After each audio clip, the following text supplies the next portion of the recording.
It was a midsummer night in July. The blazing sun had finally set, and the chirping of grasshoppers danced beneath the moonlight. The buzzing of mosquitoes annoyed Weidong endlessly. They disturbed his peaceful dream. Perhaps the mosquitoes were simply too playful, taunting him by his ear. Smack! He raised his hand and slapped himself. It hurt. When Weidong opened his eyes, he felt dizzy and groggy. Huh? Wasn't I on my deathbed in the hospital? That bitch, along with that bastard child of hers, pulled out my oxygen tube? He recalled how his wife had taken that child whose appearance bore no resemblance to him at all and left. And that ungrateful daughter who drove his parents to their graves with grief. For Weidong, it was nothing short of a nightmare. Thinking back to the moment he nearly died, he remembered a blurry figure and a familiar voice, one he seemed to have heard somewhere before. He closed his eyes heavily, dying in bitter resentment. He woke up drenched in cold sweat. He slapped himself hard again. How could this woman be so cruel? Back then, he hadn't even been that fond of her. She was the one who pursued him. One drunken night, they ended up together in a haystack, only for her mother to catch them. To protect her daughter's reputation, the mother blackmailed him into paying a heavy bride price. She kept the money for her son and gave only 3 quilts as dowry when marrying off her daughter. He worked hard all his life and eventually became a billionaire. But on his way home after a drinking session, he got into an accident, lying helplessly in the hospital. Not even his brother-in-law showed up, had already taken much of Weidong's money. His wicked mother-in-law stood outside, bad-mouthing him to another man. She told that man to take good care of her son, urging him to live well with her daughter and not to forget about his own child. He looked around in the dark. This was the haystack. Outside, dogs barked and insects chirped. Am I reborn? Back to the night before everything happened, the summer of 1982. Thinking about that venomous woman's hideous face, Weidong couldn't help but shudder. That evil woman schemed against me all my life. She treated my parents terribly back then, too. Heaven has given me this chance. I must not repeat history. You wait, you rotten woman and your whole family. I will settle the score soon enough. Thinking about that woman who cuckolded him in his past life, his temple veins throbbed furiously. She must be coming soon. He quickly got up and left this dangerous place. After walking a few steps, he though absolutely couldn't go back yet. Back then, that woman plotted against me. She'll definitely come soon. Tonight, I want to see clearly exactly which dog dared to betray me like this. He hid by the roadside nearby and listened. Soon, he heard voices, a man and a woman whispering. You hurry over there. As long as you trap that fool, Weidong, our child can have a bright future. There will be plenty of time for us to be together later. The man spoke, perhaps afraid someone might overhear, so he kept his voice low. Years had passed, but Weidong recognized the voice immediately. It was very familiar. But somehow, he couldn't recall exactly where had heard before. Ah, darling, I love you the most. How would Weidong ever find out? He's such a naive fool. Besides, he's drunk now. Once I get there and strip him naked, he'll scream, and my mother will force him to marry me. You don't know me, younger brother needs to get married too, and his family will foot the bill for the bride price. Heh, thinking about that fool sleeping beside you every night makes me sick with jealousy. Well then, why don't you divorce your haggle wife? No way. If I divorce her, that old witch will tear me apart. Don't worry, he'll visit you when I can. Okay, once I'm married, I won't let him touch me. He'll say I'm sick and send him off to work in the city instead. Then I'll leave the door open for you. The woman's voice sounded too familiar. It was none other than Li Yuxia, his venomous ex-wife. These 2 wretched souls had ruined his entire life. Now, freshly reborn, he had no allies by his side. He wanted nothing more than to rush out and beat them senseless. But beating them would accomplish Litlight wouldn't truly satisfy his vengeance. The best revenge would be to foil their schemes completely, leaving them destitute and broken. Didn't her younger brother want to get married? Fine, he'll steal his bride from right under their noses. He'll expose their affair across the entire commune. Letting them suffer a miserable fate, that's my true goal. Rushing in head first and fighting them directly would only make me look like a brute. True vengeance lies in crushing their hearts, not just their bodies. You damn couple, just wait. Feel my wrath. He'll make sure you wish you were never born. His head felt heavy. Maybe it was the wind or the lingering effects of alcohol, making him drowsy again. Realizing this, Weidong knew he couldn't stay here. Otherwise, if Li Yuxia and her lover found him missing from the haystack, they'd search for him. If they found him, stripped him bare, and screamed loud enough, he'd be ruined forever. Before anything happened, he needed to return home first. From now on, he would never drink again. Never forget how everything started. His downfall began with that fateful drinking session. He still remembered how his parents feared he might end up imprisoned for immorality charges. They begged on their knees to save his reputation. His mother knelt before Li Yuxia's mother, pleading for mercy. His father spent every penny they had just to force him to marry Li Yuxia's poisonous woman. The highest bride price in town, the cheapest dowry. After marriage, Li Yuxia claimed to be pregnant and refused to lift a finger. She looked down on his parents, treating them with arrogance and disdain. Even after he became successful, she wouldn't let him spend money on his parents. Whenever he did, she threw tantrums, claiming he wronged her, saying that he ruined her life, that beautiful girl from the village who could have married better. She said he damaged her reputation, otherwise she wouldn't be mocked back in her hometown. Feeling guilty, he silently endured it all. Returning home tonight, he realized the wine served during dinner must have been drugged. That bastard He Jian invited me for drinks earlier. We didn't get along at first after one of my juniors argued with him. I beat him up. Later he apologized and offered to buy me a drink. What strange islater. When I became rich, Li Yuxia forced me to give He Jian many construction projects. Thinking about it made He Weidong furious. He was ready to confront He Jian, but his head hurt too much, so he drifted back to sleep. Not far from the haystack, Li Yuxia finally finished whispering with her lover. She tidied herself up slightly, then walked toward the haystack. Tonight, she paid neighborly older brother He Jian to invite He Weidong out for dinner. She pretended she liked him and that she wanted to marry him someday. She didn't want their relationship to remain tense after all. They were from neighboring villages. Once married, she could walk proudly through her hometown without shame. He Jian found her reasoning convincing. Plus, it cost him nothing, so he agreed to do as Li Yuxia asked. He returned home early to rest. When Li Yuxia crawled into the haystack, she carefully searched around, only to find nobody. Huh, where's he? She muttered. Xiaoxia, didn't you find him? You mustn't let that fool escape. Otherwise, ITLL caused trouble. Chapter 2. Malicious Men and Women, Framing and Accusations. What are you doing here? Why haven't you left? Li Yuxia stumbled back in fright, nearly losing her balance. I still do not wish to see you taken advantage of by that foolish boy, the man replied. Fuming, Li Yuxia retorted. Then why not return and divorce your yellow-faced wife? Ah, not quite yet. Let us indulge a little longer, the man said with a lascivious tone, attempting to make his move. However, Li Yuxia, who had intended for He Weidong to take on the role of a scapegoat, found herself surprised by the absence of the man she sought. She recalled having arranged for He Weidong to lie here, sneaking away to share tender moments with him, only to return and find him gone. Last month, he had not appeared, and now she bore the weight of impending motherhood. A secret she could not divulge to her family. Her mother would undoubtedly force her to terminate the pregnancy. Moreover, she believed He Weidong to possess a commendable appearance that matched her standards for a partner. Their family was not impoverished in the village, and marrying him would afford her a comfortable life. This was the very scheme she had devised for that night, to have him take responsibility as the father of her child, thereby securing her own future. Yet now, he was nowhere to be found. As the man persisted in his advances, she forcefully pushed him away. If you do not intend to marry me, what will happen if this gets discovered? You must help me find him. I recall he was lying right here. The man, momentarily halted by her shove, recognized the gravity of the situation. He had managed to amuse her, and once her connection with He Weidong was confirmed, time would be on their side. That fool wouldn't he have run off, would he? Hurry up and search. Li Yuxia, anxious, insisted, we must look near the haystack. They soon uncovered a piece of the young man's clothing. What now? We found his garment, he exclaimed. Even if he has fled, we can claim he took advantage of you and then disappeared. You shall feign victimhood, and we will establish the narrative. Hesitantly, Li Yuxia responded, isn't that unwise? What if he denies it? If he does, you can go to the town and lament how he has mistreated you, prompting the police to apprehend him. His parents will surely acquiesce to save him, the man said viciously. Noticing her prolonged silence, he added, well, do you not desire a better life? Your son will need someone to care for him. This is the only way. I must return now. If we are seen together, it will lead to complications. Upon hearing his words, Li Yuxia clenched her teeth, solidifying her resolve. For the sake of a brighter future and the well-being of their child, she would have to let He Weidong take on this burden. Li Yuxia, where have you run off to? Came the voice of her mother, Ho Guifan, from the road. In the year 1982, a time when food scarcity was prevalent, her mother was rotund and boisterous, resembling a fierce character from folklore. Known for her fiery temperament and contentious relationships with neighbors, she had only been married for 2 years and had already caused her mother-in-law considerable distress. Her reputation in the village was far from favorable.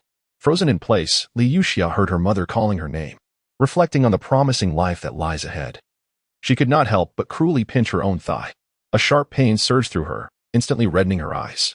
Anyone unaware of the situation might have believed she was a victim of some grave injustice.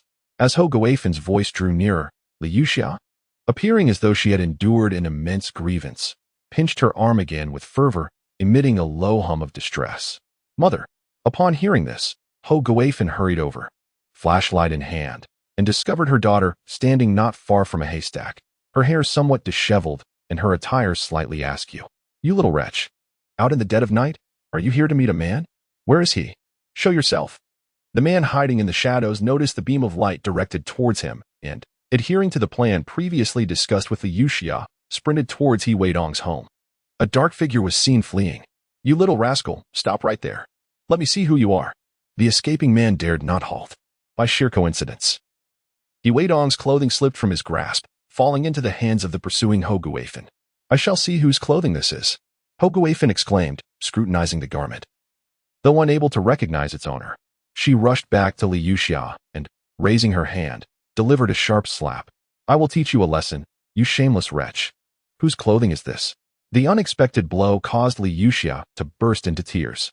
Ho Guifen, incensed, demanded, I will not let this go. Speak up. Whose clothing is this? Passers-by, drawn by the light and the sound of a woman's cries, called out, Who is there by the haystack? It turned out to be the village head. What brings you here, Ho Guifen? Upon hearing that familiar voice, Ho Guifen replied, Oh, it's you, Aunt Ho. What are you doing out here at this hour? I am here to educate this shameless girl. She has come here to meet a man. Ho Guifen showed no mercy towards her daughter, viewing Li Yuxia merely as a burden, a source of financial loss. With the prospect of a man seeking her daughter tonight, and now that the village head was aware, she seized the opportunity to solidify her demands for a bride price, intending to marry off her daughter to secure a daughter-in-law. Hearing this, village head Chaching adopted a stern demeanor, exclaiming, This is unacceptable. Such disgraceful conduct cannot occur in our village. It must be addressed immediately. Having grown accustomed to a lofty position as village head, he recalled that similar incidents had occurred in the past. Ignorance had allowed clandestine marriages to go unnoticed. But now that the truth was revealed, the matter required serious scrutiny, and only through strict measures could the tongues of the involved be silenced. Upon hearing the village head's decree, Ho Guifen quickly shifted to a dramatic plea. Village head, you must understand that my son is an honest man. My daughter has been wronged. You must take a stand for our family. Do you know whose son it is? He Chongqing asked in a commanding tone. Having failed to capture him, I found this piece of clothing. That wretched girl knows to whom it belongs but refuses to speak. Ho Guifen lamented loudly, tears streaming down her face. Yuxia, you have come of age. It is time for you to marry. Speak up, who is it? Your uncle will take care of it for you. Do not fear retaliation. If he dares to utter a word, I shall have him executed, declared He Chongqing, his sense of justice fueled by monetary concerns. His sycophant, Tian Wenliang, chimed in, Daughter, it is customary for men to marry and women to wed. We live in a new society now. No one dares to bully you. Speak up. It belongs to He Weidong, Li Yuxia hesitated to admit. Chapter 3, The Unabashed Disturbance. What? It is him? I shall kill him. Ho Guifen shouted furiously. Upon hearing the name, He Chongqing seethed, I never imagined this lad, with his thick eyebrows and big eyes, could commit such an act. Let us see how I shall deal with him. Come, we are going to his house. This matter must be addressed tonight. Does she think I am easy to bully? Ho Guifen gritted her teeth. Suddenly, Li Yuxia, fearing the revelation of the truth, hesitated and did not follow them to He Weidong's home. Seeing this, Ho Guifen turned back and grasped her arm tightly. I should strangle you for your shamelessness. How could you commit such acts and fear others finding out? Your brother is about to marry. How can he do so with you living at home? There were things Ho Guifen did not articulate clearly. The group arrived at He Weidong's residence, in pursuit of her son's marriage dowry. She approached and forcefully pounded on the door. Open up. He Lao Sin, let me in. The door echoed with loud thuds in the dead of night, awakening the nearby neighbors. He Chong'an, roused from his slumber, turned to his wife and asked, Who is it, knocking at this hour? He Weidong's mother murmured, It seems to be that unreasonable woman. Ho Guifen, is she out of her mind, coming here to pound on the door at this hour? Get up and see what the fuss is about, they said. Hastily dressing, they turned on the light. Although electricity was costly, many were reluctant to waste it, preferring to eat and sleep early. Outside, seeing more people had gathered, Ho Guifen felt emboldened. For her son's dowry, she shouted for He Weidong to come out and demand an explanation from his family. What offense had the He family's youngest son committed to provoke such a disturbance in the night? Who could know? Even the village chief and the accountant had arrived, indicating that something significant had transpired. Look, Li's daughter is here too. She seems to be crying. Could it be that He Weidong has bullied her? Surely not. He is known for being quite honest and would never harm anyone. One can never fully know a person's heart. Who knows the truth? She keeps calling for He Weidong. So there must be something amiss. Let us observe the spectacle. As He Chang'an opened the door, he was met with a throng outside. Ho Guifan nearly collided with him as she pounded on the door, quickly stepping aside to avoid falling. Ah, finally. He Chang'an, where is your son He Weidong? Call him out. Upon seeing the protagonist emerge, Ho Guifan exclaimed loudly, My son has returned and is asleep in the adjacent room. Why are you shouting? He Chang'an, with a darkened expression, replied curtly. Though he generally possessed a good temperament and refrained from quarrels, he was not one to be easily bullied. With several brothers, each having 2 or even 3 sons, and his own 3 sons and a daughter, the household was often bustling with activity, making it difficult for anyone to trample upon their dignity. In these times, having men in the family provided a sense of security. Observing the situation, Ho Guifan sat down abruptly and, striking her thighs with her hands, cried out, Villagers, come quickly. He has been harassing my daughter and refuses to take responsibility afterward. He even attempted to strike me. I cannot go on living like this. This outburst drew the attention of the surrounding neighbors, who began to murmur amongst themselves. Those envious of the He family started to voice their discontent, for their living conditions were indeed better than those of many others. Ho Guifan, what nonsense are you spouting? You came to my door in the middle of the night. Who is truly bullying whom? Questioned Yi Ping, He Weidong's mother, unsympathetically. You are the one stirring trouble. When have I ever harmed you? I cannot endure this any longer. The He family is bullying me, and I shall die at your doorstep if necessary. This matter must be addressed tonight. Village head He Changqing interjected, saying, Chang'an, your 3rd son has been frolicking with another girl. You should summon him. After all, he is of age and should consider marriage. Why should he marry? I will report this to the authorities and have him imprisoned. Ho Guifan shouted defiantly. Her raucous cries intended to intimidate the He family. Having been reborn, He Weidong had already awakened when they began banging on the door. In his youth, he had never encountered such confrontations. It was Ho Guifan who had cornered him. Her loud cries called the village head and many others to his home. Under such pressure, he had unwittingly agreed to an unequal arrangement, marrying Li Yuxia, who then became the mistress of the household. Subsequently, their children were born normally, though she claimed they were premature, asserting that they thrived in the He household. For many years, she had manipulated He Weidong, fostering a habit of subservience in him. What He Weidong never anticipated was that this shameless family would dare to confront him again, making him the scapegoat. It was utterly outrageous. Outside, his parents were rendered speechless, unable to believe that their son could commit such acts. However, in this day and age, when a girl publicly denounces someone, it undoubtedly indicates that something untoward has occurred. With a grim countenance, He Chang'an unbuckled his belt, declaring, I shall fetch someone for you. If this is true, I will ensure he pays dearly. He was keen to prevent He Weidong from being ensnared in this predicament, as Li Yuxia had no intention of allowing him to be ruined. In a state of despair, the individual lamented the uncertainties of earning a living for themselves and their children, as well as their parents. Sobbing, they pleaded, Uncle, this matter should not be blamed on Weidong. To which another retorted, How can you speak so shamelessly at such a time? Upon hearing this, Ho Guifan felt that her previous efforts had been in vain. She collapsed to the ground and struck her daughter's legs in frustration. The moment Li Yuxia spoke, all present began to suspect the veracity of the claims. Even Weidong's brother and sister-in-law could hardly fathom that their brother could commit such an audacious act. He Chang'an pushed open the door to find He Weidong seated on the bed, and without hesitation, he struck him. Unprepared for such an onslaught upon his rebirth, He Weidong quickly shielded himself with a blanket, exclaiming, What is this, Dad? I was merely drinking with someone. Is this a reason to hit me? Drinking? You little rascal, after what you've done to that girl, how can I let this slide? He Chang'an replied in a hushed tone, I did nothing but drink. Even if you were to beat me to death or have me executed, I would not admit to anything. Chapter 4. A Forceful Confrontation. Kicking at the mother-in-law, the young He Weidong, barely in his 20s, found himself entangled with his father for a while, enduring several blows.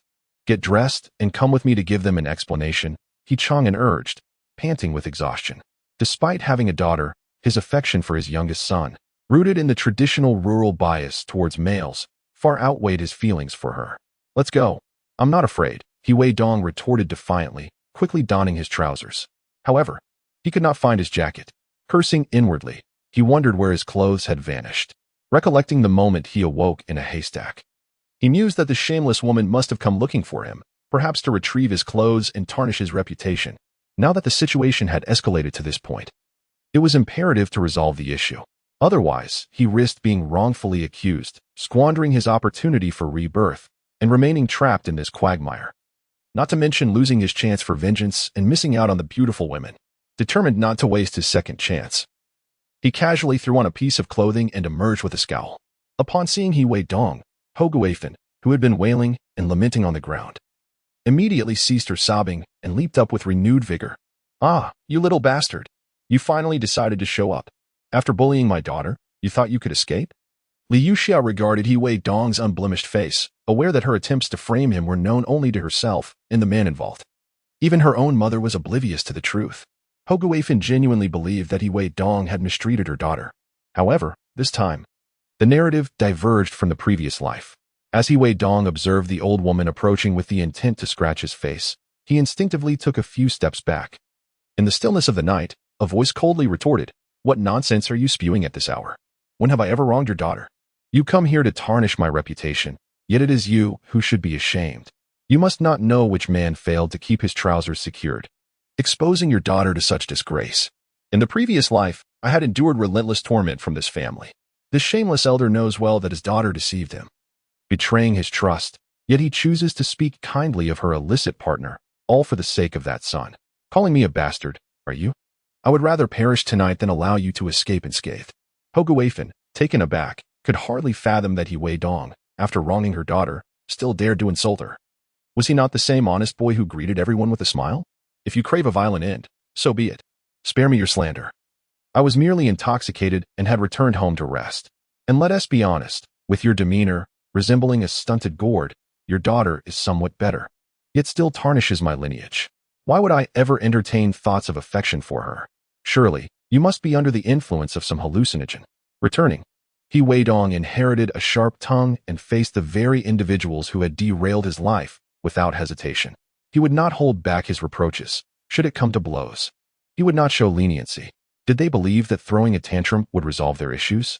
They had not witnessed my misdeeds, merely based on a piece of clothing. They sought to implicate me and shift the blame. It was utterly ludicrous.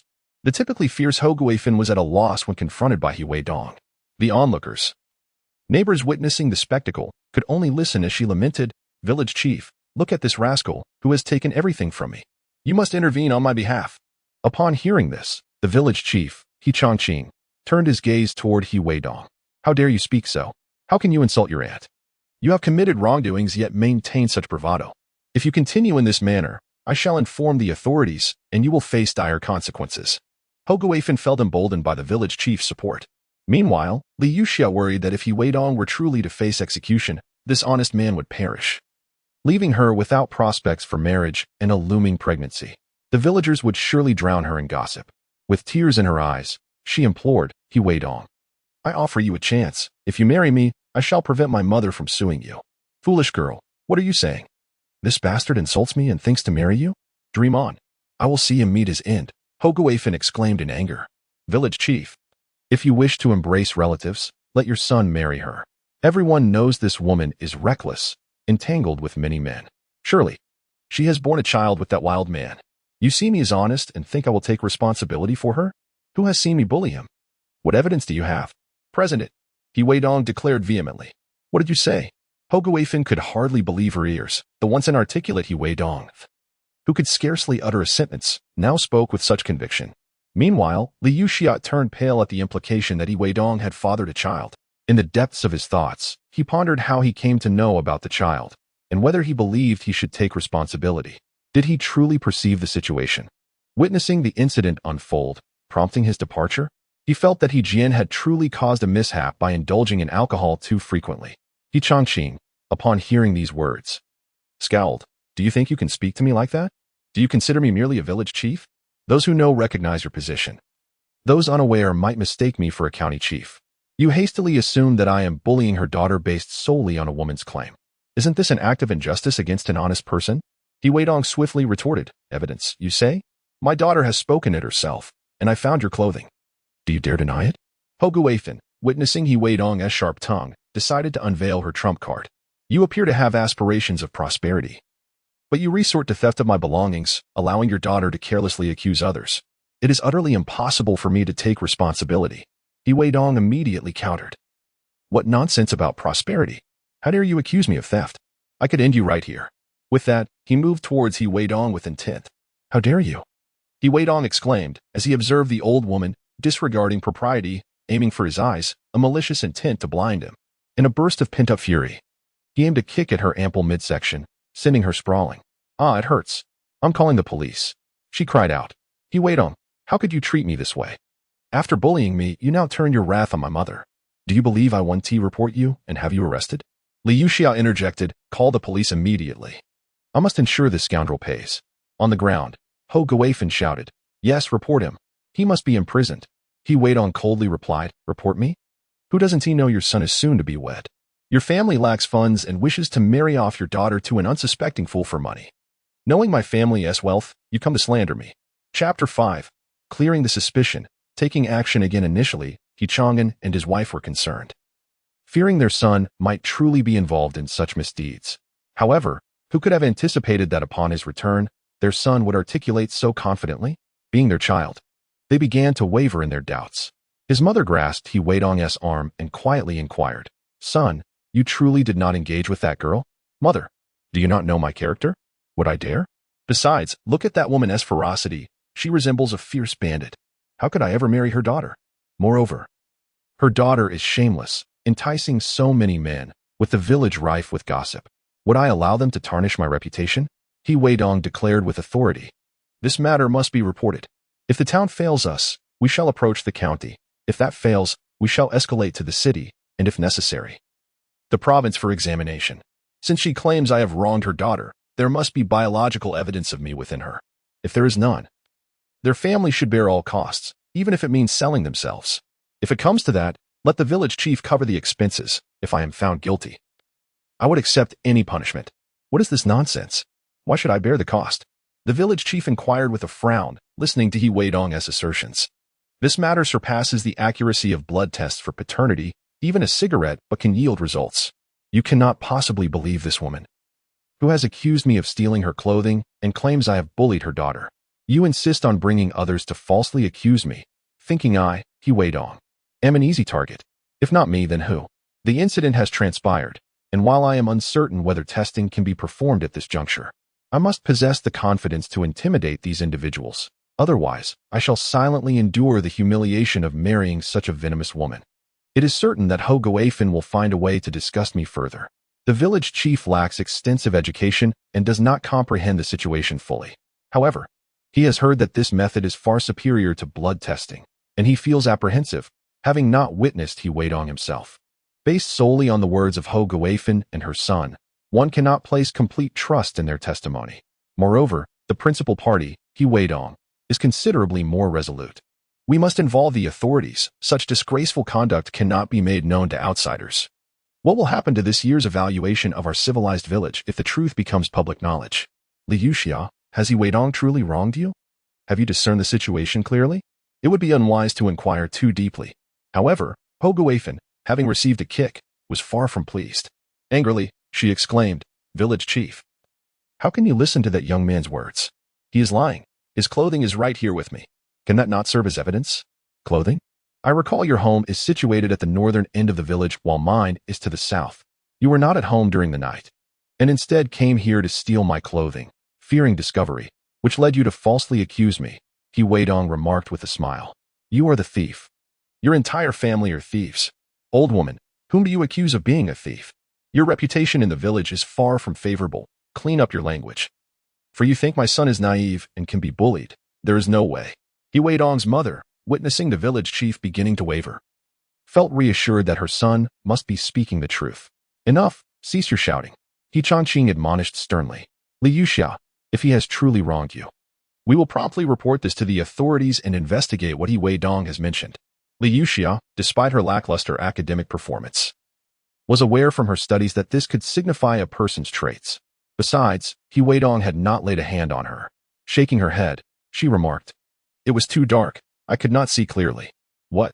What are you saying, you wretched girl?"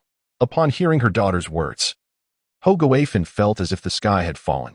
It turned out that this young man had not bullied her at all. So what then of the clothing?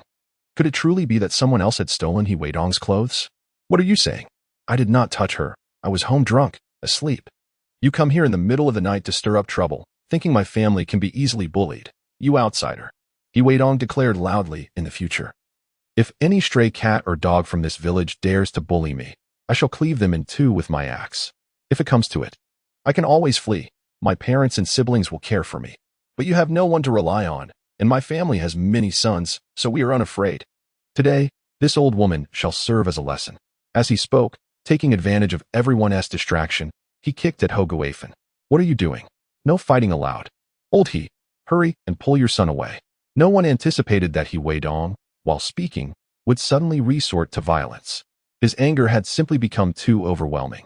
The anguish inflicted by this family has been truly unbearable. Upon my return, I was unjustly blamed.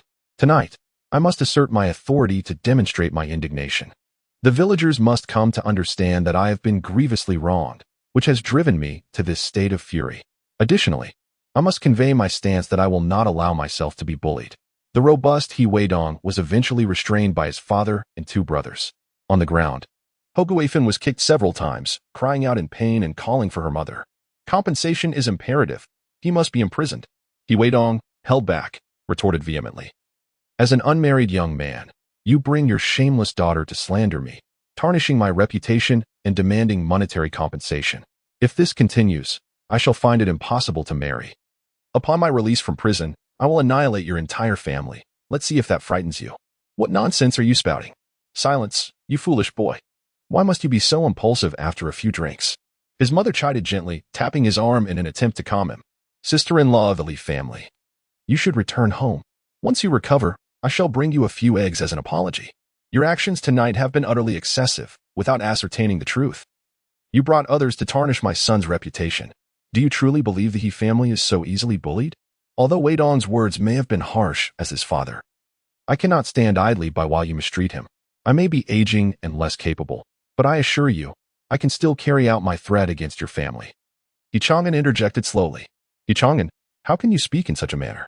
Your son has had too much to drink and is rambling. As his father, you should be guiding him, not adding fuel to the fire." Chang'an's face darkened. "Village chief, one who does not know the suffering of others should not advise them to be kind. If your son were subjected to such bullying, would you be at ease? If all else fails, I see your son marrying in a couple of years. Perhaps he could take this woman as his wife." Weidong replied coldly. "With so many men in my family, if we can be bullied, then clearly, you all believe the He family is made of clay, lacking any spirit. There shall be no compensation whatsoever. Leave this matter to me." Chang'an instructed his eldest and second sons to take the youngest home. "Father, do not pay a single cent. Should I find out otherwise, I will take an axe and cleave the entire family of those demanding money. I, Weidong, am a man of my word."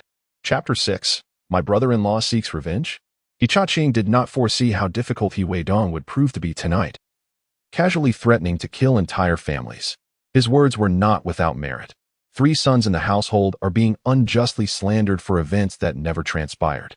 Coupled with the normally amiable Chang'an also uttering threats of violence, it became evident that the situation had escalated without proper investigation, igniting the fury of honest men. It seems the adage rings true: one should never bully the honest. Enough of this commotion. Everyone return home and rest. Tomorrow, there shall be no work. The village chief declared, addressing the onlookers. "Village chief, they must compensate us. Look at the injuries I have sustained." Guifan lamented, clutching her abdomen and weeping. "You did not heed the warnings. Who would dare demand money? That scoundrel threatened to annihilate your entire family. Why not confront him yourself?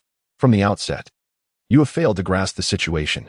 You brought me here, causing me to suffer humiliation alongside you. Henceforth, do not involve me in your family affairs." With that, Chang'an hurriedly departed with the accountant. As the crowd dispersed, Guifan had endured 2 beatings from Weidong that very evening. She had been threatened with the slaughter of her family, and thus dared not cause further trouble. Instead, she rose and struck Li Yuxia's face with great force. "You shameless harlot! You have brought me disgrace. Soon, the entire village will know of this affair. What will become of your brother's marriage? Even if you resort to selling yourself, you must gather the bride price for your brother." Her fury was insatiable. She delivered several more slaps before dragging the weeping Li Yuxia home. Upon returning, she wept bitterly, taking out her frustrations on the well-meaning Li Changgui. "You useless man! I have borne children for the Li family, and yet I am beaten in public while our daughter is bullied, and you remain here sleeping. Do you possess any conscience? Who dares lay a hand on you? I shall confront him." Li Changgui uttered a fierce retort, yet inwardly scoffed. "Everyone calls you a she-devil. Who would dare to touch you? You good for nothing, still lying there. Get up." Infuriated by her husband's indifference, she struck Li Changgui once more.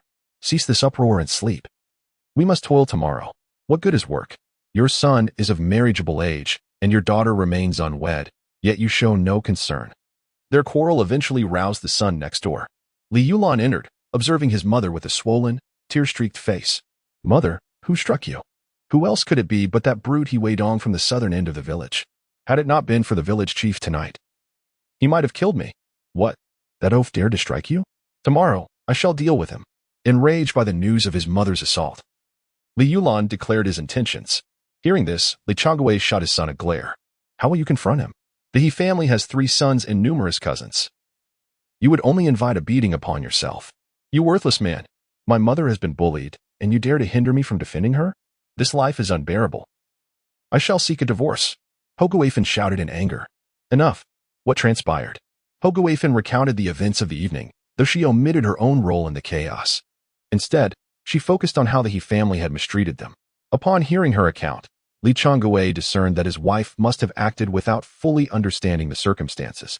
Rushing to confront the He family, her insults must have been particularly harsh, provoking the young man to retaliate. "One who threatens to send you to your doom while belittling you. How terrifying such desperation can be. Why should he refuse to marry my sister? Without a bride price, how shall I wed? Moreover, my sister is so beautiful. How could she possibly be unworthy if he Weidong?" Upon hearing his mother's account, Li Yuan expressed his indignation. In that moment, it was difficult to discern whether his frustration stemmed from the plight of his own bride price, or if he genuinely felt for his sister. "Enough for now, let us rest. I will inquire about the situation tomorrow." Li Changgui urged his son to depart. Yet, Hoguafen would not relent. "What? Your daughter has been wronged, and as her father, shouldn't you seek justice for her?" However, upon learning that He Weidong had threatened to annihilate his entire family, Li Changgui was gripped by fear. He dared not take any risks. Amidst his wife's complaints, he eventually succumbed to slumber. The following day, the events of the previous night had already spread like wildfire. The villagers had never held a favorable view of Hoguafen. When they heard about her disturbance at the He household and how the typically mild-mannered He Weidong had struck her, they were secretly delighted.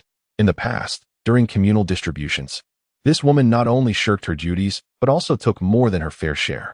Few harbored any affection for her. Her misfortune was seen as poetic justice, and everyone believed that He Weidong had avenged himself. When He Weidong awoke, his family had already gone to work. His sister was in the kitchen preparing a meal. "Dongzi, Adong." He heard his childhood friends, Xiao Xiao and Azheng, calling from outside. He threw on a jacket and stepped out. "What is the matter?" He Weidong yawned and inquired. "We've all heard about last night," Xiao Xiao began. "What of it? Does the Li family still seek to bully me, trying to dump their filth upon my head? Naturally, I would retaliate." He Weidong assumed they were referring to his altercation with Hoguafen. "That's understandable. If I were you, I wouldn't know how to handle it either. But be cautious," Azheng advised. "What is going on? Did they report it to the authorities?" "No, this morning I saw Li Yuan, and he looked furious, as if he was going to seek revenge," Xiao Xiao replied, shivering at the thought of the fierce Hoguafen. "Revenge? If I don't eliminate him? That brat still thinks he can come after me," He Weidong retorted dismissively. "Just be careful. His mother is no pushover," Xiao Xiao warned, recalling the fiery temperament of Hoguafen. "If that kid dares approach me, let him see just how formidable I can be," He Weidong declared nonchalantly. He realized that after his rise to success, he had brought back the martial skills he had learned from his coach. Had he not held back last night, his elder brother, second brother, and father would have been unable to restrain him. "I've shared this with you. Do stay vigilant. By the way, where shall we venture today? We've completed our chores at home. Shall we go catch some game to eat?" Xiao Xiao proposed. Sounds good, He Weidong thought. Considering that since he had been granted a second chance at life, he was determined to ensure a prosperous future for his family. If it weren't for him, his parents would not have met such an early demise. They had endured so much. His sister would not have married that scoundrel. Chapter 7. Searching for treasure in the mountains. Being followed after a brief moment, you all took your sickles and bags, and we set off to the back mountain. I will join you after finishing my meal. All right. Xiao Xiao left with a zheng after saying this. He Weidong noticed a figure lurking in the distance. Seemingly the younger brother of Li Yuxia, Li Yuan. A cold smile crept into his heart. Boy, do not trouble me, or I shall find an opportunity to bury you in the back mountain. He vaguely recalled that in a later era, a general's tomb was discovered in this vicinity. It was said that during the excavation, several corpses were found. Experts speculated that they might have been left behind by grave robbers, as a Luoyang shovel was discovered nearby. Third brother, have you risen? Wash your face and prepare for breakfast, called his sister, Hiyu. All right, I shall be there shortly. After washing his face, it was not long before their parents and older brothers returned from their work, along with the two sisters-in-law who had come back with pig fodder. Together with their little nephew and niece, the household comprised about 10 people. A large pot of thin rice porridge, accompanied by pickled vegetables and a few pieces of tofu, constituted their breakfast. After washing his hands, the father sat at the table and lifted his bowl to eat, his demeanor indicating he had something to say but hesitated several times. This was because he had noticed a sudden change in his youngest son last night. He believed his son had been wronged, and that he was acting out due to this distress. Father, if you have something to say, please do so. He Weidong finally spoke, observing the graying temples of his father. You struck Hoguafen last night. That woman is not to be trifled with. You will accompany me to her home to apologize. He Chang'an spoke hesitantly. Upon hearing this, He Weidong retorted, on what grounds should I apologize? If she dares to slander me again, I shall strike her once more. What nonsense! Her daughter has a poor reputation. Who knows which wild man she has slept with? Attempting to pin the blame on me. Does she think I am easy to bully? Mother, what is a wild man? His little niece, intrigued by He Weidong's outburst, inquired curiously of her mother. The second sister-in-law cast a glance at He Weidong and her husband as they dined at the table. She placed a couple of pieces of food onto her daughter's plate, saying with exasperation, children should not interrupt when adults are speaking. Take your bowl and go eat outside. The eldest sister-in-law added, you all should hurry and eat outside as well. In an instant, the children dispersed, and the two women followed suit. Only the 4 of them remained at the table. He Chang'an continued, if she does not overstep again, perhaps an apology would be prudent. It is better to resolve enmities than to deepen them. Father, let me tell you, women can be spoiled. Her fiery temperament is unruly. Others fear her, which emboldens her to create disturbances. As long as we do not concede, she will think twice before confronting us. If you yield now, she will ride on your back in the future, He Weidong asserted. Rubbish, what nonsense are you spouting while we are eating? Father, I believe third brother is correct. One should never endure what one has not done. If you go to apologize, others might think third brother is at fault, and rumors will spread, turning lies into truths. Who would dare to marry him then? Elder brother He Weihua remarked. Indeed, father, if third brother despises that woman, he should not apologize. Otherwise, it would be like stepping in yellow mud. Second brother He Weiping added. Listening to his 3 sons, He Chang'an found some merit in their words. Indeed, with 3 sons in the family, how could he allow a single son from the old Li family to bully them? His spirit lifted as he spoke. Just before finishing their meal, he remarked, by the way, do not follow them aimlessly. You should help with the chores at home. Having just mentioned marriage, He Weidong thought that since the old Li family had taken the initiative to stir up trouble, it was best to start by undermining them. After all, his own family needed money to improve their living conditions. He resolved to find ways to earn more, to intercept his brother-in-law's woman from the previous life. That woman was far more beautiful than Li Yuxia, and she had graduated high school. Later, he heard that her biological mother had come looking for her because she was the child of an educated youth. She had been adopted, otherwise, how could his brother-in-law's family have fared so well? Now that he was aware of this, it seemed prudent to make good use of the information. The reason for such a high betrothal gift was that the mother who adopted her was in poor health and needed money for medical treatment in the city. When he married Li Yuxia, after the child was born, he was sent to work in the city, likely both to have an affair with a man and to earn money for his mother-in-law's medical expenses. At this thought, He Weidong's teeth clenched. Noticing his son's lack of reaction, He Chang'an said, you little rascal, did you hear what I said? "Father, I have something to attend to today." "I need to earn money," replied his son. "Huh? You say you're earning money, yet every time I ask you to work, you slack off." He Chang'an retorted, exasperated. "You're indulging him. This boy is merely lazy." Back in the production team, when asked to carry a load of rice, he would stumble and fall into the ditch. Look at him, a rural child, and yet he is so pampered. Recalling this, Weidong felt a flicker of recognition. He had always disliked farming, which was why he had ventured out into the world. After hastily finishing his meal, he grabbed a sack and a sickle and set off. "Where are you going?" His mother called from behind, but Weidong remained silent, eating and then running off, not even helping to chop the pigweed, his sister-in-law muttered. His elder sister said nothing, likely sharing the same sentiment. At the entrance to the back mountain, he waited for a while until Xiao Xiao and Ajin arrived. "Donggu, you're here so early. Do you think we can catch any game?" "Sure, just grab a couple of spicy strips, and a wild chicken would be splendid," Weidong replied with a smile.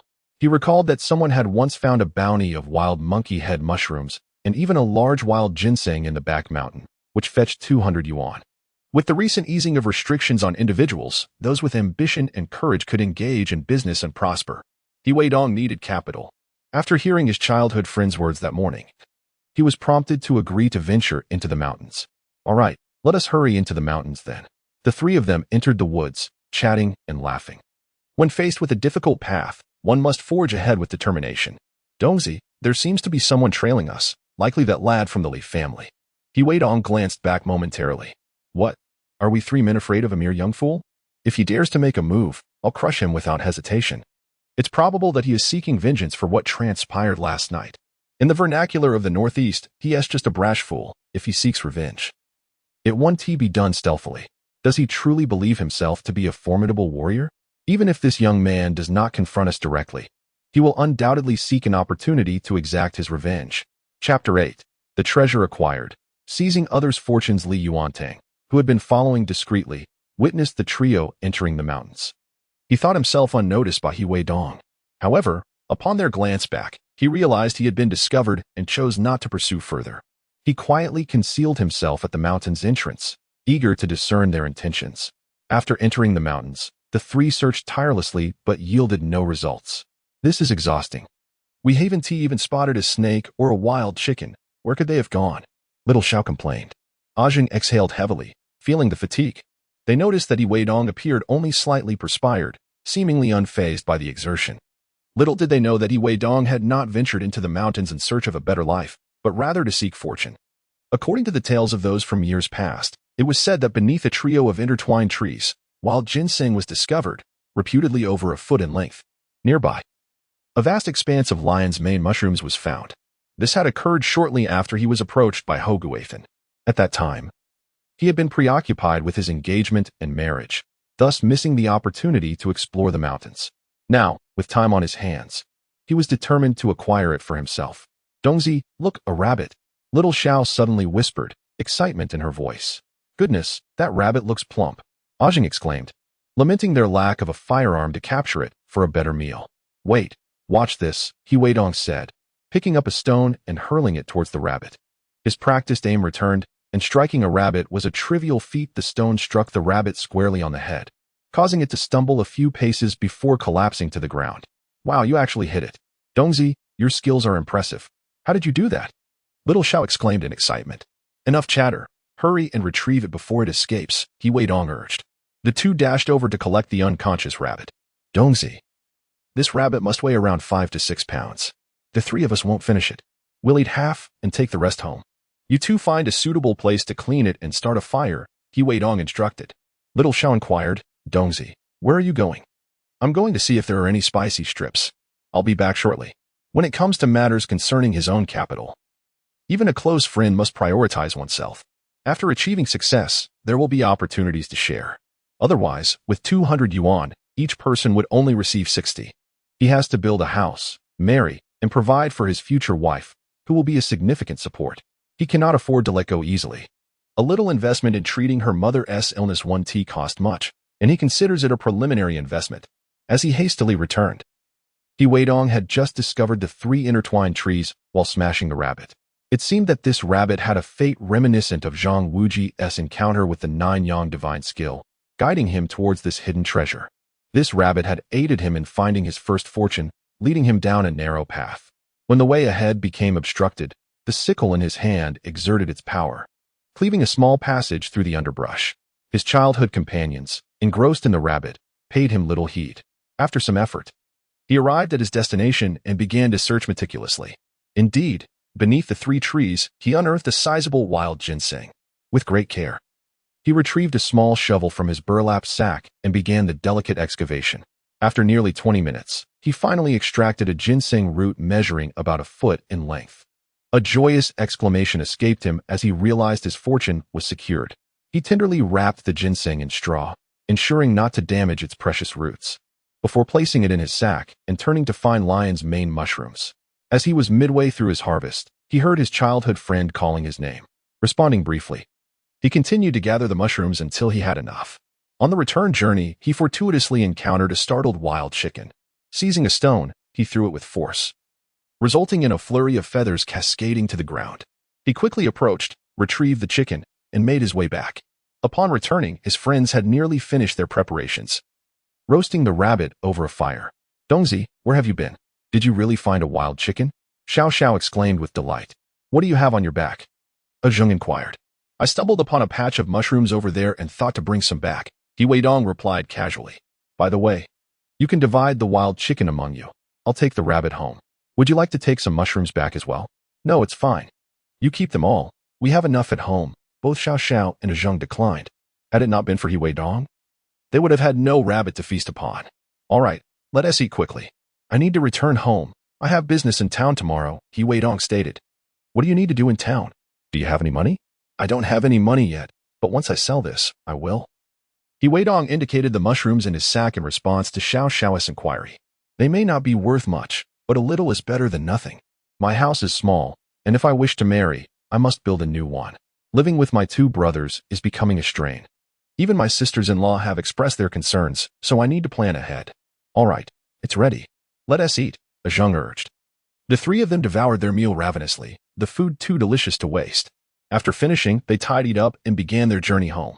Just as they entered the village, they encountered Li Yuxia, who, accompanied by 2 others, blocked their path. With a disdainful glance, Weidong sidestepped and continued on his way. Weidong, stop right there. What is the matter? Turning around, he asked with a cold smile. Why do you look down on my sister, insult her, and even hit my mother? Li Yu questioned angrily. You came to my house in the middle of the night, making a scene, with a filthy mouth, threatening to send me to my doom. What do you think you're doing? Your sister is no saint either. You're courting death. Li Yu was infuriated. What? You think you can cause trouble just because of these 2 good-for-nothings beside you? Weidong asked nonchalantly. Cousin, he is the one who hit your aunt. Teach this punk a lesson. Li Yu said to the 2 men beside him. Kid, you hit my aunt. Leave your belongings, bow a few times, and pay 500 yuan. Or I'll break your legs. One of the men sneered, brandishing a stick. Bow.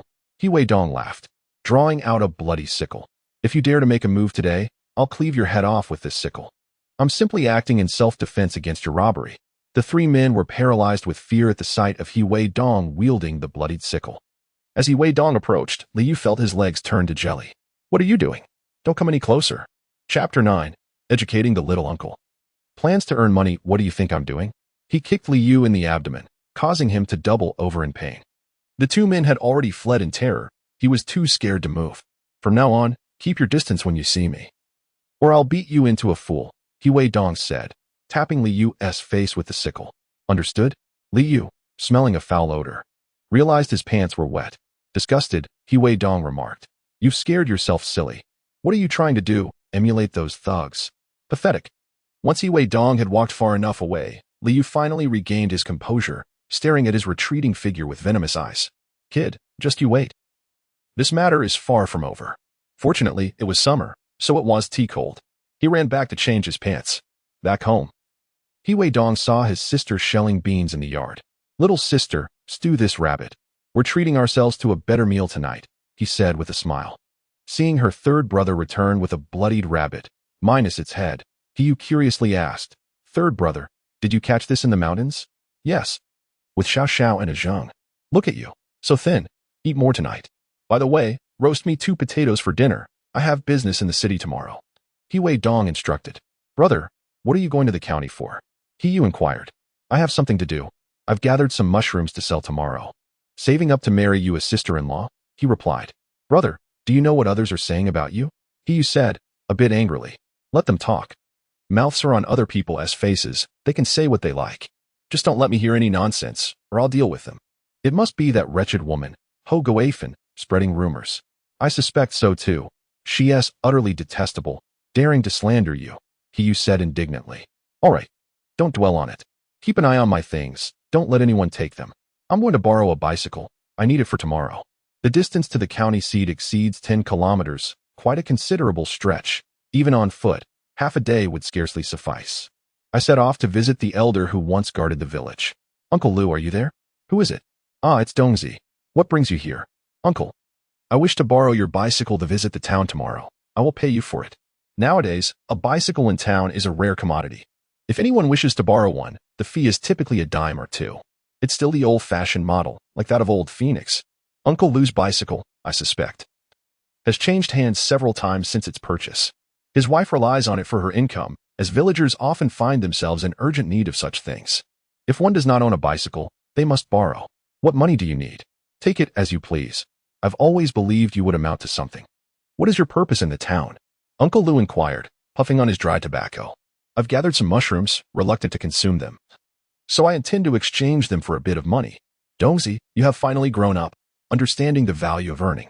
It is not easy. And your parents are aging. It is time for you to mature. You speak the truth, uncle. Is your bicycle at home?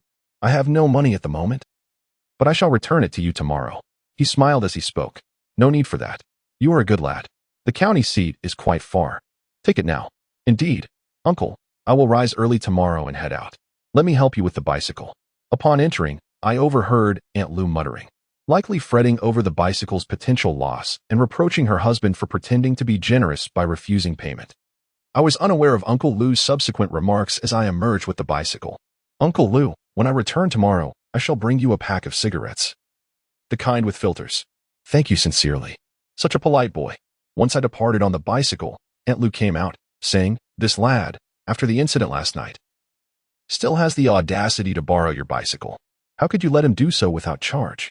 Oh, go on, you woman, always chattering. What do you know? Dongzi has always been clever. He is destined for great wealth. Pa, wealth? He nearly got himself into trouble last night, and you speak of earning money. That woman from the Li family is no good. Keep your distance from her. I rode the bicycle back home, where my parents had already returned. My mother, upon seeing me return on the unmistakable bicycle from the Lu family, remarked, You've been missing all day, neglecting your chores and skipping lunch. What business do you have borrowing a bicycle? I plan to visit the town tomorrow. There are matters to attend to, I replied, wheeling the bicycle into my small room adjacent to the west wing. It was a dreary day with heavy rain outside, and the house was damp. The two slightly better rooms had been divided between my elder brother and his wife. My parents' living conditions were not much different from mine. Under such circumstances, the prospect of marriage seemed nearly impossible. My parents aspired to build a new home, diligently saving money. However, with 3 sons, the meager savings were insufficient. They had already contributed to both elder sons' weddings. They could not neglect the youngest. Thus, they worked tirelessly to earn more. Yet, as farmers, how much could one truly accumulate from the toil of the land in a year? In the winter, my father also enjoyed venturing into the mountains to gather wild produce and settle debts. In the spring, he would collect some brambles to weave baskets and backpacks, later exchanging them for money. The pig we raised was a remnant from the time of collective property distribution, a single animal obtained due to the large family. Even during the new year, we hesitated to slaughter it for meat, hoping to fatten it further to sell for cash to build a house for the family. I heard from you that you had gathered some mushrooms. Why not sell them in town instead of venturing into the city? Are you familiar with that county?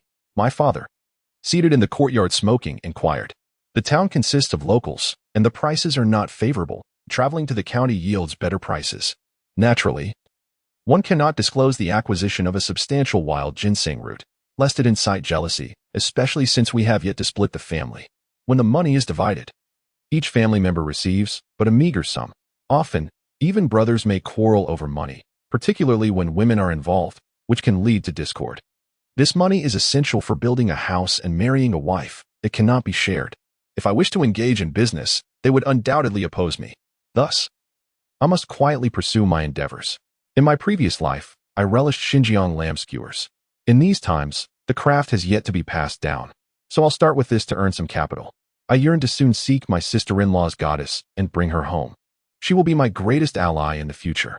When her parents come to arrange the marriage and children are born, no matter how high her official rank, as long as they do not disown their daughter and son-in-law, nor their grandchildren, it would be impossible.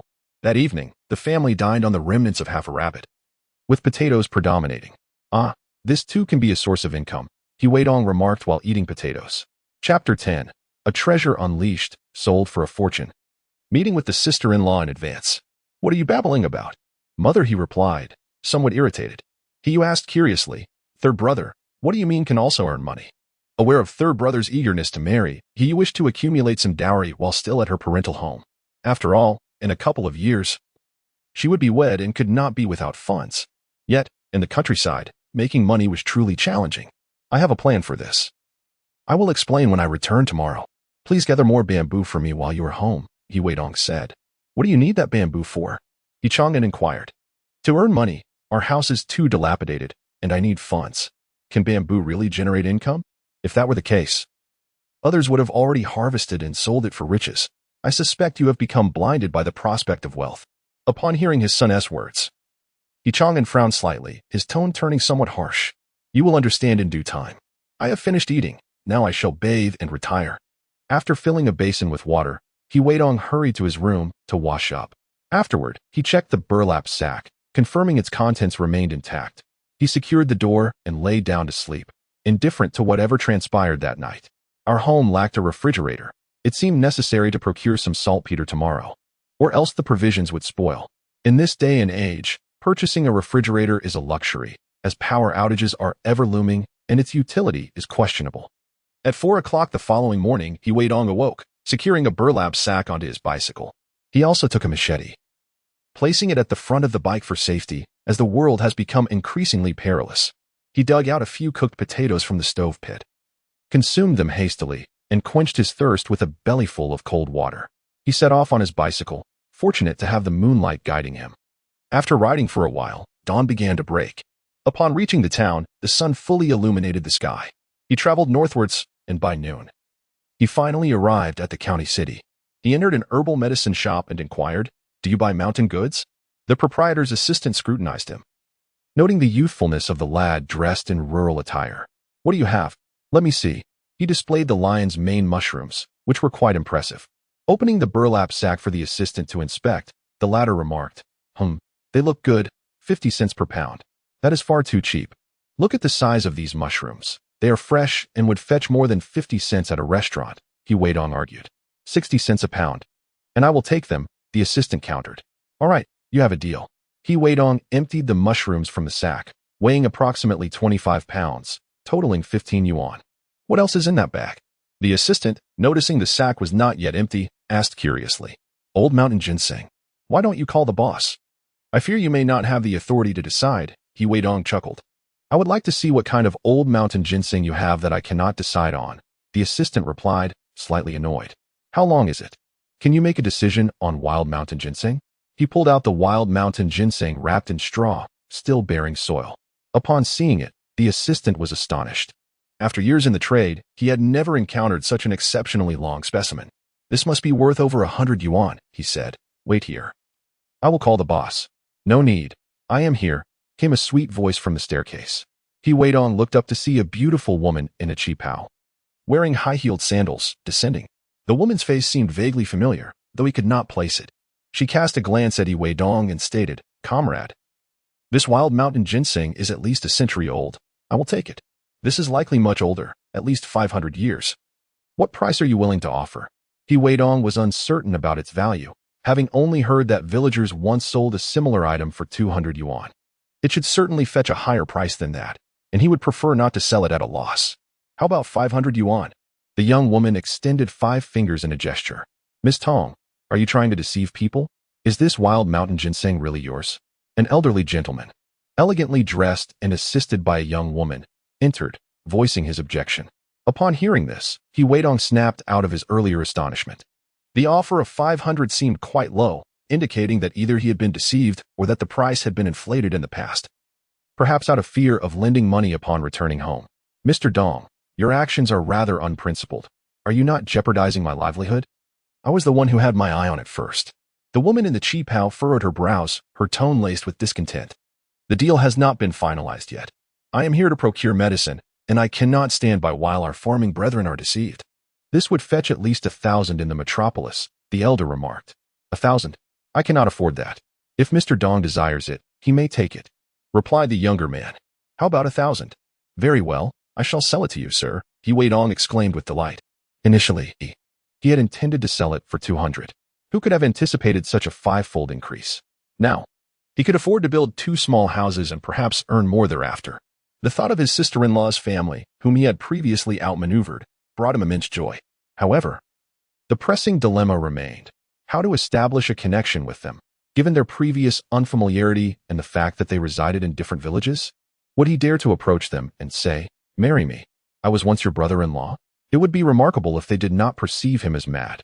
The transaction was swiftly completed, securing a bundle of 100 large bills, along with 15 yuan acquired from selling mushrooms. Fortunately, he had brought a bag with him. After bidding farewell, he returned home, purchasing some saltpeter, along with spices such as pepper and ginger powder. Thinking of his nephews and nieces, he bought a pound of sugar, a comb, and 2 hairpins for his sister. He spent 30 cents on 2 baked cakes and also purchased a pack of Li Yuxia cigarettes, along with 2 boxes of loud out to take home. As he journeyed, he frequently glanced back at the sack, wary of potential theft. After all, 1,000 yuan lay within. As the sun dipped below the horizon, the road remained oppressively warm. While in town, he had bought 5 pounds of vegetable oil and 5 pounds of lard, as well as 10 pounds of mutton. Today's earnings from selling mushrooms were nearly all spent. Singing merrily, he made his way home, not far from the village. Suddenly, he noticed a figure lying by the roadside, seemingly a woman. He stopped the vehicle and discovered that she was extraordinarily beautiful, albeit somewhat emaciated. It was unclear whether she had succumbed to heat stroke or fainted from hunger. "Hey, wake up! Are you all right? Where are your family?" Weidong gently shook her awake. As she opened her eyes, he noticed her willow-like brows, phoenix eyes, and faint dimples. He thought to himself, this must be the very woman Li Yuxia wished to marry. My sister-in-law. Who would have thought they would meet under such circumstances? Is this a classic tale of hero saving beauty, leading to mutual devotion? Thank you. I can't move. Could you possibly take me home? The woman said weakly. Chapter 11. Acquaintance or caught in the act. She likely recognized him as someone from the neighboring village, perhaps having seen him before, which would explain her trust. Have you suffered from heat stroke? Drink some water to recover. Weidong said, not wishing to do a good deed that could turn sour. With her inability to walk properly, he feared being falsely accused. After returning, I narrowly escaped the treacherous schemes of the malevolent Li Yuxia, who even brought her mother along to create a ruckus. Naturally, I must remain vigilant. The events of my past life must not repeat themselves. Although I am aware of Sun Yue's character, I cannot guarantee that other unforeseen complications won't arise. Given her family's dire circumstances, I cannot dismiss the possibility of her attempting to extort me. There is a classic line from later times. I can assure you, in the name of my virginity, that I speak the truth. If it was not you who caused the incident, why would you offer assistance? She has publicly declared details about the color of my basement, yet I returned to my hometown that day, with train tickets and witnesses to validate my whereabouts. However, my home does not possess a basement. Yet, who can guarantee that, after making such accusations against me, others will believe my innocence? One must not underestimate the potential for deceit, especially from those in desperate situations. Otherwise, how could she have once taken an interest in Li Yuxia? Though she appears quite frail now, she is undeniably a beautiful woman. She has not yet returned to claim her family, and given their poverty, she might resort to extorting money for her mother's illness. Sun Yue, resting on the ground, remains oblivious to Weidong's thoughts. Gazing at this familiar figure who has rescued her feels like discovering a beacon of light in the darkness. After taking a sip of water, her complexion remains pale, and she struggles to rise, swaying unsteadily. You must be faint from not having breakfast, Weidong remarked, pulling out a few sugar cubes from his pocket. Here, take a sugar cube to replenish your glucose. I will escort you home soon. Thank you, Sun Yue replied shyly, accepting the sugar cube from Weidong's hand. Her voice barely audible. You're welcome. What's your name? Where do you live? Weidong inquired, feigning ignorance. My name is Sun Yue, and I live in Ajiakan. She replied, leaving the rest unspoken. After all, he was a stranger, yet she couldn't shake the feeling of his remarkable kindness. It's astonishing that he would part with something as precious as sugar for her. I am He Weidong, residing in Hijiakan village. It seems you live in the neighboring area. I'll take you home shortly. All right, she replied. Where are you headed? How could you let yourself become so famished this morning? Seeing her reluctance to eat the sugar, He Weidong, almost instinctively, offered her another piece. After receiving it, her cheeks flushed crimson, revealing her shyness. Approximately 20 minutes later, she finally began to recover. Observing this, He Weidong said, All right, let us be off. I will take you home. It will be unsafe to be out after dark. Okay. With her arms laden with belongings. She could not sit beside him and had to perch on the front bar instead. Her cheeks burned as she climbed aboard, having never been so close to a strange man before. As they approached the entrance of Hijiakan, unbeknownst to them, their close proximity caught the attention of someone who had come to meet Sun Yue. Just as they neared the village's entrance, a shadow sprang forth, blocking their path. He had to brake abruptly, otherwise, an accident would have occurred, potentially causing him to fall as well. Fortunately, his long legs managed to brace against the vehicle. Upon recognizing the approaching figure, He Weidong's expression turned sour. Li Yuhan, are you courting death? You suddenly dashed out. Do you wish to provoke a collision? At this moment, Li Yuhan's eyes blazed with fury, and he offered no answer to He Weidong's inquiry. Instead, he retorted, He Weidong, what are you doing with her? What does it matter with whom I associate? What connection do you have with her? He Weidong replied curtly. She is my classmate. How could that not matter? Li Yuhan responded indignantly. So what if she is? She's neither your wife nor your romantic interest. So why should it concern you? He Weidong glanced towards Sun Yue, inquiring. Do you two know each other? Are you engaged? At that moment, Sun Yue's face flushed crimson. She felt somewhat embarrassed to express her feelings because Li Yuhan had shown affection towards her, claiming that if she agreed to marry him, he would finance her mother's medical treatment. Not wanting to lose her mother, she neither rejected nor accepted his proposal. However, in Li Yuhan's eyes, Sun Yue was already his fiancée. Returning with his foe, He Weidong felt akin to infidelity, as if he were being betrayed. His sister, Li Yuxia, had yet to marry, and naturally, there was no bride price involved. His family was unable to afford the expenses for Sun Yue's mother's treatment. Their relationship was thus at an impasse. She was not a fool. She would not agree to marry Li Yuhan now, nor would she hasten to define their relationship. Sun Yue, did you not promise to marry me? Once you agree, I will provide the bride price for your mother's medical care after my sister is wed. Are you growing impatient? Do you still have any shame? After being beaten by He Weidong previously, Li Yuhan felt a twinge of apprehension as he turned to Sun Yue, only to find her unresponsive. Growing anxious, Li Yuhan rushed to pull Sun Yue from the vehicle. You are my wife. Come down. Smack. He Weidong raised his hand, striking Li Yuhan's wrist. In broad daylight, you dare to lay hands on her? Be careful. I might report you as a rogue. Your family lacks funds. And you want to marry using your sister's money? You are at least a high school student. Do you not feel any shame? He Weidong, you seek death. I am speaking with my fiancée. What does that have to do with you? You are the rogue here. Consider how much older you are than her. Li Yuhan exclaimed, agitated. She is your classmate, likely only 18. She is of legal age. I am merely 20, just 2 years apart. What of it? He Weidong chuckled in disbelief. Am I old just because I am 20? You lacked the money for your mother's treatment and fainted from hunger, did you not? He Weidong, uninterested in Li Yuhan's grievances, turned to Sun Yue and asked, Is it true? Are you his girlfriend? No, Sun Yue replied. What nonsense are you spouting? You promised me. How can you change your mind? Do you have no shame, you wretched woman? Li Yuhan, upon hearing Sun Yue's denial, erupted in anger. Keep your mouth clean. If others say it's not true, you're just like your mother, clinging to others like a loathsome dog. Is that amusing? If you keep babbling, I'll end you, He Weidong said, swatting at him as one would a bothersome fly. Leave immediately. He Weidong had already rolled up his sleeves, poised to strike. Chapter 12. A reckoning with the brother-in-law He Weidong. If you dare to lay a hand on me, I will report you at once. Li Yuan retorted instinctively, stepping back. Report me? For what? I haven't reported you for your highway robbery yet, He Weidong sneered. You speak nonsense. Li Yuan exclaimed, furious. Clearly, Sun Yue is mine, and yet you seduce her and dare to report me? You are delusional. When have I ever been yours? Continue this, and I shall report you. Sun Yue blushed, declaring her innocence. As a young woman, her reputation was paramount. In these times, a woman valued her virtue greatly.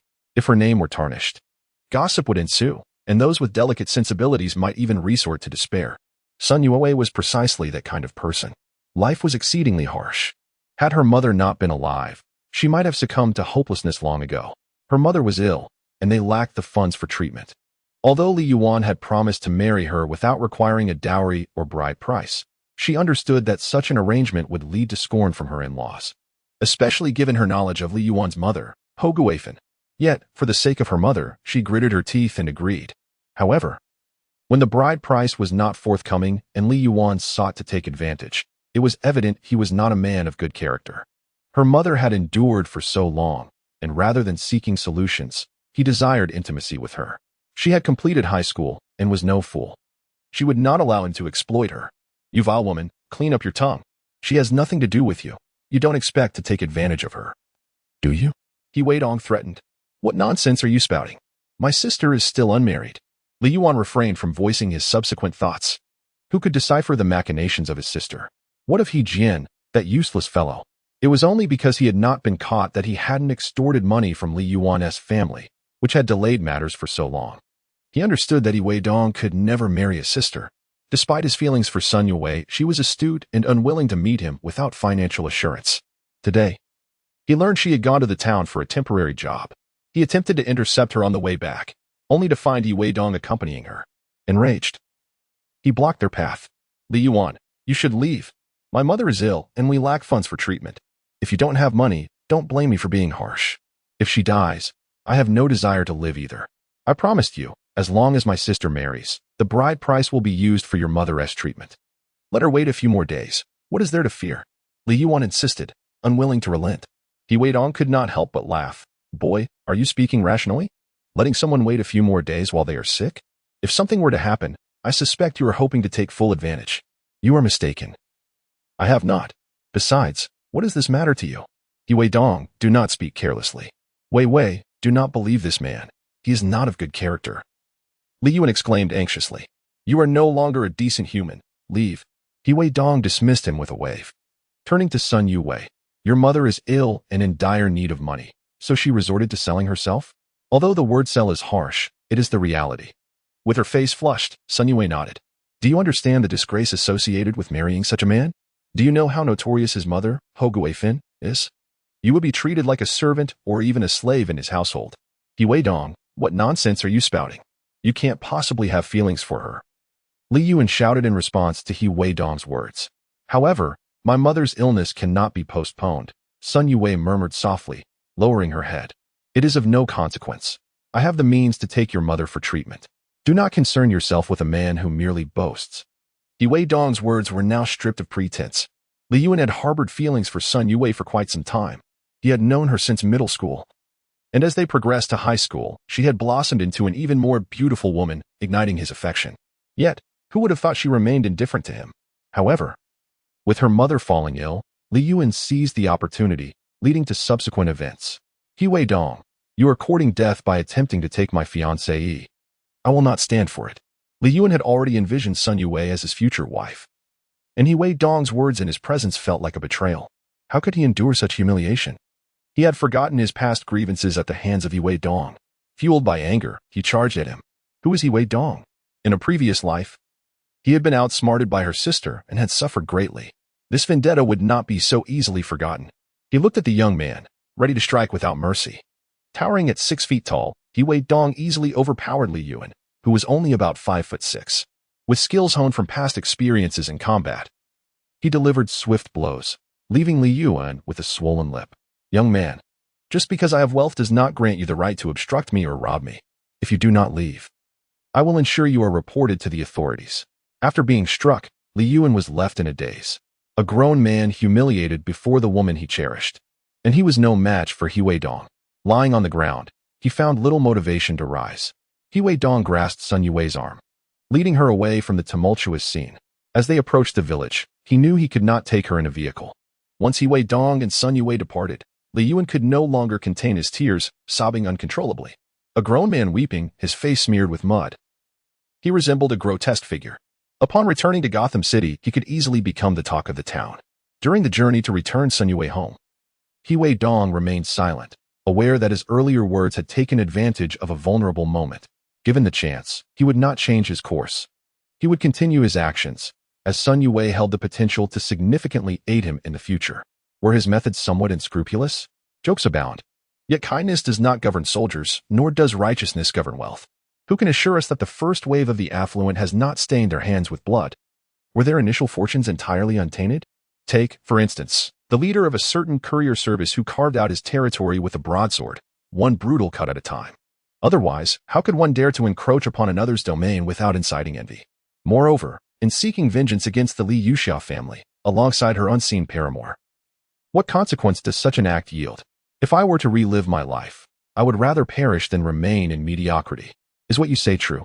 Sun Yue remained silent for a protracted moment before finally speaking. Oh, what did you say?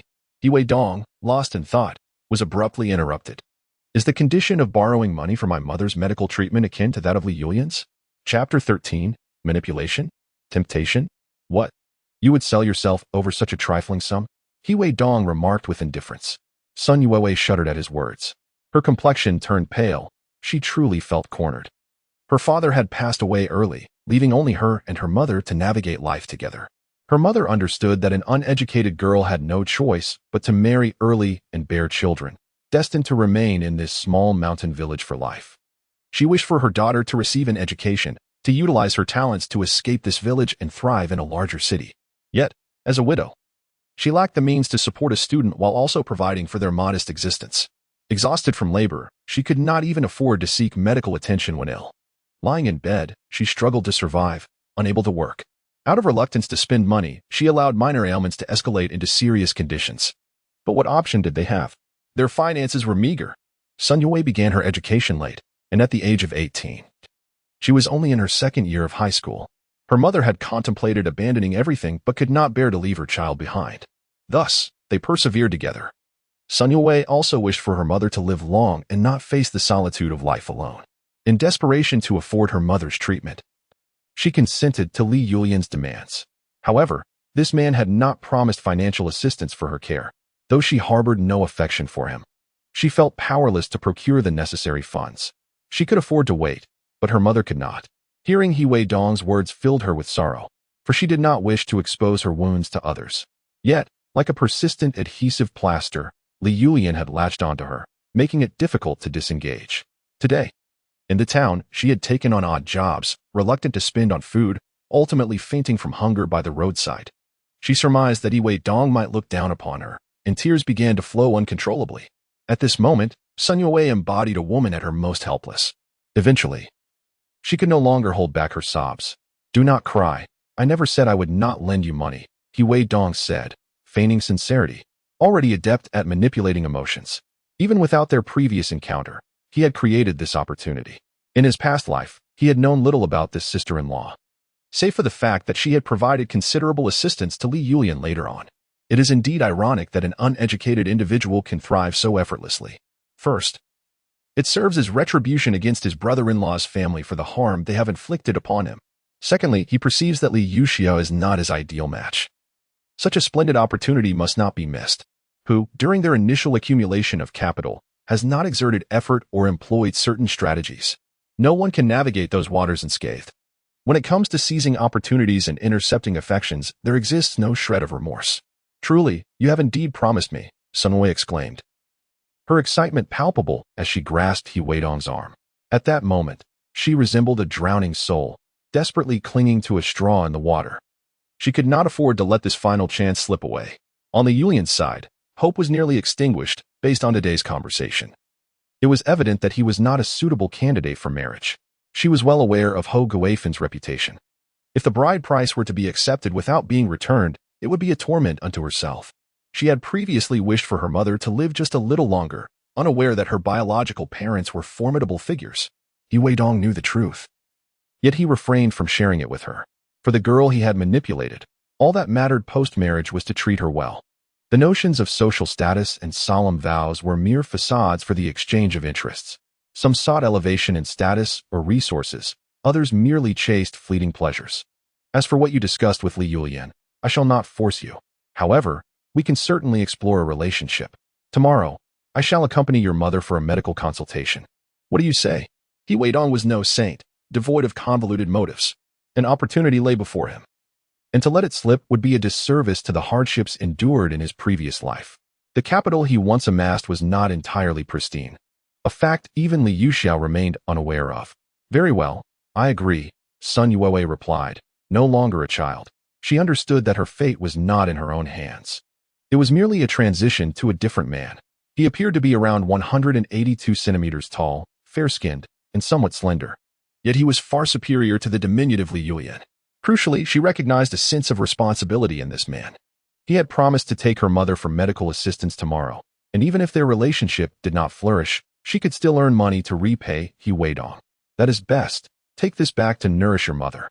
Tomorrow, I will return, and we shall go to the town hospital together. What do you think? He Weidong was not the type to exploit others without providing hope in return. Money hidden away should remain out of sight. The 15 yuan had been nearly exhausted, and he reluctantly handed over a pound of lamb to Sun Yuewei. This was his means of earning, yet for the sake of his future wife and prospective mother-in-law, he was willing to agree. One must be willing to make sacrifices. After all, trust in the future for Sun Yuewei could bring forth greater benefits than anticipated. A man's vision is indeed somewhat fitting. Is this inappropriate? He Weidong has already promised to provide money for his mother's medical treatment, although she perceives this as somewhat opportunistic. Acceptance is necessary. However, he also offers lamb to himself, which makes her feel a bit awkward. Does he truly have such faith in himself? Naturally. She is unaware of He Weidong's inner thoughts. She only knows that this man before her is kind-hearted. There is no need for embarrassment. Once we marry, your mother will become my mother too. Hurry back. I still need to return home as it is getting late. Tomorrow, await my arrival. With that, He Weidong rode off. Watching his disappearing figure, Sun Yuewei felt that if he genuinely cared for her, providing for her mother's health and extending her years, marrying him would not be a burden. Where have you been, you rascal? Your clothes are filthy. What mischief have you been up to? Upon returning home, Li Yuan was met by his mother, Girlfrien, who, noticing his disheveled appearance, reprimanded him without a hint of concern for his emotional state. Having been beaten by He Weidong yet again, this time in front of the woman he cherished, Li Yuan felt increasingly aggrieved. In the midst of Girlfrien's incessant nagging, he could not help but weep. You little brat, I've scolded you a couple of times, and you're throwing a tantrum now? We are out of soy sauce. Go fetch some for me. I want tea go. Why should I fetch it without money? I was beaten. Do you even care? Chapter 14. Making a scene, yet again receiving a beating. What? Who dares to hit you? Do they think your mother is made of clay? Upon hearing that her son had been assaulted, Girlfrien's demeanor instantly turned icy. With her hands on her hips and her eyes blazing with fury, she looked ready to devour someone. Li Yuan, gritting his teeth, replied indignantly. It was that scoundrel He Weidong.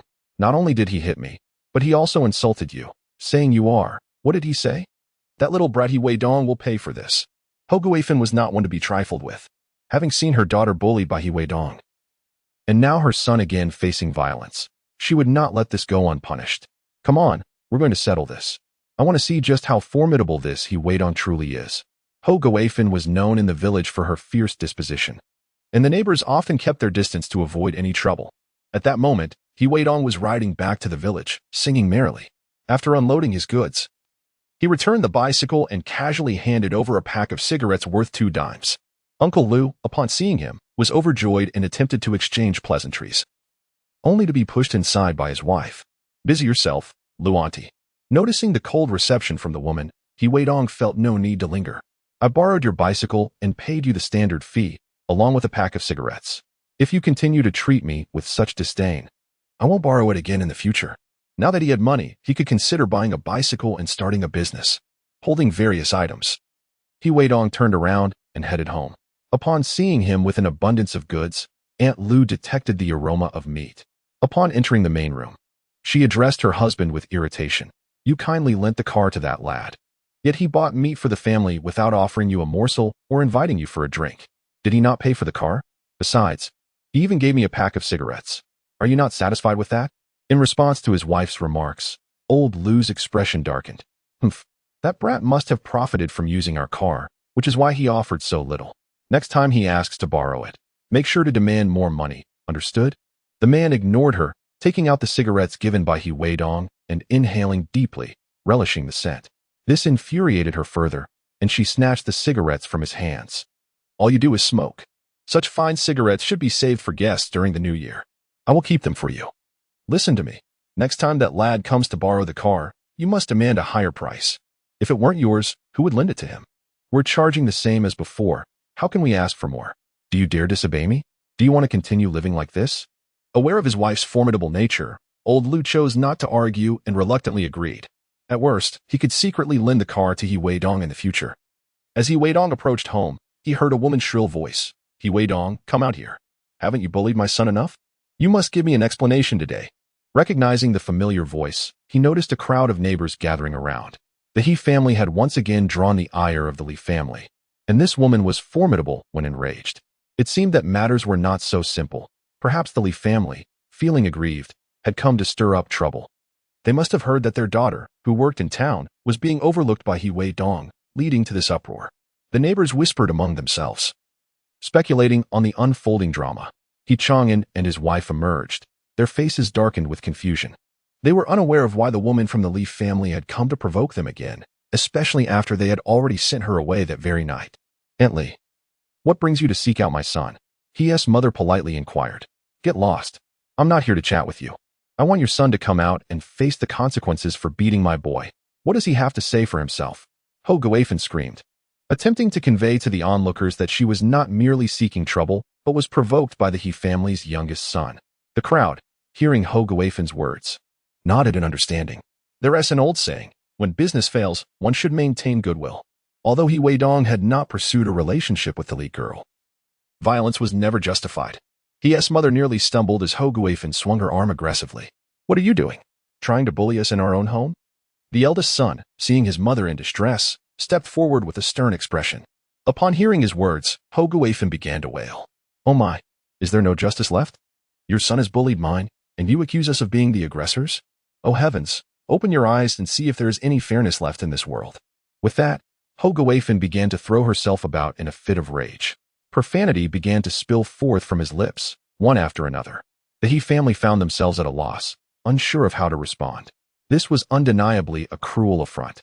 Weidong had yet to return, leaving them ignorant of the specifics. However, judging by Li Yuan's tear-streaked visage, it was evident that she had been weeping. They remained oblivious to the events that had transpired between Weidong and this young man. What was he cursing about? Had the old man come to wreak havoc in his home?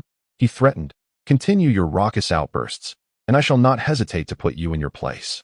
Weidong would not extend any courtesy to this venomous former mother-in-law. She had schemed against him throughout his life.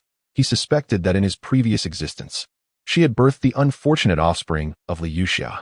Her hasty summons had led to a tragic car accident, leaving him bedridden, and he surmised that she was somehow implicated. Otherwise, why would she utter such words in the hospital?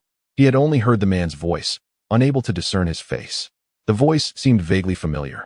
Before he could even recognize it, he had been reborn, narrowly escaping Li Yuxia's machinations. To become a father to an illegitimate child was a fate he had avoided, thanks to his resolute willpower at the time.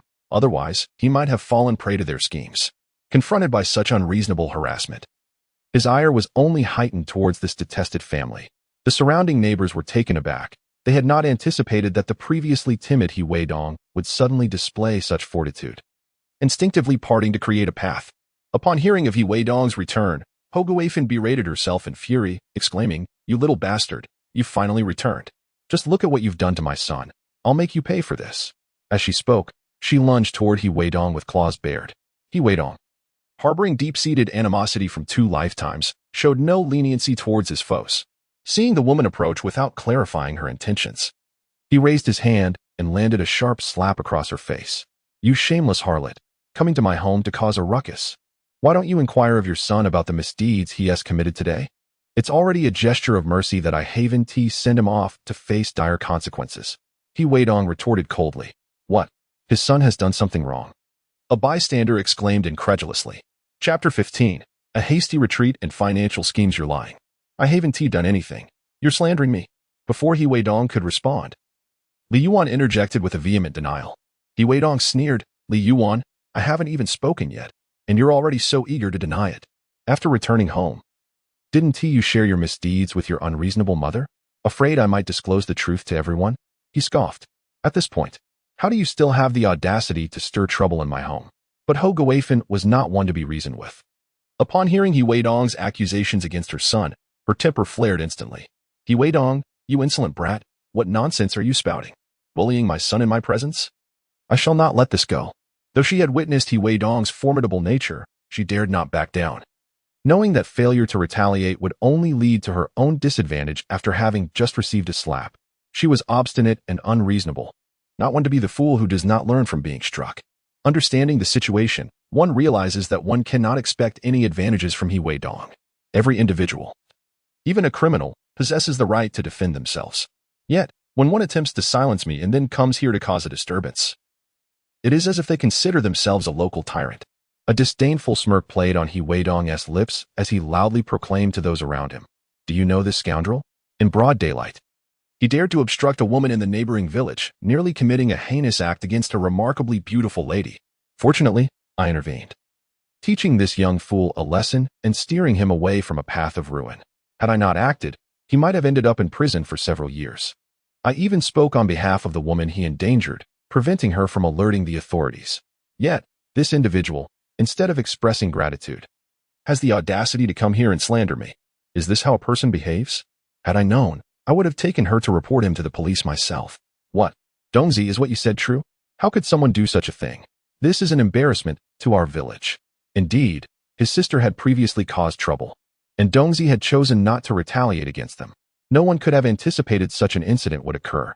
How could anyone act so devoid of conscience? Ho Guifan refused to believe He Weidong, insisting that this narrative contradicted what her son had told her. He had claimed that He Weidong was the one bullying him, without any mention of obstructing women. Nonsense. He Weidong, you are slandering my son. Li Yuan chimed in. He Weidong, you are talking nonsense. It is you who colluded with that shameless woman. I merely sought to clarify the situation when I confronted you, yet you accuse me unjustly. Indeed, you have gone too far, you little brat, Ho Guifan seethed, pointing her finger at He Weidong. If it weren't for the fear of tarnishing others' reputations and the concern that my son might remain unmarried, I would have already reported you to the authorities. You are worthless. If you continue to act so shamelessly, Li Yuan, believe me, I will gather people to apprehend you tomorrow. He Weidong was not inclined to show Li Yuan any courtesy. The onlookers, intrigued by the unfolding drama, found merit in He Weidong's words. In these times, a woman's reputation is indeed invaluable, and his claims seemed plausible. Ho Guifan, if you wish to save your son, you better return home and ascertain what he has truly done. Questioning here will only lead to further disgrace. Moreover, your son is not the only one involved. Behaving like a rogue can lead to dire consequences. He Weidong was not one to hold back. This woman had dug her own grave, yet she sought to drag him down with her, as if in a dream. While I may not possess the power to ruin your family entirely, it does not imply that I will treat you with kindness or fear. Who could have foreseen that the previously meek He Weidong, who could barely speak up, would suddenly transform into such a silver-tongued individual? The neighbors looked on, intrigued by how different the He family's sons had become. At this moment, Ho Guifan found herself unable to contend with He Weidong. Known for her sharp tongue, she was rendered speechless in his presence. A sense of trepidation washed over her as she glanced at her son, feeling an unsettling awareness that there might be secrets she was unaware of. She feared that her son might have engaged in some clandestine wrongdoing. If He Weidong were to uncover any incriminating evidence, the consequences could be dire. Her son's future hung in the balance, and the thought of that man withholding financial support from her was daunting. Though her husband was employed, the expenses of the household weighed heavily on her, especially with a son who was both indulgent and idle. She too was in a precarious situation, for a lack of funds could spell disaster. Why are you still here? Scram. Are you waiting for a meal at my house? She barked, noticing Ho Guifan's momentary lapse. He Weidong was preoccupied with his own purchases, concerned that further delay might spoil his goods and, by extension, his income. Just you wait, he muttered under his breath. Seeing the predatory glint in He Weidong's eyes, Ho Guifan seized her son Li Yuan and fled in disarray. As for the ongoing conflict with the He family, she vowed it was far from over. The onlookers began to gossip about Ho Guifan's predicament, unable to stand up to He Weidong. She was now being bullied by others as well. Turning around, she glared fiercely and snapped, "You busybodies, what are you prattling on about? Just wait. If you keep meddling in my affairs, I'll silence you. Focus on your own lives instead of poking your noses into others' business." The spectators lacked the audacity that Li Weidong possessed, and despite Ho Guifen's fierce demeanor, they felt a flicker of apprehension. After muttering a few complaints, they turned and made their way home. "Son, you've been gone all day. What on earth did you buy?" Homu inquired, observing her son return with a large bag that emanated the scent of meat. "Mom, Dad, this contains mutton and pork. It's from my earnings," Li Weidong replied hastily, feeling the weight of his family's gaze upon him. "Where did you get the money to buy so much meat? Are you planning to open a restaurant? Do you even have the skills for that?" Homu questioned, perplexed by the quantity of meat Li Weidong produced. She had a fair understanding of her youngest son. He rarely ventured into the kitchen and had no culinary prowess. The very idea of him running a restaurant seemed far-fetched, especially with other family members needing care. "True. I don't have enough money to open a restaurant yet, but I can still set up a stall. Remember how I had my little sister help me peel bamboo skewers during the day? That's what this is for. Just wait and see. I'll prepare a little something for us to taste, and you'll understand," Li Weidong declared, his excitement palpable. With that, Li Weidong, amid his family's astonishment, entered the kitchen, slicing off a small piece of fat and then cutting approximately half a pound of mutton. "Brother, you really can cook? I had no idea." His sister, Hiyu, exclaimed as she entered, curiosity written all over her face as she gazed at her third brother. Indeed, today's purchases were quite satisfactory. A trial is necessary, and by tomorrow you shall see the results. Why don't you assist me in dicing this meat while I prepare the seasonings?" Li Weidong remarked to his younger sister. "Certainly, I am eager to help," Hiyu replied, intrigued by her suddenly transformed third brother and curious about what he would concoct for her. Li Weidong stepped aside, allowing his sister to cut the meat while he began to mix the seasonings he had acquired earlier in the day, adhering to a specific ratio. He even added a touch of sesame oil from home. Outside, the entire family lingered, not entering the house but congregating at the kitchen door, their necks craned like ducks, peering in at the industrious siblings, unaware of what was being prepared. However, for their family, indulging in meat was a monthly affair, and with so many mouths to feed, each occasion did not allow for lavish portions. Li Weidong removed the charcoal from the stove and placed it on a rack, laying the skewered lamb upon the coals to grill. As the enticing aroma of the meat began to waft through the air, he sprinkled the carefully crafted seasonings over the skewers and brushed them with oil. The scent of the lamb was a tremendous allure for the onlookers. Even his assisting sister licked her lips, captivated by the lamb skewers. Approximately 10 minutes elapsed, and the 60 skewers of lamb were finally ready. With a smile, Li Weidong called out to the eagerly awaiting family outside. "Come, mother, father, and siblings, do sample this." Each person received 4 skewers, yet with 14 family members present. A few skewers remained. It was unfortunate that his sister had cut the pieces too small, resembling Cantonese barbecue, which left everyone yearning for more. However, the intent was merely to let everyone taste the creation. "Is this truly a profitable venture?" Father Yi queried skeptically. "This is merely a trial run. We have charcoal at home, and this rack is readily available. If all goes well, I shall venture out to test the market tomorrow," Li Weidong responded. "Delicious. This is truly delightful," exclaimed his eldest brother's son, expressing his joy. "Be quiet. Your mouth is not a means to summon attention. Go check if the front door is secured," his sister-in-law admonished, causing him to obediently fall silent. "Dongzi, this flavor is genuinely commendable. Are you certain there will be buyers? What price do you intend to set?" His brother, Li Weiping, inquired curiously, as none of them had engaged in business before or tried such endeavors. "Brother, I plan to cut the pieces larger, pricing them at 20 cents each, including pork skewers. I will first test the waters at the factory in town. If business does not flourish, I shall proceed to the county seat. This venture, apart from the unique seasoning ratios I possess, bears little intrinsic value, and I suspect it will soon be common knowledge. My aim is to swiftly accumulate my first pot of gold. After all, selling there without the need for tickets. I trust that the factory workers, once off duty and hungry, will be willing to buy. All right, we are uncertain about this, but please refrain from engaging in any illicit activities," Father He cautioned, relieved to see his youngest son developing his own ideas, as long as he remained industrious.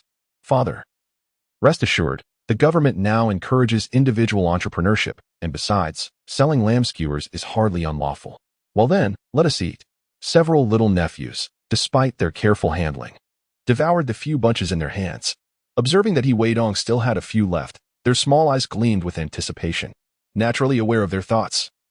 Li Weidong chuckled and remarked, You six can only share 4 bunches, which would be quite unfair. This afternoon, your little aunt helped me gather bamboo skewers.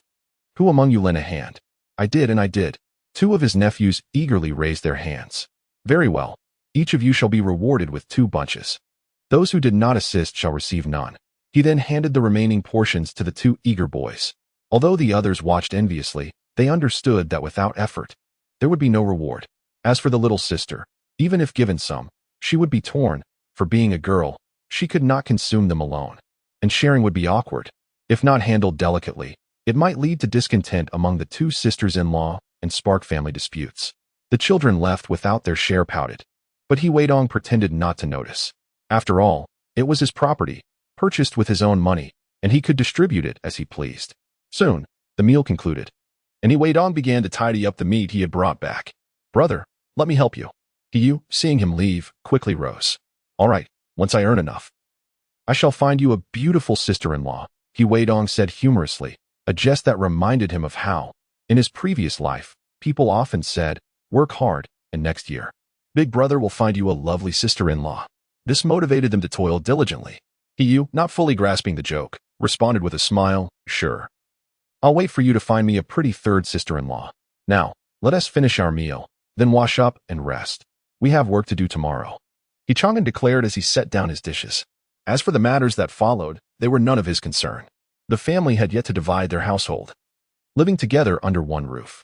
The youngest son was not contributing, and the eldest and 2nd daughters-in-law had their grievances but dared not voice them publicly. As their marriages had all been funded by the family, they could discuss separation once the youngest son married. Brother, your distribution seemed to displease the 2nd sister-in-law. Chang'an observed, noting that those who had worked were the 2 nephews from the eldest sister-in-law's side, while the 2nd sister-in-law had only 1 nephew and 2 daughters, who had gone to help gather pig fodder. What objection could there be? I purchased these goods with my own funds and prepared them myself. I may give them to whomever I choose. Those who do not work cannot expect to eat. Such dreams are futile. If they wish to separate, let them. Weidong replied nonchalantly. After all, his relationship with the 2nd sister-in-law was not particularly amicable, and every individual harbored their own sentiments. With many people around, conflicts inevitably arose. If they attempted to quarrel over this matter, Weidong would have no qualms about it. Otherwise, the earnings he made would also have to be shared with the family. However, he had yet to marry, and her status in the household was low. She dared not speak out for fear of inciting arguments between her sisters-in-law and mother. The 3rd brother, however, was different. As the youngest son, he spoke with confidence. Do not worry. Once I take you to earn money, I will ensure you have a good wife with a generous dowry. Weidong teased upon noticing his little sister's silence. Brother, you wouldn't have really found a partner, would you? Is she beautiful? How does she compare to Li Yuxia? Chapter 17. Another money-making scheme. The first customer for grilled skewers. Just wait. When the time is right, I will tell you, Weidong replied with a faint smile. However, he was equally astute. She turned to her older brother and said, Brother, previously, the Li family came to cause trouble, especially that scoundrel Li Yuan. You don't mean to say that the person you tried to intercept is someone you fancy, do you? Upon hearing this, Weidong looked at his younger sister, surprised by her perceptiveness. Although Sun Yue was indeed his target, he could not speak recklessly, as it might tarnish the reputation of another girl. In the rural setting, such matters could make life exceedingly difficult. Weidong understood that. As long as her mother's illness persisted, this young woman would not easily consider marriage. Particularly without seeking medical treatment, her emotional state was already fragile. Any rumors reaching her mother could lead to dire consequences. It was likely that Sun Yue might also succumb to despair. While Weidong believed that he could achieve success through his own efforts, he was aware that the political resources she possessed were equally essential. This was not merely an economic society. It required a profound understanding of interpersonal relationships. In later years, individuals from a certain northern province pursued civil service positions precisely for this reason. Although the income was not the highest, the status it conferred was significant. Despite their monthly earnings appearing to be under 5,000 yuan, the hidden benefits, vacation time, health checks, and corporate perks combined would exceed one's imagination. For a white-collar worker earning over 400,000 yuan annually, one must consider how much youthful time is invested in work. Yet, this job was a stable one. As long as no mistakes were made, it could last a lifetime, with benefits increasing along with seniority. A standard workweek of 4.5 days. 8 hours a day, spent with a newspaper and a cup of tea, in a climate-controlled environment, life would pass by in such a manner. On the other hand, ordinary laborers often found themselves working late into the night. After turning 35, one's health begins to decline, and the looming threat of unemployment becomes ever-present. Yet, they are not deterred. A mother-in-law would prefer her daughter to choose a civil servant earning less than $4,000 a month rather than someone else. This is the reality. When your wealth reaches a certain threshold, if you lack the ability to safeguard it, it ceases to be yours and instead becomes your fatal poison. Otherwise, why would anyone be so keen on pursuing civil service? Weidong pondered, I shall not pursue civil service. Instead, I will strive to earn money. However, he envisioned Sun Yue navigating within the system to secure her assets, bolstered by the support of her true parents. Naturally, this would be feasible when everything became clear. It was then that he would accumulate political resources. None of this had been shared with anyone. It was sufficient for him to know it himself. The siblings chatted casually, completing nearly 10 kilograms of meat, preparing about 200 skewers. These were merely Weidong's initial foray into the business. Brother, how will you prepare these for tomorrow? Weidong urged. I borrowed a cart, and I will go tomorrow. You should rest now. Okay, Weidong replied, concerned about damaging the items. He soaked the purchased saltpeter in water and wrapped the prepared meat skewers in plastic bags, placing them in his room. After a brief wash, he lay down to rest. This was his first venture after returning home, and he could not afford to fail. Although wild ginseng had proven profitable, potentially soaring to millions in the future, he was in urgent need of money to help Sun Yue's mother with her medical expenses. He was gathering resources in advance, seeking vengeance while also resolving his personal issues. At the first crow of the rooster, Weidong rose. He washed quickly and retrieved a few cooked potatoes from last night as fire pit. Dongzi, are you up? I've brought the cart, said the visitor, Xiao Xiao, whose real name was Zhang Xiaojun. Yes, have you brought the cart? Let us go. Weidong replied as he stepped outside and saw Xiao Xiao. Yes, I'm all set. Are you really going to help us make money? Xiao Xiao asked, puzzled, recalling Weidong's previous promises to take both of them along to earn. However, Xiao Xiao had no capital and found it hard to believe that Weidong, who spent his days with them, would truly help him to profit. Come with me, today in town. After we sell everything, I'll pay you a wage. Weidong assured him, pulling Xiao Xiao's arm to help him gather their belongings. Upon seeing the items Weidong had prepared, Xiao Xiao exclaimed, these are meat skewers. Are you planning to make money with these? Yes, hurry up, Weidong replied, retrieving a pack of cigarettes he had purchased the day before, handing one to old Lu while keeping a pack for himself. In this day and age, one need to rely on cigarettes to get things done. Otherwise, as a young man still in his adolescence, who would take him seriously if he approached others without the air of maturity? Once they had loaded their items, the light in his parents' room turned on, and he Chang'an stepped out, noticing the two busy preparing. Are you both going together? Yes, we'll look out for each other on the road. It's safer that way. He recalled how, back in the year 2000, the roads were fraught with bandits. Moreover, this was still the 1980s, a time of widespread poverty. One could not dismiss the possibility of encounters with those who might stray into wrongful paths. Come back early. And avoid conflicts with others, understood? Chang'an cautioned. Understood, Weidong affirmed, as he placed 2 machetes into the cart. Seeing this, Chang'an chose not to say more. Aware of the circumstances outside, urging his son to refrain from acting impulsively, if it came to dire straits. It was far better than mourning over one's lost child at a grave. All right, it's all set. Let us go. The two pushed the cart. Walking in darkness along the mountain path, early risers were already out collecting cow dung. Once returned, they would ferment it in a pit, creating natural fertilizer. A far superior and untainted alternative to chemical fertilizers, yielding sweeter and more fragrant produce. With these thoughts in mind, Weidong envisioned opening a future spicy hot pot restaurant. Utilizing these vegetables during the winter season undoubtedly attracts numerous consumers. Dongzi, exert yourself. What are you pondering? As we ascend the slope, the diminutive Xiao Xiao feels a bit burdened. Glancing back, Weidong seems lost in some obsession. Ah, I see. You are concocting schemes for fortune. How intriguing. What splendid plans for wealth have captivated your thoughts to such an extent that it nearly exhausts me. You are too frivolous. If you exercised more, I would tell you that when we achieve prosperity, you are welcome to dine on meat at my home. Very well. Upon reaching the town at approximately 10 o'clock, Weidong, after a brief circuit, commenced grilling lamb skewers. Instantly, a tantalizing aroma enveloped the air. Boss, is this grilled meat? How much do you charge? Is it delicious? We offer both pork and lamb at 20 cents a skewer. No ticket required. Do give it a taste. Chapter 18. Business flourishes, encountering robbery last night. He had diced some meat with Yu, which was exceedingly small and would likely be dismissed by others. Moreover, it seemed unreasonable not to allow people to sample the fare. Weidong resolved to create tasting portions, grilling in batches to entice the curious onlookers. When the first group of customers arrived, he ensured they had the opportunity to try the skewers. Accepting the skewer offered by Weidong, one individual sampled it, exclaiming, "This is delightful. It's remarkably flavorful. I never realized grilled meat could be this exquisite. I have grilled before, but never with such success. Is that true? Young man, are you not deceiving me?" Someone nearby queried the meat-tasting patron. Many spectators suspected he might be a plant sent by Weidong. The existence of such plants transcends time. Of course not. Would you think I'm an accomplice? Upon hearing this, the crowd ceased their speculations. Boss, I'll have 20 skewers, 10 of pork and 10 of lamb. Ignoring the surrounding chatter, he called out to Weidong. All right, just a moment. It will be ready shortly. Weidong, pleased with his first sale, responded courteously. Before long, the 20 skewers were grilled to perfection and sprinkled with a special seasoning. He handed them over. Here is your money. The customer produced a handful of cash. Counting it carefully, exactly $4, perhaps pre-calculated during the wait.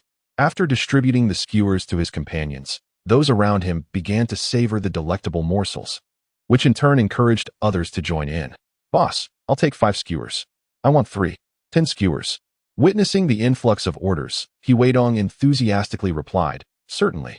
Everyone will be served. It will be ready soon. As Weidong resumed grilling, Xiao Xiao assisted in collecting payments. The two worked in harmony, quickly preparing the skewers. Those who received their meat were visibly satisfied. Indeed, as the earlier patrons had stated, the flavor was truly exceptional. Time slipped away rapidly, and soon it was 11:30, marking the end of the workday for the factory. Workers emerging early noticed a gathering outside, curious about the source of the enticing aroma wafting from within. In these times, the factory remained a state-owned enterprise. The workers' wages range from 36 to over 100 yuan per month. The factory also provides housing, and there are not many places to spend money, as the cost of living is quite low. Upon closer inspection, one realizes that these individuals are enjoying meat skewers, which appear quite delectable. After some effort, I managed to squeeze in and found Weidong and another individual grilling the meat. How much do you charge for these skewers? One person inquired. We offer both pork and lamb at 20 cents each, Weidong replied with a smile. As the end of the workday approached, fewer than 100 of the 200 skewers prepared had been sold. Is that so? Quite reasonable. I'll take 20 skewers to bring home for my daughter and wife, said a middle-aged man. Old Yang, what are you doing? Aren't you going home for a meal?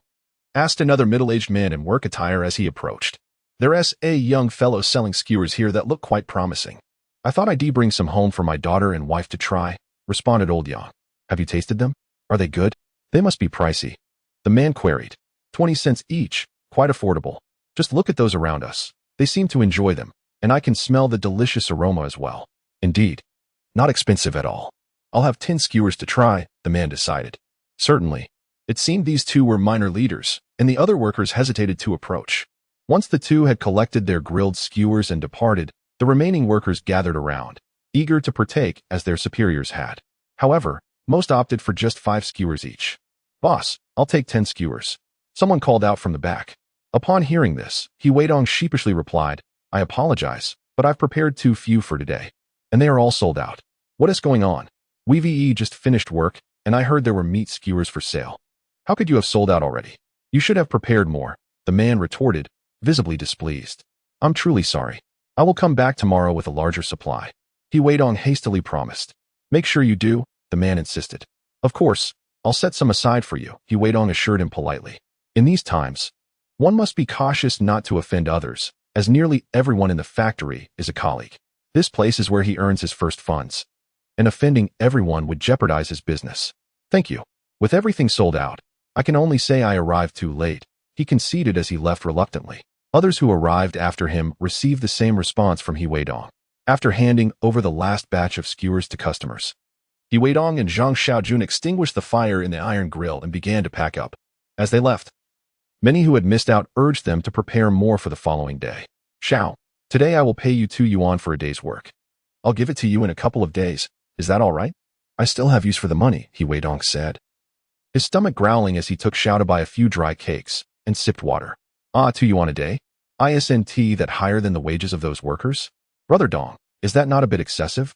Zhang Xiaojun asked in astonishment. This chapter is not yet concluded. Please click to the next page to continue reading. Recently, he had witnessed Weidong's prowess in grilling skewers and his entrepreneurial skill. Rest assured, my friend, I shall accompany you on the path to wealth. No brother shall be left behind, provided there is no betrayal. I would never betray you, not for anything. Zhang Xiaojun declared, thumping his chest. Their bond had been quite strong in the past, and he had even saved Zhang's life once. Otherwise, that drinking incident could have ended tragically. This was also the reason why Weidong, despite having an older brother and a Zheng, chose to bring Zhang Xiaojun along. If not for the necessity of accumulating initial capital, he would not have offered such a meager salary. Good brother, let us go buy some meat. The two made their way to the supply and marketing cooperative, purchasing nearly 30 pounds of pork, nearly exhausting the 40-odd yuan they had. They also bought some white sugar and various seasonings, along with a batch of salt. All right, let us head home. I have some matters to attend to. You take these items and go to my house first.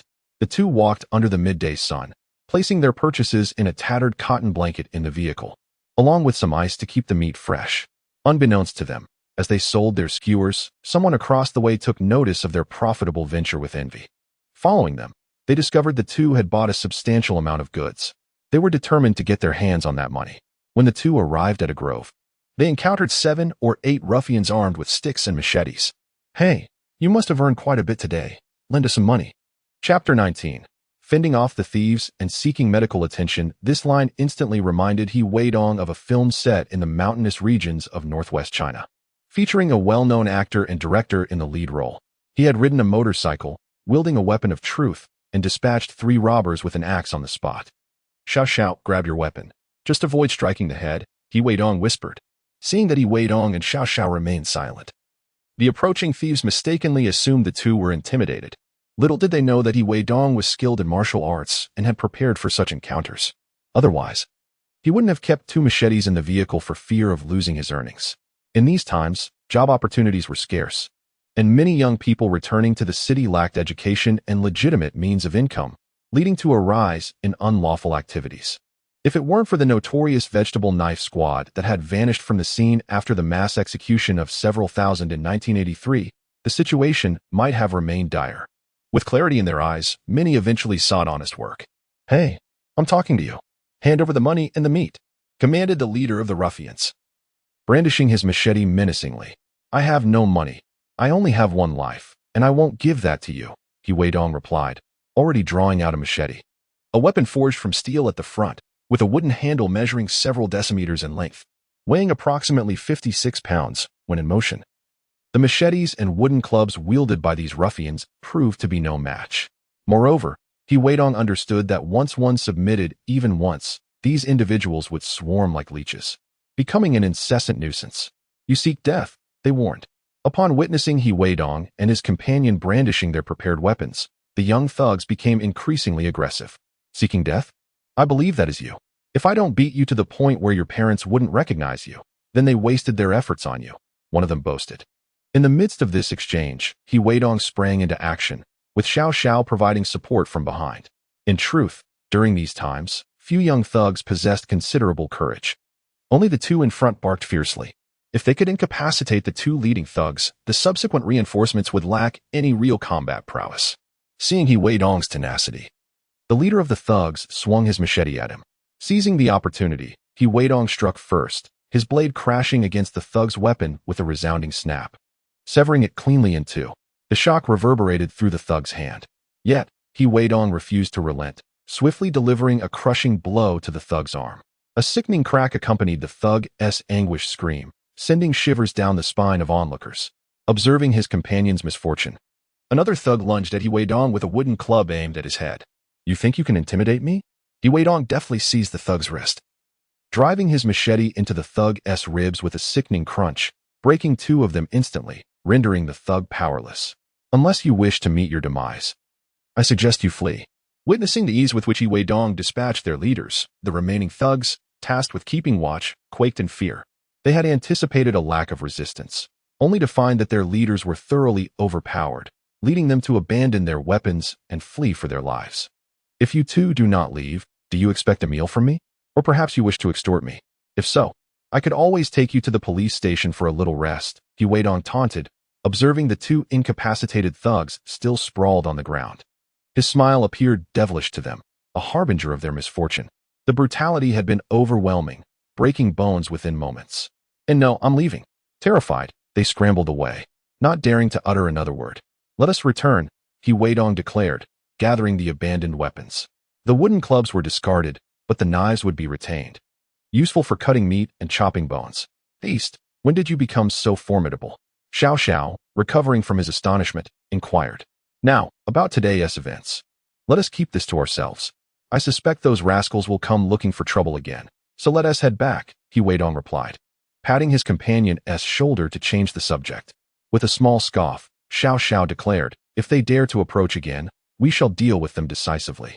Having exchanged light-hearted banter, the two made their way back to the village. Once they had unloaded their goods, Weidong asked his younger sister to assist Xiao Xiao while he attended to other matters. Dongzi, where are you headed? I have something to take care of, but I shall return shortly. Weidong intended to deliver money to Sun Yue. Today, he had earned approximately 30 yuan, which would be spent on meat and condiments, leaving him with only the remaining 1,000 yuan. Sun Yue's mother had initially suffered from a mild illness, merely a cold and fever.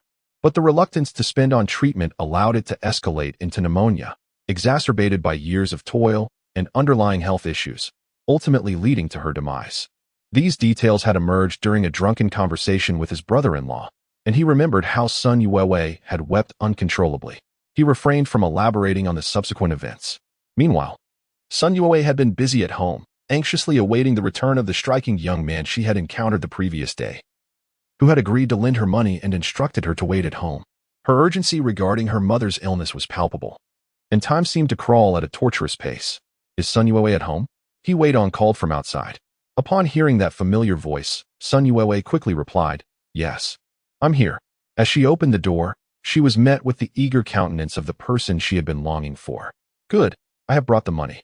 Let us borrow a cart and take your mother to the hospital, Weidong urged, fully aware of her anxiety. All right, I will borrow one from next door. Sun Yue readily agreed. To win someone's heart, it is often in their moments of despair or disappointment that one must appear like a radiant savior. Much like a hero descending on a rainbow, you have already succeeded halfway. Moreover, given Sun Yue's malnutrition, she was unable to lift her mother alone. Offering assistance in transporting her mother would surely earn her gratitude. After all, morality often pales in comparison to the exchange of mutual benefit. A fervent romance, devoid of material support, is but a castle in the air. Go fetch your blankets to cushion the cart. We shall take your mother to the hospital, Weidong instructed as he saw Sun Yue return with the cart. Chapter 20. Sun Yue's gratitude. All right, Sun Yue nodded. Once the cart was prepared, Weidong assisted in lifting her mother onto it. We are ready to depart. He pulled the cart ahead, while Sun Yue locked the door, requesting nearby neighbors to keep an eye on things as she followed Weidong. Observing his tall, sturdy figure in front of her was like gazing at a formidable mountain, stirring deep emotions within her. Initially, Sun Yue's mother had resisted going to the hospital, believing her ailment to be trivial and a waste of money. It was only through Weidong's gentle persuasion, reminding her that Sun Yue was still young, unmarried, and would eventually need her support for future children, that she agreed to seek treatment at the town hospital. As they journeyed, Weidong had not walked far before beads of sweat began to form on his brow. Fortunately, my health is currently robust and my constitution exceptionally strong. Otherwise, I might not have made it at all. Upon arriving at the hospital in town, the doctor, after a thorough examination, remarked on the delay in bringing the patient, stating that had they waited even a few more days, serious complications could have arisen, making treatment here impossible. Beside him, Sun Yue, upon realizing how close she was to losing her mother, felt her eyes welling up with tears. All right, don't cry now. Everything is fine. We made it here without incident. Weidong consoled her. In that moment, Sun Yue felt like a drifting buoy, instinctively leaning against Weidong for support. The doctor, seeing the situation, instructed the family to arrange for hospitalization, as the patient would need to be observed and treated for several days. Mistaking Weidong for the patient's son and Sun Yue for the daughter, He urged Li Weidong to proceed with the payment. Seizing such a rare opportunity, Li Weidong was reluctant to let it pass, yet he needed to pay the fees. You wait here. I will go settle the hospitalization and treatment fees. Don't be afraid. I will take care of everything, he assured her. You are the patient's daughter, correct? Once your brother returns, you can accompany the nurse to the ward. Sun Yue's mother, anxious about the expenses, expressed a desire to return home, but the doctor intervened, warning, if you go back now, in a few days, your health will deteriorate, and your daughter might lose you. Your child is grown. It's time for you to receive care, and your son can earn money outside. Thank you, doctor. Sun Yue finally managed to express her gratitude. Li Weidong returned, drenched in sweat after settling the hospitalization fee and treatment costs amounting to 100 yuan. Concerned that Sun Yue might not have eaten lunch, he stopped by a nearby store and bought 2 packets of instant noodles. Rest assured, I have already paid the hospitalization and treatment fees. You haven't eaten yet. Have you? Please have something to eat. Take this money. You will need it while caring for your mother at the hospital. Don't be frugal. If you let yourself go hungry, it won't be good for you. And I'm still waiting for you to repay me, he advised, hoping to alleviate any reluctance she might feel about accepting help. In truth, Sun Yue had met Li Weidong during her primary and secondary school years. Though he was 2 grades above her and likely did not remember her, being preoccupied with youthful pursuits. Back then, she held a certain admiration for Li Yuxia from their village, as Li Weidong had a fair complexion that set him apart and made him quite noticeable at school. Just how much did you spend? Show me the receipt, Sun Yue said with a calm demeanor. It's not much, don't worry, Li Weidong replied, concerned about placing too much pressure on her. Give it to me. If you've lent me money, at least let me know the amount, she insisted stubbornly. All right. It's not too much, just 100 yuan. If you can't repay it, you'll have to be my collateral, but please don't run away. Eat well here. I have matters to attend to at home. I'll come back to see you after I finish my errands tomorrow, Li Weidong joked lightly. Wait. Sun Yue called out to him from behind. What is it? Li Weidong stopped. Thank you. I cannot run, Sun Yue said, her cheeks flushed. Be good. Take care of your mother, but also remember to care for yourself, Li Weidong remarked before departing. Earlier on the road, he had dealt with a few ruffians. Fearing an ambush, he needed to hurry back before dawn. Watching Li Weidong's tall silhouette disappear, Sun Yue felt a surge of strength and turned back towards the hospital room. The doctor had just finished administering an injection to her mother, reminding her to call the nurse once the 4 was done before leaving. Dear, who was that young man? Why is he so kind to you? You wouldn't be. Mother, I am not. He is a classmate of mine who, seeing my plight and knowing you were ill, agreed to lend me money. Sun Yue knew well what her mother implied and provided the excuse she had prepared. My dear, you are beautiful, and I understand that my illness has burdened you. Please do not sacrifice yourself for my sake. Sun Yue smiled. Mother, rest assured, I will not. The money is a loan, and I shall repay him. That is good. Once I recover, we will be fine together. Meanwhile, Li Weidong was fortunate. The journey back had been uneventful. Arriving home, he was out of breath, drenched in sweat. Brother, where have you been? Why are you back so late? He inquired with concern upon seeing her brother return. I had some matters to attend to. Is the meat marinating? Yes, it's ready. I was just about to prepare the skewers, she replied. Go take a rest. I can handle the skewers. Don't injure your hands, Li Weidong advised. No need. I am accustomed to it. East, you are back. Xiao Xiao, who had just returned from cutting bamboo, greeted Li Weidong. Yes, take a short break. We will begin preparing shortly. In these times, a strong laborer toiling in the fields could barely earn 2 coins a day, so Xiao Xiao naturally stayed to help. While cutting the meat, his young niece and nephew, who had not yet reached school age, came over, their mouths watering at the sight. Third uncle, are you going to grill meat for us today? Just wait a moment. I will grill it once it's ready, Li Weidong replied with a smile. In his previous life, he had a good relationship with these nieces and nephews early on. Unfortunately, his ex-wife, Li Yuxia, had been a terrible person, insisting that they were only there for money. Consequently, their interactions dwindled. Whenever he mentioned this, she would bring up how Li Weidong had wronged her and wasted her time, fostering a habit of submissiveness in him, silently enduring her behavior. Now, with a fresh start, he was determined not to let such a situation arise again. What are you staring at? Get back to work. Li Weidong chided Zhang Xiaojun, who was staring at his sister. Chapter 21. The aspiration to send his sister to university. And the eldest brother's desire to sell skewers in his previous life, his sister married into a family that was not particularly favorable. She sacrificed a great deal for her career and often quarreled with her in-laws. Her husband was excessively obedient to his parents and treated his sister poorly. In this life, he was determined to ensure they would not encounter such hardships again. However, marrying one's own brother is something he finds troubling, feeling unworthy of his sister. Although in the previous life, Zhang Xiaojun treated him well and even offered assistance, that does not justify betraying his sister. After receiving a slap, Xiao Xiao became subdued and focused on her work. Little sister, would you like to attend university? Brother Sin has the means, and once I start my company, you could assist me. After all, a business cannot thrive without family oversight, Weidong said earnestly, gazing at his sister. In the past, she had excelled in her studies. But due to family obligations, she had to forego higher education and marry early. Hearing about the prospect of attending university, He looked at Weidong in surprise. Brother San, do you really think I can pass the entrance exams? I've heard they're quite challenging. My sister is exceptionally bright. With diligent study, she will surely succeed. I lack extensive education, and if I were to start a business without family support, I might be taken advantage of, which would be a tremendous loss, he reassured her, intending to alleviate any pressure she might feel. But I am a girl, and our parents likely wouldn't approve, He murmured softly. What does being a girl have to do with it? Both genders are equal. Great leaders have said that women hold up half the sky. If you are determined to learn, I will support you without burdening the family. What is there to fear? After all, what can you achieve through farm work?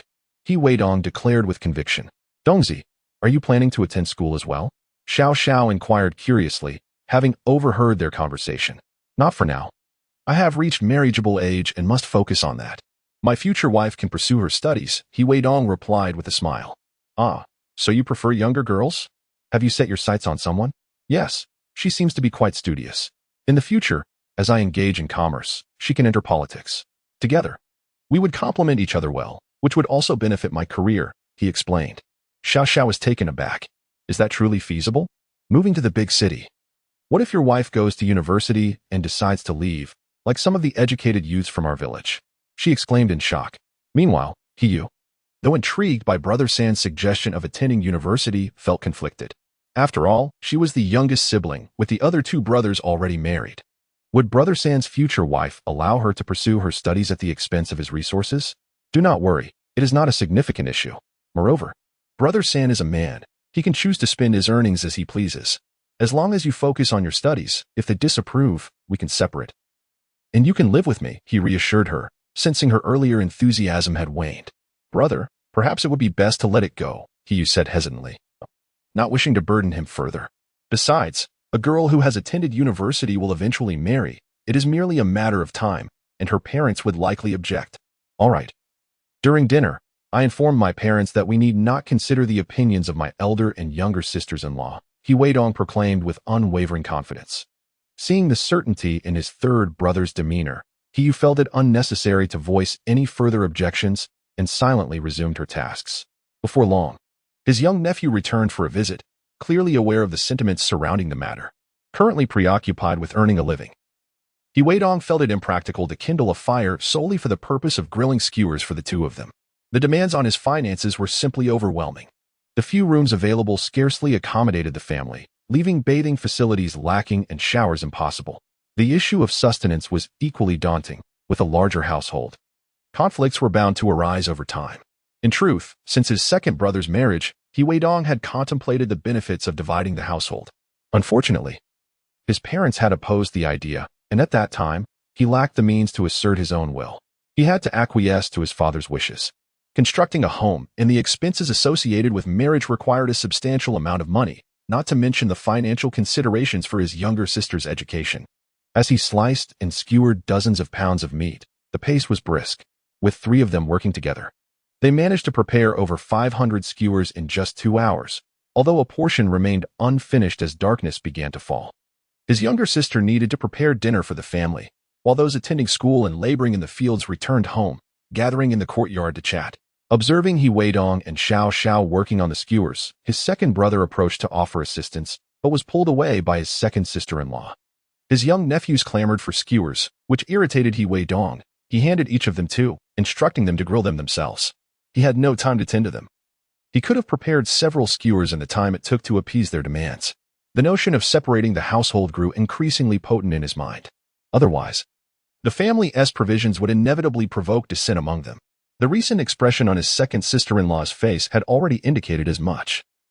She seemed to believe that the salt and charcoal he used were communal property. Xiao, you should head back now. Come again at the same time tomorrow. Weidong urged, noting there was still a small portion left to complete. All right, I'll return tomorrow, Xiao replied. Once she departed, his elder brother inquired, Dongzi, have you sold everything today? Yes, it's all sold. However, this venture holds little intrinsic value. I suspect that in a few days, others will replicate it. For now, let us just earn a quick profit, Weidong responded casually. Dongzi, what do you think about me learning this from you? Weidong said, his face flushed and his tone hesitant. Upon hearing this, Weidong suspected that his elder sister-in-law had influenced him, likely through some persuasive conversation the previous night. Otherwise, upon returning from work today, he would not have approached him with such eagerness to learn. Sure, you can follow me and learn for a few days. After all, who doesn't want to earn some money? Weidong remarked, viewing this business venture as merely a starting point. Moreover, with the autumn harvest season approaching, the vast fields of vegetables could also be turned into profit. He had been contemplating ways to monetize the vegetables. Really? Weidong was taken aback by Weidong's swift agreement. Certainly, if my second brother wishes to learn, he may be taught. However, this endeavor is not feasible within the confines of the town. It is in the county where opportunities abound. Once prosperity is attained, we shall prioritize constructing a house. For this dilapidated dwelling leaks during the rain, making sleep elusive, and the mosquitoes are incessant. You should convey this to father. Furthermore, within the village, such spacious land for a homestead is scarce, is it not? Chapter 22. Deliberations on division of the family. Weidong discerned that his elder brother harbored thoughts of partitioning the family, particularly after several years of marriage. As the children grew, it became increasingly apparent that space was inadequate. Additionally, his second sister-in-law was not one to shy away from asserting her interests. Undoubtedly, she had voiced her grievances on numerous occasions. Had the elder sister-in-law shared her disposition, disputes would likely have arisen long ago. Have you two finished? It's time to eat, called their father, Chang'an, from the doorway. Almost done, Weidong replied. Let us proceed, elder brother. You should eat first as there is little left. I will finish up afterwards. Very well. After a day of labor, I presume you are quite famished, said the elder brother. At the dining table, 3 large bowls of dishes awaited. The chopsticks and bowls had already been prepared. Let us eat, announced the father, prompting the children to begin serving themselves. The table could not accommodate everyone, leading many to carry their bowls to different locations. Father, I wish to discuss something with you. Weidong began as he noticed the children had distanced themselves. What is it? Chang'an replied casually. I have reached an age where I must consider marriage. The children of elder brother and second brother have also grown, and our current dwelling is insufficient, Weidong articulated. As he spoke, he noticed the eyes of both sisters-in-law gleaming with interest. They understood that his words hinted at a desire for separation. Are you contemplating a division? Is it not preferable to dwell together as one family, thriving in numbers? Chang'an inquired, a touch of reluctance in his voice. Having grasped the implications of his son's words, he realized that after a division, the prospect of dining together in such harmony would become nearly impossible.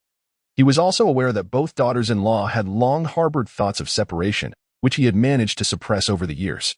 It is indeed beneficial. Yet this house becomes even more dilapidated in the rain than it is outside. The nephews are growing, and distinctions between genders must be acknowledged, especially the girls, who require their own rooms, Weidong remarked, glancing at his young nieces and nephews. He observed a spark in the eyes of his niece as he spoke.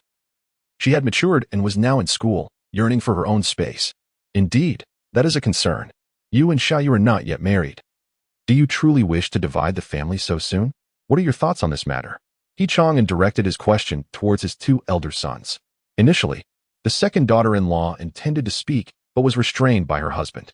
The eldest son replied, Father, we shall heed your counsel. Indeed, Father, your guidance will determine our course, echoed the second son. I sensed you had contemplated this matter long before. When you conversed with Dongzi, something felt amiss, Chang'an admonished his elder son, whose sudden silence bore testament to his apprehension. Weidong hastily remarked, Father, the decision to separate our households is based on my thoughts and the actual circumstances of our family. Moreover, My younger sister is quite intelligent and performs excellently in her studies. Girls can certainly attend university as well, if we do not separate. How can we address my sister's education? Only through this separation can she pursue her university studies with peace of mind. What do you mean? Xiaoya wants to attend school. Mother, he inquired, astonished. The others shared the same sentiment, turning their gaze toward Hiyu, who shyly lowered her head, feeling too bashful to speak. Father, please do not focus on my sister. Rest assured, I possess the capability to ensure she attends university. Once I earn money and establish my own company, I will need my family to keep an eye on things. Without education, how can we succeed? Marrying her off at a young age is not ideal either. It will take several years before she can marry in a city, waiting until she reaches the appropriate age. Graduating from university is not too late. Thus, I believe separation is indeed the right course of action. The other women in the room wished to speak, but were uncertain how to begin. Weidong understood the thoughts of his sisters-in-law. They had their own children to support and would certainly not finance his sister's education.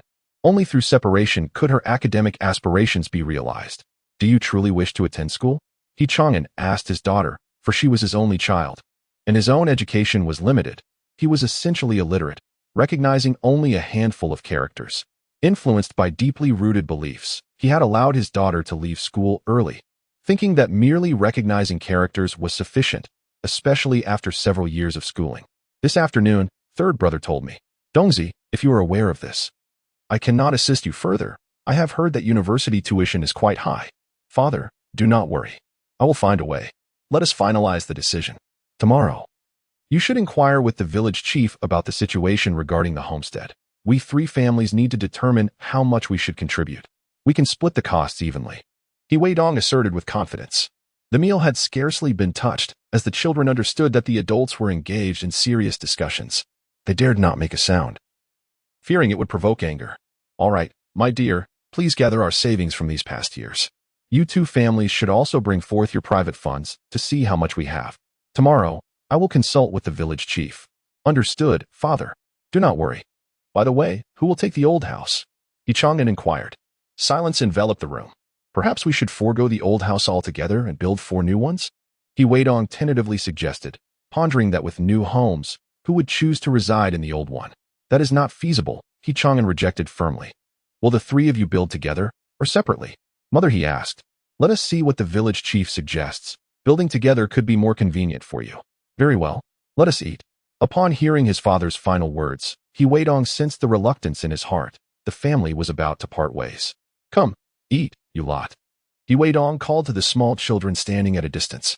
After the meal, Weidong instructed his sister to assist in preparing the remaining meat. Mother, he also produced her funds, while the elder and second sisters-in-law revealed their savings without hesitation. The family began to tally their accounts. He still needed to borrow a pen and notebook from his little nephew. As for me and your mother, we have a total of 1890. 5 yuan. Your elder sister-in-law and second sister-in-law have 51 and 50 yuan respectively, but this amount is hardly sufficient for building a mud house. Chang'an remarked with a hint of melancholy. What mud house? If we are to build, let it be a brick house. The materials needed are bricks, cement, and lime, which cost money. As for labor, we can enlist help. Eldest brother and second brother can learn alongside me and sell barbecue while saving money for construction. Besides, the division of the family 1T happened overnight. We should prepare the materials in our spare time, Weidong asserted with seriousness. It appears that you all have no objections, so let us settle it for today. I know that tonight, father may once again suffer from insomnia. However, Weidong understands that this family will inevitably separate, and it is better to do so sooner rather than later. The following morning, he took Zhang Xiaojun to the factory in town to sell skewers. As soon as they opened for business, a considerable number of customers flocked in. Chapter 23. Is the scarred one bringing wealth? However, these individuals were either workers from the factory drawn out by the aroma of the meat, or simply passers-by with no other intentions. Regardless, it mattered little to him as long as he could earn money.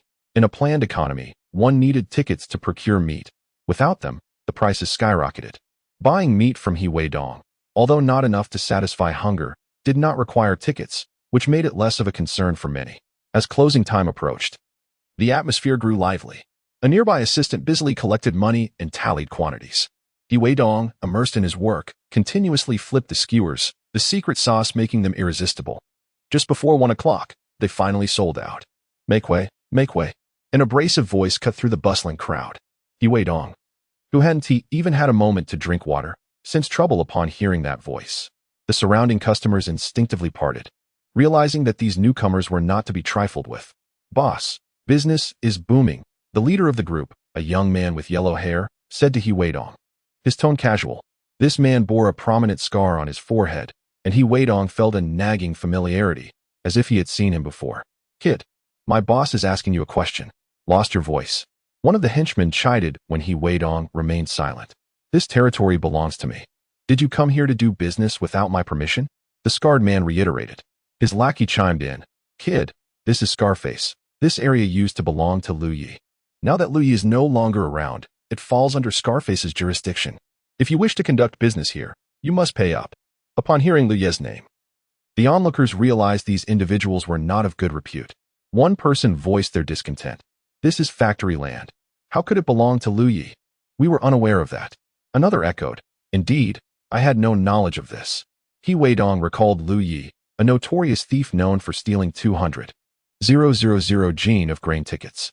Subsequently, an incident occurred, and he was apprehended. Regrettably, no inquiries were made regarding the whereabouts of the grain coupons at that time. By the time he was released, it was after 1993, a period when both provincial and national grain coupons had been entirely abolished. Thus, the grain coupons had become mere scraps of paper, utterly worthless. He had initially believed that enduring a few years would enable him to emerge as the affluent sixth master. However, he remained destitute, a pauper. This was recounted by Weidong, who had been drinking with several companions, as he overheard another table animatedly discussing matters. The grain coupons had lost their utility. He revealed that the location where the coupons had been concealed was near a trident tree, not far from which stood a wild ginseng. It is said that upon his release, when he went to search for it, he discovered the wild ginseng had vanished, leading him to believe that the grain coupons had been uncovered by someone else. Nevertheless, upon retrieval, he found that the coupons could not yield fortune.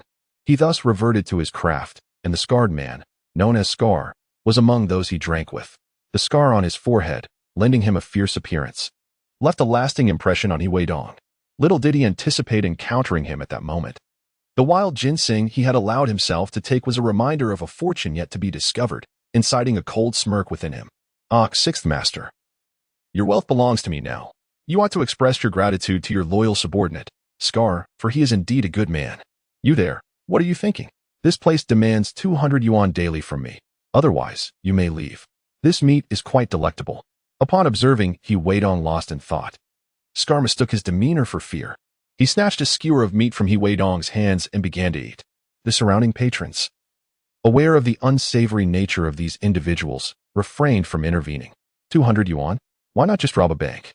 That would yield money faster, remarked a bystander named Xiao Xiao, her tone laced with disdain.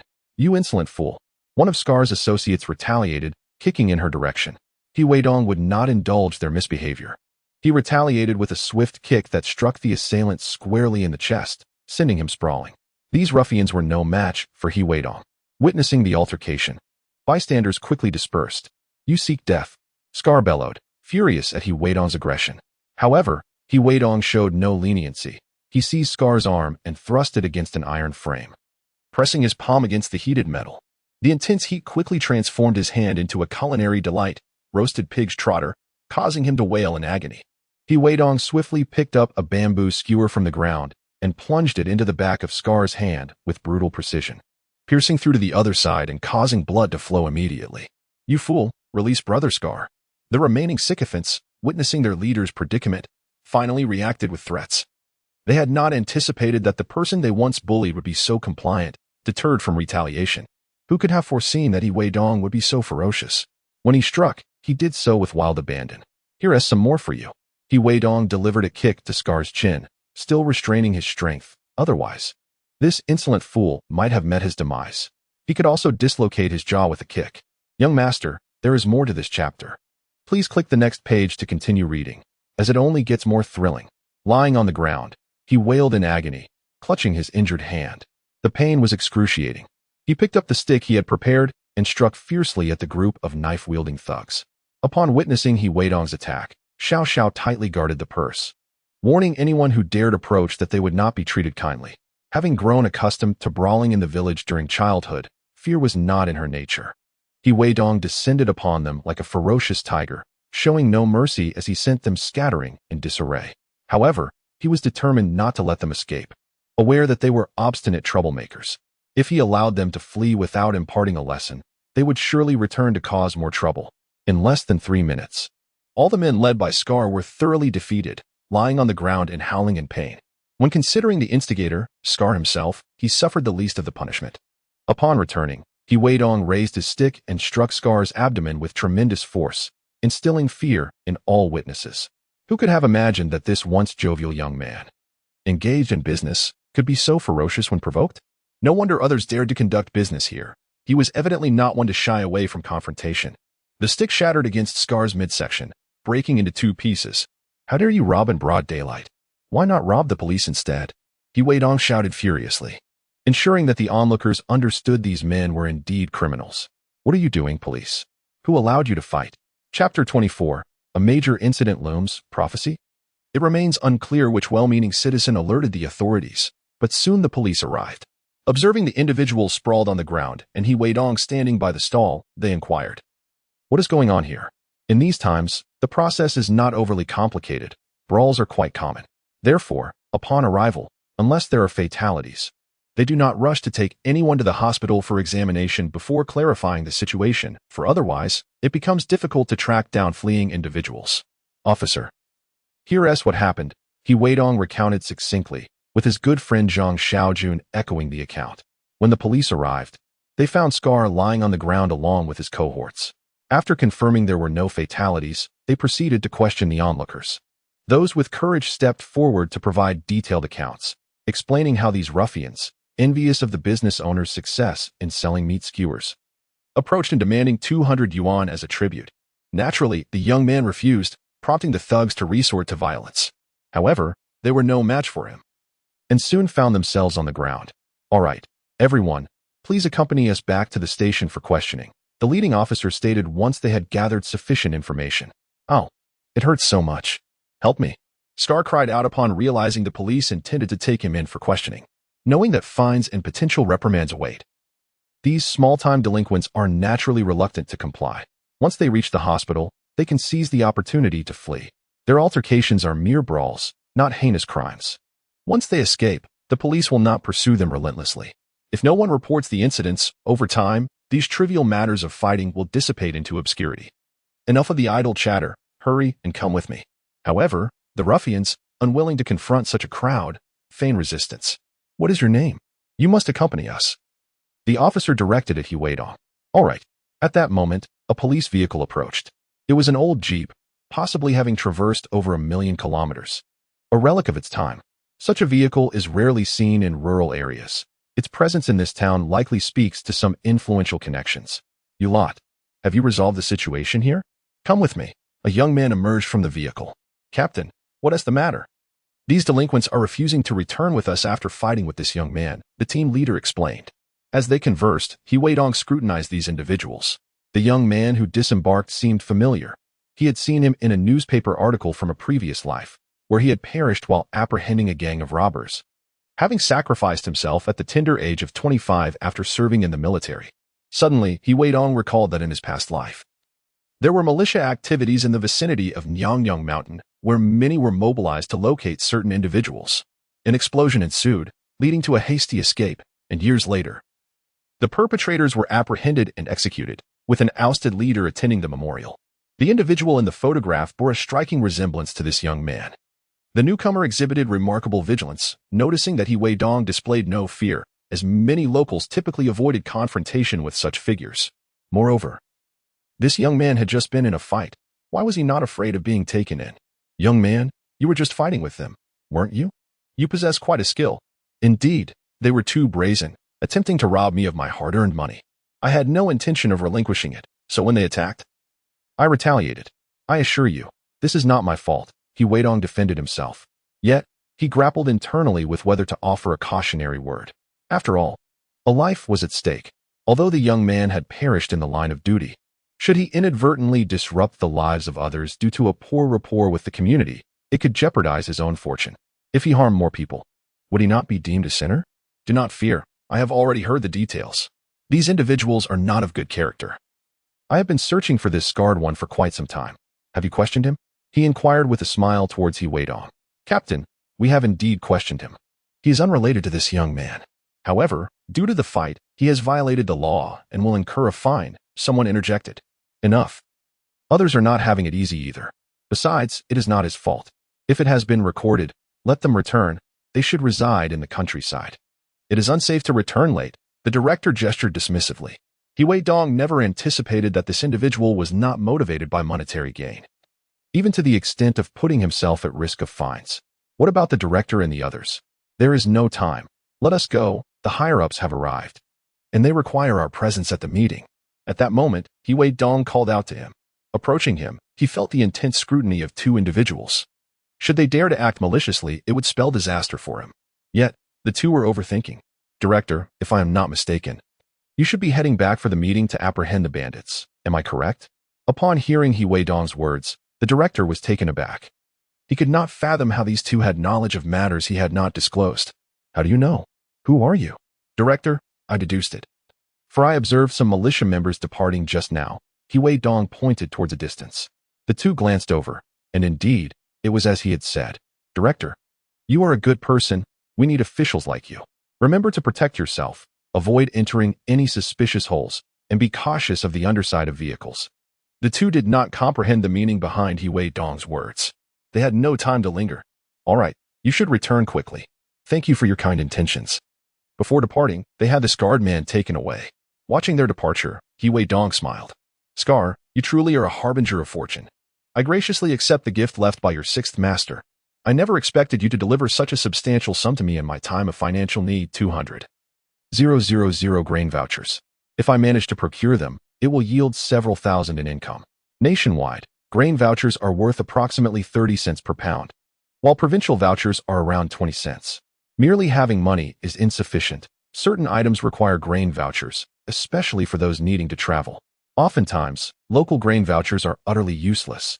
What is needed are the nationwide ones. Li Weidong did not linger further, packing his belongings with Xiao Xiao, then headed to the supply and marketing cooperative to purchase a few packs of cigarettes. After acquiring some seasonings, he turned towards the meat processing plant. Meanwhile, back in the previously departed jeep, the captain responsible for subduing Scar inquired, Director, who was that young man? What did he mean by his earlier remarks? How did he know we were going to apprehend the bandits? I wouldn't have known if you hadn't mentioned it. Could there be a leak from within our ranks? It is improbable. There is something peculiar about this individual. We should find time to inquire further. However, what did he mean by his two statements? Am I in danger? Chapter 25. Confusion. Surrounded by mountains as the two conversed, they had already arrived back at the station. Director, you have returned. They have been waiting for you, a young officer remarked, opening the large door as the vehicle approached. Stop the car. Let us proceed to the meeting. Within the conference room, a considerable number of individuals had already gathered. The leading figure, whom Luo Ming recognized, was Lu Jun, the captain of the county's criminal police team. Upon his arrival with others, he remarked, Director Luo, you're back. Let's convene the meeting promptly. After settling down, the atmosphere in the room instantly turned tumultuous. This was reminiscent of their previous working environment, where the pressures of the job often led to late nights, necessitating the use of cigarettes for a much-needed boost. No one expressed discontent, as nearly everyone partook in smoking. Lu Jun opened his notebook and stated, according to reliable intelligence, a notorious criminal has infiltrated our county, reportedly near Zhangyang Mountain. Consequently, we have urgently mobilized the militia, along with local internal security forces and our police comrades, to commence a blockade of Zhangyang Mountain in search of this individual, who is linked to several homicides. If we fail to apprehend him and he manages to escape and commit further crimes elsewhere, it could result in severe losses to the lives and property of our citizens. Therefore, we must act decisively. I will outline the apprehension plan now. Given my limited manpower, I would appreciate it if you, Director Luo, could assist me in the operation. Is that agreeable? Of course, Captain Lu, you may proceed with the arrangements, Luo Ming replied with a smile. As he spoke, memories of a young man selling skewers came to him, who had warned him to avoid the cave entrance and to be cautious of the vehicle. Did he possess some foreknowledge? He had no inkling of the operation at Zhangyang Mountain prior to this meeting. There seemed to be something peculiar at play. While Lu Jun detailed the specific actions, Luo Ming found himself somewhat distracted. However, being a superior, Lu Jun chose not to remark on it. After exiting, Lu Jun approached and patted Luo Ming on the shoulder, saying, "Old Luo, what's the matter? You seemed lost in thought just now. You were never like this back in the ranks." Indeed, they had been comrades during their military service. Luo Ming had initially intended to join the county's criminal police unit, but his father advised him to gain experience at the grassroots level, leading him to take the position of station chief at the local police station. "My apologies. I was just reminded of something someone said, and it distracted me," he responded. As they spoke, the two had already entered the vehicle. Lu Jun, curious, inquired, "What did they say that caused you to lose focus?" "Nothing significant. Let us discuss it upon arrival," Luo Ming replied, feeling the strangeness of the conversation, especially regarding Weidong, and chose to withhold further details, preferring not to influence their imminent task with distractions. Hearing Luo Ming's words, Lu Jun did not press further. As they drove toward Nyangyang Mountain, they encountered numerous militia members already stationed at various checkpoints. Meanwhile, on the return route, Weidong pushed a cart, followed closely by a young companion. When their vehicle passed by Weidong, Luo Ming noticed the young man, who, in turn, observed Luo Ming and the three unfamiliar individuals in the car. Could it be that this young man resided in the vicinity and had perhaps already uncovered something? Luo Ming muttered casually, prompting Lu Jun beside him to ask, "Old Luo, what are you muttering about? Have you discovered something?" That young man. He previously faced extortion from local thugs and single-handedly took down several of them with remarkable ferocity. "I believe such a person holds promise." Luo Ming was reluctant to divulge unverified matters to Lu Jun, fearing it might dampen morale. In their line of work, unwavering focus is paramount. Even the slightest error could prove fatal, especially now as they prepared to venture into the mountains to apprehend a bandit. Although they appeared to be mere farmers' children, their audacity was considerable, and it was imperative to prevent any illegal activities from transpiring. Upon arriving at the mountain's entrance, armed militia promptly opened a gap, allowing the two to pass through. Meanwhile, Xiao Xiao, who had observed the vehicle's departure earlier, noticed the numerous armed individuals lining the road and quietly inquired of Dongzi, "What significant event has transpired to warrant such a gathering?" "Do not pry. We must hurry back," came the reply. As the two entered the village, they encountered the village chief, He Cha-ching, hastily accompanied by several armed militia members, striding purposefully towards the exit, his expression hurried and muttering something under his breath. Spotting Weidong and his companion, he admonished, "Where have you two been? It is perilous outside. You should return home at once." "Understood," they replied. Once the village chief departed, Xiao Xiao could no longer contain her curiosity. "Dongzi, do you think a murderer has infiltrated the mountains? Shouldn't we assist?" "Assist? Is that a concern for you? There are plenty of militia and police present," Weidong retorted. "You are unarmed. If others possess firearms, you would be courting death. What would happen to your parents if you were to perish?" Hearing this, Xiao Xiao abandoned her notion of helping. "I no longer wish to earn money. Let us return and prepare meat skewers," she conceded. Upon reaching their courtyard, they found Hiyu, her sister, visibly anxious. Upon seeing her brother and Xiao Xiao return, she visibly relaxed. "Brother, you are finally back. I heard that bandits have entered the mountains, and the village militia has gone to assist in apprehending them. I feared something had happened to you. I am unscathed. Today merely took longer due to preparing more meat skewers," he reassured her. "You should eat first. I will take care of things." "No need. I will rest for a moment before eating," she replied. Weidong quickly consumed his meal, and shortly thereafter, Xiao Xiao joined him, relaying what she had heard. "Dongzi, are you not intrigued? I heard there is a reward of 5,000 for capturing them. With so many people, how much will each receive? Besides, I have no desire to risk my life for money. Let us be sensible." Weidong replied casually as he cleaned and marinated the meat. Seeing Weidong's nonchalant demeanor, Xiao Xiao felt a surge of excitement. Yet he remained indifferent to her enthusiasm. As the three busied themselves with the skewers, far in the distance, Nyangyang Mountain was already surrounded by heavy troops. Groups of 3 to 5 individuals, armed with weapons ranging from muskets to long rifles and broadswords, called out, "Xingang, we see you. Come out at once. If you are a man, step forward for a duel." In truth, they had not yet discovered him. This was merely a psychological tactic, akin to firing a few shots to gauge the situation before proceeding further into the depths of the mountains. In a secluded cave brimming with thorns, a solitary figure lurks. keenly observing the ebb and flow of passers-by. His countenance is shrouded in gloom.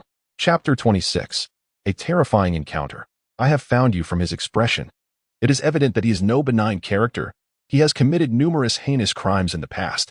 Initially, he intended to retire after this successful heist, but unexpectedly. As he was departing, he was spotted by a railway officer returning home from duty. Upon discovering that the officer had witnessed him snatching a woman's bag, he did not hesitate to draw his weapon, shooting the officer without a moment's thought. The gunfire attracted the attention of the officer's colleagues. For this area housed a large state-owned enterprise, replete with internal security and militia, all armed. Upon hearing the shots, they swiftly began to encircle the vicinity. He had no time to deliver a fatal blow and seized the opportunity to flee. Little did he anticipate that the railway officer would not succumb immediately. Having dedicated many years to the railway, the officer had honed his skills in recognizing faces and could vividly recall the assailant's features, leading to his classification as a wanted criminal. Consequently, he lost all prospects of employment, and given his aversion to conventional work, he found that robbery was a quicker means to wealth. With thoughts of eliminating the officer, he spiraled further into violence, becoming a ruthless criminal. To his dismay, upon escaping to this small town, he was soon discovered. He fled to Nanyang Mountain, seeking to evade capture. Yet, he underestimated the swift reactions of those in pursuit and found himself ensnared. Years of survival in the wilderness had equipped him with various skills, and at that moment, the absence of police dogs allowed him to conceal himself effectively. The searchers began to comb through Nanyang Mountain, and he sought an opportunity to escape. As night fell and several waves of searchers passed, he anticipated that the bomb he had planted would soon be discovered, when attention shifted to the explosion. He could slip away unnoticed in the ensuing chaos. He harbored a deep-seated resentment towards the police for their swift discovery of his presence, narrowly escaping capture. He fantasized about avenging himself against the station chief if given the chance, knowing that in such rural locales, the chief often possessed an official vehicle. Meanwhile, Luo Ming, who was leading the search, had not expected that a notorious criminal like Xing Gang would infiltrate his jurisdiction.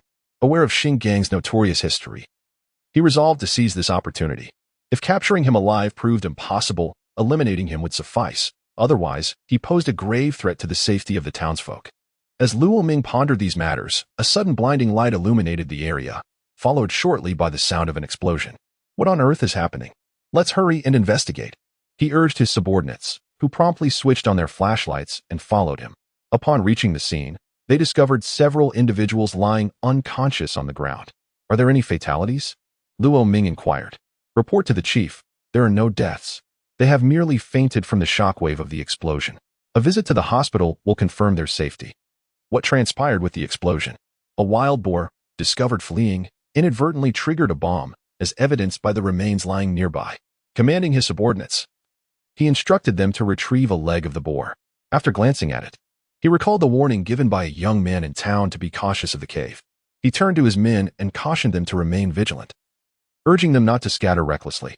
The chief remarked that this was undoubtedly the work of the notorious bandit Xing Gang, who must be lurking ahead. I understand. But do not fret. It is perilous to traverse in the dark, and the area is already surrounded. Let us not deceive ourselves. Luo Ming reassured the group before turning to leave. On his way back, he encountered Lu Jun, who appeared visibly shaken, likely startled by the earlier explosion. He feared for the safety of innocent bystanders in such events. Lao Luo, is everything all right? The individual involved was unharmed. It was merely a wild boar that perished. I have already informed them not to search further tonight. That's a relief. Let us return for a meeting and come back at dawn. Agreed. As they approached their vehicle, a police officer from their station was about to open the car door when Luo Ming's mind suddenly flashed back to the words of the young man selling meat skewers. The explosion before the cave had foretold part of this scenario. He realized he should keep his distance from the vehicle, aware that the bandit Xing Gang was capable of crafting bombs. It was entirely plausible that he might use an explosion to divert attention while planting a bomb on their car. Wait, do not approach the vehicle, Luo Ming shouted, startling the officer who was about to open the door. Lu Jun, too, was taken aback and quickly inquired, Lao Luo, what is wrong? What is the matter with the car? With a wry smile, Luo Ming replied, we have been away for quite some time, and there is no one guarding this place. What if? I'll check the vehicle. You all stay back. You think someone is here? No way. Lu Jun, being astute, immediately drew his handgun. Luo Ming did the same, cautiously approaching the car. Upon inspecting it, he found no one inside, but he refrained from hastily opening the door. With the faint beam of his flashlight, he illuminated the interior and discovered an unfamiliar package. To his alarm, he noticed a grenade attached to one of the door handles. "Stay back. There's a grenade." Luo Ming urgently called to his companions, instructing them to maintain their distance.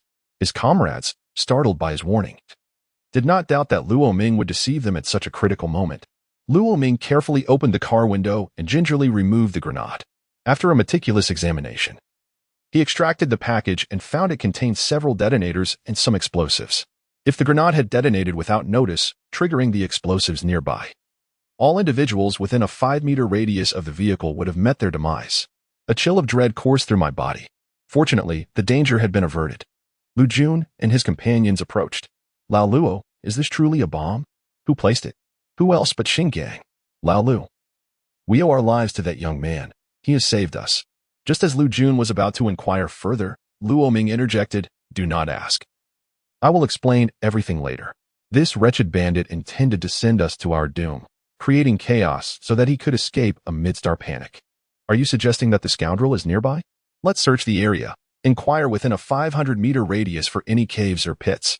After a while, Lu Jun returned with news. "Lao Luo, a local claims that there was once a small cave nearby, used for grain storage. We have found it. Let us proceed." Chapter 27.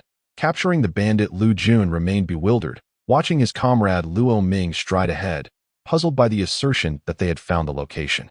He hesitated to voice his confusion. Noticing his comrade's expression, Luo Ming surmised his thoughts. This matter required discretion. Once the operation succeeded, he would provide a detailed account. He reflected on the words of Weidong from earlier, recalling the vigilance that had led him to inspect the vehicle and discover the bomb that had saved his life. He pondered whether such occurrences were mere coincidence or if someone had orchestrated it. For the time being, he wished to protect Weidong, intending to reveal the truth only once the situation had fully unfolded. After all, such revelations seemed utterly fantastical. No one would believe him at this juncture, and it could potentially bring trouble to Weidong. Upon reaching the cave entrance indicated by the local, they instructed the nearby militia to maintain a watchful distance and urged the local to steer clear of the area, positioning themselves with their firearms at the ready. They called out to the cave, "Xingang, come out. My men surround you. There is nowhere left to flee." Previously intent on planting explosives to ensure the demise of Luo Ming and his companions, causing widespread chaos, Xingang had never anticipated that the bomb would fail to detonate, leaving Luo Ming and the others unharmed. The prospect of escape was now impossible. He could only retreat further into the cave, awaiting another opportunity. Who could have foreseen that Luo Ming and his group would return to this very location, discovering his hiding spot? Striving to maintain his composure, he suspected that those outside were attempting to deceive him. Furthermore, the cave provided ample cover. If anyone dared to enter, they would have to contend with his firearm, which could claim at least one life. He was gambling on this. Meanwhile, Luo Ming understood that such a bandit was likely armed.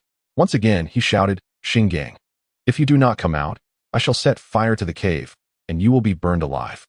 A psychological battle ensued between the two sides, each waiting to see who would falter first, leading to utter defeat. Outside, Luo Ming and his companions were patient. The night had not yet yielded to dawn. Invisibility was poor. Only a faint light penetrated the cave. However, within the cave, Xingang was far less fortunate. He had brought scant provisions, and his water supply had run dry. If he were to be besieged for a few more days without water, his body would inevitably succumb to the effects. Eventually, with no strength left to resist, he would be captured. At this moment, his throat was parched, having gone too long without hydration. His body could barely endure. "Xingang, you must realize that once dawn breaks, any hope of escape will be but a dream. We can keep you here for days. Even if we do not burn you alive, we can let you die of thirst or hunger. Surrender your weapons and come out, surely. You do not desire to perish in such a pitiful manner?" Luo Ming's menacing words echoed in Xinggang's ears. "Old Luo, are you certain that Xingang is inside?" Lu Jun inquired, perplexed. "I am merely guessing, but considering the short time it took to rig our vehicle with explosives and the absence of any nearby hiding spots, it seems likely," Luo Ming explained, his conviction reinforced by the familiarity of the local militia, who all knew each other. When patrolling, they would travel in groups, and any unfamiliar face would be easily detected. Their own men were in uniform, sticking together. It was improbable that someone could slip through unnoticed. Is the firewood ready? Throw it over there, Luo Ming commanded, directing his men to cast the dry wood near the cave entrance. Once ignited, flames illuminated the vicinity, causing the temperature to rise rapidly. Even from a distance, one could feel the warmth radiating from the fire. The underbrush and thorns near the cave entrance crackled as they caught fire, releasing steam and wisps of smoke. The entrance itself grew scorching under the relentless flames. Inside the cave, Xingang felt the heat encroaching upon him. The air within had turned arid. He never anticipated that after fleeing through so many provinces and cities, he would meet his end in this very spot. Regret washed over him for having come here. His distinct accent had alerted those outside, revealing his presence. He had no desire to become a roasted duck. As his body could no longer withstand the heat, he called out, "Do not shoot. I am coming out." Upon hearing the voice from within the cave, those outside felt as if they had heard a divine melody. "Drop your weapons and do not attempt to flee. Otherwise, we will open fire," Luo Ming shouted urgently. Lu Jun also instructed his men to remain vigilant regarding the situation at the cave entrance.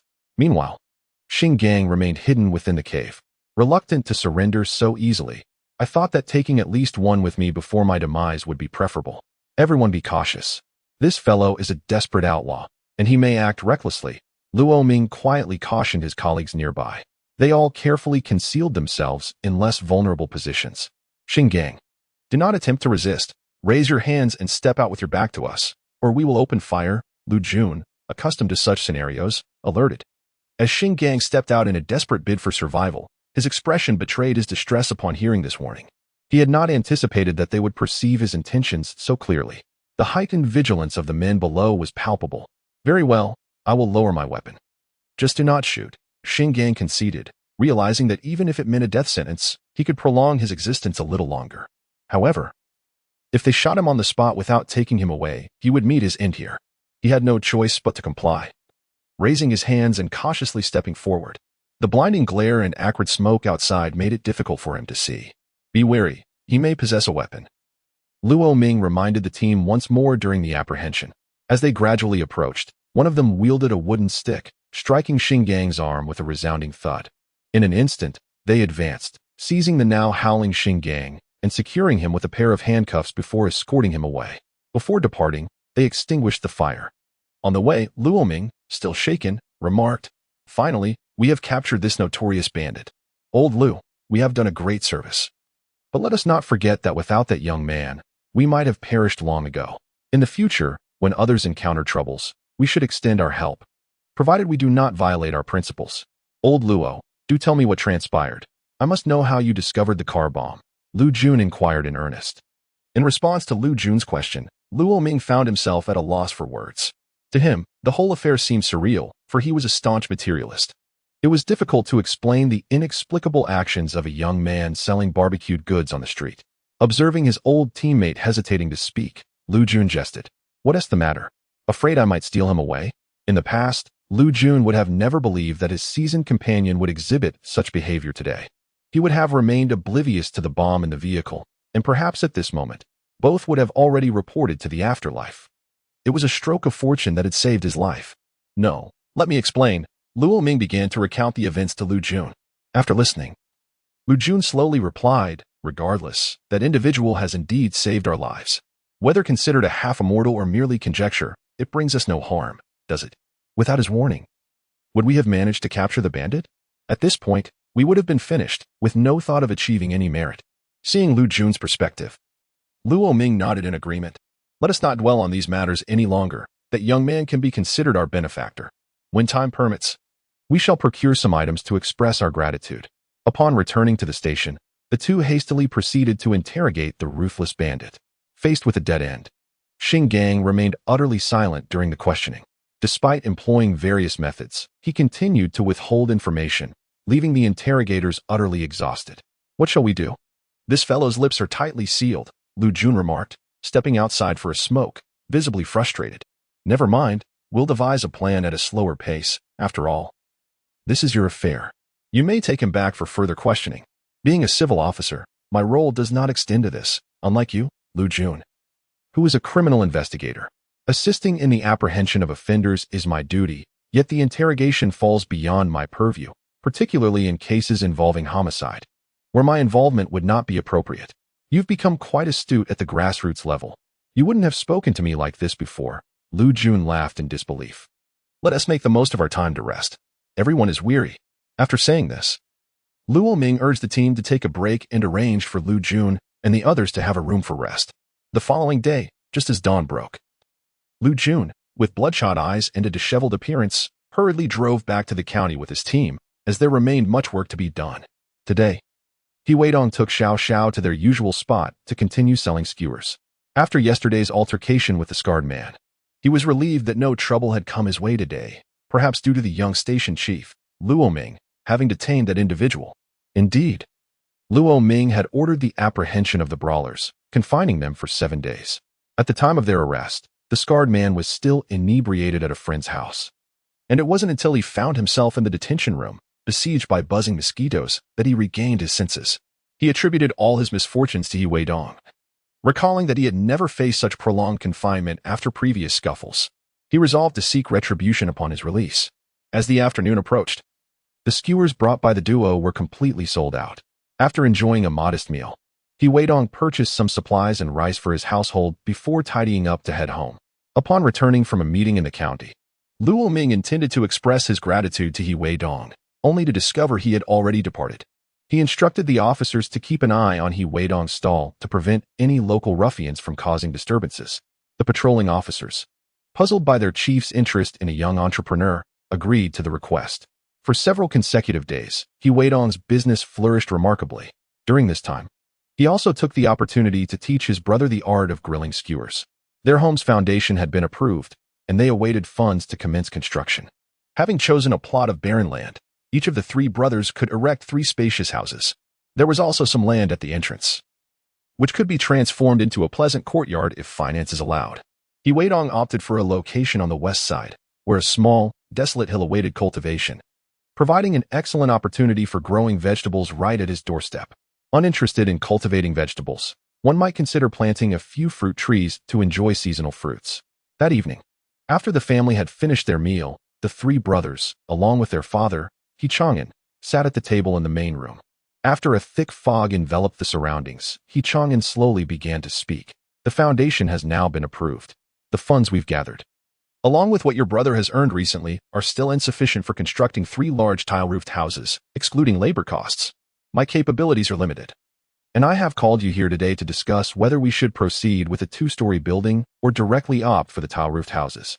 As this pertains to the foundation issue, He Weihua and He Weipeng exchanged glances. They too wished to build a house, but the lack of funds was a significant obstacle. Who wouldn't desire to reside in a small building? Father, let us go with the 2-story house. A sturdier foundation can be laid, and with some prefabricated panels, it should be manageable. We may not have the money now, but it does not mean we must complete it all at once. We can take our time, Weidong interjected, understanding his elder brother's thoughts. After he spoke, a heavy silence enveloped the 4 of them. Wisps of smoke ascended, and no one uttered a word. Ultimately, it will be our living space. And I will also need to build additional rooms here in the future, perhaps for a small factory. Space will be required, and residing above would be more convenient. Chang'an remarked, You must assist your brothers. Otherwise, constructing this house will prove quite challenging for them. After a moment of smoking his pipe, Chang'an continued, Son, rest assured, my skills are adequate for the task. Our business can sustain us for a long time. In a few days, I have another venture in mind. So money will not be an issue. Do not worry, we will certainly repay you, He Weihua assured. He Weipeng quickly echoed his brother's sentiment. We are brothers. Such words are unnecessary.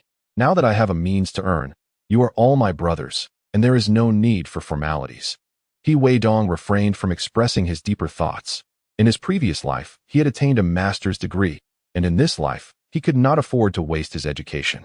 He intended to secure a full-time bachelor's degree, and a master's while working was also on his agenda, with the possibility of pursuing a doctorate. The family business, along with their parents' support, required the assistance of his elder brothers. Very well, it is settled then, Chang'an declared decisively. Dongzi, continue to earn, while you 2 will join me tomorrow to gather sand and excavate the foundation. Understood. In the early morning, as Weidong packed his belongings, his father, along with his elder brothers, set out to begin digging the new house's foundation. Chapter 29. Envy challenges Dongzi. Is your family building a new house? Inquired Xiao Xiao. who had risen early. She had previously heard villagers mention that Weidong's family was seeking approval to build a new house and had approached the village head about it. There had been some difficulties, and she thought the matter had been abandoned, but to her surprise, the approval had been granted. Indeed, our large family is cramped within the confines of our old house. My elder brother and second brother have children who have grown. Yet they still share the space with our parents, which is quite inconvenient, particularly since my little niece is now quite perceptive. As for me, I remain unmarried and without a home. What respectable young woman would be willing to marry me? Weidong remarked casually. Alas, I have reached the age for marriage. Yet given my family's circumstances, it seems quite challenging. Listening to Weidong, Xiao sighed with sentiment. Do not rush, if you work diligently alongside me. Building a house and getting married will not be a problem. He believed that Weidong had misunderstood his intentions. Xiao quickly clarified, Dongzi. Please do not take it the wrong way. I was merely speaking casually, not expressing any discontent over your remuneration. After all, working with Weidong daily, he earned a modest 2 yuan a day, which was considerably better than many in the village. Who could earn 2 yuan a day? Over a month. That amounts to 60 yuan, and he also had the benefit of meals from nearby eateries. In these times, a family toiling for an entire year might be fortunate to save 200 yuan by year's end. He could accumulate that in just 3 months. However, he had heard Weidong mention plans to build a 2-story house. He had only seen factory workers living in such accommodations in town. To claim he felt no envy would be disingenuous. It's quite all right. I didn't think too much of it. Such sentiments are natural. With diligent effort, all will be well. When I rise to success, I will not forget you, as you have been with me from the very beginning. Weidong smiled as he reassured him. After diverting the conversation, they continued on their journey. No family could sustain themselves by indulging in barbecues daily. Such fare, while initially appealing, could not satisfy hunger in the long run. At noon, the road was deserted, and over 100 skewers remained unsold.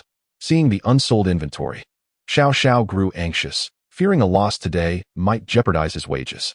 He lamented, perhaps I will be unemployed tomorrow. I should have refrained from my earlier comments. It is not your fault. The town's population is decent. If we were in the county with several factories, things would be different. It is mid-month now, and people may be short on cash. Business will improve in a few days, Weidong comforted him. Yet, there remained so much unsold. What should we do? If we cannot sell them, we shall have to eat them ourselves and prepare less tomorrow. These are meant to be sold, Xiao fretted. Worry not. We should not sacrifice our own nourishment for profit. Weidong shared some of the more overcooked skewers with Xiao. Today, the two of them would indulge, forgoing meals from elsewhere. Let us return. We can split these, for there are others at home who need to work. It would be unwise to neglect our health. Sensing that time was not on their side, Weidong did not linger. He produced 2 yuan and handed it to Xiao, who was reluctant to accept. Weidong clapped him on the shoulder and said, Rest assured, once I earn enough, I will procure a vehicle, and we shall head to the county together. At that time, we will be quite busy. I still cannot accept. I have consumed so much of your meat today, Xiao declined. Despite the reluctance, he insisted on proceeding. After Weidong purchased some fresh ingredients, the two of them returned home, hauling their cart. Once at home, they placed the items inside and decided to check the foundation of the new house, wondering if they could lend a hand. Xiao felt a twinge of guilt and accompanied Weidong. Upon their arrival, his father inquired, What brings you here? Aren't you busy preparing skewers at home? Xiao was at a loss for words regarding the events of the day. However, Weidong chuckled and replied, This is also my house. The day is still young, and I came to assist. Those tasks are manageable. We can handle them later. Hearing his words, his father chose not to press further. As dusk approached, Weidong called them to return. There was still much work to be done, and it wouldn't be completed in a single day. Moreover, they had yet to gather enough funds for the house. Take your time, there is no need to rush. Besides, there are several months until the new year. If we exert ourselves then, perhaps we can move into the new house right after the festivities. On their way back, Weidong instructed his mother to use the unsold skewers for cooking, so they could all enjoy a meal together. Why not sell these instead? If we're just going to eat them, we might as well have plenty, his father remarked, slightly reproachful, as they rarely had meat except during festivals. Weidong quickly interjected, But you all have worked hard all day. Without some nourishment, how can we continue with the house? Digging the foundation is extremely laborious. That doesn't mean we should waste it. I'm a farmer, strong enough to handle it. These are leftovers from today's sales, and the children are growing. They need their nutrients. Besides, it would be a waste not to eat what we have prepared, Weidong reassured. I want to eat. Let the children have some. His father conceded, noticing the eager eyes of the children fixed on the meat in the bowl. He then shifted his stance, emphasizing the need for frugality in the future, rather than indulging in every meal. Weidong understood that the family had grown weary of poverty if they indulged too freely. Even 10 pounds wouldn't suffice for everyone. After their meal, his father called Weidong aside. Has business taken a downturn? Will we be able to gather enough to build a house? Don't worry, it's not a big issue. It's just mid-month, and everyone is short on cash. Tomorrow, I'll take it easy with the sales, Weidong reassured, leaving unspoken thoughts lingering. He recalled the recent altercation with Scar and the imprisonment of Li Yuxia. While he had indeed been incarcerated, the 20,000 pounds of grain coupons he had managed to conceal remained undisclosed. He knew well the hiding place of those coupons. Initially, he planned to wait until autumn, when the harvest would be plentiful, to exchange those coupons for vegetables to sell in the county, representing a virtually risk-free venture. By then, he expected to have enough money for both the house and the wedding. However, he recognized that this was not a sustainable business model. It would be wiser to engage in more conventional trade, gradually amassing substantial initial capital. He envisioned acquiring more land, establishing factories, and expanding his business to greater heights. After a brief conversation, the father and son retreated to their home to rest. After a long day's labor, it was impossible not to feel fatigued. Weidong also made preparations, resolving not to go to work the following day and devising a plan to venture into the mountains to retrieve the food coupons. Recently, he had captured a notorious bandit at Nyangnyang Mountain. Although the police had withdrawn, the organized militia continued to patrol the vicinity, leaving him no opportunity to proceed. Once the situation calmed, he would seize the moment to secure the food coupons. This matter must remain confidential, otherwise he could be mistaken for a confederate of Li Yuxia and face the grim fate of incarceration and meager rations of dry cornbread. In a more severe case, he might end up consuming peanuts instead. Chapter 30. The unexpected joy of finding food coupons upon his return home, Weidong had a simple meal, after which his family gathered to assist him in preparing the skewered meat. The next day, when he set out to sell with Xiao Xiao, his family members rose early to excavate the foundation. As Weidong had anticipated, the factory workers typically found themselves short on money by mid-month.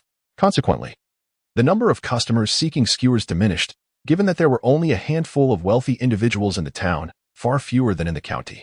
He pondered the urgency of earning money swiftly to purchase a vehicle and transport goods to the county for sale. The county, with its numerous factories and larger population, undoubtedly offered better business prospects than the town. Earning less inevitably meant less profit. Nonetheless, he consistently settled Zhang Xiaojun's 2 yuan wage each day. Undeterred by the scant earnings, perhaps the desire to build a house and marry fueled his ambition.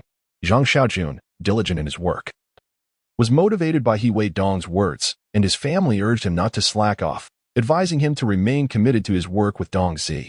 Over the past month, Zhang Xiaojun had earned significantly more than he would have farming at home. As 2 weeks swiftly passed, the workload in the fields increased. The malicious patrols diminished, gradually returning to normalcy. In these times, with limited wage subsidies, many subsisted on provisions brought from home. Without work, there was little energy left for patrolling. Furthermore, there were not many bandits encroaching into the mountains. Everyone was exhausted and retreated back home. After the foundation was dug, it required several days to dry. On this particular day, Weidong chose not to sell skewers in the town.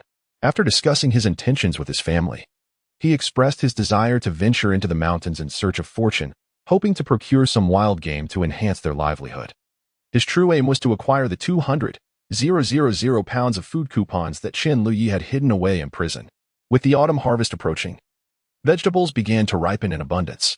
The homegrown potatoes, sweet potatoes, and cucumbers were more than the family could consume. He intended to take them to the city to settle debts, for at that moment, food coupons were a form of hard currency. Once outside the village, dining required either exorbitant prices or payment with food coupons. In essence, food coupons, when combined with cash, were far more advantageous than using cash alone. Often, without food coupons, one could hardly find a meal outside. Those venturing away from home always ensured they carried some food coupons, particularly the national ones.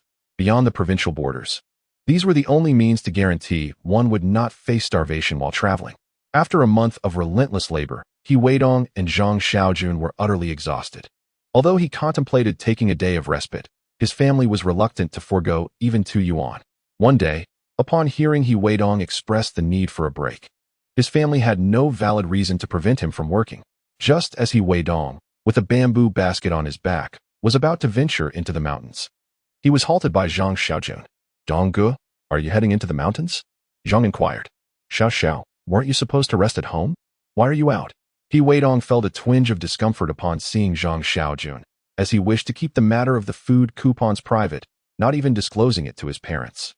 Although Zhang Xiaojun was his childhood friend and would not betray him, such a substantial sum of money must be kept secret. Only the dead can truly safeguard secrets. A careless slip of the tongue could lead to trouble. "Ah, Dongge, my mother wanted to let me take a break. I sent your family building a house. She asked me to come and see if I could lend a hand," Zhang Xiaojun said, scratching his head innocently, understanding that his mother meant well. Weidong concealed his feelings of exasperation and replied, "The foundation at home has already been dug. The sun is quite strong these days, so it's drying out. I'm a bit bored, so I thought I'd head into the mountains to forage for herbs and perhaps catch a few rabbits to enhance our meals. Lately, my family has been working too hard, and they're reluctant to indulge in the meat we've bought. Let me help you," Zhang Xiaojun insisted. "All right, follow me." Weidong conceded, unable to decline Zhang Xiaojun's eager offer. The two, with diverging thoughts, made their way into the mountains. Fortunately, the farming season had begun, and they encountered few familiar faces.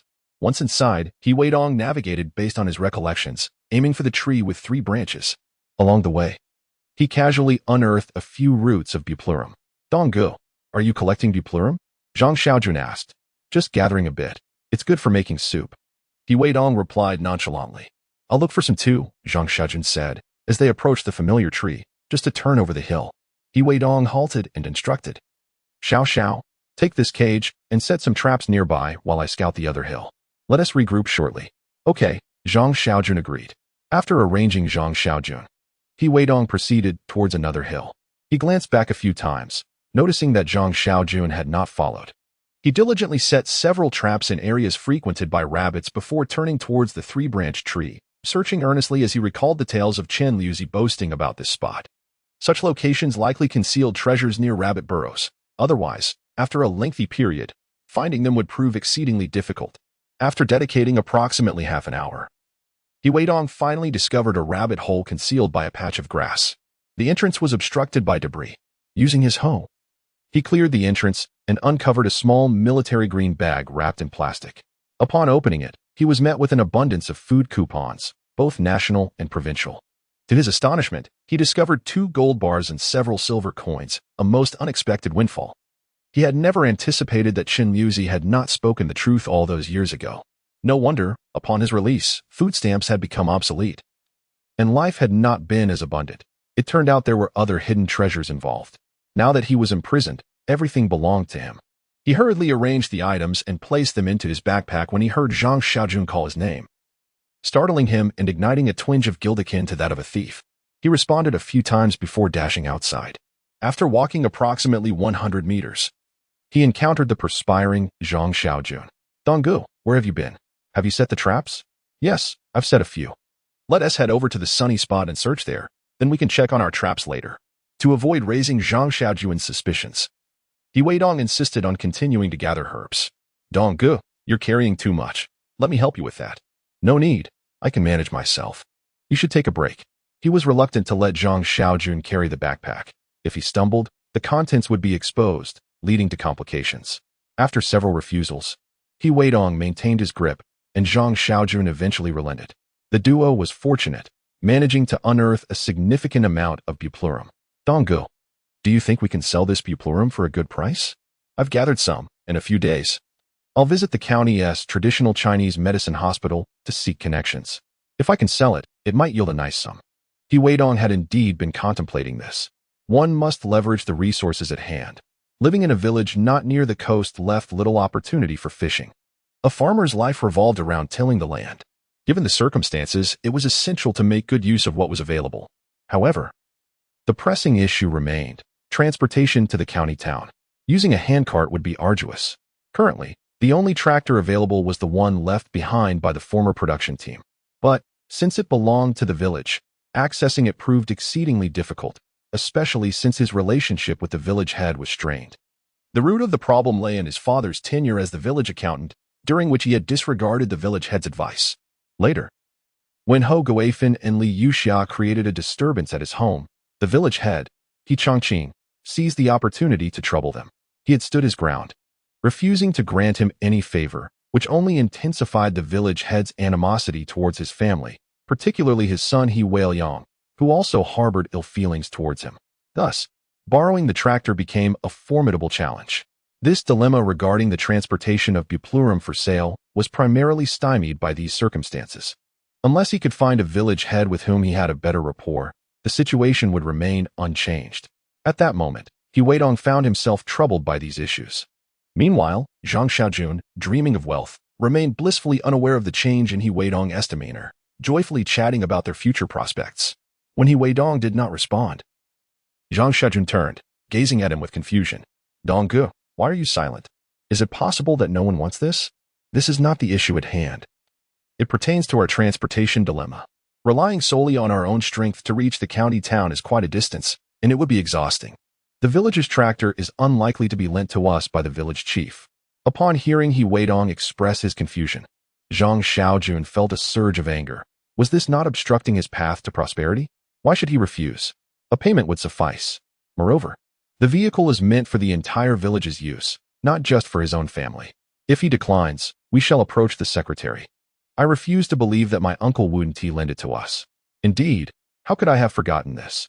He Weidong was preoccupied with thoughts of how to replace the village chief, overlooking Zhang Xiaojun's connection to the village secretary. The village secretary is, after all, the highest authority in the village. Although the village chief typically oversees matters, should he hinder the collective interests, the villagers would surely not heed him. With this realization, He Weidong's spirits lifted considerably. Yet, he also planned to acquire production tools promptly, for that was his pathway to wealth. The village chief must be replaced. Next year marks a new election. Should he remain in office, he and his son would undoubtedly thwart my ambitions. Securing a vehicle of my own is paramount. For now, we must keep a low profile. The two men dug in a location designated for traps and indeed captured 2 rabbits, both from traps set by He Weidong. Zhang Xiaojun felt disheartened to have come away empty-handed. You should take this rabbit back to eat, He Weidong said, holding one up to the visibly vexed Zhang Xiaojun. Brother, I cannot accept this. It is all you're doing, Zhang Xiaojun declined. He Weidong's expression darkened. What nonsense are you speaking? We are brothers. How can you return empty-handed after following me? Besides, this rabbit is relatively large and sufficient for your family. Hurry, take it. We will need to rely on you for the matter of borrowing a vehicle from the village. Seeing He Weidong's displeasure, Zhang Xiaojun scratched his head and promised. I assure you, it will be no problem. Taking the rabbit, the two returned home in high spirits. On their way back to the village, they encountered several villagers who greeted them. Dongzi, Xiao, did you go to the mountains to catch rabbits? And you've gathered quite a bit of Chinese Angelica. Is someone at home unwell? Yes, indeed, He Weidong responded, not wishing to disclose to others that he intended to sell the herb for profit. They casually replied and, after crossing paths with several groups of people, successfully returned home. Upon arrival, the family had not yet returned. They were likely taking advantage of the cool weather to accomplish more work. In his room, He Weidong concealed the grain vouchers, silver coins, and gold bars he had procured. His room, in fact, served as a makeshift storage space, filled with various unused tools and household items.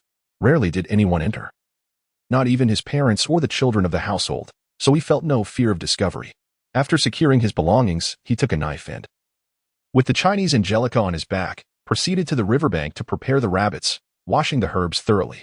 The air was warm, with a gentle breeze perfect for drying. Everything was nearly ready when the family returned. Mom, Dad, you're back. I went up the mountain to gather some buplurum and caught a rabbit. We can improve our meal tonight. After all, we've all been exhausted from digging and filling the foundation. He Weidong greeted his parents. Noticing that even his younger sister had been working in the fields today, her little face flushed with warmth. This rabbit has a strong gamey flavor. How are we going to prepare it? No worries, we will eliminate the gamey taste. I'll use the rabbit's head to create a signature dish, He Weidong replied earnestly. His father, putting down his hoe, remarked, since when did you become a chef? You're just experimenting. You've all worked hard today. Let us just braise the rabbit. Brother, let me help you. All right, you can wash the rice. We'll have rice for dinner. Weidong said happily, appreciating his sister's eagerness to assist. He followed his instructions, washing the rice and preparing ginger and garlic to blanch the rabbit and remove its gamey odor. After washing the rice, He helped her brother start the fire. Brother, how come you suddenly know so much? He asked curiously, as Weidong had changed significantly in her eyes during this time. From the books I've read, and you must study hard. You need to prepare for university entrance exams. Weidong shifted the topic. Do you really support me going to school? Yes. Do you think I'm joking? I'm not married yet, and I can afford your education. As long as you study diligently, I will support you, Weidong said with utmost seriousness. But what about mom and dad? Don't worry about them. I'll take care of it. Besides, I've invested a significant amount in building our house. Once it's completed, we'll separate our household. Why worry about so much? Brother, thank you. I will definitely work hard to get into university. Yes. And then I'll join you in the pursuit of education. Exploring the world beyond this little mountain village is far more exciting. The outside world holds the greatest wonders. You know? Chapter 32. Heart-to-heart conversations, rising waves. How do you know so much? He gazed at her third brother with shining eyes.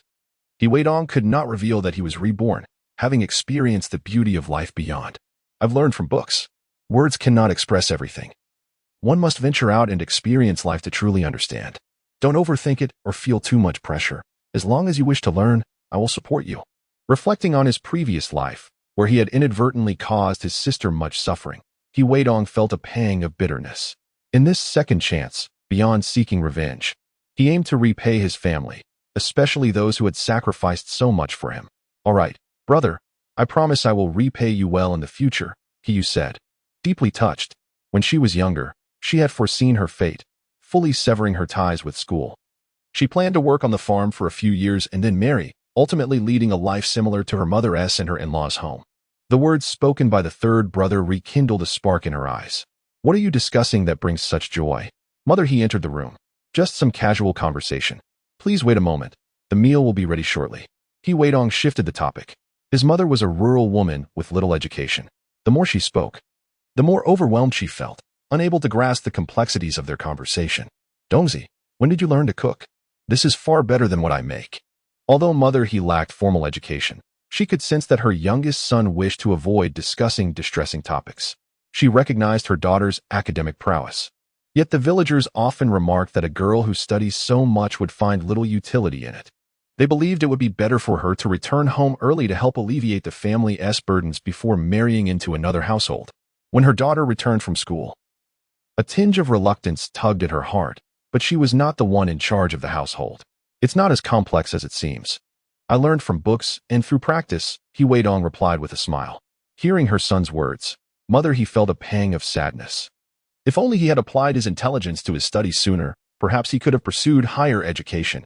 Attending university was a monumental achievement in their town. She surmised that her mother had overheard their conversation and hoped for her daughter to attend university and bring honor to the family. Weidong silently vowed to work diligently to gain admission to a prestigious institution. Finally, the meal was ready, and it was served on the table amidst the eager anticipation of the children. The entire family relished the feast, with the younger ones clamoring for their third uncle to cook more often. Father he cleared his throat and remarked, should we truly have your third uncle cooking every day? Is that a man's responsibility? Does he not have to earn a living and support a family? The children lowered their heads in shame. The eldest and second brothers fell silent as well. After all, their father was right. The family was in financial straits, and most of the burden fell on Weidong's shoulders. It seemed that they owed their younger brother more than they realized. They had all married and started their own families, while Dongzi remained single, leaving their father to worry about him. I'll prepare another meal for you all when I have the chance.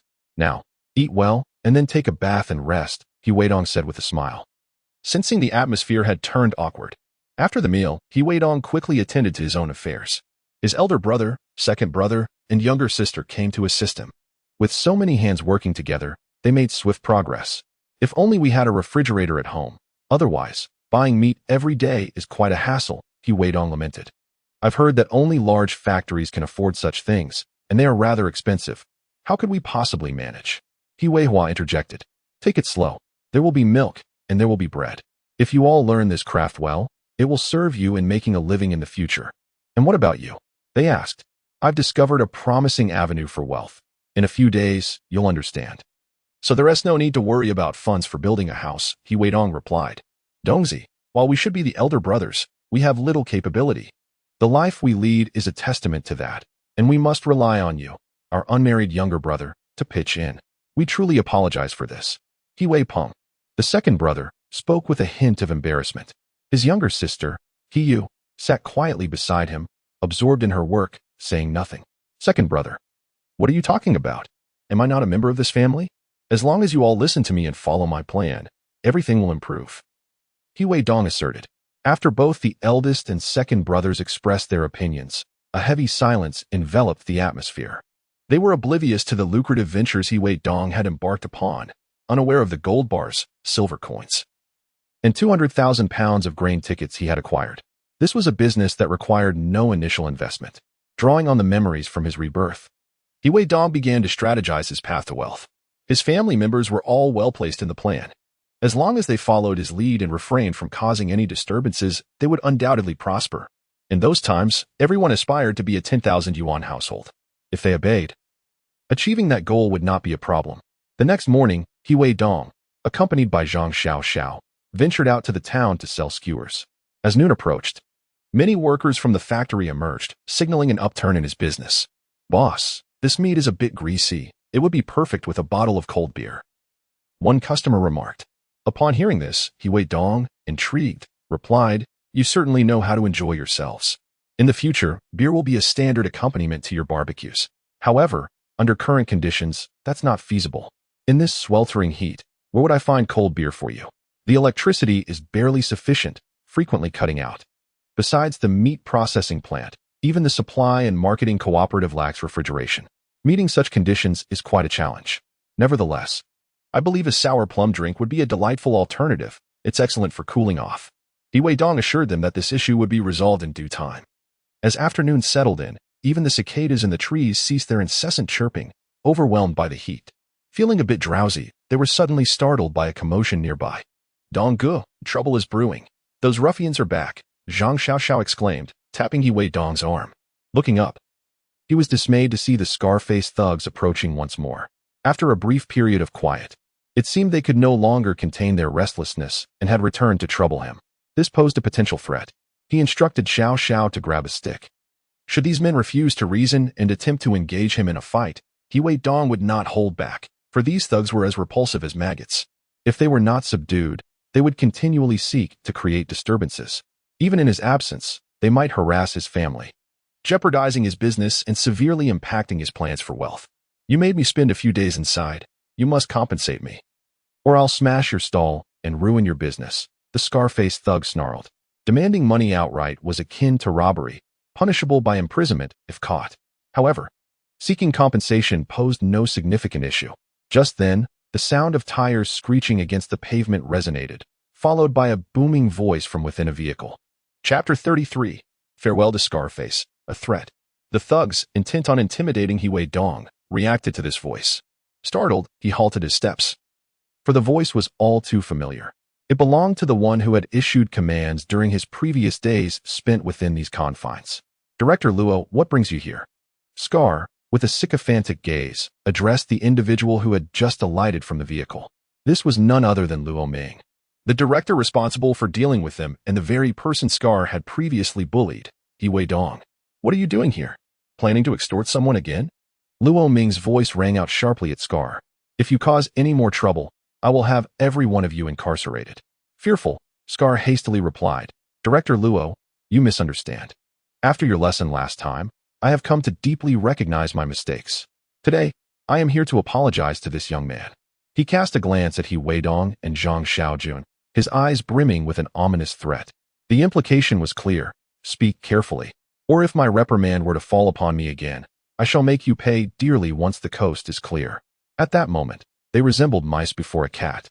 Yet once Luo Ming departed, Scar and his cohort would undoubtedly regain their audacity, seeking trouble with Weidong.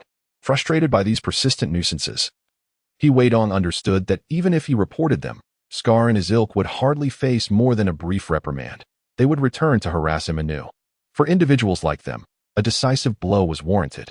It would be best to ensure that when they committed their crimes, the charges were sufficiently severe, leaving them unable to escape incarceration entirely. Though Scar had family to consider, Weidong was indifferent. His own family was what mattered most to him. Having been reborn, he sought to mend his familial ties and settle scores with his adversaries. At this juncture, he refrained from speaking out, as Scar's criminal acts had yet to transpire. Presently, he was guilty of minor transgressions rather than grave offenses. To resolve this predicament completely, he needed to eliminate the threat with utmost thoroughness. Once Scar was behind bars, the rest of his ragtag crew would pose no concern. Get lost. If I catch you here causing trouble again, you'll see how I handle you. Yes, leader. I have recognized my mistakes deeply. I shall leave at once. Scar, with a faade of obsequiousness, departed with his lackeys. As they exited, he made a gesture across his neck, a clear indication of menace. A dog that bites seldom barks. Having established a grudge, Weidong began contemplating strategies for dealing with them. He hoped fervently that these individuals would refrain from missteps.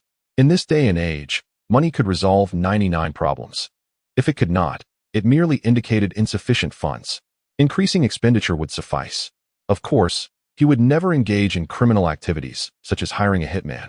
Having been granted the rare opportunity of rebirth to seek revenge and repay his family, he could not allow a petty pest to jeopardize everything. In the realm of business, he would inevitably encounter such individuals, as this was all too common. However, certain measures would need to be taken early on to safeguard his interests. The initial accumulation of capital is rarely untainted. It often bears a hint of bloodshed. Otherwise, who could ever hope to flourish? Once the likes of Scar and his associates departed, Luo Ming instructed his men to unload the items from the car. He handed them to Weidong, expressing profound gratitude. My dear brother, I cannot thank you enough. Your previous warning not only enabled me to apprehend a ruthless criminal but also preserved my life. Otherwise, you might never have seen me again, and I would have lain among my fallen comrades in a grave. It was merely a casual remark. I perceived you as a good person, one who would continue to capture more criminals. I simply wished to see someone as commendable as you not perish prematurely. Weidong humbly declined the gift offered by Luo Ming, understanding that Luo Ming's father held a higher position. To have them indebted to him was far more valuable than any present. One must not speak of calculations. To develop swiftly requires a few subtle intentions that do not harm others' interests. Being excessively righteous can be detrimental. After witnessing the deceit prevalent in the world, who could prosper without some cunning? I owe you an immense debt of gratitude. These gifts hardly convey our appreciation. The captain of the county's criminal police, Lu Jun, even expressed a desire to invite you to dinner. Regrettably, I have been quite busy. With my recent promotion, I must report to the county soon. This achievement is largely due to your assistance, and as I depart, I will inform the new director to keep a watchful eye on Scar, for he is no good. Had it not been for the lack of evidence against Chun Liuji 2 years ago, he would have been imprisoned, sparing the populace from his malevolence. Alas, I missed my chance to deal with him. Luo Ming, a leader himself, recognized the debt he owed, which held far greater significance for an ordinary person like Weidong than the gifts he had presented. Rest assured, I will not engage in any unlawful activities. I am grateful for your assistance. Without you, I would be at a loss today. Weidong refrained from elaborating further. Based on his abilities, had Luo Ming not arrived, Scar and his men would have faced dire consequences for their indiscretions. It was an illusion to think one could avoid harm entirely. After all, he was but a mortal, not a celestial being capable of vanquishing thousands with a single blow. With financial obligations to construct a home, he naturally preferred to avoid conflict. However, should he be provoked, he would not suffer in silence. Those who crossed him would not find peace. Enough, accept the gifts. I shall treat you to a meal upon my return. Today, I must hurry to the county to report. I sought you out yesterday, but you were not present. Luo Ming glanced at Weidong's stall, suggesting, if possible, consider moving to the county. You could earn more there. With Lu Jun, the captain of the criminal police, by my side, no one would dare trouble you. In his desire to assist Weidong further, Luo Ming understood that a life-saving favor is not easily repaid. Rest assured, I will be there soon. Enough chatter. Time is of the essence. I must take my leave. Remember to seek me out once you reach the county. All right. After Luo Ming and his companions departed, Xiao Xiao gazed at the gifts. With an expression of astonishment, he inquired, Dong Gu, he is a leader. How could he possibly express gratitude for your life-saving kindness? Enough of this idle curiosity, I merely uttered a casual remark. Let us tidy up and head home to purchase some items. Once they gathered their belongings, they proceeded to the meat processing plant to acquire some meat, preparing to return home. However, as they turned a corner, they were met with a familiar voice. Step aside, I'm going home. I have a boyfriend and will not befriend you. Chapter 34. A calculated strike. Little sister, grant me a favor. How about I treat you to some lamb skewers? Another lewd voice echoed. Unmistakably familiar. The owner of this voice was none other than the scarred man who had previously caused trouble for Weidong. A voice that ignited a deep-seated hatred within him. The woman speaking was Sun Yuewei, and Weidong was perplexed as to how she had arrived in town. Recently, he had taken her mother to the hospital, and upon returning, their meeting had been hasty. Today, encountering trouble with his fiancée, he was unbearable. In the presence of a hot-blooded man, to provoke another's wife was akin to courting death. Dong-gu, it seems someone is harassing a woman ahead. Should we call the police? Zhang Xiaojun inquired, noticing that Weidong had grasped a wooden stick, the veins on the back of his hand protruding. And his gaze was filled with murderous intent. Xiao, quickly call the police and report that someone is blocking and robbing a woman, with intentions of assault. I will go to her aid, Weidong instructed swiftly. Zhang Xiaojun, unsure of Weidong's reasoning, recalled his mother's admonition to Dongzi's words. Without hesitation, he dashed toward the police station, swift as the wind. Meanwhile, Weidong charged forth, wielding the wooden stick. Rapist, release that innocent girl. At that moment, Sun Yuewei, overwhelmed with anxiety, felt tears well up in her eyes. The scarred man, accompanied by 3 lackeys, was harassing her when Weidong's sudden shout startled them. Upon recognizing Weidong, the scarred man seethed with rage, eager to silence him and ruin his own plans.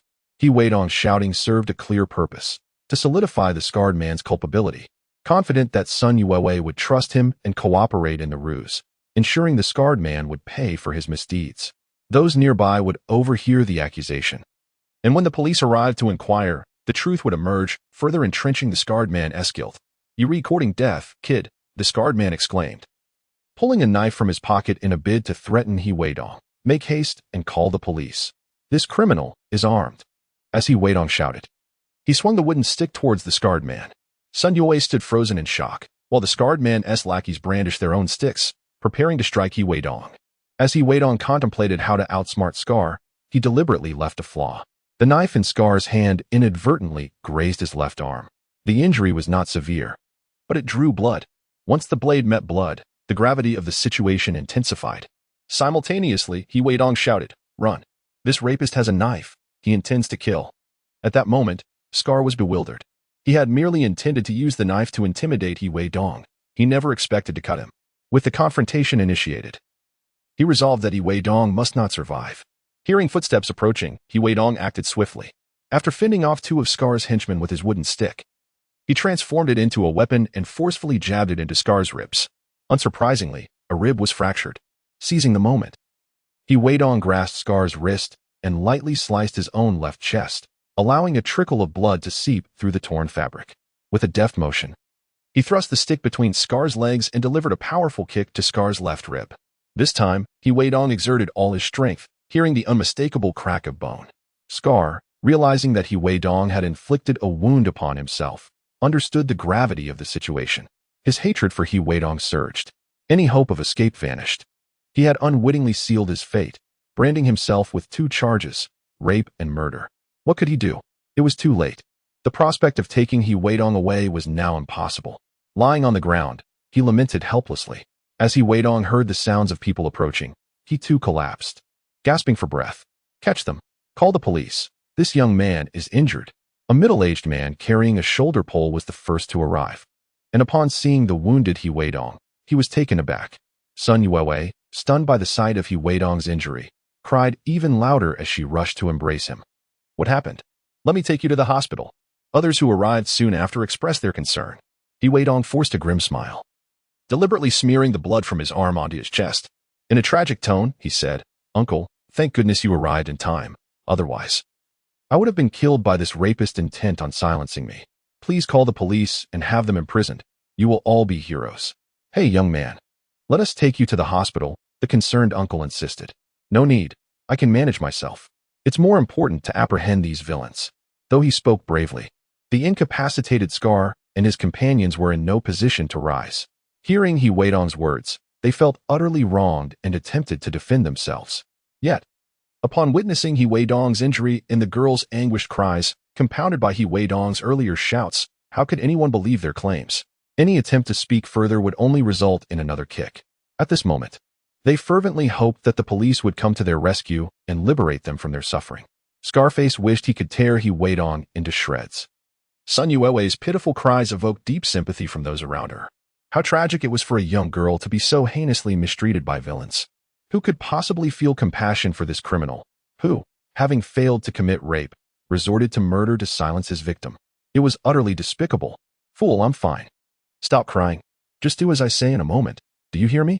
While everyone was preoccupied with dealing with Scarface and his associates, He Weidong staggered to his feet, pulling Sun Yue aside and whispering in her ear.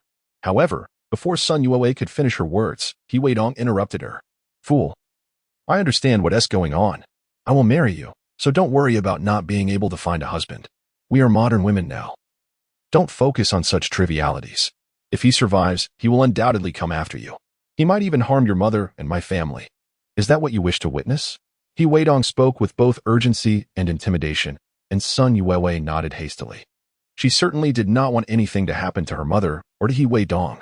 Her cheeks flushed crimson, not only from fear but also from the promise of marriage he had just uttered. Where are the criminals?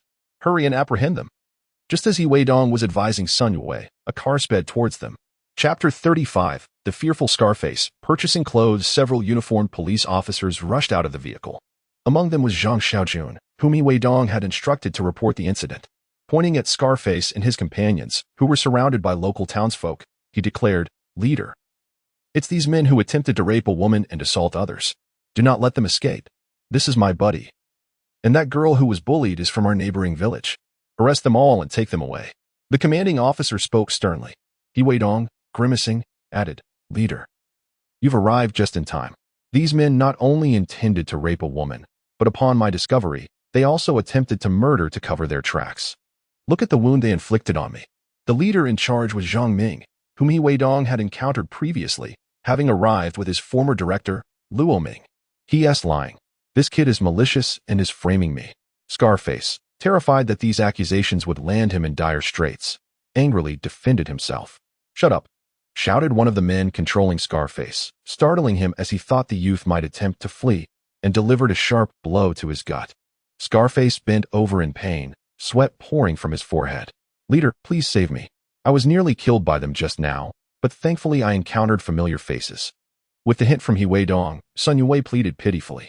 Upon noticing her clothing, which bore signs of tearing, Zhang Ming was convinced that He Weidong was not speaking in vain, and that the girl had not wronged Scarface.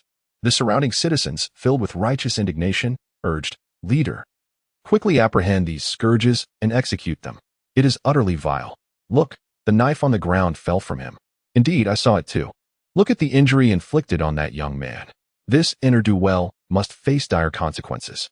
A few fervent citizens expressed their outrage with gritted teeth. The scarred man, seeking to justify himself, dared not utter a word. These citizens, along with their steadfast police officer, were not to be trifled with. Any foolishness would earn a swift reprimand. Yet, he was still young, having merely strayed from the path. He could not comprehend why he felt envious of He Weidong's profitable barbecue stall. With no money to spare, he sought to extort a little for his own indulgence. Yet, he wished to avoid ruin. How had he ensnared himself in such a predicament? The alcohol he had consumed earlier now transformed into cold sweat. A profound fear gripped his heart. Please accompany me to file a report, he implored. What trouble could this be? It is our duty, one leader remarked, recalling the young man's words of valor. Might I inquire about any rewards for our efforts? Asked the middle-aged man who had arrived first. Zhang Ming was taken aback. Just moments ago, these individuals had insisted it was their obligation. How swiftly their motives shifted to monetary gain. He cleared his throat, attempting to ease his embarrassment. If this is authenticated, there could be a financial reward. Excellent. We know the way, the leader assured. Indeed, we shall proceed at once. Come, I shall drive you to the hospital, Zhang Ming offered as he approached He Weidong. I am fine. Let us prioritize the report. My compatriot has been shaken, and if I do not accompany her, she may feel frightened. Having seen many melodramatic romances, He Weidong understood that at this moment, Sun Yue was feeling anxious and helpless. This was an opportune moment to deepen their bond, to evoke a sense of guilt within her. He did not wish her to think he was coercing her into marriage merely because he had rescued her mother. In the realm of television dramas, this was a quintessential hero saving the damsel moment. Although somewhat cliché, it proved effective, especially for someone as naive and inexperienced as her. Efficacy was paramount. "Shall I escort you to the hospital?" Sun Yue whispered, tugging at Weidong's sleeve. "No, let us first complete the report." Upon arriving at the police station, Zhang Ming awaited them. After accompanying Sun Yue through the report, Weidong suddenly recalled something and sat down, continuing. "I have one more matter to address." The recording officer regarded Weidong with surprise. "Speak." The individual responsible for today's disturbance had previously attempted to extort money from me, twice. Once, someone alerted the authorities, and Captain Zhang Ming addressed it. The other time, it was earlier today when I encountered Director Luo Ming. I fear that upon entering, this person may fabricate a tale, claiming I harbor animosity towards him and am deliberately framing him, suggesting my injuries are feigned. Weidong spoke with utmost seriousness. "What a reckless endeavor! I had no idea such a thing transpired. We have examined your injuries. They are indeed genuine. Had this scoundrel not been intoxicated, you could have faced dire consequences. Rest assured, we will document this properly," the recording officer declared with palpable anger, striking the table. "Leader, I feel reassured now. I have matters to attend to at home, so I shall take my leave. Rest assured, we will remember to assist in the application for your reward." Capturing that scoundrel Scarface is a testament to the efforts of their police station. There will certainly be rewards, and we will not forget Weidong's share. After expressing gratitude, I departed from the police station. Upon exiting, I encountered Zhang Xiaojun, who had been waiting. "Donggu, you're out. Shall we head to the hospital?" "Just a simple bandage will suffice. Let us keep today's events under wraps." Weidong glanced at Sun Yue beside him and instructed Zhang Xiaojun. "Understood, Donggu." Sun Yue. Her neck flushed, dared not meet Weidong's gaze. She felt indebted to him for 2 lives, having not only saved her mother, but also herself. Who would have anticipated encountering such an ordeal while coming to town for medicine? When that little thug harassed her, she was utterly terrified. Yet, Weidong emerged like a hero descending from the clouds, rescuing her. Contemplating marrying such a man seemed appealing, but would he disdain her humble background? She followed Weidong and Zhang Xiaojun in silence. Upon reaching the hospital, they had her injuries dressed. "Let us go buy you a couple of outfits." Returning home like this would raise questions. Weidong noticed the tear in Sun Yue's clothing, which he had deliberately torn to solidify Scarface's guilt. It was imperative to eliminate that rascal, otherwise he would continue to trouble him in town. How could business thrive under such circumstances? One cannot expect to guard against thieves indefinitely. Arriving at the supply and marketing cooperative, they first visited the women's clothing section. "Your clothes are torn. Let us find you a couple of outfits. Look for something suitable." "No, I can't accept that. You've already done so much for me. How can I let you spend money on me?" Sun Yue hurriedly declined, frightened. "Young lady, is this your boyfriend? Why refuse his kindness and buying you clothes?" Several aunties shopping nearby chimed in, encouraging her. She felt her cheeks flush even deeper. Although she was officially Weidong's girlfriend yet, she owed him a considerable debt, having been rescued from a thug today. How could she allow him to spend money on her? She wanted to explain, but the words caught in her throat, rendering her unable to speak. The nearby aunties, growing more animated, said, "Young man, your girlfriend is shy. Don't be stingy with your money. Buying her clothes will look splendid when she wears them out." "Indeed, young lady. At your age, such outfits are quite fitting. We, being older, wish we could buy a couple for ourselves to wear out." Seizing the moment, Weidong added, "The aunties think these clothes would suit you perfectly. Let us buy them." It won't cost much. He gestured for the salesperson to bring 2 pieces for Sun Yue to try on. When she donned them, the transformation was striking. The onlooking aunties were equally impressed, clamoring to purchase similar outfits for the young women in their families. With the young lady absent from her home, no one was there to try on the clothes, rendering it impossible to discern their fit. However, once Sun Yue donned the garment, she felt a deep sense of satisfaction. "How much is it?" Weidong inquired of the sales assistant, disregarding Sun Yue's earlier refusal. "A total of 30 yuan, the attendant replied. He promptly produced the money and, taking Sun Yue by the arm, began to leave. She initially resisted slightly, but her strength was no match for his. Fearing that her discontent might lead to sadness, she refrained from showing any overt resistance and allowed him to guide her away. Her cheeks flushed crimson, being led by him. The thought of not marrying him would surely invite gossip behind her back. As they walked, she scrutinized Weidong's profile, noting his strikingly handsome and resolute features. which aligned perfectly with her ideals of masculinity. He treated both her and his mother exceptionally well, and even before their marriage, he was willing to purchase items for her. Marrying him seemed like an assured choice. Weidong, in turn, had his own intentions behind these gifts, hoping to solidify her affection for him. Once she found her biological mother, it would undoubtedly bring advantages to him.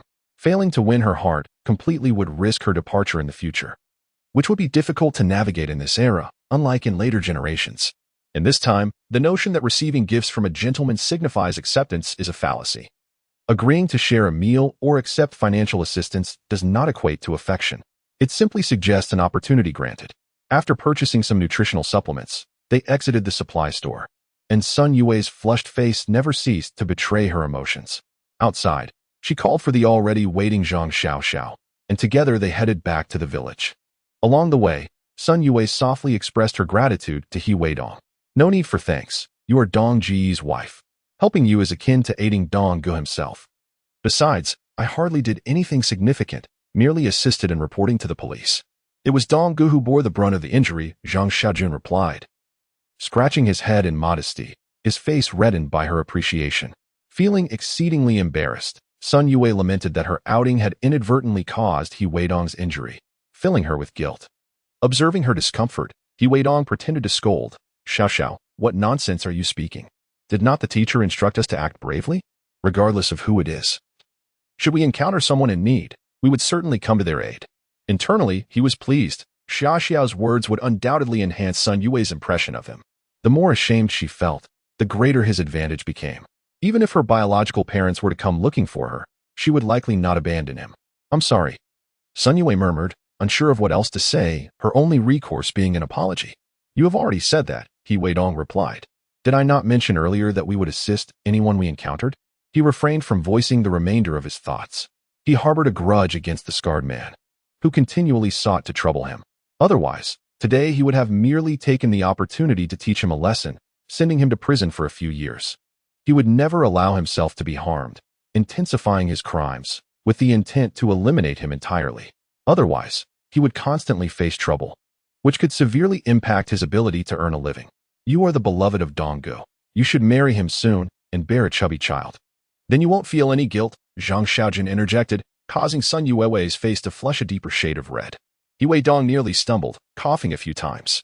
Pretending to be angry, he reprimanded Zhang Xiaojun before hastily addressing Sun Yue. This rascal is merely speaking nonsense. Do not mind him. I have no intention of coercing you into any form of gratitude. We now live in an era that values free love. Do not overthink it. However, this explanation only deepened Sun Yue's sorrow, making her contemplate marrying him, even though a flicker of resistance lingered within her. Her mother's illness loomed large, still unresolved. She feared that marrying him would prevent her from caring for her mother. But did Weidong's words imply he looked down upon her? What type of girl did he truly fancy? She had heard whispers about Li Yuxia. The woman seemed even more beautiful than herself. Had he not forgotten that woman? In that moment, she felt a profound sense of injustice. He must have deemed her a burden, leading to his own suffering. Thoughts of this made her eyes brim with tears, which she fought to hold back as she quietly walked on. Weidong, preoccupied with his own thoughts, remained oblivious to the power of his words and their impact on Sun Yue's emotions. Zhang Xiaojun, carefree, shifted the conversation to other topics. Upon reaching the fork between two villages, Weidong said, Xiao, please help me carry these things back to my home. I will take her back to the village first. All right, Xiao replied. No need. We have arrived. I can manage on my own. Sun Yue replied with a hint of discomfort. Yet, Weidong insisted, that won't do. Li Yuxia has ill intentions towards you. Knowing you have returned, he will undoubtedly seek to trouble you. I will accompany you. Sun Yue was about to protest, but was interrupted by Weidong. It's settled then. Do not refuse. Let's go. I have other matters to attend to. With that, he took hold of Sun Yue's arm. What troubles you? Your emotions seem awry. Are you worried about your mother's illness? After walking a short distance, Weidong noticed Sun Yue's emotional shift. Indeed, Sun Yue lied. Weidong, stop right there. Chapter 37. He treats you quite well, doesn't he? Weidong turned to see an unfortunate encounter unfolding before him. The person calling out to him was none other than his former brother-in-law, Li Yuxia, the brother of Li Yuxia, who had caused him a lifetime of hardship. Beside him stood a rotund man with squinty eyes, now scrutinizing him with an unsettling gaze. What do you want? He Weidong replied with a tone of disdain, as if Li Yuxian were nothing more than a loathsome pest in his eyes. He Weidong, do you think that because you don't want my sister, no one else will? This is the son of village chief's son from the neighboring village, my brother-in-law. Li Yuan, feeling infuriated by He Weidong and Sun Yuwei's dismissive gazes, pointed at the stout man beside him, introducing him to He Weidong. His tone suggested he felt as insignificant as an ant. He Weidong, intrigued, wondered why this fellow had come to flaunt himself before him, especially in front of Sun Yuwei. Was this a show of defiance or an unyielding desire? He chuckled lightly. Congratulations on finding a new brother-in-law. Turning to the stout man, he added, congratulations, soon you'll be a father. This remark set alarm bells ringing in Li Yuan's mind. What did He Weidong mean? Did he truly have no feelings for his sister and was aware of her pregnancy? How could he possibly know? Li Yuan had only recently learned of it himself. Yet, upon reflection, it struck him that as her brother, he was oblivious to such news. How could the previously naive He Weidong be aware of it? Surely, he still harbored feelings for his sister and was merely saying this out of spite. But that reasoning was flawed as well. That very night, he had explicitly rejected his sister and turned his affections to Sun Yuwei. Surely, he was just uttering nonsensical words. Li Yuan's tone shifted abruptly. He Weidong, my brother-in-law's family is far wealthier than yours. The dowry you refuse to provide, my brother-in-law has readily agreed to. With the dowry in hand, I can marry you Wei. You should stop your delusions and take a good look in the mirror. You came here to tell me this? I wish your sister a joyous marriage and hope she bears children soon. He Weidong emphasized bears children soon deliberately, as he had noticed that aside from Li Yuan, the stout man was also leering at Sun Yuwei, which unsettled him. How dare they covet the woman he had reserved for himself? Kid, are you He Weidong? The stout man, brought back to reality by Li Yuan's reminder, squinted at He Weidong. After all, the woman he intended to marry had once harbored feelings for He Weidong. A woman whose heart had belonged to another man could not possibly be content. I am He Weidong. Do we know each other? Please step aside, he stated, gently pushing the stout man aside as he held Sun Yuwei's arm. He was aware that his current strength was not formidable enough to make enemies of so many. Yet Li Yuan had deliberately sought trouble and was eyeing the woman he had reserved. This was certainly displeasing. Having just exacted revenge on Scarface, he had essentially condemned that individual to a life sentence or worse. If this stout man sought trouble, he would not hesitate to turn his wedding day into a divorce day. Li Yuan, undeterred, had already lost in front of him, running to marry a wife with money earned from his sister's sacrifice. Seeing He Weidong unwilling to engage in conversation and still holding on to Sun Yuwei's arm, Li Yuan felt a surge of discomfort. He shouted loudly, He Weidong, are you even listening? Let go of Yuwei. What are you? With the money your sister earns, you come here to show off. Do your parents know? He Weidong did not turn back, responding with disdain. After the two departed, Li Yuan, fuming, said to the chubby man, brother-in-law, did you see that? This brat doesn't regard you at all, refusing even to speak to you. The chubby man squinted his small eyes, his face taut with tension. He hasn't dared to disregard Sun Fu. Rest assured, once I marry your sister, I will certainly help you win over that woman. My father is familiar with their village. Sun Fu narrowed his eyes, casting a glance at Li Yuan, harboring a rather sordid thought. If he were to marry Li Yuxia, perhaps Sun Yuwei could end up with Li Yuan. He might even have the opportunity to experience something different with her, as she was exceedingly pure. Oblivious. The green-haired Li Yuan remained unaware of the chubby man's intentions towards the woman he admired.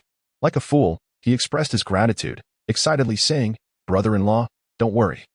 When my sister gets off work tonight, I will send her to your home to find you. Sun Fu, having tasted the allure of intimacy, felt elated. Li Yuxia was indeed skilled, particularly in the bedroom. Gently patting Li Yuan's shoulder, he said, little brother-in-law, you truly understand. Tomorrow, I will give you that bicycle from my home. I must have something new when I marry your sister. Unbeknownst to Li Yuxia, she had managed to deceive Sun Fu into believing she was an untouched maiden, which he found immensely appealing. Thank you, brother-in-law. You are far superior to that scoundrel He Weidong. Internally, he cursed Sun Fu. This fat fool thinks that by merely gazing at my wife, he can have her once he marries my sister. I will ensure he is rendered impotent, so he won't dare covet her. My true brother-in-law is far better off. When I call you brother-in-law, it is merely because I appreciate your wealth. Naturally, he would not voice this to Sun Fu, maintaining a hypocritical smile.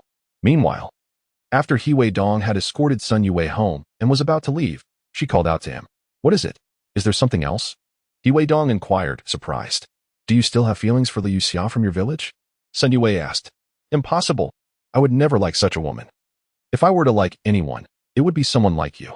Before Weidong could finish his sentence, the bashful Sun Yue turned and fled. Understanding her embarrassment, Weidong shouted after her, "Don't run off. I will come to see you again." Breathless, Sun Yue hurried home. Her mother asked, "My dear, what is the matter with you?" "Mother, I'm fine. I brought back the medicine for you." Sun Yue shifted the topic. "I will go prepare the medicine for you." As a mother herself, she was well aware of her daughter's situation. This girl, though somewhat unfortunate, had suffered due to her mother's burdens. If only she could find a good family to care for her, she could leave this world at ease, knowing her daughter was in good hands. She slowly approached the busy Sun Yue and remarked, "My dear, he treats you rather well, does he not?" Startled, Sun Yue dropped the items she was holding. "Mother, what are you saying? I am merely suggesting that you borrow some money for your medical expenses. I have inquired about that young man, and he appears to be quite decent. Though his family may not be wealthy, his willingness to lend us money indicates his fondness for you. It would not be a bad idea to marry him." "Mother, I am still young. My dear, with the new year approaching, you are of marriageable age. In our village, people marry quite early. If you were to wed him, you could lead a comfortable life. I can manage my health, so do not let this opportunity slip away." Sun Yue quickly replied, "Mother, let us discuss this matter later. I am aware that Li Yuanting from the village likes you, but his family situation is dire. Marrying him would surely bring hardship, as his mother is notorious for her fierce temperament." "Enough, mother. I will not come to like him," Sun Yue declared through gritted teeth. "Consider this matter carefully. No one will always treat you kindly. This clothing was likely a gift from someone else, was it not?" "Yes, but I did not wish to accept it," he insisted. She refrained from disclosing the afternoon's events to spare her mother any worry. "I understand," her mother replied, choosing not to press further, and turned to rest, still not fully recovered and unable to stand for long. Upon returning home, Weidong found Xiao Xiao waiting for him. "Brother Dong, you're back. Shall we start now? I will marinate the meat first, and then I will help with some farming work. You have plenty to do at home, so you should hurry back. I'll assist you first. My family has little land and doesn't require my presence. That won't do. You should help a bit, so that your parents can ease their workload. Hurry along now," Weidong urged, pushing Zhang Xiaojun outside. They greeted their family members before heading to the fields to begin their labor. As dusk fell, the family returned home. "Dongzi, focus on selling the skewers. I'll manage the household chores with your brother," their father said during a break. "Father, there is an abundance of work at home. You and mother tire yourselves daily. Once we can afford a harvester, you won't have to work so hard." Weidong shared his reasoning, yet he kept the deeper truth to himself, fearing his family might deem him mad. In his previous life, he had fallen into the trap set by Li Yuxia, causing his parents and two brothers much distress. The loss of his younger sister at such a tender age haunted him throughout his life. He planned to secure a house early on and, after separating the family, he intended to support his sister's education as a form of compensation. The money spent on her schooling was earned through his own efforts, leaving his family with no grounds to object. On his side, he aimed to establish a betrothal and, once the time was right, to obtain the marriage certificate. Naturally, he intended to marry Sun Yue. Many matters could not be articulated explicitly, yet Weidong began to meticulously strategize on the very night of his rebirth. In the countryside, numerous products remained undeveloped, presenting a lucrative opportunity. The potential for generating billions in value annually in the future was significant. Once the opportunity arose, he would certainly seize it. This would also greatly benefit his business endeavors. The household chores were nearly complete. The wild herb on the mountain was initially a means to earn quick money. If memory serves, a significant research project was completed at the local hospital in my county in a previous life. The principal investigator, if I am not mistaken, bore the surname Dong. Once wealth was attained, it would be prudent to accumulate a parcel of land in a familiar city, whether for constructing factories or selling to others. The profits would be substantial, sustainable development that ensures a lifetime free from financial worries. I would never engage in constructing unfinished buildings that would jeopardize the hard-earned savings of ordinary families. After swiftly finishing dinner, I hurried to set up my own profitable stall. My younger sister, having washed the dishes, rushed to assist me. As night deepened, I noticed the hour was late, with still a few matters to wrap up. I urged my sister to wash up and rest early. Days like these passed by, one after another. Every day, Weidong sold barbecued food, and before long, it was already the end of August. The rural night had become bustling with activity. The rice at home was ready for harvest, marking a season of abundance. Watching Xiao Xiao earn money alongside Weidong, several others, including Ajeng, approached to ask for his assistance. While Weidong was busy harvesting rice at home, he felt the fatigue in his back and waist, wishing for a harvesting machine, yet sadly, this was a paddy field, where common machines would not suffice. Dongzi, have you heard? On the 3rd of next month, Li Yuxia is marrying the chubby fellow from the neighboring village. Ajeng initiated the conversation. Oh, Weidong replied, showing no interest in such matters. This left Ajeng somewhat displeased, for he had much more to say. Nevertheless, being young, they did not expect Weidong to engage further. And he continued, you probably don't know, but the Sun family is quite generous. I heard the betrothal gifts were 800 yuan, plus 3 sets of dowry. The Li family is truly unscrupulous. TSK, that woman is quite fortunate, Xiao Xiao jested. Ajeng shook his head, pondering if even the village chief could possess such wealth. Wondering if their village chief might not have as much. He then continued, Dongzi, did you know? That old hag Hoguifin has been disparaging you throughout the village, and even intends to propose for her son. I hear he has set his sights on a widow's daughter from the neighboring Sun family. Don't mention it, but Li Yulan, that rascal, has a good eye. He's delusional, Xiao Xiao scoffed. Meanwhile, upon hearing this, the veins in Weidong's hand bulged with tension. Little master, there is more to this chapter. Please click the next page to continue reading, as the following parts are even more intriguing. Li Yulan truly seeks his own demise, still longing for Sun Yuewei. As for Hoguifin, she is no better. If belittling oneself in marriage was tea enough, she dares to covet the woman I admire. I had initially planned to go to the county, find Li Yuxia's lover, and gradually settle the score. Who could have anticipated that Li Yuxia would be so fortunate as to find someone to take her in? Hoguifin, having profited from marrying off her daughter, sought to indulge her son by pursuing the woman he fancies. How could I allow this to succeed? The wealth from marrying off her daughter would bring disgrace upon Li Yuxia on her wedding day, humiliating not just her, but also the entire Li family. In my previous life, their family had caused me immeasurable distress, just like Li Changwei, despite his seemingly simple demeanor. This old fellow has been both taking and stealing gifts meant for his family. Even more bizarrely, he has the audacity to complain that the money given by Hoguifin is insufficient and has managed to sell off quite a bit for himself. When he sought the company of a massage girl, upon being discovered and questioned about the source of his funds, he shamefully implicated himself, claiming that it was she who had led him to it and discreetly handed him cash. This led to Li Yuxia, the troublesome woman, causing a scene at his workplace, resulting in him losing face. In this lifetime, he vowed not to let them escape without disgrace. However, he paid the price with a miserable existence. After his rebirth, he even questioned the absurdity of his fatal accident. It is suspected that the Li Yuxia family, in collusion with her paramour, orchestrated it. No matter what they say about Li Changwei's lack of involvement, I would not believe it, even if I were to be killed. Weidong, you are still here harvesting rice, living a mundane life. Let me be frank, my family has come into some wealth, and my mother intends to arrange a marriage with the Sun family, making Sun Yuewei my future bride. Fearing that Weidong might retaliate, he quickly fled. Chapter 39. Plotting revenge against the brother-in-law. A few companions were caught off guard by the recent events. Dongzi, do you have someone in mind? What did that brat Li Yulan mean just now? Ajeng inquired. Enough, we will discuss this matter later, but Li Yulan is truly courting death.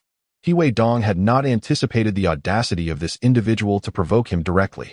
It seems he would not remain docile for long, given his vile disposition. Xiao Xiao, who had initially followed Weidong, expressed her anger, saying, this guy is infuriating. He dares to covet someone you like, even if his mother is a fierce woman. We must find an opportunity to teach him a lesson privately. That won't do. If we are discovered, that woman Hoguifin will surely cause a scene at your home, making things ugly, Weidong cautioned. Upon hearing this, the group expressed their discontent, particularly Xiao Xiao, who said, Brother Dong, how can we tolerate such bullying? If I sneak off to deal with him, it won't be discovered. Even if it is found out, I won't reveal your involvement. Count me in. Ajeng quickly chimed in. If he dares to bully my brother, then count me in as well. Dongzi, you need not step in. Guang clenched his fists, expressing solidarity. Weidong had not expected such camaraderie from his brothers. They were willing to stand up for him over such a trivial matter, all for the sake of pride. Yet, his ambitions extended far beyond mere retribution. Not only did he intend to sabotage Li Yuxia's marriage, but he also aimed to unearth the man behind it all. On the night of his rebirth, he had been drugged and forced to drink. The voice he had heard was the same as that which had lingered outside his hospital room in his final moments. However, in the darkness, he had failed to identify who that man was. With such profound enmity, how could he possibly let the Li family off so easily? Simply dealing with Li Yulan would not suffice. He sought to ensure the complete ruin of their family. Even though the Li family had a good rapport with the village chief, he would ensure they could not live with dignity in Hejia village. In this era, without land and lacking acumen, those who venture into business are bound to lose everything, even their undergarments. Thank you, my brothers, but I am not privy to this matter. Weidong replied with a faint smile. Afterward, I will lead you to prosperity. Li Yuxian, unable to forget Sun Yuewei, was destined to suffer the consequences. It seems necessary to seek someone to expose her deeds. On the 3rd day of next month, when she weds Sun Fu, I shall present her with an extravagant gift. To disrupt their union and tarnish Li Yuxia's reputation, rendering her a woman scorned in the county, one who is deemed unmarriageable. To let her perish easily would not quench my thirst for vengeance. It is only fitting that she lives her life in endless regret and pain. Only then can I truly bid farewell to the past. Eventually, I will take my wife to the capital for her studies, ensuring a safe passage for my forthcoming endeavors. These matters shall remain unspoken among others. Dongzi, I understand. Once you are married, you must host a banquet. Rest assured, Dongzi, we shall take care of this matter. A Guang exclaimed with excitement. Even though Weidong had given Zhang Xiaojun money to keep it confidential, the villagers would surely discuss it once he ventured into business. Little Xiao taking money home might lead to inadvertent revelations during conversations. Are you serious? Weidong scrutinized a Guang. A Guang, momentarily taken aback, quickly responded, of course. If Xiao Xiao can earn alongside you, both Zhang and I are envious. I have long wished to speak with you about this, but feared you might not desire assistance. Indeed, Donggu, you are aware of my family's circumstances. It would be splendid if you could include us, though if not, it is of no consequence, Zhang said earnestly as he looked at Weidong. After contemplating, he realized that they would require assistance for the upcoming potato and sweet potato processing into puffed snacks. The initial sales channels must be opened, and relying solely on oneself would be insufficient. They would need to barter grain coupons for vegetables to sell in the surrounding county, which would also necessitate manpower. I must clarify that while I can bring you along, it will be quite taxing. As Xiao Xiao is aware, Weidong began slowly. Dongzi, worry not. I shall certainly persevere. If Xiao Xiao can endure, why can't we? Zhang replied joyfully. Zhang Xiaojun, feeling a bit disgruntled, exclaimed, Hey, what do you mean by that? Am I incapable? I am still able. Are you trying to usurp my position? That is not entirely out of the question. Zhang nodded in satisfaction. Guang playfully chimed in. You've been earning for over a month now. It would be fair for us to share in the profits too. I knew it. You two schemers, with impure intentions. I will put an end to you, he said, as he playfully grabbed Zhang by the neck. Guang, come quickly and assist in dealing with this fellow. The three engaged in a light-hearted scuffle. Observing their playful antics, Weidong understood they were merely jesting. It had been a long time since they had gathered properly. In the future, as they establish families, such carefree days may become a rarity. Cease the frolicking and return to work. Look at the state of Dongzi's rice. Little Xiao pleaded after a while, seeking mercy. The other two individuals also released him and resumed their tasks. As dusk approached, Ajing suddenly whispered, Look, that rascal Li Yuxian has a rotund fellow trailing behind him. That plump man is Sun Fu. I have seen him before. Guang remarked, The village chief from the neighboring village is no good. He is quite lecherous. Shall we deal with him together? Ajing proposed. Sure, replied Xiao Xiao and Guang in unison. However, Weidong shook his head, saying, No, it is still too early. We risk being seen. That hefty man is not easy to handle, and controlling two individuals will be challenging. We cannot afford to take their lives. We must not act with lethal intent. I cannot ensure that I can swiftly subdue Sun Fu. Ajing scratched his head, finding some merit in his words. After a moment's contemplation, he suggested, Let us wait until we finish our meal. Then stealthily head to Li Yuxian's home and lie in wait for an opportunity to strike. Agreed. It is settled then, Weidong affirmed. Do not act prematurely. Wait for my instructions. If I do not personally exact revenge, I will feel unfulfilled. That scoundrel has wronged me significantly and now has his sights on my wife.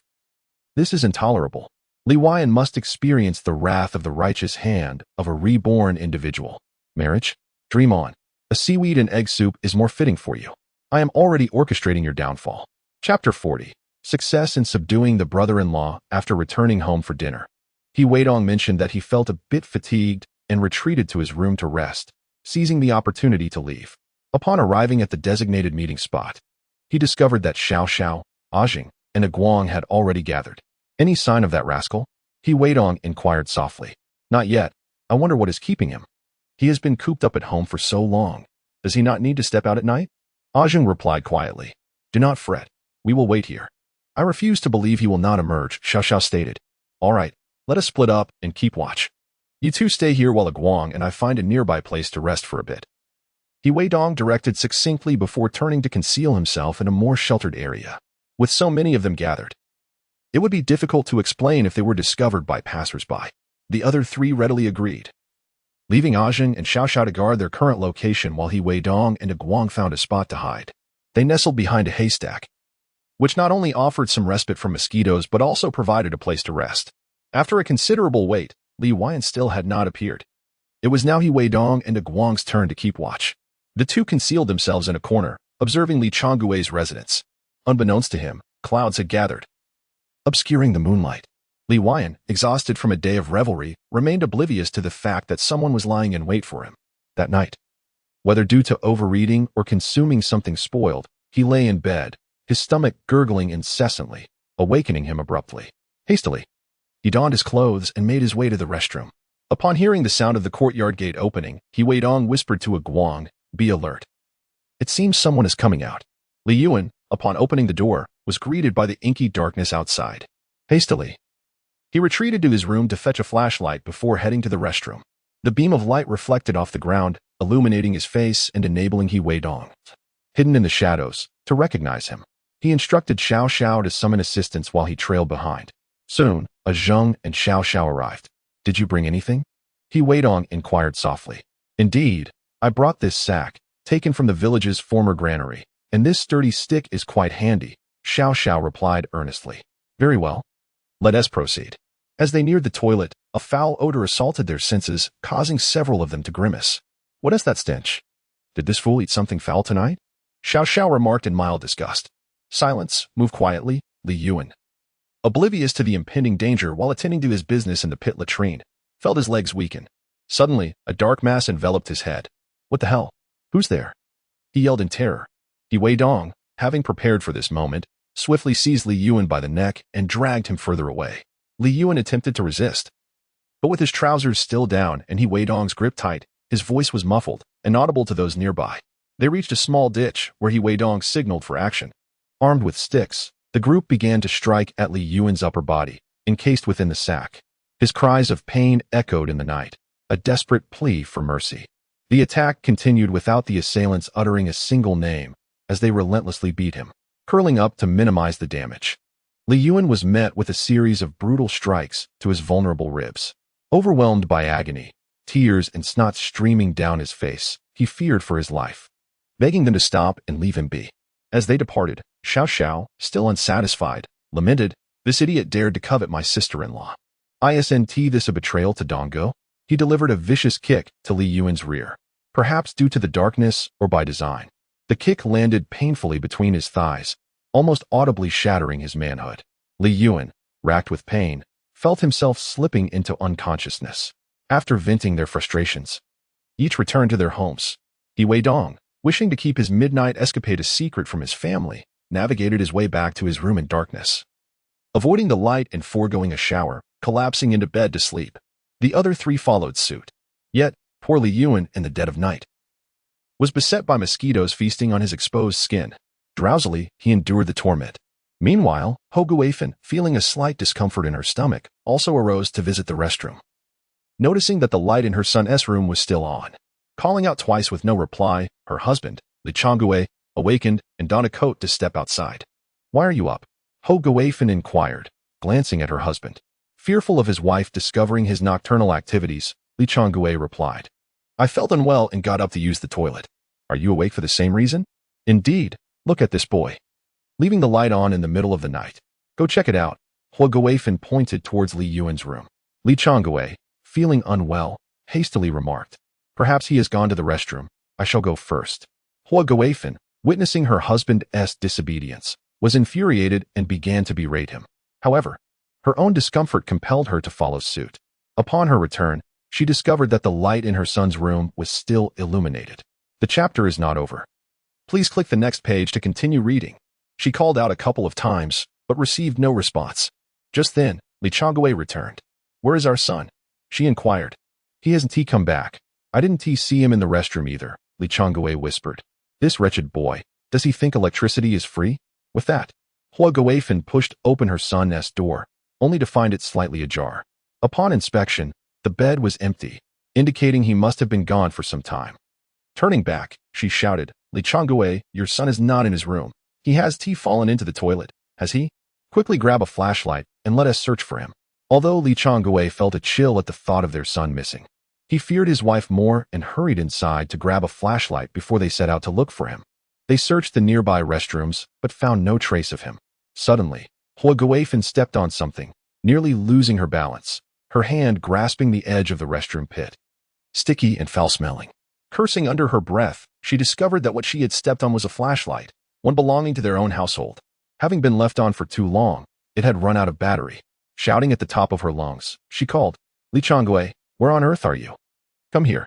When Li Yuxia arrived, he noticed the flashlight in Girlfrien's hand. "This isn't ours. You just came out and didn't turn it on. You useless fool. This belongs to our son. If he took it, he must be in trouble." Girlfrien scolded him sharply. "Stop the insults and help find him." They both shouted Li Yuan's name loudly, awakening the neighboring villagers in the dead of night. Hearing the commotion, they thought perhaps thieves had invaded the village. Upon inquiry, they learned that the couple's child had not returned home. Initially intending to leave, they decided to assist in the search at Li Yuxia's behest. More and more people gathered. Awakened from his slumber, Li Yuan heard his name being called. "Here I am, help. Quickly, over there seems to be someone." Chapter 41. The Miserable Li Yuan. The village chief arrives previously. Li Yuan had been confined within a sack, his upper body ensnared. A few individuals had struck him with sticks, leaving his arms feeling as if they were broken, devoid of strength. Being trapped within the sack made it impossible for him to free himself. The incessant mosquito bites on his rear were unbearable. In utter discomfort, he could only call for assistance. Those who had come to help rushed towards the source of the sound. Li Yuxia and Girlfrien hurried over as well. Spotting a bare bottom, Girlfrien recognized her son's pants. Approaching closer, she confirmed it was indeed her child, and she cursed, "My dear son, who could have done this to you?" Upon hearing her mother's voice, Li Yuan, overwhelmed by feelings of grievance, could not contain himself and began to weep. "Mother, please save me. I am in excruciating pain. They have broken my arm. It hurts terribly." His cries for help revealed the depth of his suffering. "Li Yuxia, what are you still doing there? Come here quickly," shouted Girlfrien at her husband. "Remove the sack from our son's head and help him put on his pants." "Mother, father, you must seek vengeance for me." Li Yuan sobbed after being rescued. At that moment, Girlfrien resembled a furious tiger. "That scoundrel who did this to you, I'll make him pay," she declared. Li Yuan, amidst his tears and snot, replied to his mother, "I do not know who it was. I went out to use the toilet, and suddenly someone covered my head with a sack, strangling my neck and dragging me here to beat me. It was unbearable." The onlookers, intrigued, wondered who could harbor such hatred to inflict such brutality. The village chief was called over to ascertain the situation. "Who have you offended recently?" he asked. Li Yuan shook his head. "I haven't offended anyone. If there is a conflict, it is with Weidong." Upon hearing this name, Girlfrien became enraged, shouting, "It must have been him who harmed my son. I will confront him." However, Yuxia intervened, cautioning, "If you confront him like this, he will deny it. Moreover, your son merely mentioned a disagreement with Weidong. Do you have anyone who witnessed him attacking? Indeed, without evidence, your visit will only appear as a quarrel. And if it escalates, we could face repercussions," added Li Yuxia. Upon hearing her husband's words, Girlfrien shot him a scathing glare and retorted, "You are utterly useless. They have bullied us to this extent, and instead of plotting revenge, you defend others. Is this still your son? Do you care for this family at all?" Li Yuxia, chastised, dared not lift his gaze. Girlfrien continued, "I do not care. Even if Weidong is not directly responsible, he is still involved. We must find him." "Stop. Your son is injured, and you have no proof. Do not go. Otherwise, you may end up being blamed yourself. I will arrange for someone to investigate. For now, let us take your son home," Yuxia implored, observing Li Yuan's battered face. While Hoguafin might not heed others, she respected the village chief, for he was perhaps the only one who could assist. "Mother, my arm hurts terribly. It feels broken," Li Yuan lamented. "Come, I will take you to the town hospital." Hoguafin replied, glaring fiercely at Li Changgui. "Are you a corpse? Your son is in this condition, and you still hesitate? Go prepare the cart." "All right. I will do it right away," Li Changgui responded hastily, scurrying off to borrow a cart to transport his son to the town hospital. He Chongqing addressed the gathering crowd. "It is getting late, and you all have work to do in the fields. Please return home and rest. The village chief has spoken and given the day's labor." Everyone is indeed weary. One by one, they turned and returned to rest. As dawn broke, the early risers began to take their tools and head to the fields. In the dead of night, news spread throughout the village that Li Yuan had been brutally beaten, resulting in a broken hand. The workers, including Weidong, could not suppress their laughter at the news of the retribution dealt to the young man. Little did they expect that the beating would leave him incapacitated for some time, causing him to refrain from boasting. At breakfast, upon entering the village, Weidong encountered the village chief, Chongqing, along with his son, Weiliang. "Dongzi, halt. I have matters to discuss with you," Chongqing called out. "Matters?" Weidong replied curtly, his relationship with Chongqing strained due to past grievances. Before the chief could speak, his son interjected. "Weidong, how dare you speak to my father like that? He is the village chief. What's the big deal about being a village chief? I thought he was the town mayor. I'm off to have my meal. I've been working since early morning and am quite famished," Weidong retorted with disdain. "Do you look down upon my father? He merely runs a small business. What is so remarkable about that?" Weiliang snapped back. "I don't find anything remarkable about it. Earning a living through one's own abilities is commendable." Weidong replied calmly in the face of Weiliang's mockery. As Weiliang opened his mouth to respond, Chongqing raised his hand to silence him. "Weidong, you were the one who assaulted Li Yuan last night, weren't you?" Upon hearing this, Weidong replied nonchalantly. "If you witnessed it, then you must have evidence. If so, report me to the authorities. Without proof, refrain from making baseless accusations. Don't think that your position as village chief grants you the liberty to slander me. Such defamation could land you in prison. You insolent brat. My father merely seeks clarification," Weiliang quickly countered, indignant at the implication against his father. "Your father thinks he is a police officer? Even the police cannot wrongfully accuse someone without evidence.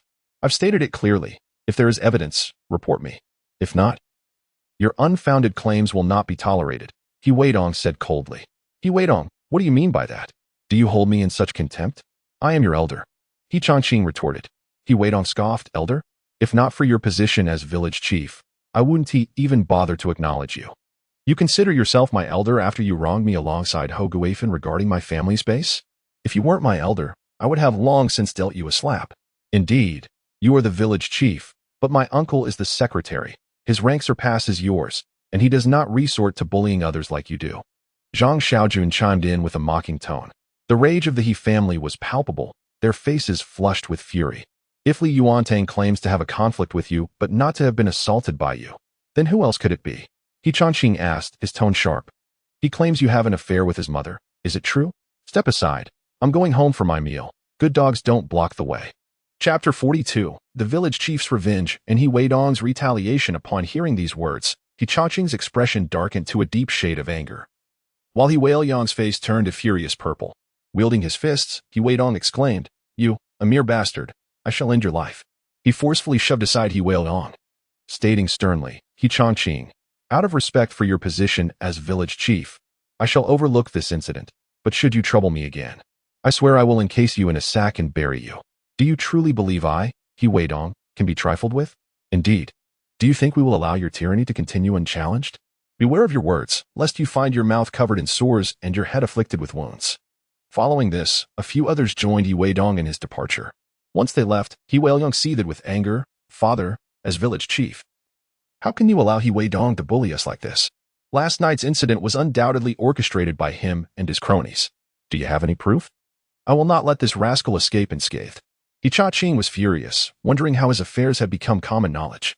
If word spread, his position as village chief would be jeopardized, and the gossip from the villagers would strip him of his dignity. "Father, what shall we do then?" Weiliang asked, seeking vengeance for his friend while also feeling resentful of Weidong's newfound wealth. With so many people in the village, they all seem to favor him.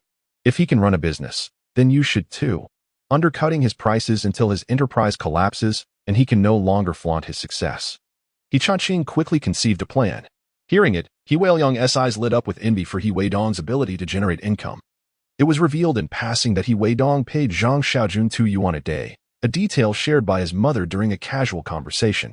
Previously, He Weidong could be seen daily escorting Zhang Xiaojun, returning home in the afternoon, and it became apparent he was earning significantly more than expected, igniting envy among the villagers. However, many hesitated to join in, feeling it improper to follow a fellow villager. But I lack the skill. Would anyone even eat what I produce? He Weidong queried, agitated. He Changqing disdainfully glanced in He Weidong's direction, dismissing his concerns. Isn't it merely skewered meat? He can do it, so can I. I'll teach you. And I will fund your venture. He contemplated that as village chief, he should not compete directly with He Weidong in the town. However, if he continued to be disregarded, He Weidong might become even more arrogant once he amassed wealth. The authority of his position was being challenged by this young man. He Weidong's disrespectful words today had provided him with a reason to act. Sending his son to confront He Weidong would likely result in minimal gossip. Unbeknownst to He Weidong, he was the target of their plotting, aimed at undermining his business. Such aspirations were nothing short of a fantasy. The secret to his unique seasoning was an exclusive skill acquired years ago from a friend from the Northwest, at considerable expense. While others used it for roasting whole lambs, he applied it to skewered lamb, creating an unparalleled delicacy. This technique, in the context of their city in the entire province, represented a profound competitive advantage. To rely solely on craftsmanship to undermine one's own business is nothing short of a fantasy. Upon returning, He Changqing ventured into town to procure iron sheets for constructing a grill intended for He Weidong skewers. He also purchased several dozen pounds of mutton. While their family busied themselves with these tasks, Ho Guifan returned with her children. Upon arriving at He Changqing's home, she began inquiring about the situation, seeking to uncover who had harmed her child and whether it was indeed He Weidong. Before He Changqing could respond, He Weidong passionately recounted the events of the morning. Upon hearing this, Ho Guifan, perplexed, queried, "Village chief, this young man speaks to you with such disrespect. He clearly does not regard you highly." "I believe he is guilty and feels guilty indeed."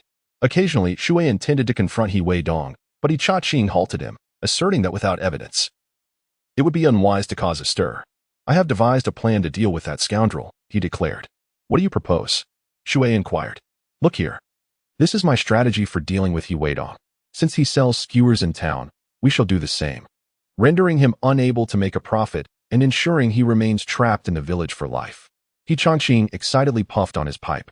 Ho Guifan, an uneducated woman, failed to grasp the intricacies of business. "Village chief, is this truly feasible?" she asked, bewildered. "Of course. My grilling skills were renowned in this village. At this very moment, that scoundrel He Weidong is likely unaware of the predicament he is about to face," He Changqing confidently replied, having previously experienced He Changqing's barbecue. Ho Guifan felt persuaded by his words. Clenching her fists, she exclaimed, "Village chief, I am counting on you. We must ensure He Weidong does not prosper." Recalling her prior beating at his hands, she felt a twinge of pain. "What about Yuan? Let him join Liangzi. We shall compete openly. If He Weidong dares to trouble you, I will gather people to handle him." Without a legitimate reason, He Changqing found himself constrained. Yet he believed that addressing the He Weidong family would leave others with little room to comment. Although his right hand was injured, he could still assist Liangzi. "Very well. Let us learn together." As these individuals envisioned vengeance alongside inflicting discomfort upon He Weidong, the latter and his companions sat idly in the shade, taking a break while smoking. "Dongzi, do you think we have offended the village chief this morning? Will he seek revenge?" Ajing remarked casually. "What, are you afraid?" He Weidong teased. "Afraid of what?" "If he dares to retaliate, I shall show him the consequences," Agwang replied nonchalantly. He Weidong offered a cigarette, taking a puff before suggesting, "What if he were not the village chief? We could discuss with familiar faces and decide not to elect him in next year's election. Do you think he would still dare to complain?" "Indeed, why did I not think of that?" The others exclaimed joyfully. "Return home and consult your family. I believe that with a few of our families absent, and with our own votes, He Changqing still harbors ambitions of becoming the village chief. How absurd. Come here. I shall share a plan with you." The few of them hurriedly leaned closer to He Weidong. Upon hearing his words, they inquired in astonishment, "Dongzi, is this matter truly as you say?" Merely a rumor, yet given the circumstances in our village, one can only spectate. Who cares about the truth? In the end, those two families will undoubtedly face difficulties, he Weidong confidently asserted. Chapter 43. The power of rumors. They had yet to comprehend the potency of rumors, unaware of their true weight. However, after he Weidong shared his method, I trust they will manage it with greater finesse. Discrediting the village chief's reputation is a trivial task. Why would a competent leader choose to engage in conflict with Hoguafen, only to seek trouble with me? Such individuals will not find leniency from He Weidong. Once they finished their work, they took the change given by He Weidong to purchase some candies, which they entrusted to a child they trusted, instructing him to spread the nursery rhymes.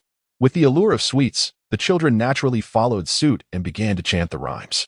Within a day, news regarding village chief He Changqing had spread throughout the village. Children from neighboring villages gradually learned the songs as well. He Changqing, while selling skewered lamb at the town, returned with a rather grim countenance. He had brought his son to sell the skewers. Initially, customers flocked to purchase them. However, after tasting them, many found them far inferior to those sold by a previous young vendor. Those who had tried them once were disinclined to return for a second purchase. Some even clamored for refunds. Yet, once the money was in his hands, He Changqing was reluctant to part with it. Having grown accustomed to wielding power in the village, he mistakenly believed outsiders were akin to villagers, resulting in heated arguments. Consequently, dozens of pounds of lamb remained unsold, and with the heat of the afternoon, the meat began to spoil. This led to even less willingness to buy. Hoping for profit, today's business dealt him a harsh blow. He hadn't even recouped his initial investment. On the way back, He Weidong wore a long face, saying, "Father, this won't do. Why is it that He Weidong manages to sell his goods so well? Is his cooking truly superior? Perhaps you should find an opportunity to investigate." He Changqing replied while smoking. "But father, that fellow is not on good terms with us. If I directly inquire, he surely won't divulge anything. Then, find an opportunity to buy a few skewers and taste them. I shall also experiment more at home." Agreed. As the two arrived in the village, they heard children singing songs. Upon realizing they were about him, He Changqing became furious. He barked, "You little rascal, who told you to sing that? Do you not understand the implications?" The children scattered at the sight of He Changqing. After walking a bit further, the same occurred. He could not fathom that the children had been taught by others. Those singing children, frightened by his outburst, hurried home. Upon returning home, He Changqing wore a dark expression. His stomach ached with hunger. Today, an abundance of skewers remained unsold.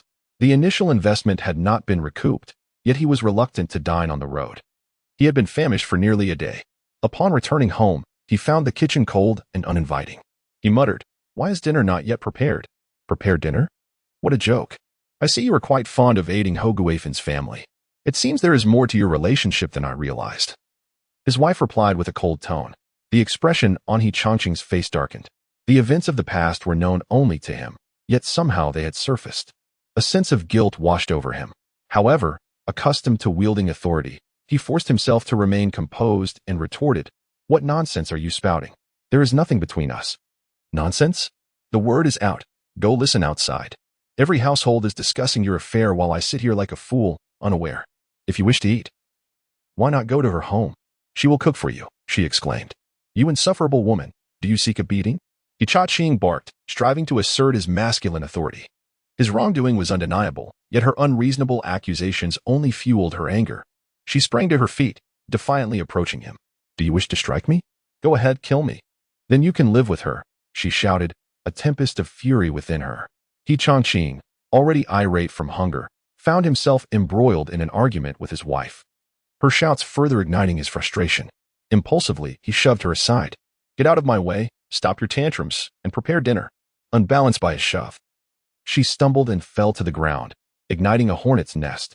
As the village chief's wife, she had grown accustomed to her status over the years. She quickly rose, her fingers outstretched, aiming to claw at He Changqing's face. "How dare you strike me after your treachery? Go ahead, kill me." He Changqing, caught off guard, felt her nails rake across his face, leaving bloody marks. Enraged, he raised his hand to retaliate, feeling that this woman was insufferable, testing his patience. The altercation escalated as they exchanged blows. Yet, how could a woman stand against a man, especially one like He Changqing, who labored in the fields? Suffering the brunt of the conflict, she seized a broom, continuing the fray. Meanwhile, He Weidong, returning from the restroom, was astonished. He never anticipated that his parents would engage in such a brawl, especially in the absence of his elder brother. Alone, he found it impossible to intervene. The sounds of women crying and shouting drew the curious gazes of neighbors. Who could have guessed that the village chief's household would descend into chaos? Many emerged to witness the spectacle, some feigning attempts at mediation, secretly wishing for one of them to be severely harmed. The village chief's wife often looked down upon them, and the chief himself was not without faults, frequently taking advantage of others. Weidong was also called over to witness the commotion. He could hardly believe that a mere rumor had escalated to such violence between the couple. Upon noticing the skewers of lamb in their home, he realized that the old man had ventured into the skewered meat business, clearly aiming to encroach upon his own livelihood. As the crowd observed the escalating altercation, they feared that further violence could lead to dire consequences. Weidong, accompanied by several individuals, intervened. Seizing the opportunity amidst the throng, he directed a punch towards He Changqing's ribs. Weilong's mother, witnessing He Changqing being restrained, freed herself from the grasp of the woman holding her and clawed at He Changqing's face. With her arms held captive and her movements hindered, she managed to inflict several deep gashes upon He Changqing's visage, causing blood to flow profusely. Previously, Weidong had struck him, and now tears welled up in his eyes as he faced a surprise attack from his own wife. The scene was tragic. Blood seeped continuously from his face. After the scuffle, Weidong seized the chance to retreat, asserting that such conflicts were unbecoming. Matters between spouses should be resolved privately, without dragging family into the fray. One's dignity as a man must be preserved. One cannot afford to lose face before one's in-laws. Xiao, acting on Weidong's suggestion, deliberately stoked the flames of discord from the sidelines. Indeed, the village head should serve as a model for the community. Fighting is unacceptable, and divorce should be avoided. In the past, the village head had taken multiple wives and yet managed to live harmoniously. After all, such rumors were baseless. Among those hiding behind the crowd, someone unknowingly uttered this sentiment, igniting Weilong's ire. Who was so audacious as to speak so thoughtlessly? Enough was enough. Fighting would not resolve their issues. Perhaps it was time to involve the authorities? Chapter 44. Deceitful and arrogant. Upon hearing the mention of the police, He Changqing's expression darkened considerably. If law enforcement were called, he would become notorious for a domestic dispute, and the entire village would be privy to his shame. He would be infamous in Chang'e town. And with elections looming next year, how could he maintain his position as village head?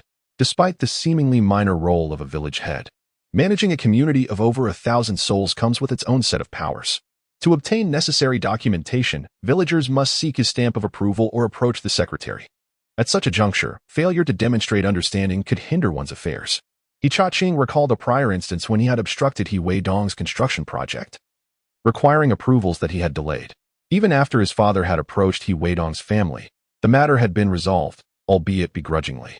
Weidong's suggestion to involve the police was clearly intended to humiliate him and jeopardize his role as village head. Our family matters are of no concern to you. Return to your homes, He Changqing declared sternly, leveraging his authority as village head to intimidate the onlookers, some of whom hastily withdrew, unwilling to witness the unfolding drama. Offending the village head would lead to difficulties in the future. Indeed, this is a matter between my spouse and me. What business is it of yours? He Changqing's wife interjected, wiping the tears from her face. Since the couple had decided against involving the authorities, the situation was deemed manageable. As no serious harm had occurred, merely a domestic discord. Weidong clicked his tongue and remarked, "Well, the grand performance has concluded. Let us all return home." I never imagined that our village chief would be so resilient, maintaining a facade of prosperity at home while projecting a vibrant image outward. This could tarnish the reputation of our village. Not only would the standing of Yijia village be compromised, but so too would that of Chang'e town. We must refrain from discussing this matter. Observing Weidong, one might conclude that his intentions were for the benefit of the village. However, his true aim was to ensure that outsiders were aware of the incident. In this day and age, where televisions are scarce and mobile phones are virtually non-existent, gossip spreads with remarkable speed. One's assurances may falter, for if even a single individual shares the tale, it will inevitably circulate. With so many witnesses tonight, silencing the matter would be impossible. At the very least, a few individuals would guarantee its dissemination. As Weidong and the others departed, Wei Liang's nails dug into his flesh in frustration. He loathed Weidong and was determined to see him perish. On their way home, The townsfolk eagerly recounted the events of the evening. At Chongqing's household, he gently wiped the scars on his face and, with a hint of irritation, said, "Enough. Look at the uproar caused tonight. Hurry up and tidy the house. Why concern yourself with the foolish chatter of others? Do you wish to become the subject of ridicule? We still have lives to lead." In the past, had he reprimanded her, his wife would likely have remained silent. Yet, the words Weidong uttered before his departure about the home's steadfastness and the vibrant display outside pricked her family's pride. With a scoff, she retorted, "Isn't it your actions that are on display? You can deny it all you want, but it's absurd to claim nothing is amiss." With that, she began to gather their belongings, having gone hungry all day. Wei Liang had not anticipated that upon returning home, his parents would quarrel. After everyone arrived, they recounted the spectacle they had witnessed, while cautioning one another to keep it under wraps. Their assurances echoed in the air, as Weidong had warned against spreading the tale, for it would bring shame to Li Yuxia village. Yet, he had not explicitly mentioned that they could not share it with their own family. The romantic entanglement between village chief Chongqing and Guifin had become common knowledge throughout the village, even among the children. At Weidong's home, after dinner, he conversed with his father while smoking outside. "Dad, do you think there is any chance you could be elected village chief?"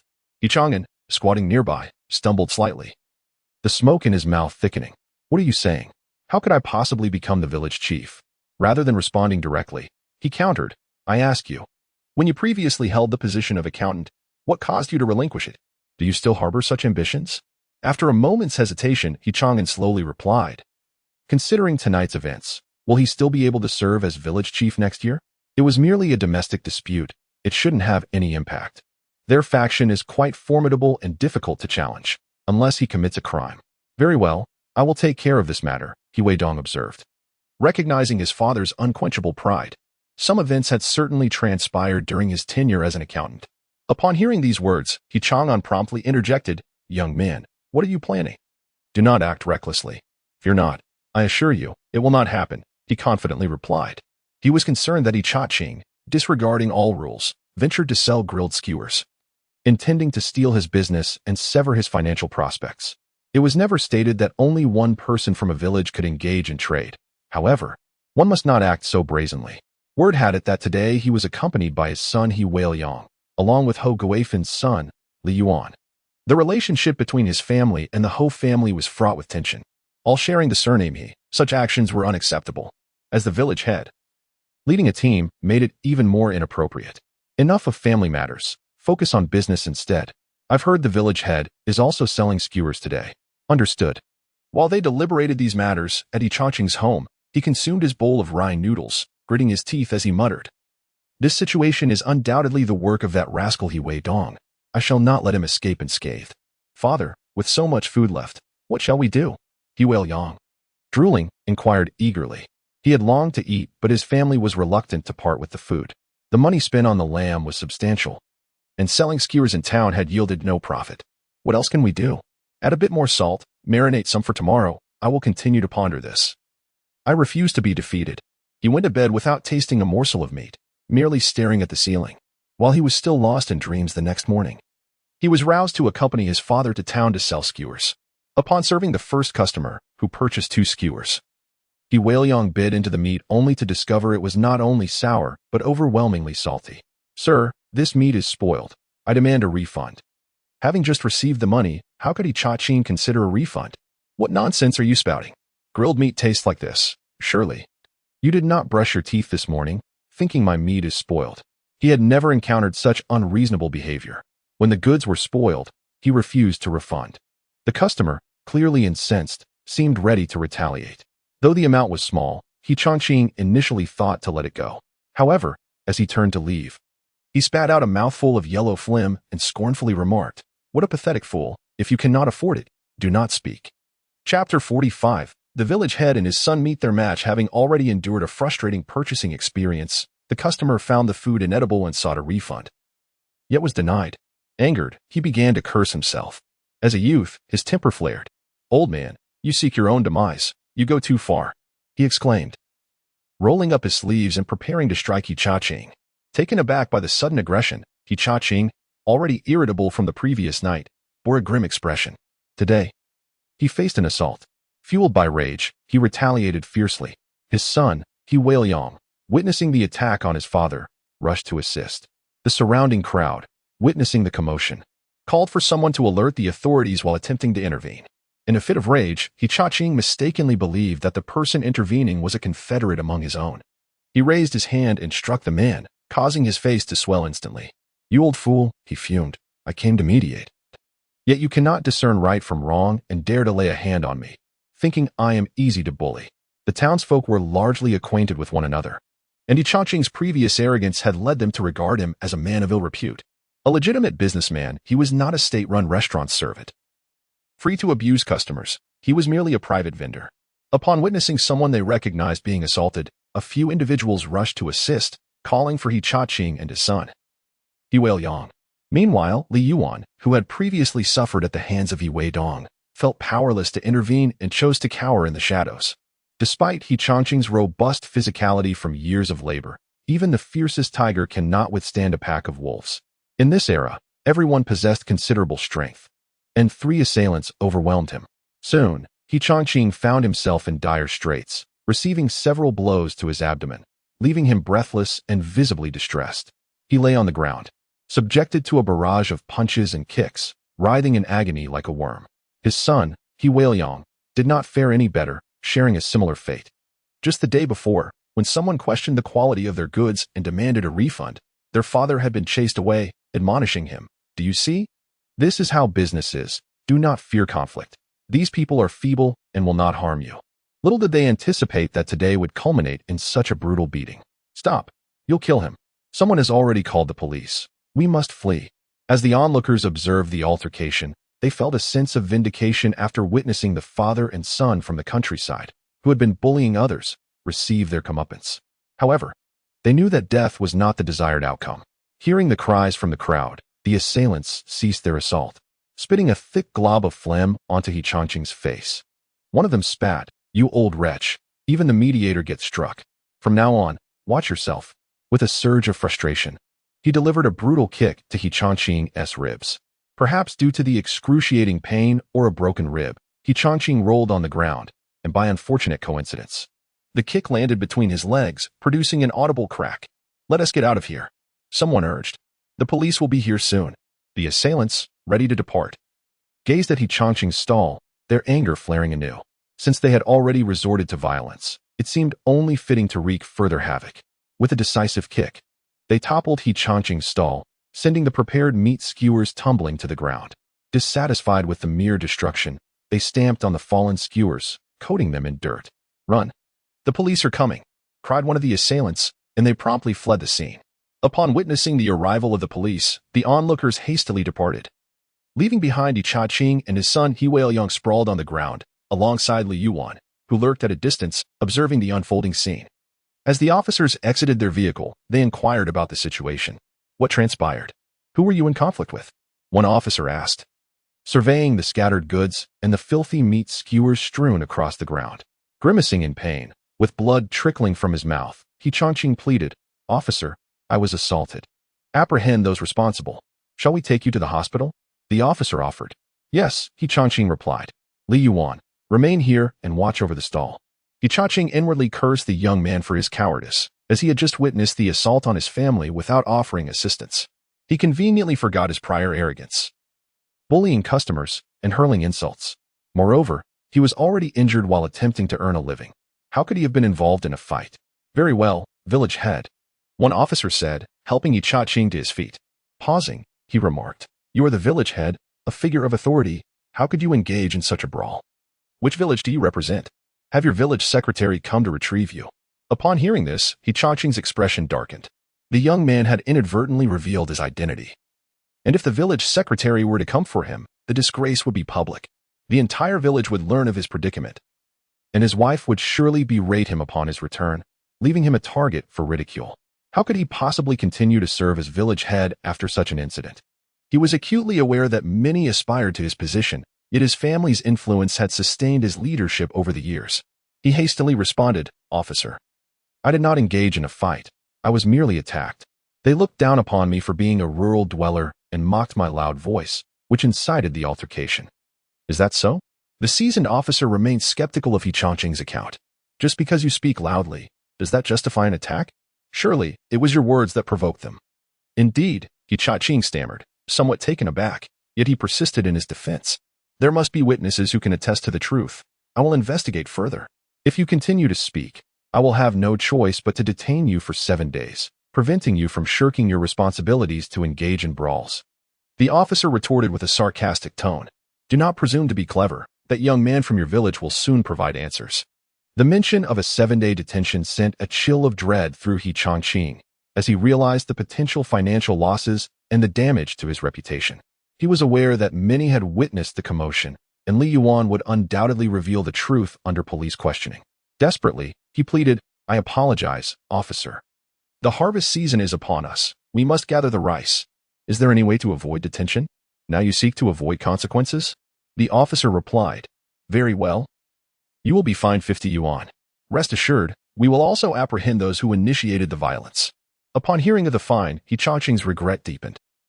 Not only would he fail to earn any money, but he would also incur a loss. With no recourse left, he resigned himself to his fate.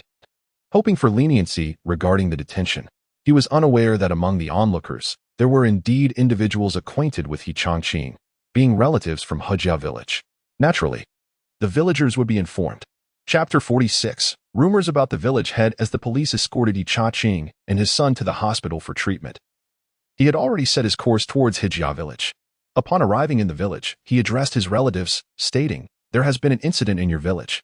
This left his relatives perplexed, as one of them curiously inquired, Our 2 villages are quite distant. Do you already know about last night's events? This left him momentarily speechless. Last night's events? Had something significant occurred? Ah, we must be referring to different matters, he realized. Indeed. I just passed through the town where a group of people was fighting. Among those assaulted were a father and son, one of whom was your village head, and the younger one bore a resemblance to him, presumably his son. Upon hearing this, the individual was instantly taken aback, exclaiming, What did you say? My village head was attacked in town? Yes, I saw a young man with a bandaged arm shouting. The police were present at the time. After providing a brief description of the appearance, it was clear that it was Li Yuan they were discussing. This cannot stand. I must inform the village head's family. Yet, before he could leave, he was detained. Wait, what transpired last night? It is rumored that the village head was involved with a formidable woman. And the couple had quite the altercation last night, he shouted while running, breathless. Upon reaching the village head Yi Changqing's residence, he called out, Is anyone home? Your husband has been assaulted in town. His voice was so loud that nearby residents took notice. After calling out several times without a response from the village head's wife, neighbors began to emerge. His aunt asked, What happened? Who attacked the village head? I heard it from a relative of mine, he replied. That a father and son selling grilled skewers in town got into a conflict, and it was the young man with a bandaged arm who cried out. Upon hearing this explanation, everyone recognized that it must certainly be the village head. The individual with the bandaged arm must be Li Yuan. What are we to do? The village head has been assaulted in town. Should we go check on him? We should go see, but the village head's family is not present. It remained unclear whether the speaker genuinely wished to witness the commotion or was simply concerned for the village head's well-being. They lingered outside the house. And when the village head's wife returned from the fields to find a crowd gathered at her doorstep, she glared at them. What are you doing here? Watching a spectacle? One of the villagers replied, A relative of mine said they saw your husband being attacked in town, along with your son, who was with Ho Guifen's son, Li Yuan. Nonsense. How could my husband be beaten? You must have seen wrong. She retorted. I did not see wrong. My relative witnessed it with their own eyes. Isn't your husband at the town selling skewers? His stall was destroyed, and he was taken away by the police. You should hurry and check. I've heard it's quite dire. Get lost. If you keep talking nonsense, I'll tear your mouth off. The village head's wife began to lose her temper. Fine. If you refuse to listen, I shall take my leave. Disheartened by the lack of understanding, he turned and departed for home. The onlookers did not disperse, having heard that the village chief had been taken away by the police. With a scowl, the chief's wife, Yao Guifen, snapped, Aren't you going to leave? Do you wish for me to douse you with water? Bah, you can't even manage your own husband. The individuals being pointed at murmured quietly as they departed. Curiosity rippled through the crowd. Was it true that the village chief had indeed been apprehended? The news of Yi Changqing's arrest spread like wildfire, swiftly reaching every corner of the village. Naturally, He Weidong, returning home from a day's labor, also caught wind of it. Dongge, do you think it's true? Has the village chief really been arrested? inquired Xiao Xiao with an inquisitive gleam in his eyes. Weidong shot him a sidelong glance. Haven't I been working alongside you? How would I know? Well, that's fair enough, Xiao Xiao mused. What they say sounds credible. Perhaps it is indeed true. He scratched his head and muttered to himself. It's none of my business. I'm off to have dinner and rest for a while. Meanwhile, he felt a surge of delight at the thought of Yichaqing's disgrace. It serves him right. I hope he gets a thorough beating. Perhaps a leg will be broken so he can no longer farm. Let him learn not to shamelessly compete with my business. However, he too had to earn a living tomorrow. After all, their family was in the same trade, akin to frogs that only disgust themselves. Such a situation was utterly lamentable. The thought of having his father become the village chief made him wish for Yichaqing to be detained for a few days. The embarrassment would be complete. Any aspirations he had of becoming village chief next year would be impossible. Just as they were eating, Ajing rushed in. Dongzi, it's true. The village chief has been beaten. I've heard he has several broken bones. How do you know? Weidong asked, intrigued. I just saw the police come to the village, telling Xiao Zhao's third uncle to go collect him. They say he is in the hospital. But the family doesn't have enough money and needs to send some. Is that so? What led to the fight? At his age? He should know better than to be so impulsive, Weidong remarked thoughtfully. Yichaqing, overhearing, felt a sense of vindication. Yichaqing had made things difficult for him regarding the construction and land approval, causing his family to spend money to smooth things over. And he didn't dare mention it to Weidong. He was also pondering his son's words from the previous night. If the village chief was injured in a brawl and faced detention, what would that mean for his own chances of becoming village chief next year? After all, he had narrowly missed out in the past. Dongzi, it's true. The village chief really was beaten. I heard he was fined 50 yuan. My uncle took his wife to the town police station to fetch him. Upon hearing about the fine, Weidong formulated a plan. He quickly finished his meal and took them outside. In a hushed tone, he remarked, what 50 yuan fine?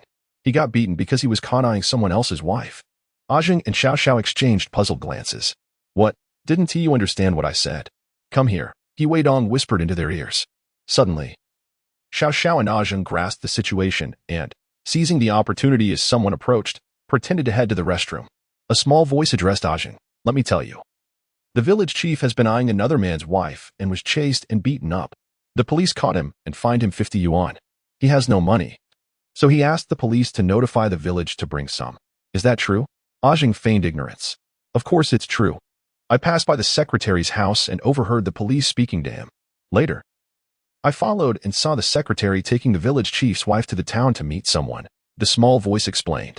As passers-by heard this revelation, they paused, seeking shelter to eavesdrop on the sensational news. After all, the village chief had a bloody altercation with his wife the previous night due to his affair with Ho Guifan. No wonder they fought last night over An Ho. The village chief is quite something, one remarked. Sure, don't say too much.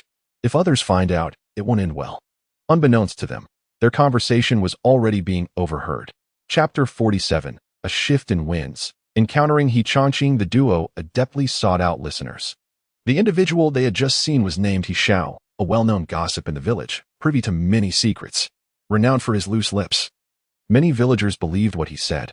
His talent for eavesdropping had made him privy to a wealth of information, and who would have thought that this time Xiao and Ajing would take advantage of him? He had been near the restroom when he overheard the news, leaving him utterly astonished. The village chief had indeed ventured into town for an illicit affair, and it was shocking that the husband had found out. To think he had even brought his son along. Just yesterday, it was rumored that the village chief had gone to town to sell grilled skewers, but apparently, he was not as successful as he Weidong. Initially, it was thought that he lacked the skill to sell well. Who could have imagined that upon his return, he would have fought with his wife over the matter involving Ho Guifan? Today, he was embroiled in yet another brawl over a woman.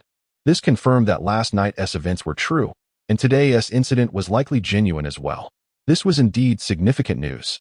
The village chief was quite the character, maintaining a household of stability while indulging in affairs outside. His son, Weidong, was following in his father's footsteps. Upon hearing that the voices inside had quieted, He Xiao assumed the individuals would soon emerge and hurriedly departed. Little did he know that just after his swift exit, Xiao and Ajing emerged. Watching his retreating figure with smirks, they exchanged triumphant high-fives, having successfully completed Dongzi's task. Do you think this will succeed? Ajing inquired, when Dong Ge first mentioned it. I was skeptical, but after hearing his analysis, I believe it will undoubtedly succeed, Xiao replied confidently. Why is that? Ajing asked, puzzled. Xiao glanced around before whispering. Because after last night's events, everyone is a bit suspicious. However, with today's twist, if we deliberately distort what the police said to the secretary, it will seem credible. Dong Gu said that as long as we plant the seeds of doubt, everything will fall into place. Just wait and see. I expect there will be another fight tonight. Indeed, that would be quite the spectacle. Let us hurry. Ajing was exceedingly pleased with the brief explanation provided. Meanwhile, He Xiao, in a hurried manner, was intercepted by a passerby. He Xiao, why are you running so fast? Did something happen at home? Is a rabbit chasing you?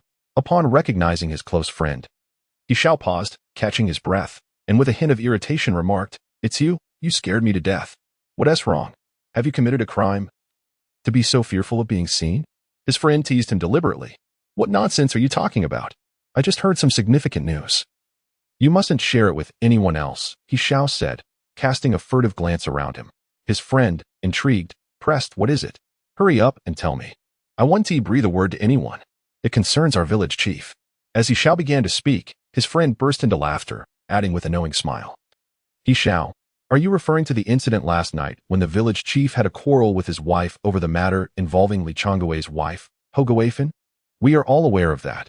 You are indeed the village's well-known informant. Feeling a tinge of disdain from his friend, He Xiao retorted, slightly irritated. Who said I was talking about last night? I have known about this for quite some time. Upon hearing this, his friend was taken aback. You weren't talking about that? Of course not. Why would I discuss something so trivial that even the village children are aware of? He Xiao replied, exasperated. Eager for gossip, his friend hastily pulled out a pack of cigarettes from his pocket, offering He Xiao one. My good brother, I was wrong. Let us smoke. Otherwise, I want to be able to focus on my work today. After lighting up, He Xiao took a deep drag and, with a tone of admonishment, said, All right then. Don't look down on me. You might think you're well informed, but I guarantee you don't know this. To appease He Xiao and keep his secret safe. His friend quickly nodded. Yes, brother, I was wrong. Seeing his friend's earnest apology, He Xiao took another deep puff and slowly began. The village chief went to town today and was arrested by the police. They notified the party secretary to come and pick him up. You know about this, right? Upon hearing this, his friend felt slightly disheartened. I already knew this. You wasted a cigarette on me, and I apologize for it. What a loss. However, He Xiao suddenly grew agitated. Nonsense. This is just a story someone concocted to save face for the village chief.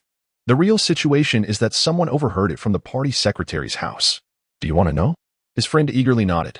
But He Xiao remained silent for a long while, his gaze fixated on the cigarette in his hand. Understanding the cue, his friend offered another cigarette. My good brother, please tell me what you heard. He Xiao whispered conspiratorially. The village chief is actually having an affair with someone else's wife. And the husband found out and brought his friends to confront him. What? Oh my goodness, is this true? His friend could hardly believe his ears. This was indeed a revelation worth the apology and the 2 cigarettes. All right, but you must promise not to say I told you. This information was overheard from the party secretary's house, so don't betray me. All right, I understand. As He Xiao departed, his friend was aware that he intended to share the news with others. He couldn't afford to be left behind. He Xiao ventured to the eastern edge of the village. While I would commence from the west, today, the cigarettes I distributed must yield a profit. In less than an hour, news spread regarding the beating of the village head and his son, not due to a business dispute, but because the village head and his son had clandestinely met a woman in town, only to be discovered by her husband, who, along with his brothers, confronted them. The story became increasingly ludicrous, alleging that the village head and his son, He Weidong, were involved with the same woman, and even more absurdly, that they were caught together in bed with her. Such rumors and gossip were rampant. As He Weidong and Zhang Xiaojun prepared to continue their business endeavors, they encountered the returning village secretary and the village head's family. They did not spot that scoundrel Li Yuan. Pretending to be oblivious, they greeted them, inquiring where they had just come from, and jesting that the village head must have fallen into a ditch after drinking too much. Aware that He Weidong was reveling in his misfortune, He Changqing let out a cold snort and turned away, simmering with anger. The movement strained his ribs, causing excruciating pain that brought tears to his eyes. Be cautious in town. The locals are not to be trifled with, the secretary warned, casting a glance at Xiao Xiao. You too, avoid conflict. I know you're engaged in business, so be careful. Understood. Third uncle, He Weidong replied before departing. Turning to Zhang Xiaojun, They erupted into laughter. Clearly, it looks like someone was kicked. Which decent person, when drunk, ends up in such a state? Chapter 48. The Power of Rumors, a Buffoon? The approaching figures of He Changqing and his son were not deaf. They naturally overheard He Weidong's remarks. With bruises and broken ribs, He Changqing seethed in rage. Damn it! That boy has a sharp tongue. I shall not let this go unpunished. He Weidong, you are courting death. What are you saying? He Weiliang was even more furious. Fully aware he had been beaten, yet still hearing such taunts regarding himself and his father. What are you babbling about, you fool? He Weidong retorted without a hint of kindness. Xiao Xiao turned back, covering her mouth to stifle a laugh, further infuriating him. Weiliang attempted to retaliate, but was intercepted by the secretary, Zhang Liang, who admonished him sternly, You wish to fight? Do you think you can contend with others in your current state? They didn't even mention your name. Do you wish to bring more shame upon yourself? Faced with the secretary's reprimand, he felt utterly helpless and could only comply. Silencing himself, a glance at his father, who nodded in understanding, made him clench his fists in frustration as he departed. In business, his words were far less caustic than those of He Changqing, and he had refrained from resorting to violence. Thus, the extent of his injuries was considerably less severe than his father's. Coupled with youth and vitality, he still possessed a degree of strength. The secretary, present at the scene, would not allow any altercation to ensue. However, unbeknownst to them, the rumors regarding their family had already permeated the village, originating from He Weidong and Zhang Xiaojun, who had departed earlier. He Weidong was responsible for formulating the plan, while Xiao Xiao and Zhang executed it seamlessly, creating a truly perfect collaboration. Moreover, the rumors have taken a twisted turn. It is no longer merely a matter of a brawl, but rather allegations of clandestine meetings with other women, discovered by their husbands, who, in their fury, resorted to violence. This, compounded by the gossip spread by He Shaokai and his friends, has led to widespread awareness. While the residents of Hejia village may have been privy to the situation, outsiders who heard the tale upon visiting began to propagate it further, transforming it into the gossip of the fields. What man would not envy He Changqing? Despite his advanced age, and with a grown son who is already married and his children, he still possesses the vitality to engage in such liaisons. Alas, the women at home are strict, leaving him with the desire but lacking the audacity. Upon their return to the village, they noticed that those who had been conversing moments before fell silent at their arrival, hastily turning away. Yet, as they observed, there were no greetings exchanged, and the gazes cast upon them were peculiar. This continued throughout their journey, with some women regarding He Changqing with palpable disdain. He Changqing presumed that the word of his altercation had spread, prompting this reaction. Little did he know that He Weidong had fabricated and disseminated rumors, distorting the narrative of his confrontation with the authorities. Zhang Liang, who had returned with them, also sensed the odd atmosphere, feeling somewhat embarrassed to be associated with them. He suggested, We have arrived at the village. You should rest for a couple of days. Your wife is likely busy at the fields, and I too must attend to my work. Without waiting for a response from He Changqing and his son, he hastily departed. Observing Zhang Liang's swift exit, He Changqing felt that something was amiss among the villagers. Father, what is going on? They seem to harbor disdain for us. He Weiliang and his Navet spoke without reservation. Nonsense. Let us just return home and lend me a hand, He Changqing retorted angrily, the ire exacerbating the pain in his ribs. Turning into the alley leading to his home, He Changqing's countenance darkened upon overhearing others converse, his expression akin to that of a man who has just lost a beloved father. The village chief is truly something. Not only does he cavort with women in the village, but he also makes a spectacle of himself in town, inciting violence and then alerting the authorities, all while spinning tales of mere brawls. It's utterly laughable, one man commented. Indeed, the village chief has a thick skin. Yet, it's quite audacious of him to engage in such behavior while his son is entangled in similar affairs. How can he face anyone? Another man added. Enough chatter. We should keep a close watch on our women, advised yet another. Indeed, we must ensure that our women do not associate with the village chief's family. They are questionable individuals, perhaps even a danger to young girls. As these words were spoken, another man interjected, Heavens, if you keep talking like this, it could become perilous. That lad He Weiliang was eyeing my daughter just the other day. I must return to my children. I will go back as well. Yet, before they could finish their conversation, He Changqing and his son, particularly He Changqing, found their faces turning a dark shade of purple. Had it not been for his father holding him back, He Weiliang would have rushed out at once. Unable to contain himself any longer upon hearing the slanderous remarks, he burst forth, exclaiming, "Damn it, you wretched scoundrels, what nonsense are you spouting? When have I ever been a deviant? The rightful master has returned, particularly the village chief, He Changqing, who has held power for an extended period." Upon seeing him, those in authority began to feel a sense of unease. However, reflecting on the perverse behavior of this father and son duo, who have toyed with women, one felt compelled to take a firm stand.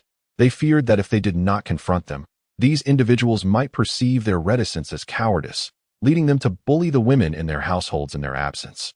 With a defiant tone, one declared, "Young man, what makes your loud voice so impressive? Just because your father is the village chief, does that grant you the right to covet the women of others?" Another added, "The village chief was elected by us. If we disagree, what authority do you truly hold?" A relative, who typically had a strained relationship with He Changqing, felt particularly humiliated by the actions of He Weiliang and his son. Given the sensitive nature of the issue involving women, he felt it necessary to speak out. "Your uncle is, after all, family. Isn't it inappropriate for you to fabricate stories about me and your nephew?" He Changqing recognized that the upcoming election was pivotal for his continued leadership and could not afford to alienate his kin. He Weiliang, equally dissatisfied, retorted, "When have I ever done such a thing? I speak the truth. The entire village is aware of your antics. You and your son consorted with another man's wife, leading to a confrontation, and in order to save face, you enlisted the village secretary to help cover it up. How else could your wife have been compelled to pay a compensation of 50 yuan? That is merely a fee for the damage incurred." Another man, who had previously had a contentious relationship with He Changqing's family, muttered, "Leave. You two are nothing but perverse scum. I refuse to converse with you." The other men, though silent, followed suit and departed. "You scoundrel, I did not do that. I was the one who was assaulted," He Weiliang lamented, feeling utterly helpless as even his own uncle did not believe him, leaving him with no dignity in the village. "Uncle, please stay. I need to discuss something with you." Chapter 49. Another conflict? Trouble for He Weidong? What is it? He Changqing, in distress, retrieved a cigarette and offered it to him. "Tell me, what exactly transpired? Who spread this rumor? It is not how things happened at all." He Weiliang's uncle then recounted the events in brief. Upon finishing, He Changqing remarked, "So you were saying that earlier today someone came to our village to inform my wife that you and our son had been assaulted? She did not believe it, and even argued with them?" While inhaling from the cigarette, he continued, "Indeed, it was a relative of Sister Zhang's who mentioned it, claiming you had been in a fight.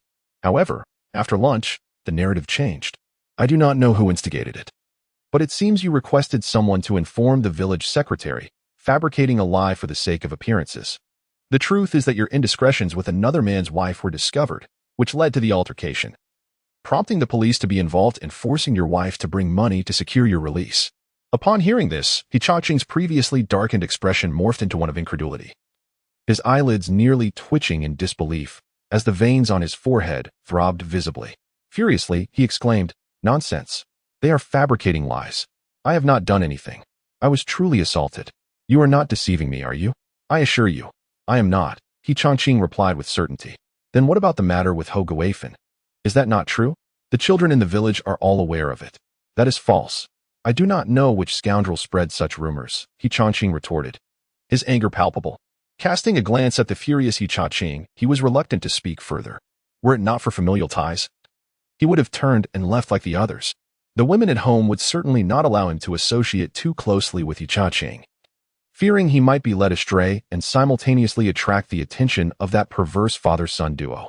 "Enough, I shall take my leave. Unless necessary, do not seek me out for conversation in the future." With that, he departed without a trace of hesitation.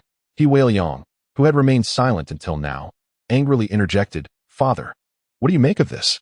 He used to seek your favor, yet when you face trouble, he flees faster than a rabbit."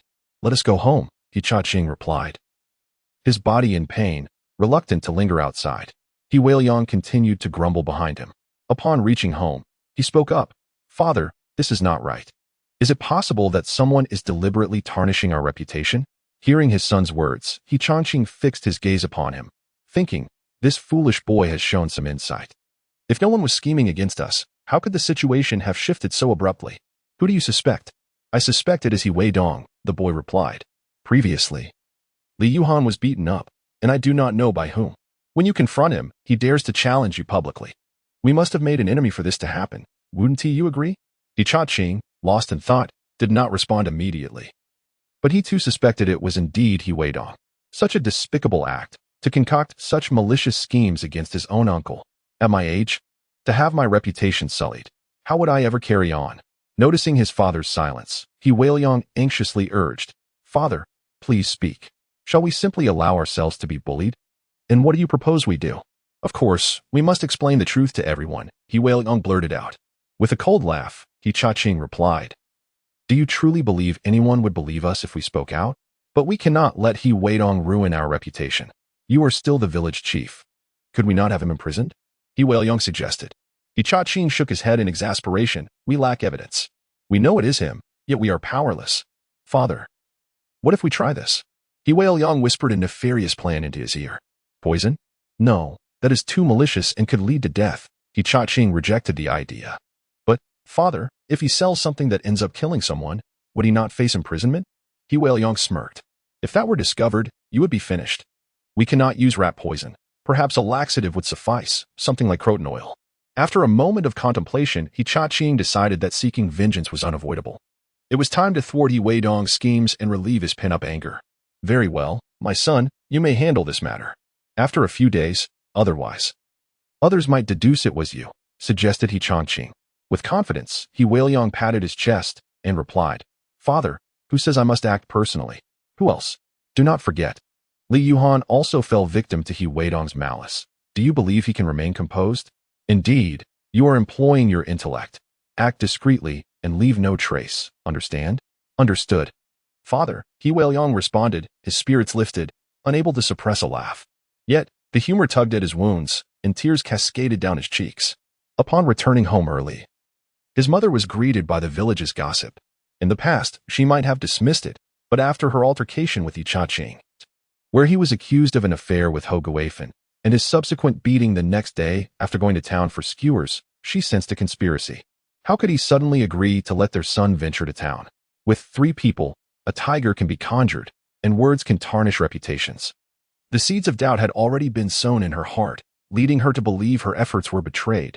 As soon as she entered the house, she could no longer contain herself and lunged at Qing's face. "Have you lost your mind?" Qing retorted angrily, caught off guard. At that moment, he was no match for his wife, having suffered broken ribs and lacking strength. Before their son could react, she had already clawed at Qing's face, leaving it in tatters. "Are you mad? Do you think you owe me nothing?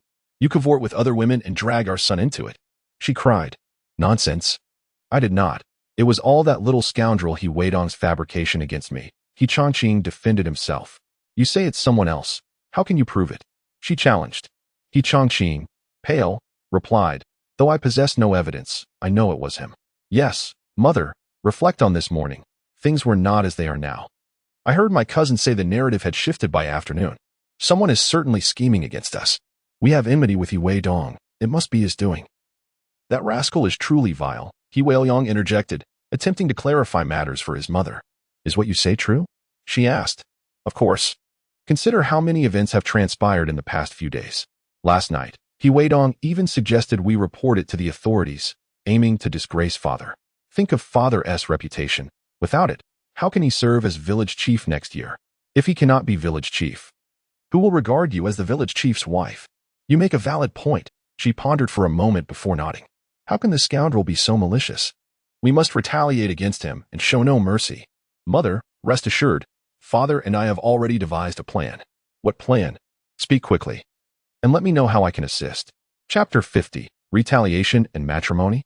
"Leave this matter to us. You need not involve yourself."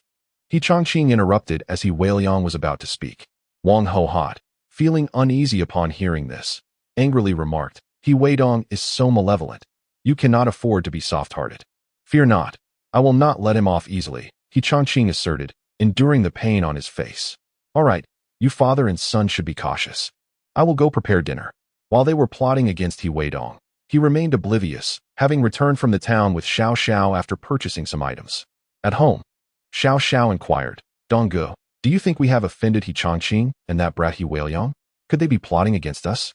Upon hearing this, He Weidong furrowed his brows, pondering the mischievous antics of that boy in the village, which indeed seemed plausible. You raise a valid point. That rascal associates with Li Yuan, the kind who indulges in underhanded schemes. It appears I must exercise caution. Please have the nearby children keep an eye out. Weidong responded thoughtfully. He resolved that anyone approaching his home should be viewed with suspicion. With most of the household chores nearly complete, he recalled that his father would be taking his two brothers to work at the new house the following day. Meanwhile, he and Xiao Xiao would venture into town to earn some income, thereby accumulating capital in advance. By the way, regarding the tractor matter I asked you about previously, have you inquired with your third uncle? Weidong asked, recalling the food stamps he had hidden in his room. I have already spoken with him. He mentioned there would be no issues, but it depends on the village head. Xiao Xiao expressed her concerns.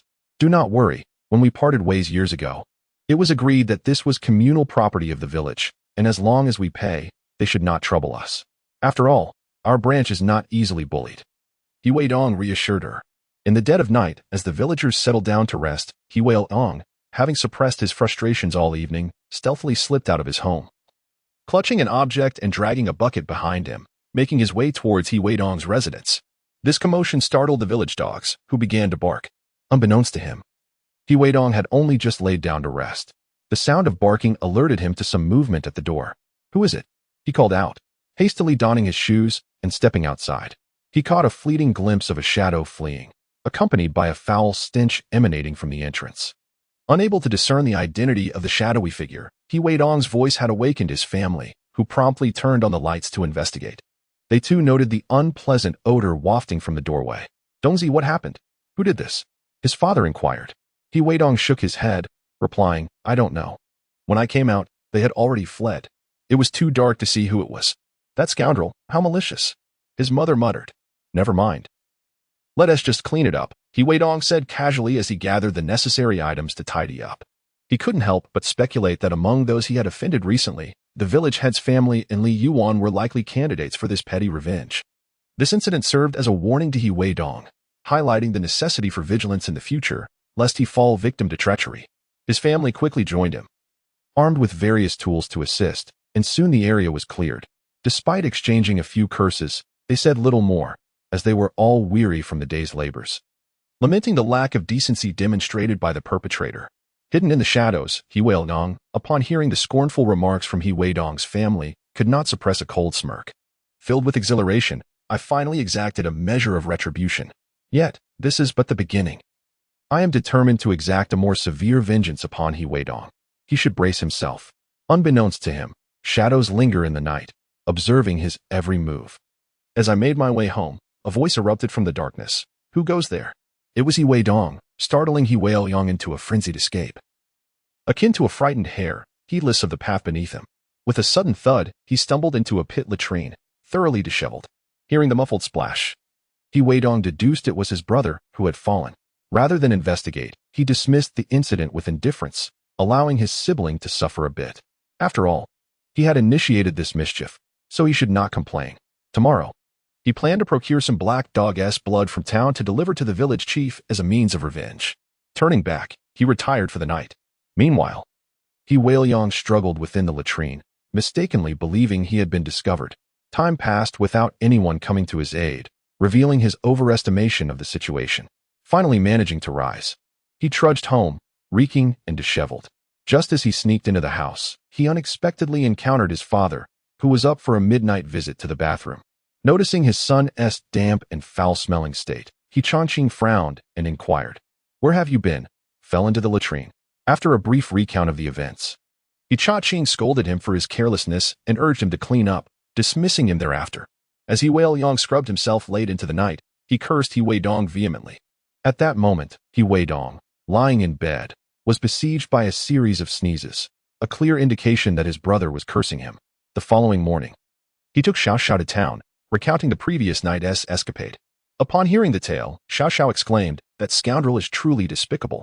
Why didn't you pursue him to give him a beating? He speculated that Weidong had indeed fallen into the latrine, and striking him would only dirty their hands. This evening, I shall take my own revenge, he declared. Count me in, Weidong replied. Their conversation continued as they reached the town, familiar faces and places welcoming them. Business was flourishing that day, and they quickly sold their wares. They then purchased some items to take home, stopping by the supply and marketing cooperative to buy yellow paper. After securing a bag of black dog's blood, they concealed it before heading home. Upon returning, Weidong glanced at Sun Yuewei in the neighboring village. After a brief exchange, he headed to work at the new house. Dongzi, I see you've taken a liking to someone in the neighboring village. His father, He Chang'an, inquired. It's Sun Yuewei, Weidong replied candidly. She appears to be 2 years younger than you, now 18 and of age. Should I find someone to inquire further? But she is still not of legal age for marriage, he added. Weihua remarked, in rural areas, marriages tend to occur early. If both parties consent, they can marry first and obtain their marriage certificate later when they come of age. This is a common practice. Indeed, once the house is built, if you propose a separation, it becomes unfeasible without someone to care for it, interjected Erge. Why not inquire further? Suggested Weidong, agreeing with the sentiment. As this approach was customary and they wished to avoid losing opportunities. In this lifetime, one must diligently pursue development and seize every available opportunity. Chapter 51. The bustling village. He Chang'an took a puff from his cigarette and said, with the new year past, I am now 19. Which makes me 20 in traditional age. That is old enough. Once the house is complete, it will be time. Weidong responded. Just find a matchmaker to discuss matters. Yes, that sounds good. The family did not elaborate further and continued with their tasks. As they prepared to head home, Weihua inquired, Dongzi, didn't you mention you had a business opportunity? Indeed, in a few days. I will start preparing to sell the vegetables from our village in the city. I plan to scout the market first, Weidong replied candidly. How much can one earn from selling vegetables? Came the skeptical response. He refrained from disclosing the secret of the grain tickets, noting that after accounting for labor and transportation costs, it was essentially a no-risk venture. Labor is quite inexpensive these days. Without tractors, transporting goods by hand costs very little. Rest assured, it will definitely turn a profit, Weidong assured with a smile. In a few days, I will have Erge take over my current tasks while I embark on this seasonal business. This has long been my plan. I cannot convert all grain tickets into cash since I lack the physical capacity for it. Even if I manage to sell 200,000 pounds of grain tickets, it will only yield about 50,000 to 60,000 yuan. I cannot exchange them all. I must devise alternative methods to convert grain tickets into cash. Merely accumulating a portion at this stage. Small-scale trading has now been permitted. Once in the county, there will be more avenues for profit, such as opening a small eatery or tutoring classes.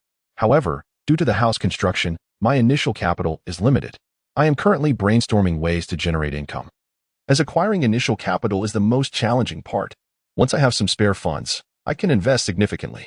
The father and son exchanged light-hearted banter as they returned home, where a meal awaited them. After dining, they busied themselves with their respective tasks and, once completed, retired for the evening. Weidong, however, did not forget that Wei Liang had caused trouble at his home the previous night, and he intended to retaliate. He surmised that the young man would not dare to come over that evening. To prevent any potential mischief, he decided to keep watch for a while. Although Wei Liang did not appear, Xiao Xiao had come by. Aren't you going home tonight? She asked. I will rest here for the night, she added. Very well. You stay here while I go, he replied. Should I accompany you? She asked. No need, you stay here. I worry that he might come over to cause trouble. What Weidong did not anticipate was that Wei Liang felt inclined to retaliate against Zhang Xiaojun's family after being mocked by him and Zhang Xiaojun a few days prior.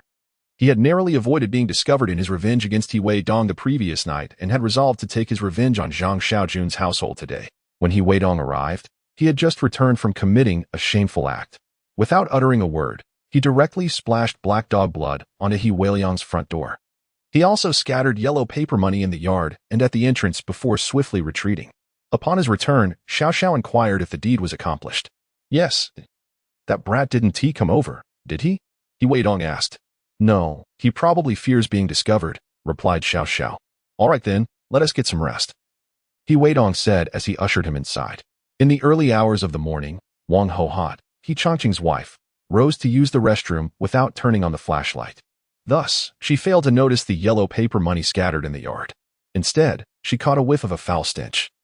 Mistakenly believing it to be something her son had brought home, she said nothing further and returned to her slumber.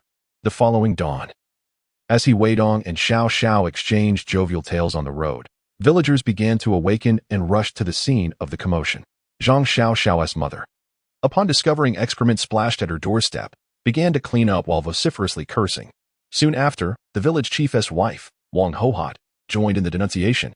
As the day broke, she failed to notice anything amiss until she spotted the black dog blood at the entrance, which made her uneasy. Upon closer inspection, she realized the door was littered with paper money, causing her to tremble in fear, recognizing that this was an act of retaliation. Standing at the doorway, she lamented the sheer wickedness of it all, her voice echoing through the air.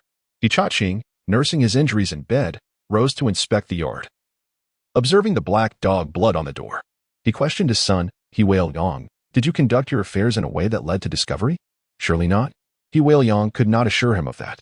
Look at the paper money in the yard and the black dog blood on the door. It must be that rascal Weidong's doing, Qing mused, lacking concrete evidence. Upon hearing this, Wang Hohot nearly exploded with indignation. What? You claim this was Weidong's doing? I shall pay his family a visit. What a scoundrel. Why would you go? Do you have proof? Qing retorted sternly. What? Am I not allowed to confront them without evidence?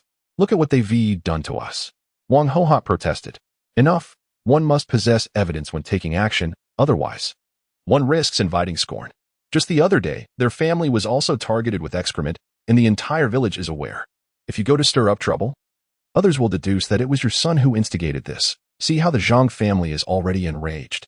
Wang Hohot felt helpless, realizing that the black dog blood had seeped into the interior, rendering the door unusable. Very well, let this matter rest. No more excrement shall be thrown. I shall find a moment to discuss this with someone, Qing concluded, uncertain of how to resolve the matter, wondering if the cycle of retaliation would ever cease, and whether harmony could be restored in the village. Throughout the morning, the villagers engaged in spirited discussions about the events surrounding Weidong's and Zhang Xiaojun's families, who had been subjected to such disgraceful acts. The village chief's home had been sullied with paper money meant for the deceased, along with black dog blood. Speculations arose regarding the identity of the perpetrator, with many believing it to be an act of mutual retaliation. Among those involved were, naturally, Weidong and Xiao Zhao's close companions, a Zheng and a Guang. Do you think this was done by Dongzi? A Guang inquired. It's likely from the village head's family. A few days ago, they were also targeted. I heard it was that scoundrel Weidong. A Zheng pondered before responding. What about Xiao Zhao's family? Was it Li Yuan or Weidong? We should remain vigilant. Indeed, these two fellows are quite unscrupulous. Well, let us ask Dongzi about the situation when we return. All right. Upon returning to town, Xiao learned of the issues concerning her family. Her expression darkened as she arrived at Weidong's home. Dongzi, both our families have faced retaliation. Do you believe it was solely Weidong's doing, or was Li Yuan involved as well? Xiao asked earnestly. I cannot say for certain. It was definitely Weidong who targeted my family. Should I retaliate in kind? That is up to you, but exercise caution and refrain from acting in haste. Weidong suggested thoughtfully. After all, their side had suffered twice while the other had only once. It hardly seemed fair. While the two were still deliberating, a Guang and a Zheng approached.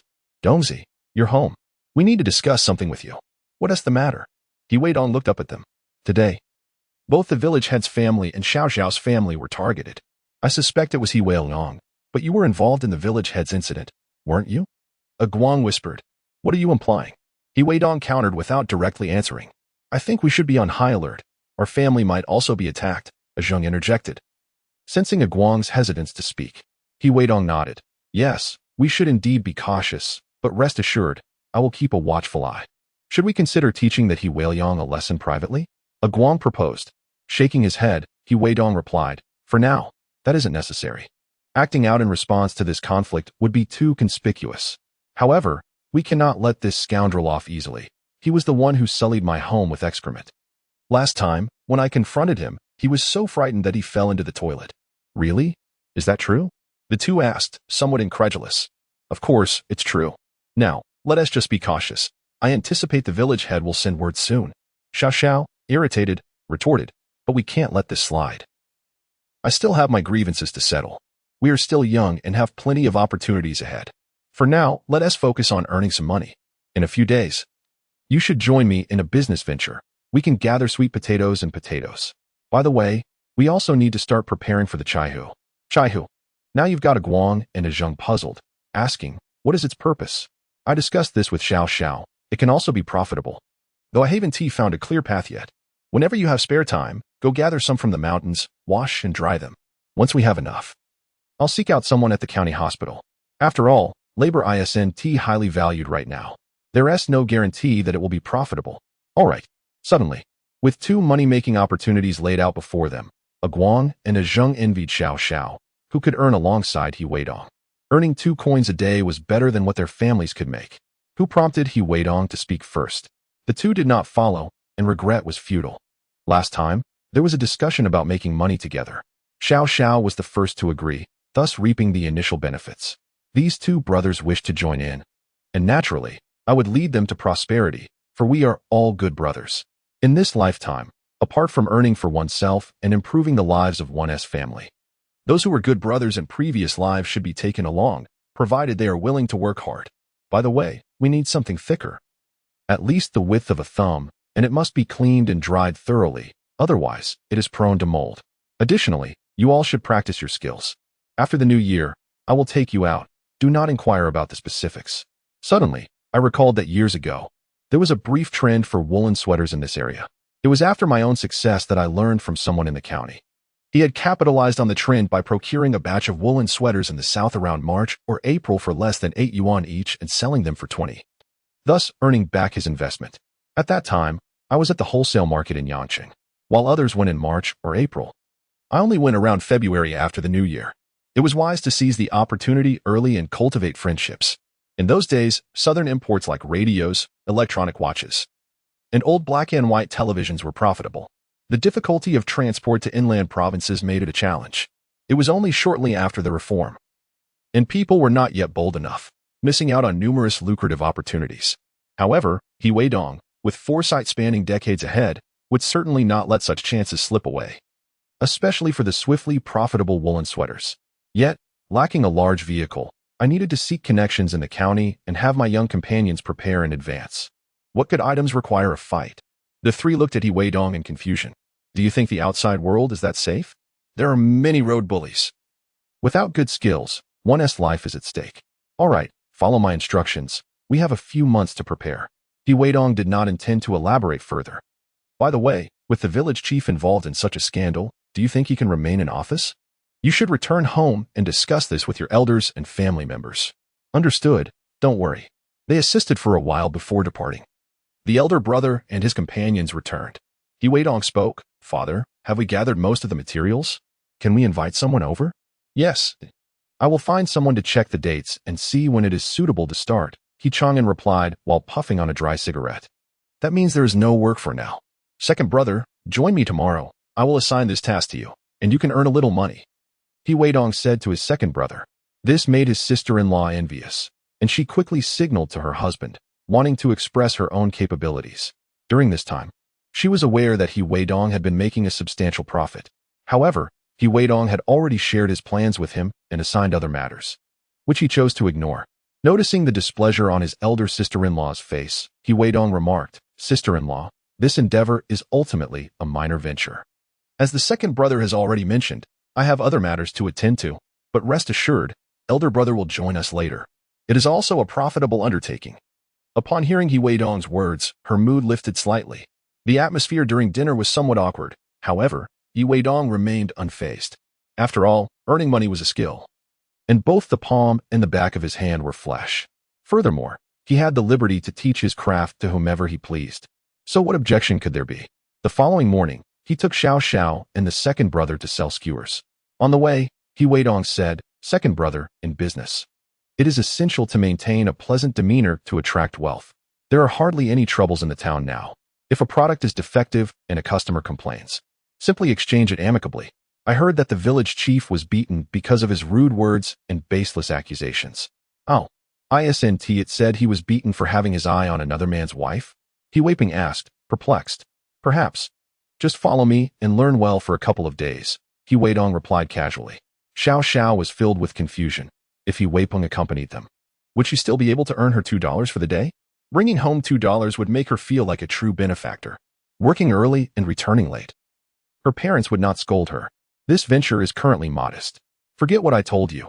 I have another profitable business. Starting the day after tomorrow, you will accompany me to sell vegetables in the county. There are several large factories there, and I will guarantee you a minimum of $5 a day. Weidong said, patting his good brother's shoulder. What? $5? Is that true? Can selling vegetables be so lucrative? Do not doubt my insight. You will see for yourself. Keep this under wraps, or else I may find no one willing to purchase my vegetables, which would be quite embarrassing. We will need a vehicle to get there. What if the village chief refuses to lend us one? Chapter 53. Inheritance? Conspiracy endure a bit of hardship at the outset. Things will improve later, Weidong contemplated. Although the destination was somewhat distant, it was not necessary to solely source fresh vegetables from their own village. Taking people to villages near the county was also a viable option. This way, they would only need to establish a preliminary connection and, once relations were sorted, have someone collect the goods while he sold them. Moreover, the closer the village was to the county, the greater the likelihood they would require food stamps. Upon arriving in the town, Weidong set up his stall. As he grilled the skewers, he explained to his second brother the timing for adding seasonings, the importance of the meat's color, and the necessary cooking time. Second brother Weiping was equally eager to earn money and was very earnest in his learning. As familiar faces passed by, they approached to purchase skewers, eager to spend their money. At this point, Weidong had essentially become a brand. Those who recognized him knew this young man had exceptional skills and produced delectable food, while handing over the items to customers. He also shared his sales pitch with his brother, making the buyers feel delighted. By midday, everything had been sold. He then took his second brother to the meat processing plant to purchase lamb and pork.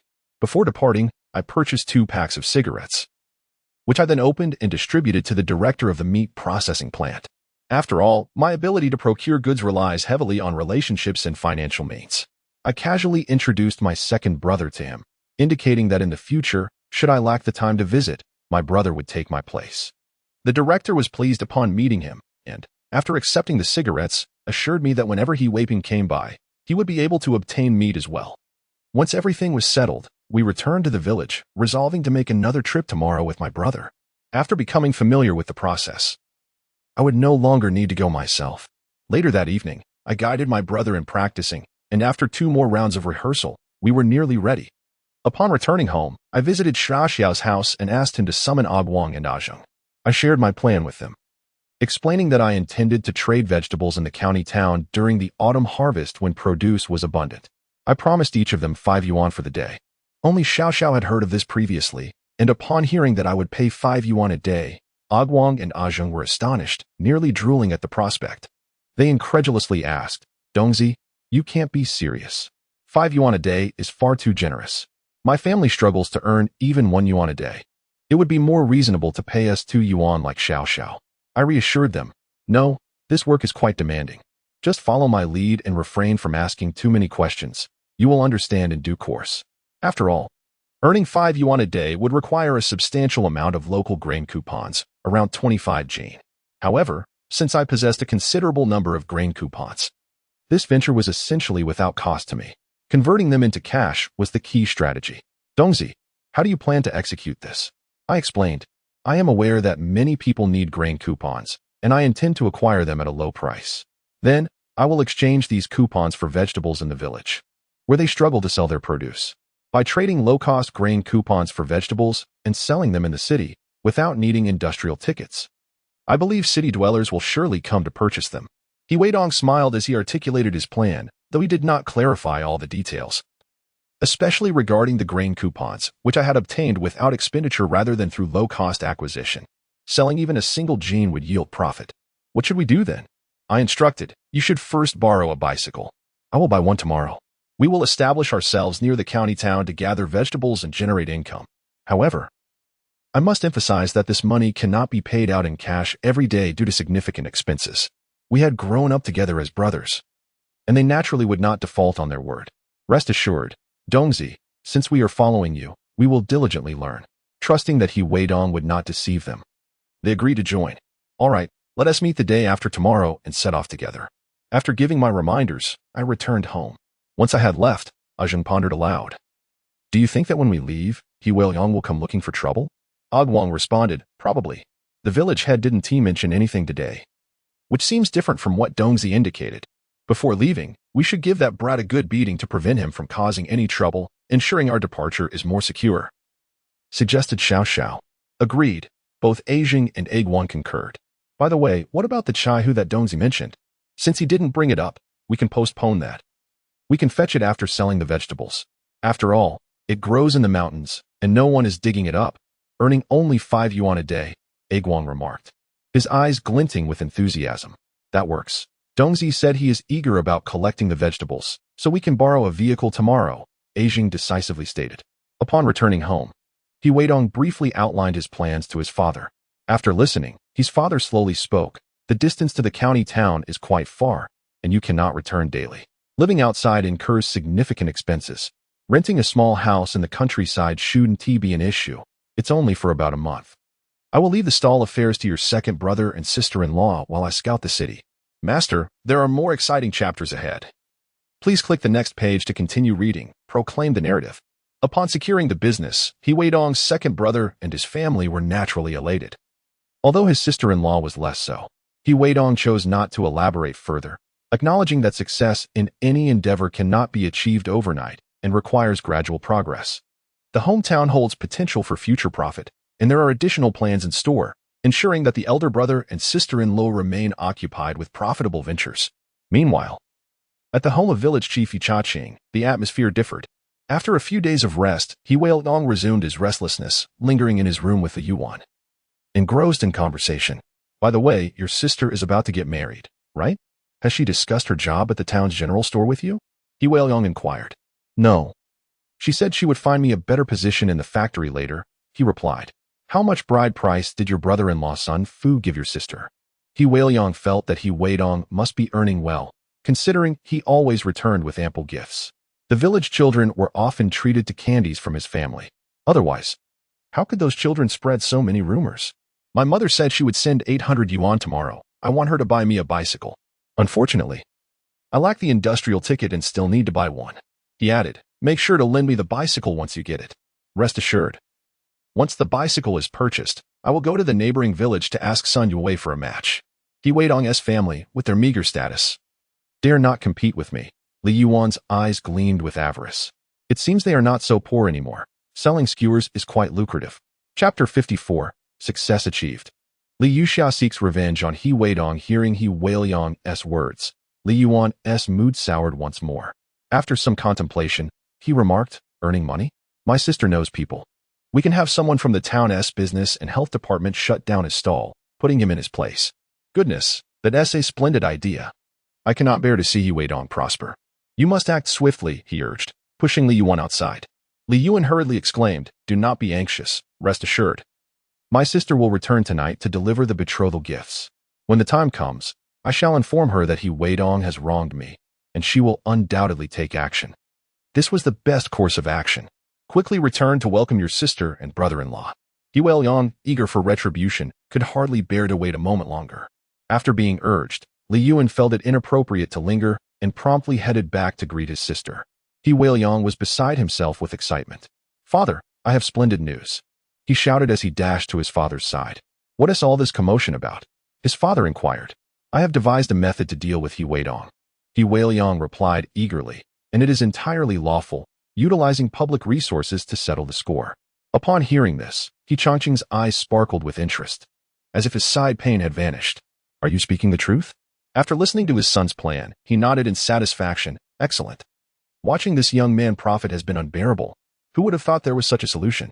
Father, what do you think about selling skewers once we succeed? Weidong mused, recalling how the disheveled Li Yuan was about to acquire a new bicycle while he had nothing of his own. It was implausible to simply ask his father to buy one for him. However, if he could earn some money through business, he could surely persuade his mother to buy it for him. Reflecting on his past business troubles, Chongqing hesitated. Noticing his father's uncertainty, Weidong said, Father, teach me your skills, and I shall earn the money myself. I am certain of it. After a moment of contemplation, Chongqing agreed. Very well, but while conducting business, you must not squander money. You must return daily with the profits, understood? Accustomed to controlling everything, Chongqing was reluctant to relinquish his financial authority. Upon hearing this, Weidong's expression fell. Yet, lacking any capital, he reluctantly acquiesced.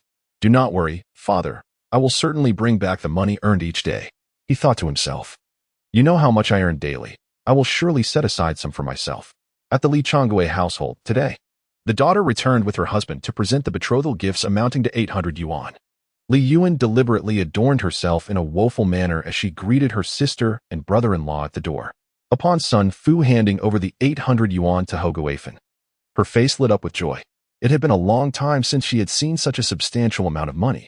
After discussing her lifelong commitments, Li Yuxia finally settled down, and in the dark of night, Sun Fu climbed into bed. Claiming to be a maiden experiencing her first time, Li Yuxia's words brought immense joy to Sun Fu, who indulged her to the fullest, even depleting his family's savings. After concluding their business discussions, noticing the bandaged younger brother, Li Yuxia scrutinized him. "What happened to you?" "I was ambushed," Li Yuan lamented. "Sister, brother-in-law, I have been wronged. You must assist me." Channeling his inner dramatist, he began to weep. Feeling pity for her son, Ho Guifan recounted the tale succinctly. "Mother, are you certain it was that rascal He Weidong who orchestrated this?" Li Yuxia asked, her eyes narrowing, her tone icy. She never anticipated that He Weidong would be so outrageous. It was one thing to refuse to marry her. It was another to insult her and strike her across the face. Now, seeing her well married, he had the audacity to go after her brother. This grudge must be avenged. Sun Fu, the son of the village chief from the neighboring village, was of no concern here. He had witnessed He Weidong's prowess and knew he could not compete, especially with a few of his loyal friends by his side. He uttered a few inconsequential words. Originally, Ho Guifan had no intention of seeking help from his son-in-law, and Li Yuan felt the same way. With a glance at her husband, Li Changwei, who was sharing a smoke with Sun Fu, she led her son into the room. "Yuxia, your mother knows you have connections in the city. Have him help us by shutting down He Weidong's stall in the town so he can no longer earn a living and dare not act arrogantly." Without hesitation, Ho Guifan declared in the absence of her son-in-law. "Yes, sister, you must assist me. Once I start making money, I will surely honor you." Li Yuan added from the side. The man had already stated he did not want to maintain further contact. If his wife found out, it would spell trouble, especially since she was pregnant. But now, with her brother in trouble, both her mother and brother were turning to her for help. What could she do? After a moment of hesitation, she gritted her teeth and replied, "Fine, mother, wait for me to return tomorrow, and I will take action. He Weidong dares to bully our family. This matter is far from over. It would be best if he ended up in jail. This task might be challenging, but it was sufficient to prevent him from making money. He had also offended the village chief. As long as he remained in the village, they would find a way to deal with him." Despite her unreasonable demeanor, Ho Guifan was indeed quite shrewd when it came to plotting. All right. After a brief conversation, Li Yuxia took her husband, Sun Fu, back home. With the assurance in hand, Li Yuan hurried to He Weidong's house to share the good news. He Chongqing nodded in satisfaction upon hearing this. "Your mother speaks wisely. As long as He Weidong's family remains in the village, we will devise a way to handle him. Come, let me teach you some skills." They would diligently learn the ways to earn money. The following day, He Weidong, accompanied by his younger brother, Xiao Xiao, headed to the town to sell skewers, blissfully unaware that Li Yuxia had returned last night with intentions to ruin his business. Today, Li Yuxia arrived at the supply and marketing cooperative and placed a call to that man. As the phone rang several times, just when it seemed it might end, it was finally answered. "Hello, who is this? Didn't I tell you not to call me for the time being? If my wife finds out, I am finished. I don't care. I'm being bullied, and this baby is your son. You want to help me? You must care about your son's affairs." Li Yuxia retorted, her anger barely contained. Upon hearing about his son, the man had no choice but to respond amiably. "All right, I will take care of it. But don't contact me again until after your wedding. Last time, I gave you 500 yuan, and it nearly caused a family discovery. What is going on? Who is involved?" Li Yuxia succinctly explained, "In the town." The man hesitated for a moment. "What? Can't you manage it? Do you believe me? Stop. I will take charge and immediately call the health center in Changha Town to have that young man's stall shut down. What do you think?" Chapter 55. Trouble arises. He Weidong faces consequences having secured the man's assurance. Li Yuxia exchanged a few words before ending the call, feeling a sense of satisfaction wash over her. A cold smile crept onto her lips as she thought to herself, "He Weidong, you dare to bully my brother without marrying me? Just wait and see how I deal with you." She relished the thought of cutting off He Weidong's means of livelihood. Without money, his family would be unable to build a proper house and would be condemned to a life in the village. With the village head, He Cha-ching, around, their family's fortunes would surely not improve. Meanwhile, He Weidong, having hung up the phone, took a deep breath and dialed another number. "Hello, is that old Qian?" This is Lu Chuanming from the County Industry and Commerce Bureau. Here's the situation. He spoke in vague terms, indicating that there was someone in Changatown setting up a stall in front of a factory without a business license and in an unsanitary manner. Having received a complaint about it, he asked Qian to send someone to investigate. Being a seasoned player in the game, Qian immediately understood the underlying message. He promptly conveyed his intention to take action, assuring Lu that he would dispatch someone shortly. After expressing his gratitude and extending an invitation for a meal in the county, Lu ended the call. Weidong, you foolish lad. You refuse to behave and wish to stir up trouble? Just wait and see how I will handle you. Lu thought, completely unaware that someone in the county had already started to plot against him, aiming to ruin his business and potentially his life. Otherwise, how could he be with Li Yuxia and face such malicious circumstances? After hanging up the phone, Qian summoned his trusted aide, Wang Fei. Wang Fei, how is it that someone is operating a stall in town without a business license, and it has already been reported to the county? You need to address this immediately. Upon hearing this, Wang Fei understood that someone must have offended the wrong person. What need is there for a business license to sell on the street? It's merely an excuse, he thought while observing Qian, whose belly resembled that of a Buddha's. Understood, Director. I will handle it right away. Where is he? Just outside the soda factory in town. Hurry and take care of it. Rest assured, you won't miss out on the year-end evaluations, Qian promised, sketching out a plan. Although Wang Fei felt uneasy, he knew he had to fulfill his superior's orders. In truth, he would prefer not to meddle in such matters. During meetings, they had emphasized the need for economic development and advised against interfering with small businesses unless absolutely necessary to ensure their survival and growth. However, the will of the county officials was less influential than that of the local director. Wang Fei was aware of the barbecue stall and had even sampled the delicious food that his family had brought home. Yet, he had no choice but to comply with his superior's directive. He hoped the young man would be wise enough not to complicate matters for him. Gathering 2 companions, he set out in his car, heading straight for the soda factory. Weidong, having already sold half of his stock, was grilling skewers while teaching his younger brother. Unbeknownst to him, trouble was brewing. A rather intimidating figure approached his stall, sternly reprimanding him. What are you doing selling skewers here? These are food items. Do you possess a health certificate or a business license? He had long sensed the menacing aura of this group. Weidong realized that trouble had indeed arrived. He looked up and replied, Sir, this is merely a small stall, a modest business. Did the county leadership not state in the meeting that a business license is unnecessary? What's that you say? This is my jurisdiction now. You will comply with my orders. Pack up your stall and return only when you have a business license and a health permit. He thought.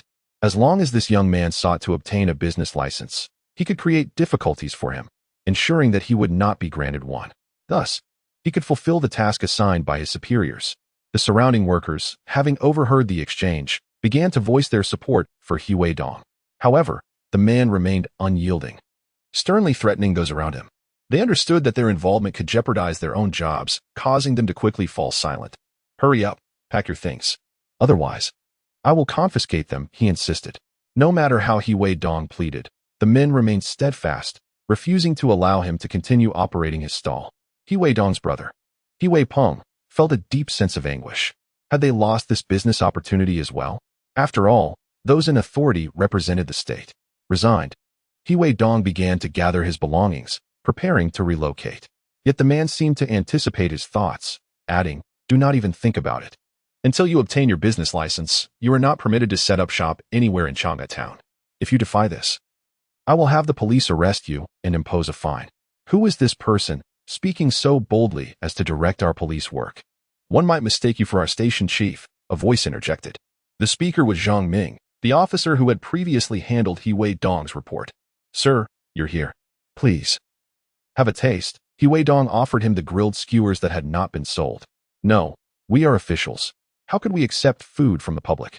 Zhang Ming, acting on Luo Ming's instructions and recognizing Weidong's past heroism in apprehending a criminal, had come to offer commendation but was unexpectedly confronted with such a situation. The previously fierce man, upon recognizing Zhang Ming as a member of the law enforcement, altered his tone, saying, Captain Zhang, do you know this person?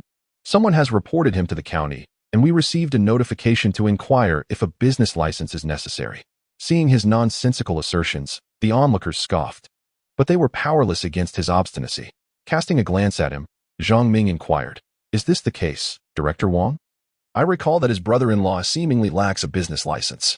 Recently, he was involved in a brawl, and they intend to take him back for questioning." Upon Wang Fei's arrival, he sensed an unsettling atmosphere as he spoke.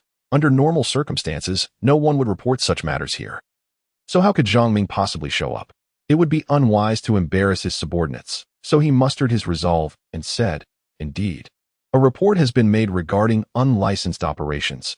This directive comes from the financial authority, relayed from the county." He had no desire to become a mere casualty in a conflict between deities and mortals. Aware of Weidong's innocence, he was reluctant to involve himself in this affair. Being part of the system, Zhang Ming was disinclined to sever ties. In that case, it would be prudent for this young man to obtain a business license and a health permit, correct? Yes, indeed.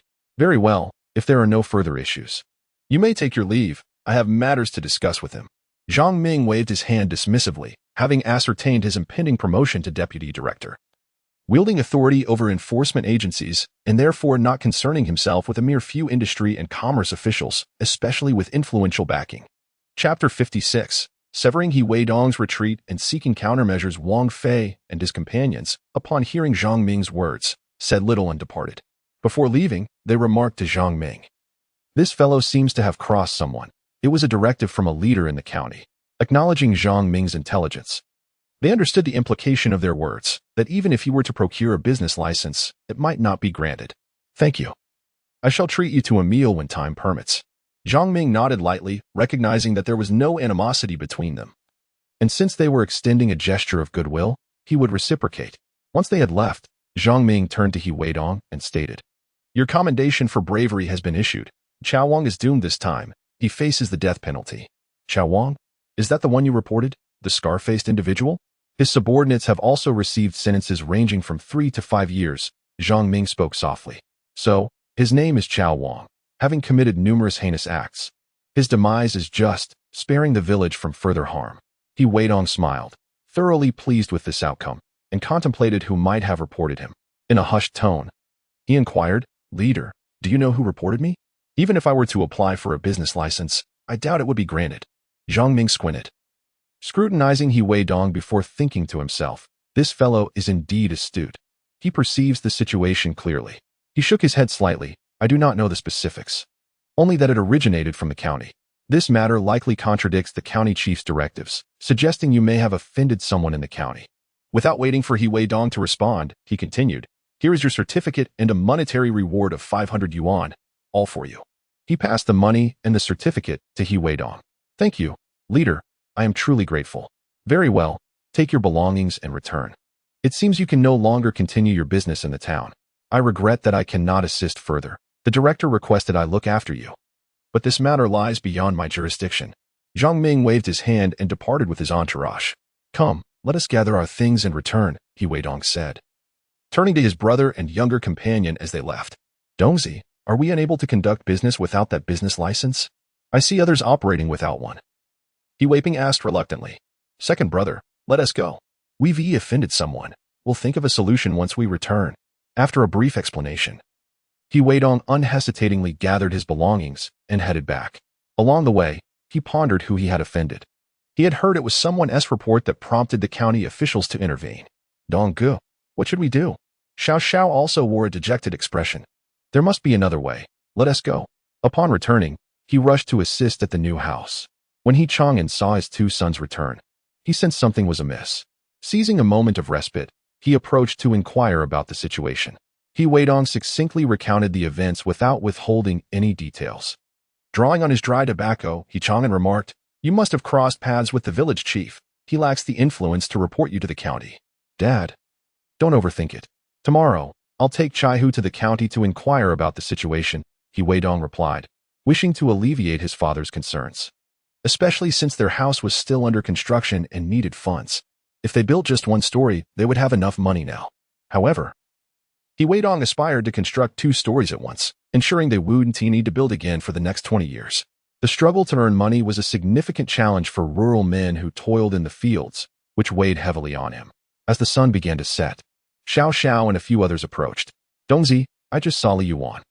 That boy was boasting to He Weidong that his sister could make it impossible for you to continue your business, leaving you trapped in the village forever while the village chief could easily deal with you, Xiao Xiao whispered urgently in a secluded spot.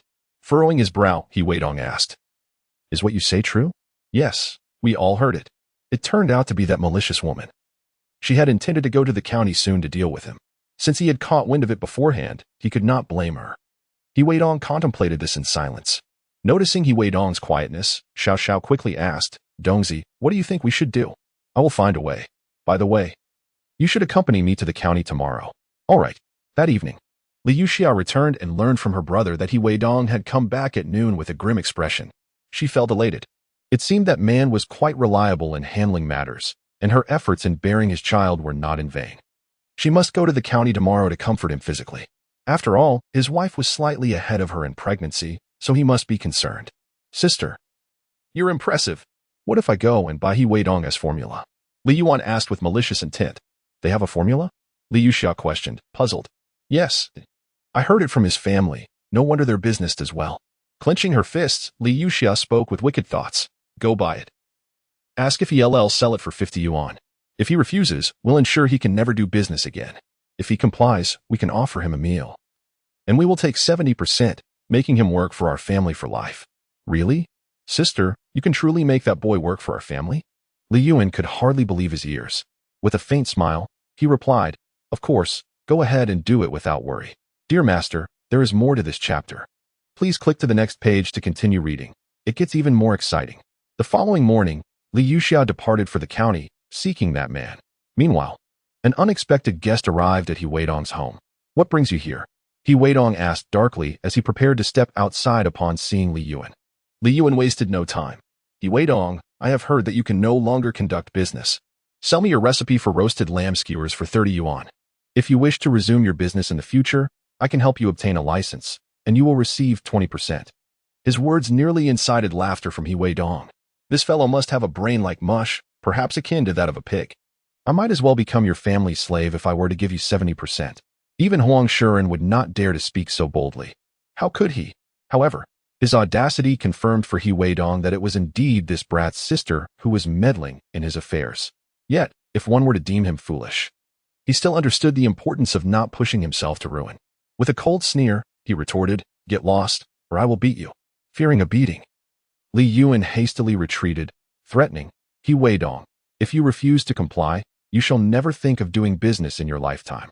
In his haste to leave, Li Yuan was oblivious to his surroundings and collided with Xiao Xiao, tumbling to the ground in a most undignified manner. "Looking for trouble, are you?" Xiao Xiao threatened, causing Li Yuan to scurry away in fright. "Brother Dong, is this brat here to cause trouble? Should we not teach him a lesson?" one suggested. "No," replied another. "The instigator is her sister's paramour. Let us go to the county and find someone to deal with him. Otherwise, he shall never conduct business in Chang'e town again. And his father's position as village chief will be in jeopardy." Chapter 57. Enemies crossed paths. They led themselves to the main road and boarded the bus heading to the county. By a twist of fate, they encountered Li Yuxia, who was on her way to the county for a rendezvous. Seeing He Weidong, who carried a sack and boarded the bus with Xiao Xiao, she felt an immense sense of satisfaction, knowing he could no longer set up a stall in the county. "You brought this upon yourself by provoking me and even involving others in beating my brother. Now, you are entangled in this mess and have lost your source of income. Let us see how you cope."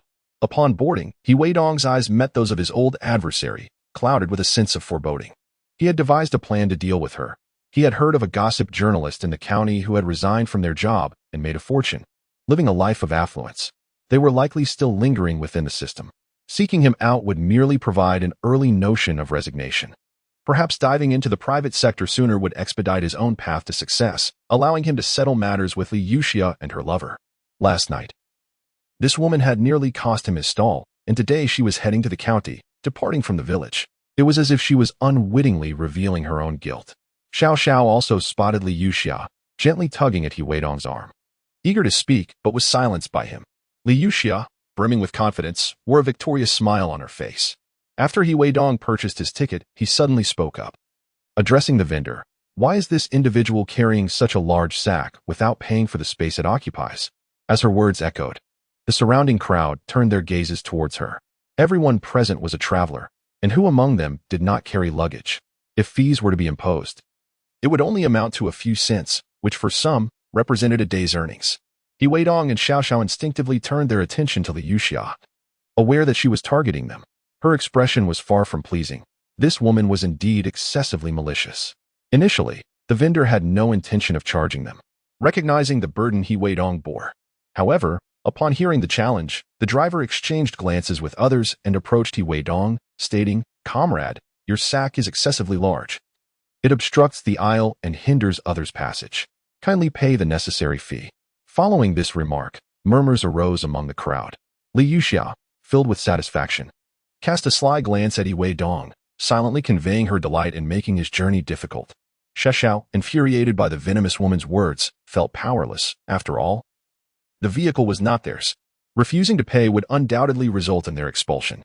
Yet, acquiescing would allow Li Yuxia's wicked scheme to succeed. "Donggu, what should we do?" "I'll pay," Weidong replied, unconcerned about the monetary loss. Presently, surrendering the fee would not symbolize victory for Li Yuxia. Once they located the right person, she would face a tarnished reputation and lose her job, ultimately leading to her downfall in the county, a fate befitting a woman of ill repute. After the vendor collected the fee, she returned to her designated area. In these times, public transport was a state-owned enterprise, even if the vehicle was empty. The staff received their wages without concern. Yet, there were always those eager to catch fare evaders, their eyes scanning the crowd like hawks. After paying, Weidong steadied himself against the handle, remaining in place. Li Yuxia, seated, frequently cast sidelong glances at him, plotting how to make Weidong kneel and apologize, only to then kick him aside. The journey stretched over several kilometers, with the vehicle proceeding at a sluggish pace. Finally, they arrived at their destination. Upon disembarking, Li Yuxia shot a fierce glare at Weidong before heading off to find her accomplice. Meanwhile, Weidong, carrying the sack filled with Chinese herbal medicine, turned to Xiao Xiao and said, "Let us first visit the pharmacy. Donggu, that woman caused you to incur extra expenses. Shall we not confront her?" Xiao Xiao asked, her discontent palpable. "How shall we confront her? Do you intend to strike her? What if we involve the authorities? She has acquaintances in the county, and dealing with her is not merely about physical confrontation. Let us move on." All right. They proceeded to the pharmacy that previously sold wild ginseng. However, the offered price was unsatisfactory to Weidong, prompting him to seek an excuse to leave. "Donggu, where shall we go next?" "Let us find a place to dine first. Please wait for me a moment," Weidong suggested after a moment's contemplation. All right. In a quaint private eatery. After Weidong ordered his meal and satiated his hunger, he turned to Xiao Xiao and said, "You wait for me here. I must go seek someone." With that, he set down his belongings and departed for the television station. He retained a faint recollection of the individual he sought, a journalist by the name of Luo-san. Upon arriving at the entrance of the television station, he fortuitously encountered the person he had in mind, who was just exiting. "Reporter Luo?" he called tentatively. The man paused, momentarily taken aback, and scrutinized Weidong with curiosity. "Who are you? Do we know each other?" Weidong offered a cigarette, saying, "Reporter Luo, though we were previously unacquainted." "We are acquainted now, are we not?" Accepting the cigarette, Luo lit it and took a deep drag. "What is it that you require from me?" Weidong glanced around before speaking. "This place is rather crowded. Let me offer you some water. I have a matter upon which I seek your assistance, and I am willing to compensate you." Luo-san surveyed the surroundings with vigilance. "Everyone here has seen you," he remarked cautiously, understanding the implication that as a journalist, one inevitably incurs enemies and might provoke retribution. "Rest assured, I have been informed of your work as a part-time private investigator, and I wish to hire you to capture some photographs and discreetly inquire into certain connections," Weidong reassured him. "Is that true?" Luo-san seemed skeptical. "Indeed. I assure you I am not deceiving you." Perceiving no malice in Weidong, Luo decided to accompany him to a nearby CAF. Weidong requested 2 bottles of soda from the proprietor, opening one and handing it to Luo. After taking a sip, he continued, "I wish to investigate a woman and the man behind her. He appears to wield some influence and is likely affiliated with your establishment. What would be your fee? What is your relationship with this woman?" Luo-san was prudent and would not easily trust a young man waiting for him at the television station. "She is my girlfriend.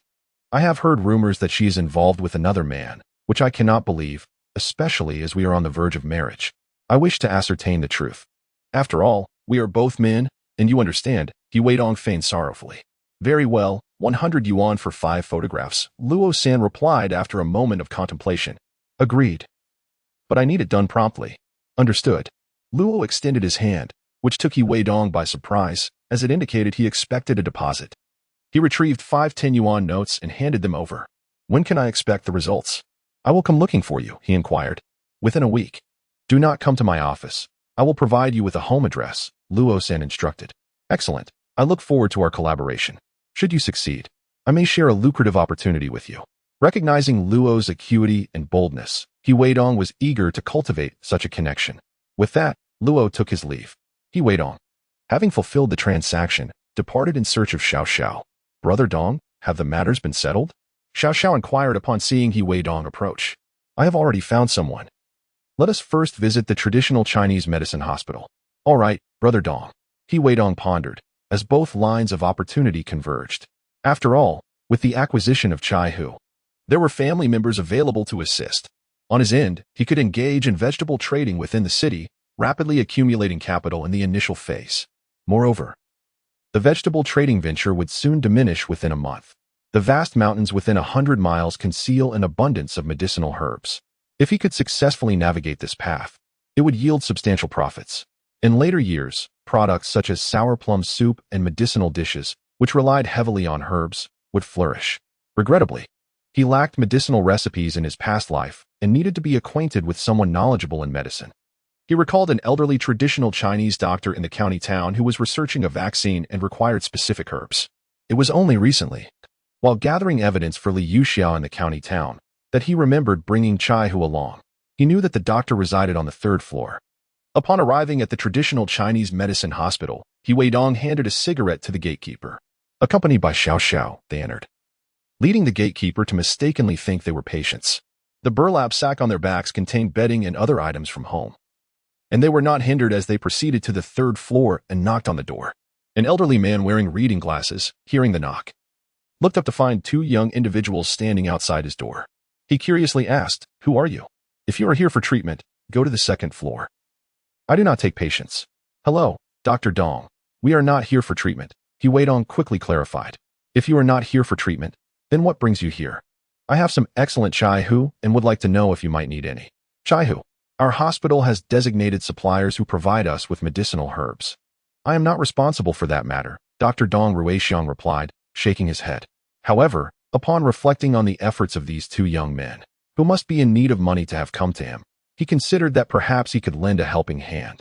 Before He Weidong could speak further, he said, "Show me what you have. If it is suitable, I will take it." "Thank you very much." He Weidong expressed his gratitude, while hastily retrieving the Chai Hu from the burlap sack to present it to him. Upon seeing the Chai Hu, which was as thick as an adult's thumb, Dr. Dong Ruixiang's eyes brightened. "This wild Chai Hu is of excellent quality, far superior to what we have in our laboratory." "Is all of it like this?" "Yes," He Weidong confirmed.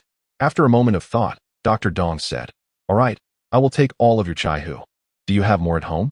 He Weidong scratched his head and replied, "There is none at home, but we have some in the mountains of my hometown. If needed, I can bring more to you." "Very well, I will pay you 3 yuan per pound for this Chai Hu. If the quantity is not enormous, we will take all that you have." Dr. Dong Ruixiang removed his reading glasses and said, "Come, follow me. I will introduce you to Xiao Hu, who is responsible for acquisitions." All right. They descended to the 1st floor and encountered a Dongfeng vehicle departing. Dr. Dong Ruixiang called out, "Xiao Hu, collect the Chai Hu from these 2 young men and pay them in cash." The middle-aged man known as Xiao Hu cast a glance towards He Weidong and his companion, his eyes betraying a concealed chill. Naturally, He Weidong noticed this. Xiao Hu, whose full name was Hu Kuan, was in charge of the procurement department.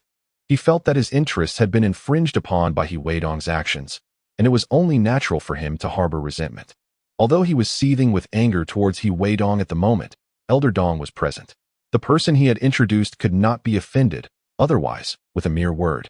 Even though he could not be dismissed from his position, he could be reassigned from this lucrative department to a more mundane one, leaving him with nowhere to vent his frustrations. Today, it sufficed for him to ensure that this young fellow would be sent packing, and in the future, he would not believe that he could come around every day. He could make things difficult for him then, even if he was introduced by Elder Dong. A meticulous inspection was warranted. Elder Dong and He Weidong had no objections to this. Business was business, and no one could voice dissent. Upon inspecting Weidong's dried Chinese angelica, he noted not only its considerable size, but also its remarkable cleanliness. He promptly weighed it, revealing a total of 50 pounds. Priced at 150 yuan. Take this receipt to the finance department to collect your payment, he instructed. Elder Dong had no surprise regarding the price. He had no concept of money and was unaware that this sum represented the annual income of an ordinary family. As a beneficiary of state housing and receiving generous welfare benefits with provisions for food and lodging, he casually slipped a pack of cigarettes to Hu Kuan before advising him to collect his money from the finance department. Little Xiao had been following closely, and once Weidong received his payment, he handed over 20 yuan. This is for your 6 pounds of dried Chinese angelica. The remaining 2 yuan is your reward. Now, go home. Brother Dong, can we really make money from this? Little Xiao exclaimed, his eyes wide with surprise. He had not anticipated that such an abundant resource could be sold. Do you think we didn't toil to dig up the Chinese angelica back then? Now hurry back. We need to earn money from the angelica first, and we must also expedite the vegetable selling business. Understood. With the prospect of earning money, Little Xiao was naturally elated. However, Weidong felt troubled again. If digging up Chinese angelica could yield 20 yuan a day, his companions would undoubtedly be reluctant to join him in selling vegetables. If he paid them well, he would earn little for himself. If he paid them less, they would be discontent. The mere thought of this gave him a headache. Well, food stamps still have nearly a decade before they expire. There is still time. Perhaps I should take my family along to dig up the Chinese angelica and make a profit.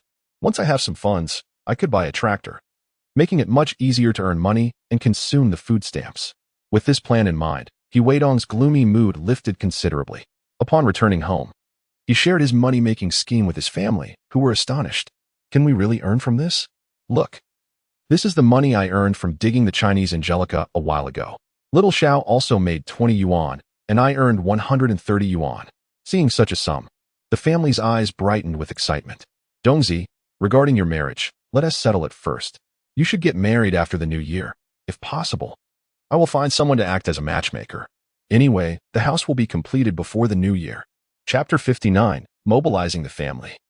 Uncle Sen, everything will proceed as you say. Weidong was determined not to miss out on promising opportunities in the future.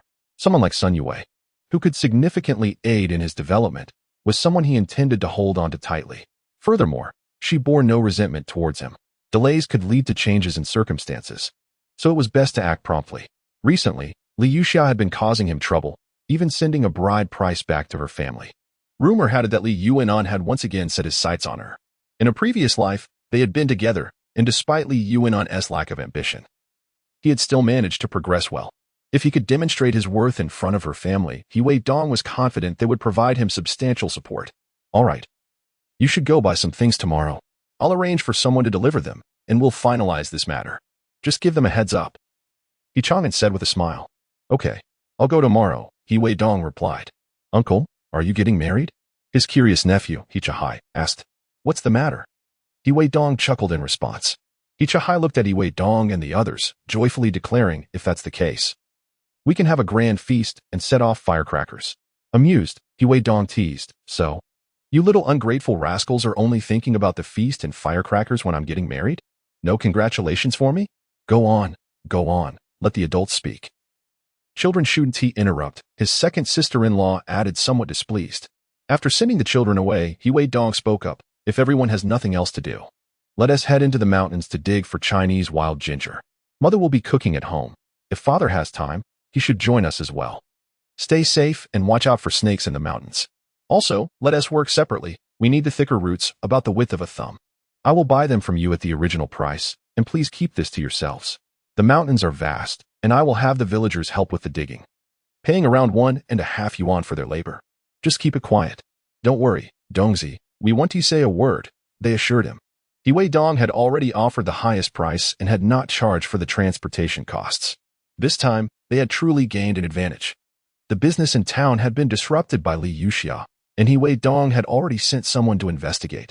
For the time being, they should refrain from engaging in it and let his second brother and sister-in-law go dig instead. It would be beneficial for them to earn some income. In these times, avenues for making money were scarce, and building a house required funds. He was uncertain if his finances were sufficient, But everyone still owed money to his unwed brother. Who could be truly happy in such a situation? All right, it's settled then, Weidong concluded, and he proceeded to prepare for the next steps. He sought out the neighbor, Old Third. In the past, Old Third had looked down on Weidong somewhat, as he associated with a rough crowd. But his crops of cucumbers, tomatoes, and melons had not attracted the attention of those ruffians. "Dongzi, you've come," Old Third greeted him, handing over a cigarette. Weidong smiled and said, "Old Third, I heard you're quite good at weaving bamboo baskets. How about I pay you to make one for me?" Taking the cigarette Weidong offered, Old Third nodded. Glimpsing over, he noted, Dongzi has fared well. He even smokes now. What nonsense is this lad babbling? When you were a child, catching crickets, your Uncle San crafted fewer for you. It's a pity, young man, you lost it all in a day. Leave it to me. This title of Uncle San shouldn't be uttered in vain. Uncle San, what I'm crafting this time is no trivial matter. Unlike the previous cricket cage, Weidong hastily explained. How large do you require it? Uncle San inquired, inhaling his cigarette. About 12 in length, 60 in width. And 30 in height would suffice, Weidong pondered, considering that too small would be inconvenient, yet too large would be cumbersome to wash by the river alone. This size is just right. Fine, I want to charge you. By the way, Uncle San, it would be best to include 2 handles. I need at least 6 at home. It wouldn't be fair not to pay. I can offer you 3 yuan each. How does that sound? Weidong cautiously asked. You rascal, though your request is a bit excessive, I know you're in it for profit. On holidays, just treat your old uncle to a smoke. Rest assured. Uncle San, I want to skimp on the cigarettes, and I'll come to visit you during the holidays. You have always shown me affection since my childhood.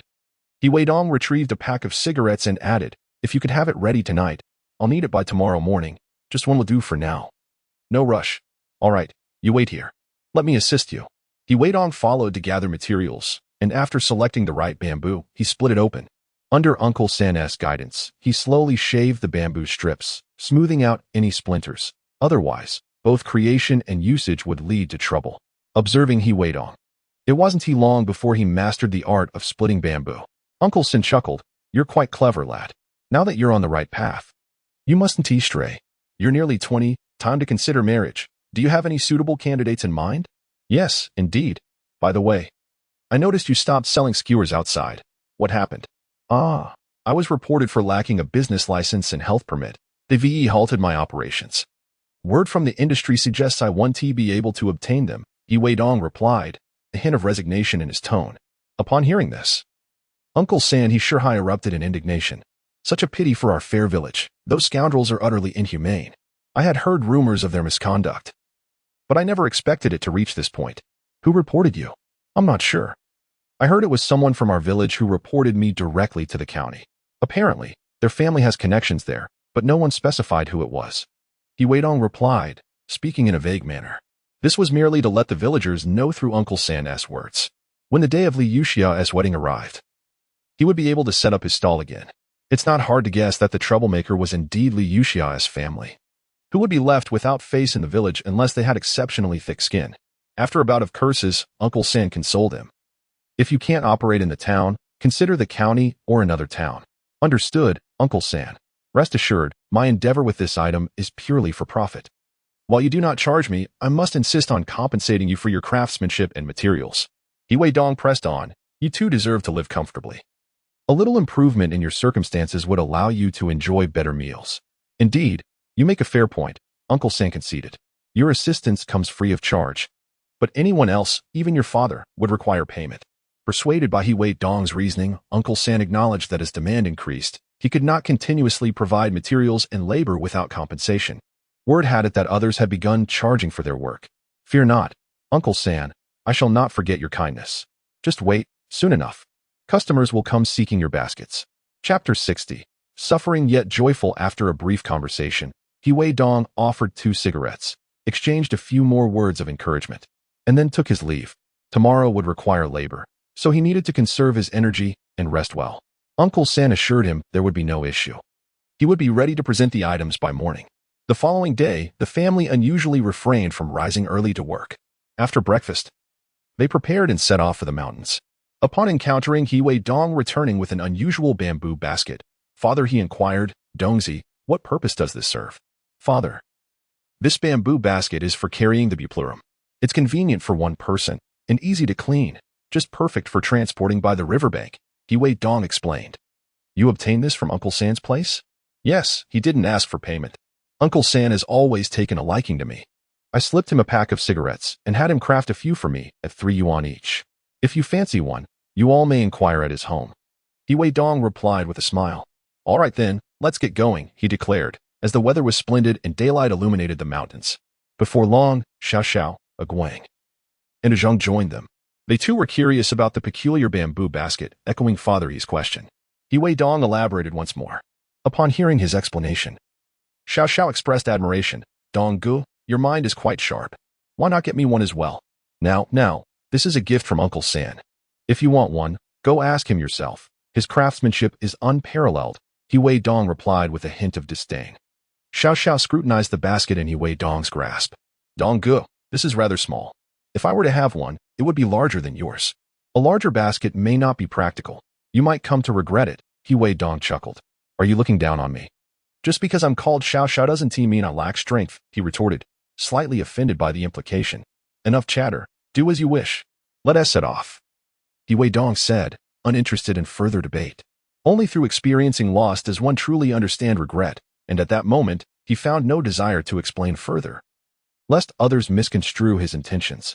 With a spirited determination, the group embarked on their journey.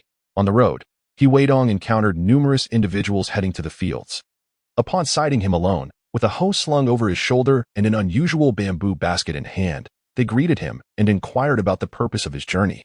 He thought to himself that it was only a matter of time before the villagers learned of it, as they all belonged to the same community.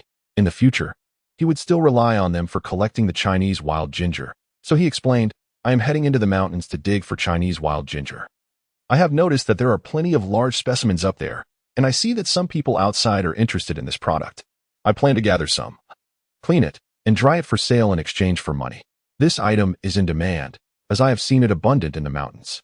If you have any, uncle, you may bring it to me, and I will pay you cash on the spot. Weidong spoke candidly, without any reservations. Is that true? The villagers were quite cautious in these times, especially regarding unknown matters, maintaining a vigilant mindset. They knew that only upon seeing actual money would they be inclined to participate. Of course, it is true. If you bring me ginger of similar thickness to that of a twig and free of mud, I will pay you $1.50 per kilogram, and I assure you it is not a scam. Along the way, he relayed this information to everyone he met. Upon hearing his honest disclosure, 2 women felt a bit discontented. How can you share such a lucrative opportunity, even if you were collecting? If you had waited to share this information, we could have earned an extra day's worth of income. Unfortunately, the situation was not under their control, and they had no recourse. Upon reaching the mountains, the family members split up. Weidong and Xiao Xiao chose a direction together. All right, let us separate and regroup in the afternoon, Weidong suggested. Sounds good. With tools in hand, Weidong departed. Not long after, he stumbled upon a vast expanse of wild ginger and eagerly began to dig.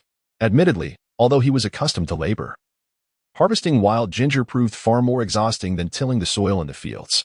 Before long, he noticed that his palms were turning red, and blisters were starting to form in certain areas. Each movement caused considerable pain. However, he was on the verge of filling a basket with ginger. The discomfort from the blisters was beginning to hinder his work. It seemed he would need to buy gloves tomorrow. Otherwise, if he continued like this, his hands would truly become incapacitated. Weidong's experience was mirrored by others venturing into the mountains. Even He Chang'an, who was used to farm labor, felt an unexpected intensity of pain in his hands. He had not anticipated that digging for wild ginger would be so exhausting. It was far more strenuous than field work, where the soil was easier to till and free of stones. The earth in the mountains was coarse and rocky, requiring greater effort, which often resulted in self-inflicted injuries. The 2 women were already utterly fatigued, unable to straighten their backs, and their palms, like Weidong's, were covered in blisters. They had only managed to dig a few kilograms of wild ginger and began to feel that earning this money was not as simple as they had thought. The men from their households were not faring much better, but they were doing somewhat better than Weidong. Nevertheless, in pursuit of financial gain, they gritted their teeth and persevered. While they may lack other skills, they still possess strength. Weidong, having poured a basket of buplurum into a sack, paused to rest under the scorching midday sun. Taking a moment to sip water and enjoy his provisions, He contemplated returning home after filling the basket by afternoon. After all, money is never-ending. Donggu, Donggu, where are you? The small voice of Xiao Xiao called out, prompting Yi Weidong to respond a few times. Soon, Xiao Xiao appeared, carrying a sack on his back, half filled with the buplurum he had dug up. Upon seeing Yi Weidong's full bag, he exclaimed in astonishment, Donggu, have you stumbled upon a buplurum haven? You've gathered so much. Just a casual dig. Is that all you managed to gather? Xiao Xiao, feeling slightly aggrieved by the remark, replied, Donggu, do you have any idea how difficult it is to excavate? It's all gravel and stones, leaving my hands sore. Look, I have blisters on my palms. How is it on your end? Extending his hands, Yi Weidong remarked, as you can see, I'm in the same predicament. My hands are blistered too. I'll pop them and continue digging. Ah, that sounds unbearably painful, Xiao Xiao said with a quivering voice. Now you understand the toil of earning money. It's a hard-earned dollar. Much like the saying goes, money is hard to earn and easy to lose. Don't you desire to earn money to build a new house and marry a beautiful wife? Yi Weidong teased. I'll stick with you, Donggu. I've realized that there's more buplurum here than at my place, Xiao Xiao replied, his spirit lifted. Chapter 61. A bountiful return. Visitors from the capital, Yi Weidong chuckled. Suit yourself. Each of a person's fingers has its own length, so why not brothers as well? Besides, there's plenty of buplurum on this mountain. If you enjoy it, feel free to join me. Xiao Xiao, who had always been close to him in his previous life, was eager to accompany him. It's not as if he was taking money from his own pocket, so what did it matter?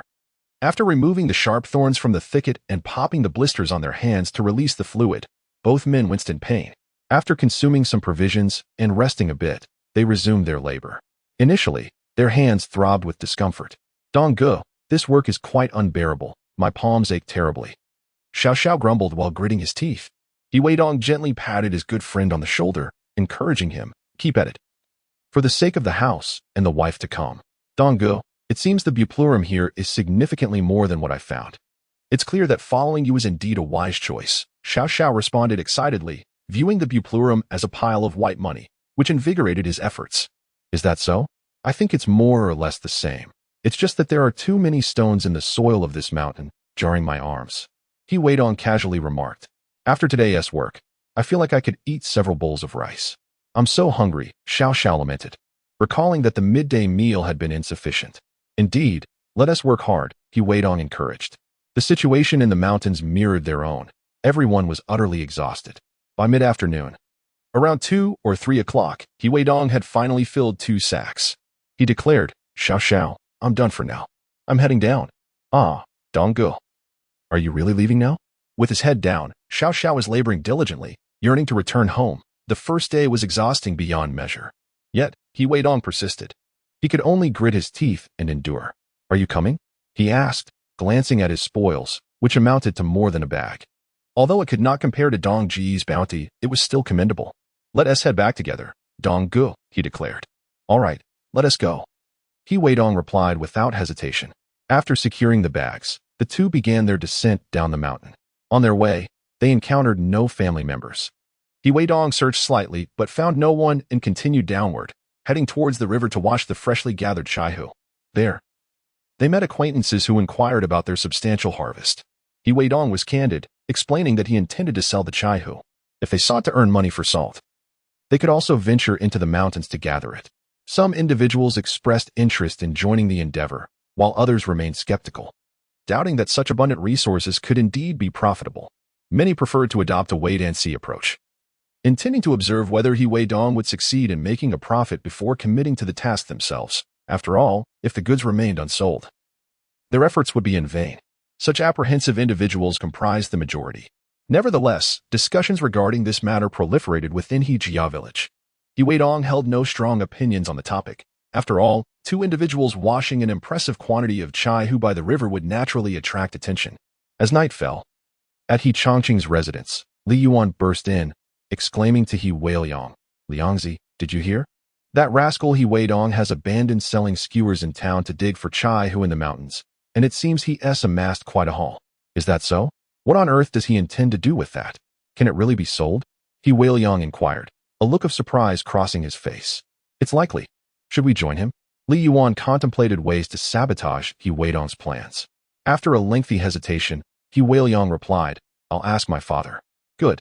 After relaying the situation to his father, He Chongqing regarded his son. "You mean to say that rascal has forsaken selling skewers to dig for chai hu in the mountains?" "Yes, Li Yuan mentioned it, and many villagers have witnessed it." "Father, I've heard he intends to have others from the village join him to sell it. Should we consider thwarting his efforts?" He Weidong spoke cautiously. "How would we go about that?" Despite being the village chief, He Chongqing was not as authoritative as he once was in a collective setting. His influence, second only to that of the party secretary, meant that villagers were obliged to heed his words, lest they face deductions in their work points. However, the village land had been allocated to individuals, and they were responsible for their own gains and losses. He could not dictate their actions. Otherwise, he would have sought out He Weidong to inquire whether he had confronted Li Yuan, expecting a cordial reception. It was precisely because he felt unthreatened that he could only employ certain village protocols and land approval matters to complicate things for He Weidong. Let us not be deceived. This matter is ubiquitous in the mountains, making it implausible for profit. Furthermore, I must vehemently criticize He Weidong for his lackadaisical attitude toward labor, constantly seeking underhanded means. If losses ensue, he is responsible for compensating everyone. What else could he do? Upon reflecting briefly on my son's observations, I find merit in his words. I shall contemplate this further. We cannot allow such a harmful element to wreak havoc upon our village. He Chongqing concurred with his son's perspective. "Father, persevere. Do not permit that scoundrel to thrive. His arrogance is unbearable," his son urged. He Chongqing refrained from responding to the latter remarks. Meanwhile, in Hejia village, thoughts diverged among the residents. In Tianhe City, a group from the capital arrived at a public hospital. They approached the director, expressing their desire to access the archives for certain documents. Upon reviewing their credentials, the director greeted them respectfully, recognizing their esteemed status.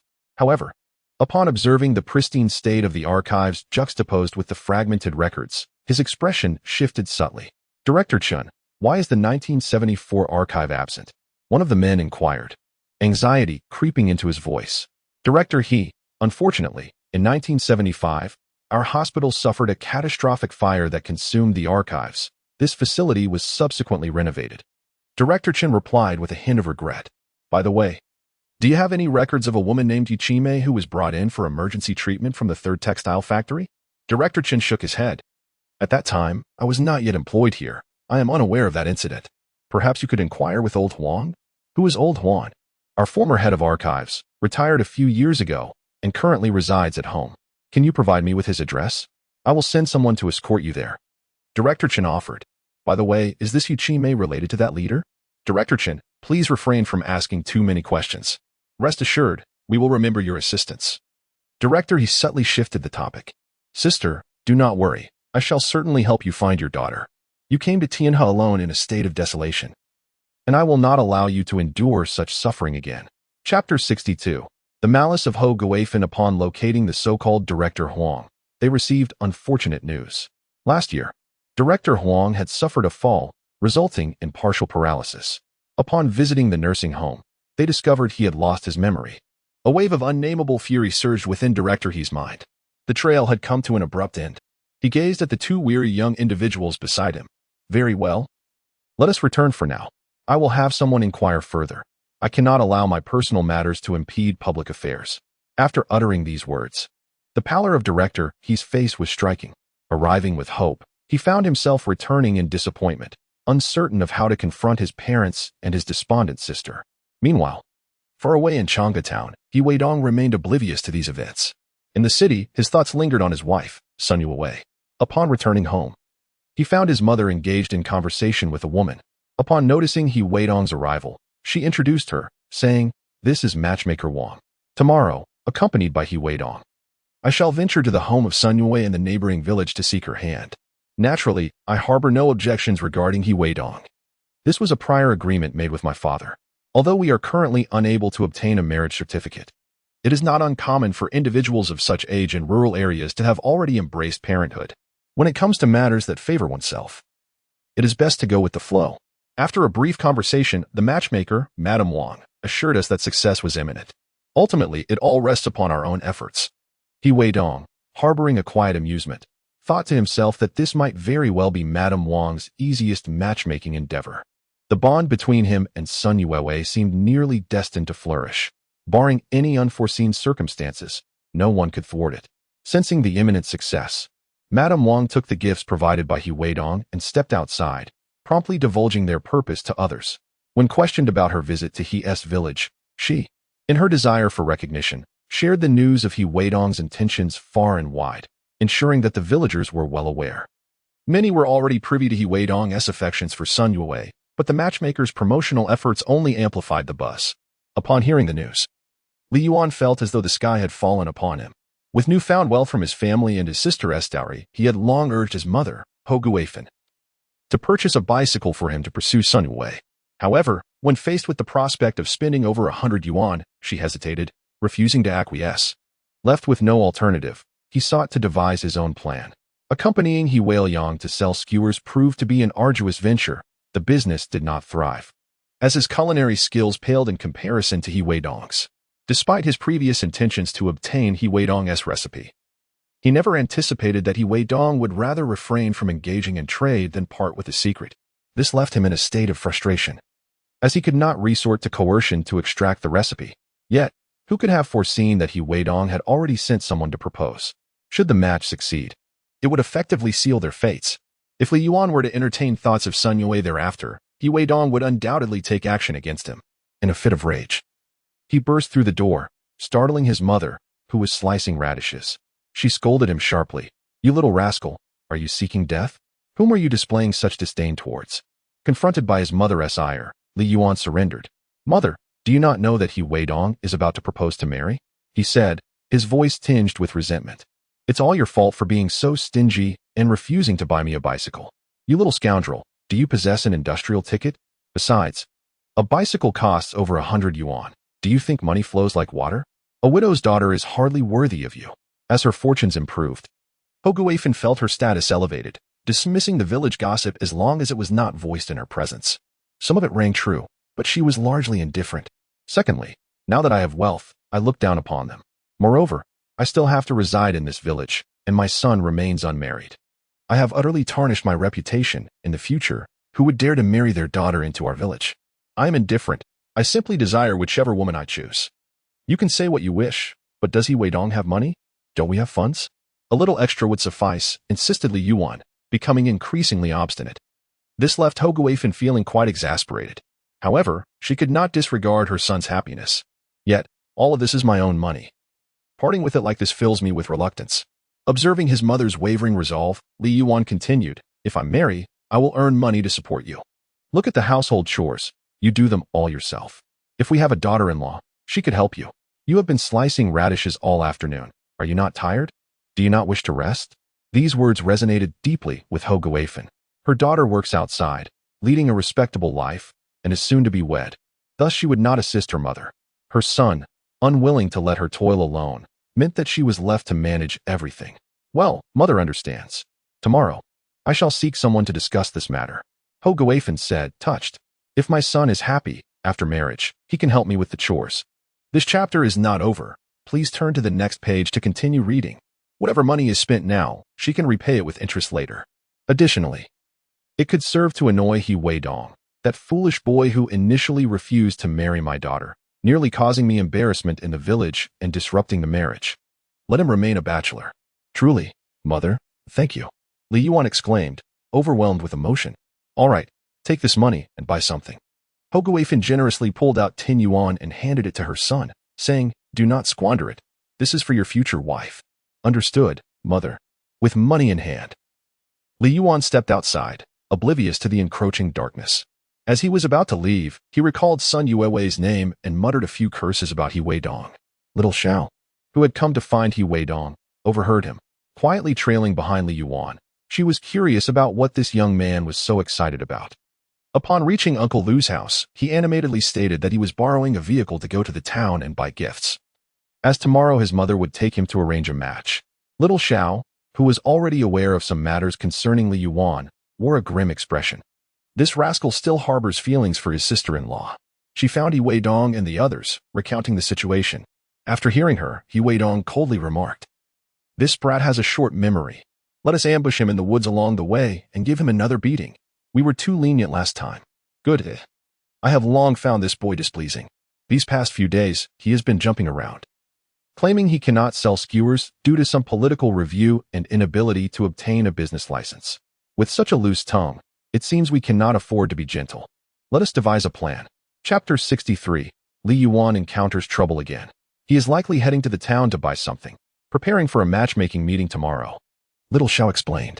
As he journeyed back, an ambush was laid to deliver him a beating under the cover of night when the village was nearly deserted, and he remained oblivious to the orchestrators behind it. Weidong contemplated and declared, "Very well." The group stealthily vacated the village, taking position around a bend in the mountain path. Meanwhile, Li Yuan, oblivious to his own boastful words overheard by Xiao Xiao, rushed to inform Weidong of his intentions. Unbeknownst to him, Weidong and his companions were already lying in wait for his return, preparing to spring a surprise. Aware that Li Yuan had borrowed a bicycle from Uncle Lu, Weidong, having borrowed it himself on several occasions, was familiar with its condition. Estimating the timing was right, he instructed, "Wait, he's almost here. Get ready." Weidong crouched on the ground, ear pressed to the earth, listening intently for the sounds approaching, and spoke to his companions. The few who were prepared quickly placed bamboo poles on the ground. That night, the sky was overcast and the moonlight dim. Li Yuan, lost in thoughts of his aspirations, had yet to fully recover from the injuries inflicted by Weidong and his crew. Nevertheless, in defiance of them, he endured the pain to venture into town for supplies, envisioning the moment he would bring Sun Yue home, picturing Weidong's furious reaction. Distracted and careless, he paid little heed to the path ahead, completely unaware of the peril that awaited him. The front wheel of his bicycle struck a bamboo pole, causing it to skid uncontrollably due to inertia, and he was flung from the seat, wincing in agony. Before he could comprehend the situation, a black bag was swiftly pulled over his head, and a sharp pain pierced his abdomen as countless kicks rained down upon his back. As he opened his mouth to curse, a kick landed squarely on his lips, leaving his teeth rattling and silencing his protests. As he endured the beating, his mind raced, pondering the identity of his assailants. Could they be robbers? In these times, the roads were perilous.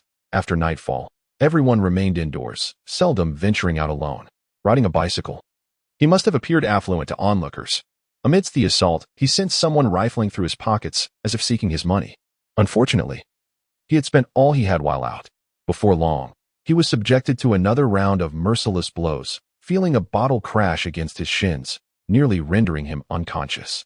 Suddenly, he felt his legs hoisted, propelling him towards a nearby obstacle. The movement was all too familiar. It felt as though he were soaring through the air. A wave of excruciating pain enveloped him, and amidst the chaos, the sound of cracking echoed in the air. Li Yuan succumbed to unconsciousness. The assailants, witnessing his collapse, carelessly placed the bicycle atop his motionless form and swiftly departed the scene. Aside from a shattered can, they absconded with the provisions he had procured, stealthily returning to their homes in the village, feigning normalcy as if nothing had transpired, and resting upon their beds. She stood at the doorway, waiting anxiously for her son's return. With a sharp tone, she scolded Li Yuxia, who was sitting on the stone threshold smoking. "Are you a corpse? Our son hasn't come back yet, and you won't even go out to check. What if something happened?" Li Yuxia muttered under his breath, feeling quite dissatisfied. After toiling all day, he returned home utterly exhausted, yet this woman showed no concern for him. Instead, she reprimanded him, leaving him deeply frustrated. He had heard the whispers circulating in the village, rumors suggesting that his wife was having an affair with the village chief. The gossip was detailed and vivid. As a man, how could he endure being cuckolded? However, Girlfrien was exceedingly domineering. For over 20 years, he had endured her tyranny without a word. Now, she had begun to throw tantrums, demanding a divorce and threatening to take their children away. He did not wish to see his family disintegrate in his old age, so he forced himself to suppress his feelings of resentment. Upon hearing his words, Girlfrien exploded with rage. "Oh, so you lack all conscience. Yuan is my son, not yours. He bears your surname, yet you don't even bother to look for him. What if something happened? If I divorce you, you're a dead man. I suggest you skip dinner tonight." Overwhelmed by her scolding, Li Yuxia felt utterly helpless. He had no choice but to rise and search for their son. Grabbing a flashlight, he said to Girlfrien, "You should bring a flashlight too. I can't find him alone." In her anxiety for their son, Girlfrien failed to grasp the implications of his words. She produced a flashlight and followed him outside, though her tongue was far from restrained. Along the way, she continued to berate him, voicing her disdain for his inadequacies. When they encountered others returning home late, they greeted Li Yuxia, inquiring about his destination. He merely replied that he had some matters to attend to. Ho Guifan followed closely, and no one dared to speak further. Everyone knew how submissive Li Yuxia was, allowing his wife to scold him without raising his head. Before they even met anyone, the sound of Ho Guifan's insults had already reached his ears, leading him to believe that this man was utterly inept. If you continue to insult me, you can search for him yourself. You want to find peace at home or in the village. Li Yuxia, stung by her words, stopped and turned to her, muttering, "Fine, you wretched creature. I have given you face." Provoked by his retort, Ho Guifan erupted in fury, ready to strike. After laboring all day and coming home to smoke without even having a meal, he had endured enough scolding. A man made of clay still had some fire left in him. As Ho Guifan advanced to hit him, Li Yuxia instinctively raised his hands to defend himself. Despite Ho Guifan's fierce demeanor, her strength was still lesser than that of a man. Moreover, after years of being submissive, Li Yuxia had never anticipated that he would retaliate. In that moment, he suffered a setback, staggering backward. "Do you dare to strike me?" Ho Guifan could hardly believe it. This feeble man had the audacity to retaliate. "I did not hit you. Stop cursing at me and hurry to find our son. I am starving." Li Yuxia, feeling utterly humiliated for so long, found himself still somewhat intimidated by Ho Guifan. "Oh, you've truly crossed the line. I will fight back." With that, she rose and lunged at Li Yuxia, leaving 2 marks on his face. He felt as though his appearance was marred. Overwhelming frustration surged within him, and instinctively, he pushed her away from his chest. "Stop it. You've already scratched my face." Chapter 64. Ho Guifan takes a beating. Li Yuxia's anger erupts. The unrestrained Li Yuxia struck out, a reaction that Ho Guifan could no longer endure. She was thrown to the ground, her fury ignited. Ignoring all caution, she retaliated in kind. For years, Li Yuxia had suppressed his rage, but now he unleashed it without mercy, leaving Ho Guifan too exhausted to fight back. "You're seeking death," he shouted amidst the blows. Lying on the ground, Ho Guifan could only respond with cries and curses. Once the tumult subsided, Li Yuxia regained his composure and addressed his wife, who lay on the floor. "Enough of the wailing. I didn't hit you hard. Get up quickly and find our son. He has returned yet, and I am starving." In times past, Li Yuxia would never have spoken to her in such a manner. She would have surely dismissed him. After being struck, however, the subdued Ho Guifan was forced to recognize that the man before her was no longer simply intimidated. He had finally acted. This realization struck her hard. He wasn't afraid of her, but merely had refrained from causing a scene. Now, with no regard for her pride, he had lashed out without mercy, evoking memories of her great-grandmother. The pain coursing through her body was a stark reminder that this was no dream but a harsh reality. The altercation outside the village had gone unnoticed, leaving her without aid. Fearful of further disobedience and the possibility of being harmed more gravely, she sat on the ground, overwhelmed and unsure of her next move. "You better get up, or I'll leave you to find him alone." Seeing her reluctance to rise, Li Yuxia's temper flared. Anger, once unleashed, behaves like Pandora's box. Once opened, it is not easily contained. In the past, he would never have dared to speak so boldly to her. Now, emboldened by the confrontation, he felt a newfound strength. Hearing his words, a dazed Ho Guifan had no choice but to rise and follow him as they made their way out of the village in search of their son, who had yet to return from his shopping trip. After the confrontation, Ho Guifan's tongue was considerably restrained. Though she still harbored anger, she dared not scold Li Yuxia again. As they walked, she called out her son's name, while Li Yuan, who had been struck by a plane and rendered unconscious, awoke to the sound of his name being called, only to be immediately aware of the pain coursing through his body. "It feels as though something is pressing down upon me, making it exceedingly difficult to rise. Even the slightest movement sends a throbbing pain through my lower body, as if it were about to tear apart. I long to open my mouth and scream, yet even that brings excruciating pain. Earlier, I was struck in the mouth, causing my teeth to loosen and my lips to swell." With a flashlight in hand, Li Yuxia searches in the ditch by the mountainside. Suddenly, he notices a glimmer of light in the distance, reflecting back at him. Upon closer inspection, it appears to be a bicycle, with a person trapped beneath it. "Hurry! Our son is over there." Li Yuxia urgently calls out to his wife. Hearing of the bicycle, Ho Guifan, eager to seize the opportunity, assumes it must be some drunken individual who has met with misfortune and hastens to follow. When they arrive, they find a person lying on the ground. clad in clothing that unmistakably belongs to their son, Li Yuan. Yuan, is that you? She cries out. As Li Changwei moves the bicycle off his son, he realizes that it is indeed Li Yuan lying there. Yuan, what happened? Were you robbed? He notices that the canned goods in the net bag are shattered, scattered across the ground. With no other evidence present, he instinctively concludes that his son has encountered highway robbers. After all, the situation has become so chaotic just recently. Bandits had appeared near Jiangyong Mountain, not far from their village. Mother, father, take me to the hospital. I'm injured, Li Yuan manages to say through his swollen lips. Wincing in pain. What has broken? Ho Guifan instinctively responds. My egg, he replies. What? Li Changwei exclaims in shock. How could this happen? Who did this to you? Don't ask. Just hurry and take me to the hospital, Ho Guifan insists, worried that their only son might meet with a dire fate. Fearing the extinction of their family line, such matters cannot be taken lightly. She urges her husband to take their son to the hospital without delay. Quickly, hold the bicycle. We must take our son to the hospital at once. Li Changwei hastily hands over the items in his possession to Ho Guifan. Despite their earlier quarrel outside the village, the gravity of their son's predicament demands their unity. Ho Guifan quickly steadies the bicycle, urging Li Changwei to transport the injured Li Yuan to the hospital. Each movement sends jolts of pain through Li Yuan's wounds, causing him to cry out in agony. Heartbroken, Ho Guifan mutters curses under her breath. Upon reaching the hospital, the doctor conducts a brief examination and states, "This is quite serious. We cannot perform such surgery here. You need to go to a hospital in the county or city." Upon hearing this, the fierce Ho Guifan can no longer contain herself. What kind of doctor are you? Instead of finding a way to save my son, you're making excuses. Her outburst draws discontent from those present. I lack the ability to save your son. If you think you can do better, then go ahead and save him yourself. What are you doing here at the hospital?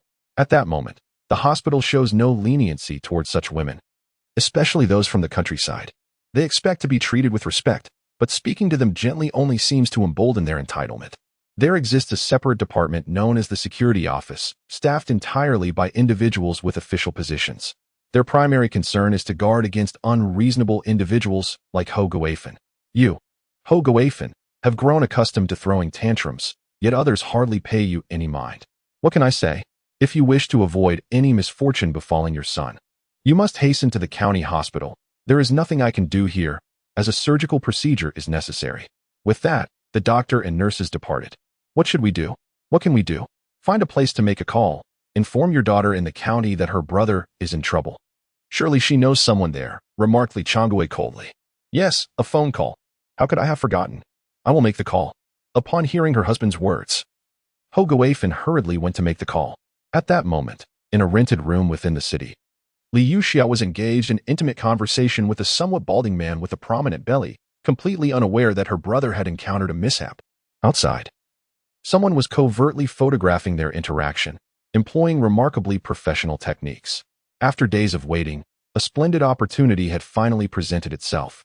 It seemed that the 100 yuan would be effortlessly acquired. This man had previously phoned Town, instructing not to issue a certificate for Weidong and forbidding him from setting up a stall. If Weidong were present, he would certainly recognize the voice of the man who had flirted with Li Yuxia outside the hospital during his critical illness. The man who claimed to be supporting his son. Well then, it's a wrap. In a few days, the money will be in hand. The man who had been secretly taking photographs left with satisfaction, while the couple inside remained blissfully unaware of being surveilled. Upon returning home, the photographs would be developed. When that young man arrives, the money will be secured. As for the rotund man, he currently had no interest in engaging with him, confident that the young man would not let him off easily. When Li Yuan was taken to the county hospital, his lower body was grotesquely swollen. The emergency physician surveyed the situation and shook his head in resignation. It cannot be saved. Amputation is the only option. What did you say? Amputate? My son. Before Ho Guifan could finish her exclamation, she fainted. Li Changwei stumbled, realizing that his son would become a eunuch and that the Li family was doomed. Revived. Ho Guifan knelt and wept, pleading with the doctor to save her son's manhood. Yet, even if the legendary Hua Tuo were present, it would be futile. Ho Guifan continued to implore. The doctor spoke gravely. I must be frank with you, the family of the patient, if you wish to preserve that part of your son. It will lead to infection, resulting in a gradual decay from the lower body, ultimately leading to death. Is there not hope in living? His words struck deeply. But neither Ho Guifan nor Li Changwei could accept such a fate. However, what could be done? The doctor truly had no means to save their son's vital essence. Let us consider this. We are left with no options. Perhaps you should take him to the city hospital for further examination. Time is of the essence. Your son is suffering from a high fever, which could lead to dire consequences. Do not hold me responsible for the outcome. With these words, the doctor urged them to depart swiftly. Cut it off, uttered Li Changwei, as if the mere phrase drained him of all his strength. Who could have anticipated that his son would return from a simple errand only to encounter such calamity? Who could be so heartless as to treat their own child in this manner? The family was instructed to sign the critical illness notification. The doctor gestured to a nurse, who brought forth a consultation record stating critical condition. Ho Guifan could hardly believe her ears. Was it not merely a broken object? How could it result in such a grave diagnosis? Doctor, I am but a humble farmer, illiterate and unable to write, Li Changwei confessed awkwardly. Very well, I shall read it to you, and then you may affix your thumbprints. Is that agreeable? The doctor, understanding the circumstances of rural life, knew that elderly individuals rarely had the opportunity to learn to read or write. Even if there were literacy classes, many were too advanced in age to grasp the material. Once both individuals had pressed their thumbprints, Li Yuan was wheeled into the hospital and administered anesthesia as the surgical procedure commenced. As the dawn broke, the lights of the operating room finally extinguished. Doctor, how is my son? In anxious anticipation outside, Ho Guifan rushed forward as the operating room door opened. Removing his mask, the doctor replied, the affected tissue has been successfully excised. In the coming days, limit his food intake to prevent infection. Otherwise, the consequences could be fatal. Postoperative recovery is of utmost importance. Understood, she murmured, determined that her son must survive. Even if he were to be rendered a eunuch, life itself was paramount. Over the course of a single night, Li Changwei appeared to have aged considerably, with more strands of white hair adorning his head. Shortly after his arrival, as the effects of the anesthesia wore off, Li Yuan awoke in agony, emitting a heart-wrenching cry that summoned the nurses. Hurry, the patient cannot endure this. Administer another dose of anesthesia and start the glucose infusion. Outside, upon hearing her son's cries of suffering, Ho Guifan felt her heart shatter. Regretting allowing him to venture out at night to procure goods, he had encountered thugs on the road and returned in such a pitiful state. Her heart ached. Before she could catch her breath, a young nurse approached, stating, Li Yuan's family, your surgical fees, hospitalization costs, and medical expenses remain unpaid. If not settled by tonight, we will discontinue his medication. Upon hearing this, Ho Guifan erupted in fury. What did you say? Repeat that. Enraged, she attempted to seize the nurse by her collar. Yet, the nurses of this era were steadfast in their positions and showed no fear of such outbursts. With a swift motion, the nurse brushed aside Ho Guifan's grasp. What do you intend to do? This is a hospital where treatment and payment are fundamental principles. Your tantrums hold no weight here. If you do not wish to stay, then leave. I have no time to cater to you. The commotion attracted a number of onlookers, and hospital security soon arrived. What is going on? If you cause a disturbance, I shall have you detained. Uncle Wang, do not indulge this shrew. She is not only unwilling to pay but also seeks to resort to violence. The young nurse, upon seeing the security personnel approach, expressed her grievances with great distress. She was all too familiar with this kind of uproar. The security guard advanced, raised his hand, and delivered a sharp slap to Ho Guifan. Do you even realize where you are? If you refuse to pay, then leave. Do you wish to jeopardize my livelihood by assaulting a doctor? Witnessing his wife being struck, Li Changwei instinctively moved to intervene but was met with a kick that nearly sent him sprawling. You, old fool, better behave yourself, or I shall break your limbs. How dare you come here, refusing to pay, and act like this is your family's establishment? The couple received a stern reprimand, instantly rendered submissive, especially Ho Guifan. Having endured her husband's wrath the previous night, she now faced the ire of both the nurse and the security guard. Fearing further beatings, she pleaded for mercy. Claiming she was not intending to cause a scene, her erratic behavior was merely a consequence of her son's predicament, which had left her somewhat unhinged. Enough with the excuses. Hurry back and fetch the money. Otherwise, your son will be thrown out of the hospital tonight. His life or death will no longer concern us. You shall not hope to pay any less than the full amount owed. I will return promptly with the money. My home is a bit far. I implore you, do not cut off my son's medication. In response to Ho Guifan's pleas, the security guard scoffed. If only you had been this compliant from the start. instead of creating a scene in the hospital. Yes, yes, she repeatedly apologized. Meanwhile, while they faced their ordeal at the hospital, Li Yuxia was obliviously enjoying herself with the rotund fellow in their rented accommodation, completely unaware of her brother's misfortune or their parents' plight.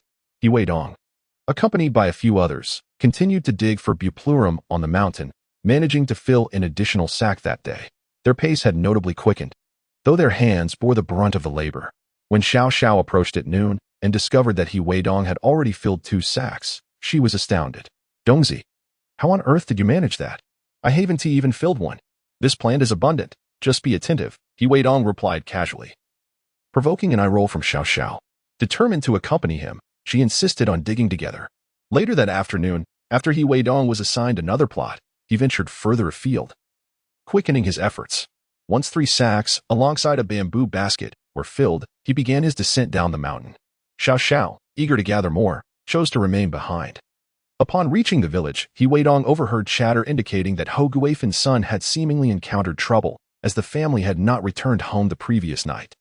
Chapter 66. The marriage is settled, yet under surveillance in the village, rumors spread swiftly, particularly with Ho Guifen's hurried return to gather her belongings. The absence of her family the previous night only fueled speculation.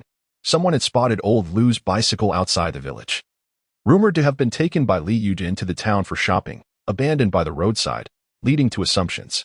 As for Weidong, he said nothing. But it was likely that the events of the previous night had rendered the young man incapacitated. He would remain vigilant to see if this would deter him from pursuing his interest in his woman. However, the animosity between him and Li Yuxia would not dissipate easily. He would seek an opportunity to settle the score. Is it justifiable for one's former mother-in-law's family to remain unscathed, given the suffering endured? Today, my mother accompanied matchmaker Wang to the home of Sun Yuewei in the neighboring village to arrange a marriage. These concerns weighed heavily on his mind. Upon returning home, he discovered that the matchmaker was still present, indicating that the arrangements had likely been successful. The matchmaker's lingering presence suggested her intention to partake in a meal at Weidong's residence. Upon seeing Weidong returning with a laden basket, Wang approached him with a beaming smile, exclaiming, "Congratulations, Dongzi. After the new year, you shall be wed and truly become an adult." In rural communities, one is not considered an adult until they have established a family. Marriage signifies that transition. Upon hearing these words, Weidong understood that the arrangement had indeed been finalized. With a smile, he replied, "Aunt Wang, I appreciate your efforts.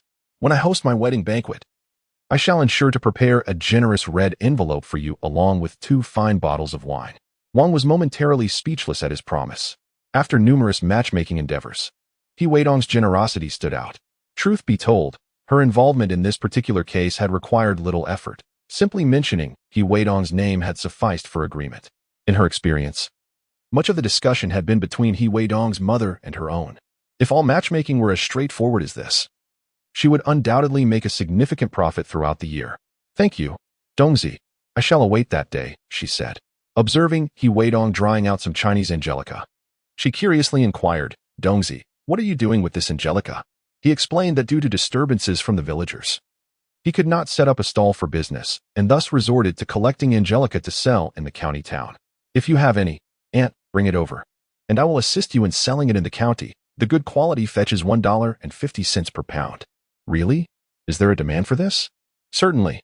If you wish to earn some money, you could gather it from the mountains. There is plenty to be found." As he worked, Weidong continued to speak. "Excellent." Hearing of a profitable opportunity, Weidong felt a sense of accomplishment, realizing that this endeavor was more rewarding than endlessly negotiating for marriage. Before long, the rest of the He family returned home, mimicking Weidong by beginning to dry their own angelica. He ran out and said, "Brother, Mother says you should go prepare dinner. I will help you." "All right." Understanding his mother's intention, Weidong did not hesitate. He retrieved the cured pork, lamb, and eggs from their storage and prepared several dishes, inviting the matchmaker to enjoy a meal at their home. During dinner, the conversation centered around Weidong's forthcoming marriage, discussing when he should deliver the betrothal gifts. They planned to hold the wedding banquet shortly after the Lantern Festival. Weidong had no objections to these arrangements. In a few days, they would find a respected elder from the village to draft a marriage contract and select an auspicious date for the wedding after the Lantern Festival. All matters were progressing favorably. Having been reborn into this life, Weidong felt a surge of happiness, slowly reclaiming what he had lost in his previous existence. Once the matchmaker departed, He Chang'an remarked, "Dongzi, we can hardly accommodate all this Angelica at home." Aware of his father's concerns, He Weidong contemplated and proposed. "How about this? I will spend another day gathering, and the day after, I will borrow a cart to transport it to the county." "Sounds good," his father agreed, nodding. Both his elder and younger brothers felt uplifted by this plan. In recent days, they have been harvesting buplurum, exhausting themselves to the point that their hands are covered in blisters. However, they return with over 100 pounds less than He Weidong. Where can one seek justice in such circumstances? They ventured into the mountains together, yet returned later than expected. How fortunate Eastzi has been, wherever he goes. The buplurum flourishes abundantly. Although sustainable development is yet to be achieved, He Weidong has also managed to collect a few seeds. When everyone is ready to venture into the mountains to harvest buplurum, they plan to sow the seeds on a rainy day. This is their homeland. And rather than allowing the buplurum to profit them, they fear it may lead to its extinction. Meanwhile, in a hospital room in the county city, Li Yuan awakens, ravenously hungry. However, the nurse restricts his intake, cautioning against consuming too much food or drinking excessive water, fearing that it may lead to complications with his wound. Hoguafin seems like a dog that has lost its backbone. Her daughter is unreachable and her son is in such dire straits. She seethes, questioning who could have done this to her son, ready to confront them with all her might. Her voice crescendos into a near howl, startling other patients in the ward. The nurse steps out, admonishing, "Family members, this is a hospital room. Please refrain from causing a disturbance, or you will be asked to leave."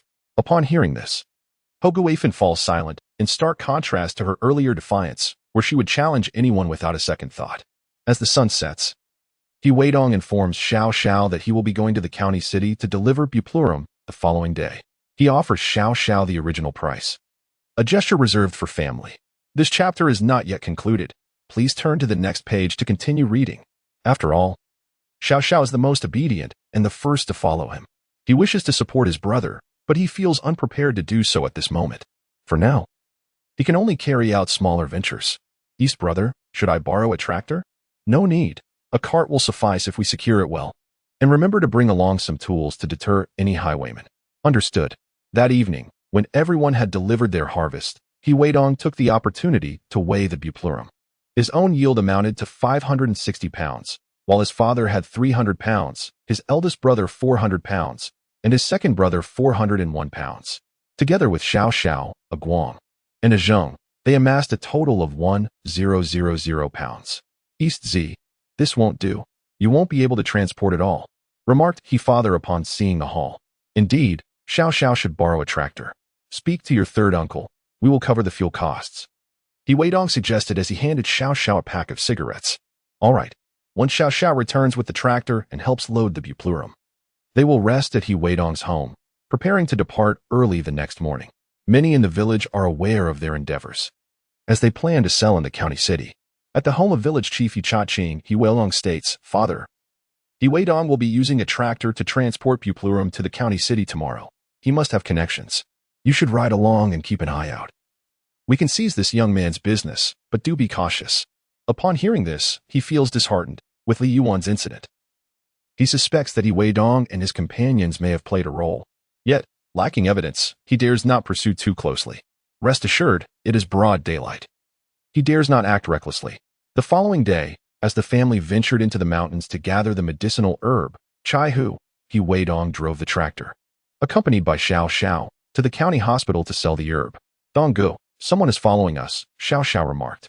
Chapter 67, Difficulties at the Hospital. As He Weidong drove, he glanced back while navigating a turn and spotted He Weiyong, the village chief's foolish son, tailing them. It seemed he intended to cause trouble.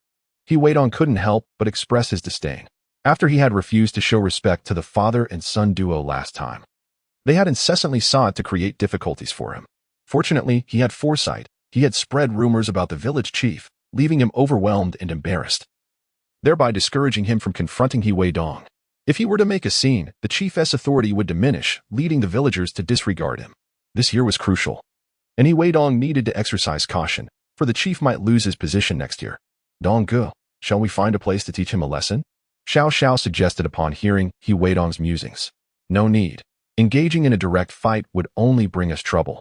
His father is still the village chief and possesses some influence. Weidong promptly declined. After all, selling chai-hu in the county was a matter that could easily be inquired about. The head of the hospital's logistics department, surnamed Hu, was not a reputable individual. Had it not been for old Dong's recommendation, Weidong doubted they would have accepted his chai-hu. He was merely being given face. Besides, the procurement department was a lucrative position. Weidong could hardly believe that no one in the Hu family coveted this business, and they were likely to extract some benefits for themselves. Humph, that father and son duo always seems to be at odds with us, even encroaching on our barbecue business. They probably want to snatch the chai-hu trade as well, Xiao Xiao said, visibly agitated. They won't have it easy, she assured him. After offering a comforting word, Weidong focused intently on driving. The mountain road was slow, allowing their pursuer to keep up for the time being. Once they reached the asphalt road in town, Weidong accelerated, leaving the young man struggling behind. Weidong, trailing on his bicycle, was exhausted yet persisted in following. What the hell, this guy drives like a madman. We are almost at town, and he won't stop? He muttered. Just as Weidong hit the town's road, he shifted gears and pressed the accelerator, sending clouds of dust flying that enveloped Weidong in a muddy shower. Sweat dripped from his forehead, soaking his face. The dirt clung to him, transforming him into a muddy figure, inciting his furious curses. The dust invaded his mouth, making him gag, yet he remained unaware of Weidong's destination. Despite his angry words, he could not afford to lose sight of him. Seeing the tractor speed up, Weidong hastened his pedaling. But how could human effort compare to machinery? Soon, he fell significantly behind, left only to watch the tractor, emitting dark smoke, disappear from his view. Damn it! You run so fast, go pay your respects at your father's grave. Cursing under his breath, he continued to pursue relentlessly. In the tractor's cabin, Xiao Xiao stood up to observe the situation behind, only to find that Weidong had vanished from sight. Delighted, he exclaimed, Dong Go. That rascal is nowhere to be seen. He couldn't keep up. All right, enough of that. Be careful not to fall, Weidong replied. Noticing that Weidong had fallen behind, he also ceased to accelerate. After all, this tractor was an old relic, and prolonged acceleration could be detrimental. The thick black smoke was suffocating even for him. Although he reduced speed, it remained considerably faster than a bicycle, leaving Weidong far behind. Exhausted like a dog, Weidong surmised that Weidong had undoubtedly gone to the county town to sell something, but he was unsure which hospital he intended to sell to. About an hour later, Weidong finally arrived at the traditional Chinese medicine hospital. He spotted a Dongfeng truck emerging from the logistics entrance and hurriedly drove in. The gatekeeper, who had previously benefited from Weidong's generosity, recognized the young man's purpose and did not hinder his entry. After parking the vehicle, Weidong rushed over, presenting a box of cigarettes while greeting, Director Hu, I brought some chai-hu for you to take a look at. Upon seeing the substantial amount of chai-hu Weidong had delivered, Hu Wenliang's expression darkened considerably, as Weidong had purchased far more than his cousin's supply.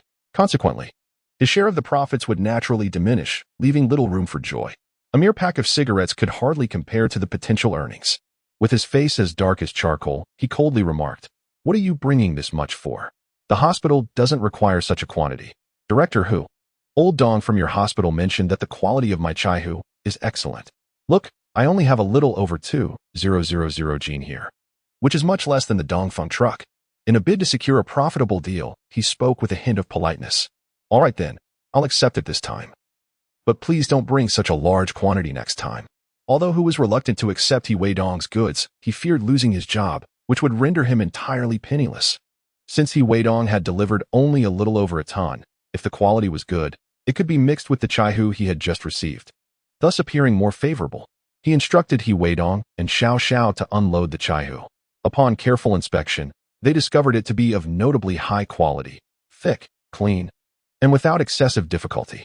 They accepted it, weighing in at 105 gene, rounded down to 100 gene, amounting to 300 yuan. Weidong said nothing, aware that Hu would likely pocket the excess weight. It was a mere 15 yuan, there was no need to quibble. After collecting the payment from finance, he and Xiao Xiao drove out. Once inside the car, Xiao Xiao remarked, Dong Ge, I sensed that Director Hu wasn't keen on accepting our goods. What does he think he is? Too much courtesy shown, yet I secretly observed that the chai-hu he accepted was far inferior to ours, dusty and small. Likely sent by his relatives in exchange for kickbacks, Weidong replied coldly. I'll send more next time. This journey, undertaken by myself, yielded a modest profit of nearly 2,000 yuan. I do not demand a pleasant demeanor from myself. The mere acquisition of funds suffices. Should there be any discord, I shall not hesitate to be ungracious.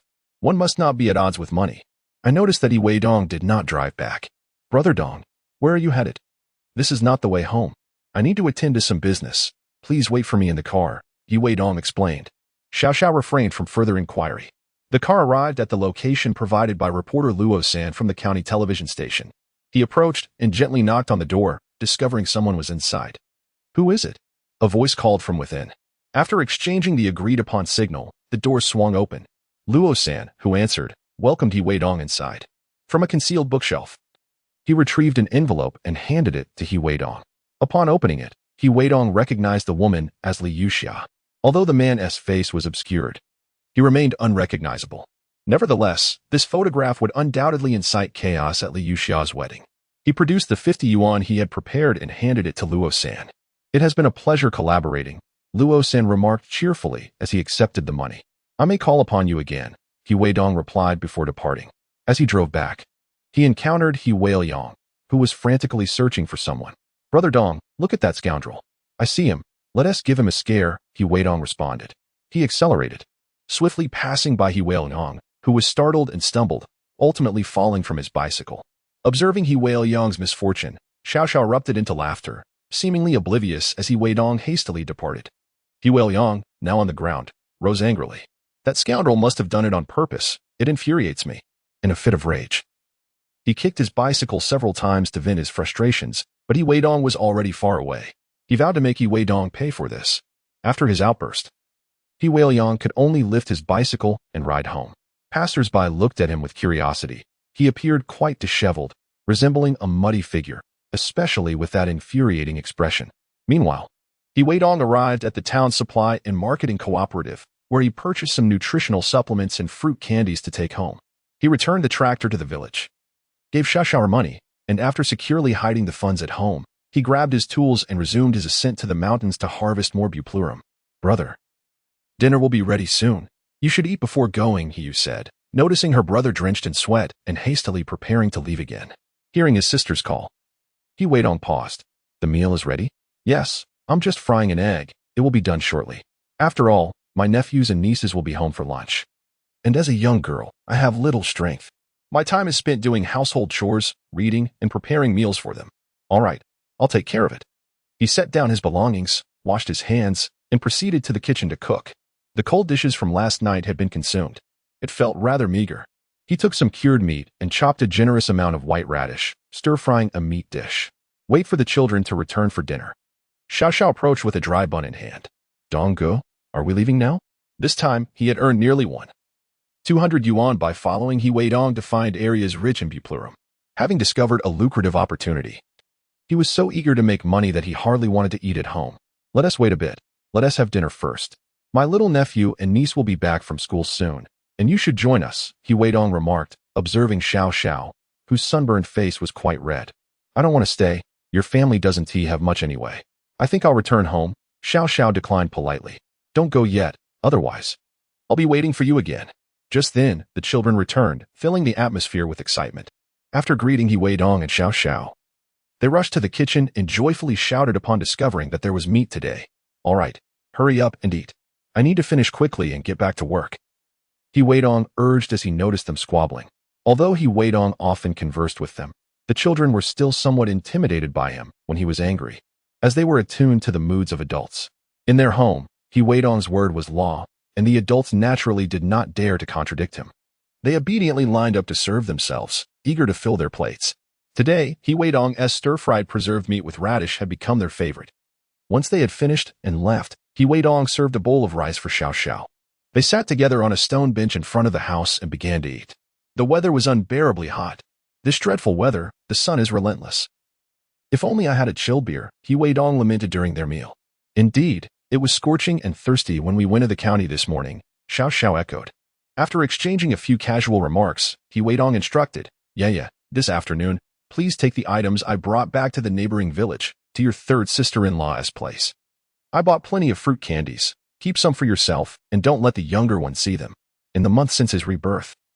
He had procured numerous snacks while conducting business in town and had generously treated the children to grilled meat, leading them to become quite picky about their food. Having enjoyed a few days of good fortune, they were starting to act a bit spoiled. He believed it was essential not to pamper them too much, as they would need to learn what truly satisfies them as they grew older. After all, they had their own parents. However, his sister was a different case. In his past life, she had made significant sacrifices for him. Living with their parents, they had previously been financially constrained, and even when their parents bought things, they were often reluctant to spend, leaving his sister with little to enjoy in a large family. I understand, brother, he replied, having the best relationship with Weidong, especially since he was currently unmarried, giving them much to discuss. All right, focus on your studies at home. In the autumn, I'll send you to the town for school. If it's inconvenient, you can stay in the dormitory. I have money now. Weidong spoke with newfound confidence after earning nearly 2,000 yuan in one go. His elder brother and second brother were also making money, alleviating concerns about building their home. Donggu, are you really going to let little sister go to school? In the minds of Xiao Xiao and her companions, the value of education seemed negligible, particularly for a girl pursuing her studies, which piqued their curiosity. Indeed, education paves the way to a brighter future. Once I have my affairs in order, I too shall seek a place to study. Weidong remarked with a hint of wistfulness. Having held a master's degree in his previous life, he mused that this life could hardly be worse.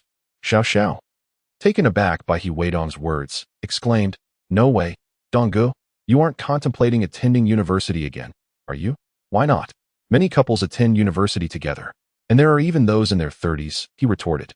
Xiao Xiao shook her head. I can't focus on my studies. You say education is beneficial. Should I give it a try? As you wish, he replied. As they engaged in casual conversation, they finished their meal, and the children dashed outside to play. He reminded his sister to keep an eye on the house and not let anyone into her room until their mother returned to deliver the items. With that settled, they ventured into the mountains to continue their endeavor of harvesting and selling the medicinal herb, chai hu.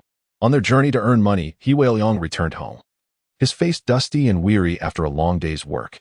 Upon entering the house, he exclaimed, "Father, that scoundrel Weidong is infuriating." What happened? He Chongqing inquired, puzzled. Weidong recounted the events succinctly. You mean that brat almost collided with you? Yes. By the way, do you know where he is selling it? He Chongqing asked eagerly. No, I lost track of him. Once he noticed I was following, he sped away. By the way, how did that kid learn to drive a tractor? He probably learned in secret. He Chongqing thought little of Weidong's driving skills, focusing instead on whether Chai-Hu could truly be profitable. Fuming, Weidong declared, Father, that tractor belongs to our village. How can he use it to earn money?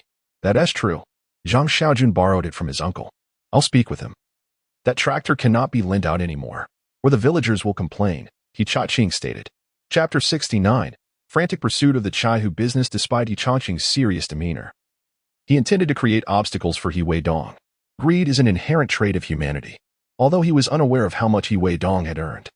The sight of him collecting such a large quantity of Chai-Hu to sell in the county suggested he was indeed profiting. Otherwise, he would not engage in such a laborious task while his family was constructing a house, which required funds. Without profit, such an endeavor would be impossible. Upon arriving at the village secretary's house, he found it empty and muttered in frustration, in broad daylight. And no one is home. Where could they have gone? With no choice but to turn back, Weidong continued his profitable venture, transporting a truckload of Chai-Hu to the county. Many villagers noticed and rushed to inquire if it was truly profitable. Upon receiving a positive affirmation, they learned that they too could profit by harvesting Chai-Hu. They could clean and dry it, then bring it to him, as Weidong offered to buy it at $1.50 per pound. The prospect of earning money to purchase essential goods such as rice and oil naturally enticed many to follow him into the mountains to dig for Chai-Hu. After all, their family arose early each day, embarking with burlap sacks in tow. The procession was indeed grand. It would be disingenuous to claim they were not envious. Donggu, why are there so many people? Xiao, who followed Weidong into the mountains, inquired in astonishment upon encountering the crowd diligently gathering the wild cosmary. I suppose they heard my words and thought of earning some money, Weidong mused, deciding, let us not compete with them. We'll venture deeper into the woods. Upon reaching a secluded area, he pointed to a patch of wild cosmary and instructed, Xiao, there's plenty over there. Go ahead while I search for another spot. Thank you, Donggu, Xiao replied. Clutching the bamboo basket purchased from He Weidong's uncle, He Shihai, as she dashed toward the indicated direction. After traversing a short distance, she stumbled upon a more abundant patch of wild cosmere than the one previously pointed out. Without hesitation, she began to dig. The afternoon sun was relentless. Yet to He Weidong, each sprig of wild cosmere represented money. A little toil was of no consequence. Earning 200 yuan in a day felt almost effortless. How could he not dig with fervor? As more people entered the mountains to harvest, the supply of wild cosmere would inevitably dwindle. At that juncture, he would venture into the vegetable trade. The ration tickets in his possession must be spent, converted into cash for peace of mind. With the days dwindling, he contemplated his next sale of wild cosmere, necessitating a meeting with the mailman, compensating him to ensure the letters reached Li Yuxia's new husband precisely on the day of their wedding. The grand spectacle would be worth witnessing. Upon returning in the evening, he intended to display the sign for purchasing dried wild cosmere, allowing more individuals to assist him in generating profit. Although he did not personally harvest, the earnings per pound were substantial. It was not laborious, and accumulation would yield a significant amount over time. As the sun neared its descent, He Weidong had harvested 2 burlap sacks of wild cosmere, estimating around 130 pounds. Once dried, it would yield over 60 pounds, potentially earning approximately 180 yuan. Content: he made his way back and fortuitously encountered Xiao Xiao. Seeing the quantity he had gathered, Xiao Xiao was taken aback. Donggu, you've collected 2 sacks, over 100 pounds. I've only managed 1 sack. How is there such a disparity? Removing his gloves, he revealed his hands, marred and bloodied. Look at my hands. They've become a mess. You only see the thief enjoying the meat, not the one who bears the brunt. Ah, Donggu, I wish I could, but the wild cosmere I found was scarce, Xiao Xiao lamented. Enough of that. Let us hurry down the mountain. We still need to wash up. As they made their descent, they encountered numerous individuals also heading down. Spotting He Weidong, they greeted him and inquired if he was still purchasing wild cosmere. Upon receiving assurance, they eagerly promised to bring their harvest once dried. He Weidong quickly responded, no need to rush. Bring more once it's fully dried and devoid of soil. They chuckled in agreement. Rest assured, we won't deceive you. Aware that many were astute, he recognized that there were also those who did not wish him well. If matters are not clarified in advance, complications are bound to arise. It is not that the small-sized Chinese herbal medicine, Chai Hu, cannot be sold. Rather, it lacks value. And the hospital run by the Hu family is not reputable. Eventually, one will find themselves in a difficult position. Why should one incur losses and invite displeasure merely to appease others? It is prudent to eliminate potential issues beforehand. Arriving by the riverside, many discovered that He Weidong and his family were using bamboo baskets to wash the Chai Hu, which proved far more convenient than doing it alone. Curiosity arose regarding the source of the bamboo baskets, and He Weidong generously shared his business acumen, revealing that he had purchased them for 3 yuan each. Many expressed their intent to acquire one that evening. Xiao Xiao, struggling with a basket twice his size, found it burdensome. Upon seeing He Weidong finish his task, he eagerly implored, Brother Dong, please come help me. This is too heavy for me to manage. Although He Weidong feigned reluctance, his hands did not cease their work. I understand, Brother Dong. From now on, I will heed your advice. Good to hear. By the way, keep the money hidden and do not disclose it to others, understood? Understood. Once everything was prepared, they returned home, where the path was barely visible. They spread the Chai Hu out to dry.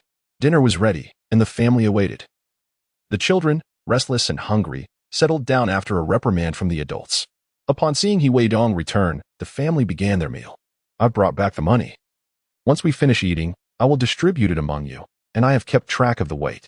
Upon hearing of the money, the eyes of the 2 sisters-in-law sparkled with excitement.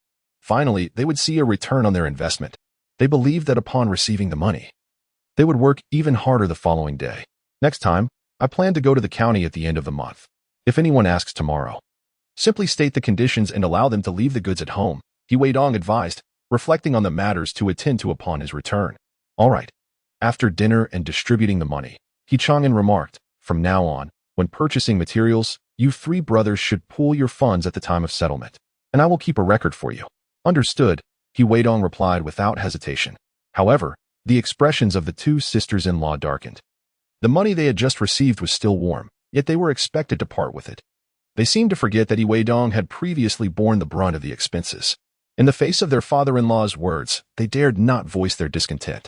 In the days that followed, Weidong diligently worked, maintaining a daily routine between 2 points. On weekends, the older children in the family accompanied him to earn a bit of pocket money, which, in truth, was a subsidy from Weidong.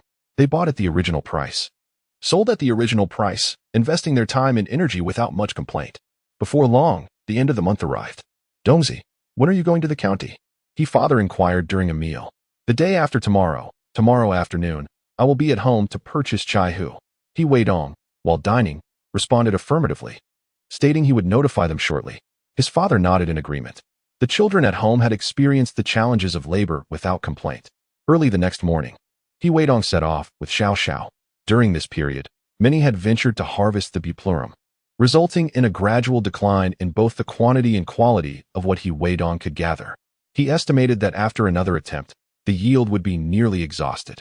Unwilling to ascend the mountain any longer, he contemplated heading to the county town to gradually process the grain coupons. By noon, he had dug up approximately 50 pounds and returned home early. After cleaning the harvest, he laid it out to dry. When the children returned from school, they assisted him. In the meantime, inquiries about purchasing buplurum began to surface. Weidong asked them to wait momentarily, finishing his meal hastily before commencing the transactions. He quickly consumed his food, then took the scale to sit at the door, checking and weighing the product. After discarding a few substandard pieces, he enlisted his younger sister to assist with record-keeping while his mother handled the payments. As more people arrived, they formed a queue.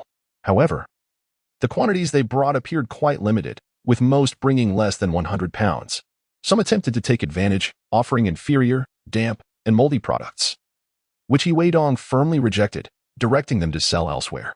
After a few heated exchanges, they left, cursing. He thought to himself, what a shameless person. Trying to swindle me with trash, my money does not flow like water. Weidong did not extend any courtesy to such individuals. Business requires cordiality to thrive. But if one treats others as fools, who would engage with them? This individual happened to be the village chief's brother, and Weidong had never regarded their family favorably. By the time darkness fell, his family had returned and quickly wrapped up their tasks to assist him. Observing that the collection was nearly complete, Weidong instructed Xiao Xiao to borrow a vehicle. Shortly thereafter, she returned empty-handed. What happened? He inquired. Brother Dong, the village chief, was unwilling to lend it, claiming we would damage the vehicle, rendering it useless for the village's grain contributions. What did your third uncle say? Weidong's expression darkened. Xiao Xiao, scratching her head in embarrassment, replied, my third uncle is willing, but my third aunt. Enough, I understand. What a shameless wretch. Envious of my earnings and trying to sabotage me. Just wait until I see him using it. I will deal with him then. If he becomes village chief next year, I will have words with him. Dongzi, should I inquire further? His father suggested. Forget it. I will find a way. This wretched village chief is truly despicable. With that, Weidong shouted to the gathering crowd, we are no longer buying. The village chief does not permit everyone to earn. He refuses to lend me the tractor, making it impossible to sell, and I will incur losses. Upon hearing this, the crowd was incensed. Why can others sell while we cannot? Weidong patiently explained that the village chief was deliberately obstructing their prosperity. When borrowing vehicles from the village, I pay for the fuel and cover the cost myself. Yet he remains obstinate. As the agitated villagers heard these words, they began to unleash their ire upon the village head, Chongqing, and his family, calling them all manner of names. Chongqing, stationed at the village committee, squinted while smoking, reveling in the thought of having disrupted Weidong's business, feeling an inexplicable joy. However, it wasn't long before he was met with a barrage of curses from an approaching crowd. Chongqing, you scoundrel. Refusing to lend your vehicle to Dongzi has made it impossible for us to sell our goods. I've worked hard these past few days, hoping to earn some money to buy cloth for my children and make them some clothes. Why must it be so difficult? Indeed, Chongqing, your wickedness knows no bounds. We are all villagers here. If they pay, can't they borrow a piece of iron? What harm could it do? Chongqing, what do you mean by this? Your family uses vehicles every year. You are utterly inhumane. Faced with the furious crowd, Chongqing's face darkened, resembling the soot at the bottom of a pot. He considered leveraging his authority as village head to deliver a reprimand. Yet, having cut off their means of livelihood, who would show him any respect? Before he could utter a word, he was interrupted. You're still the village head? You went and reported Dongzi for selling skewers in town. But now that it seems he can earn his money, you seek to sabotage him. If he refuses to cooperate, you'll confiscate my family's chihuahua. Yes, confiscate my chihuahua. And I'll remain silent. Exactly. Beside them, He Weiliang quickly tugged at his father's arm. Father, it's a good deal.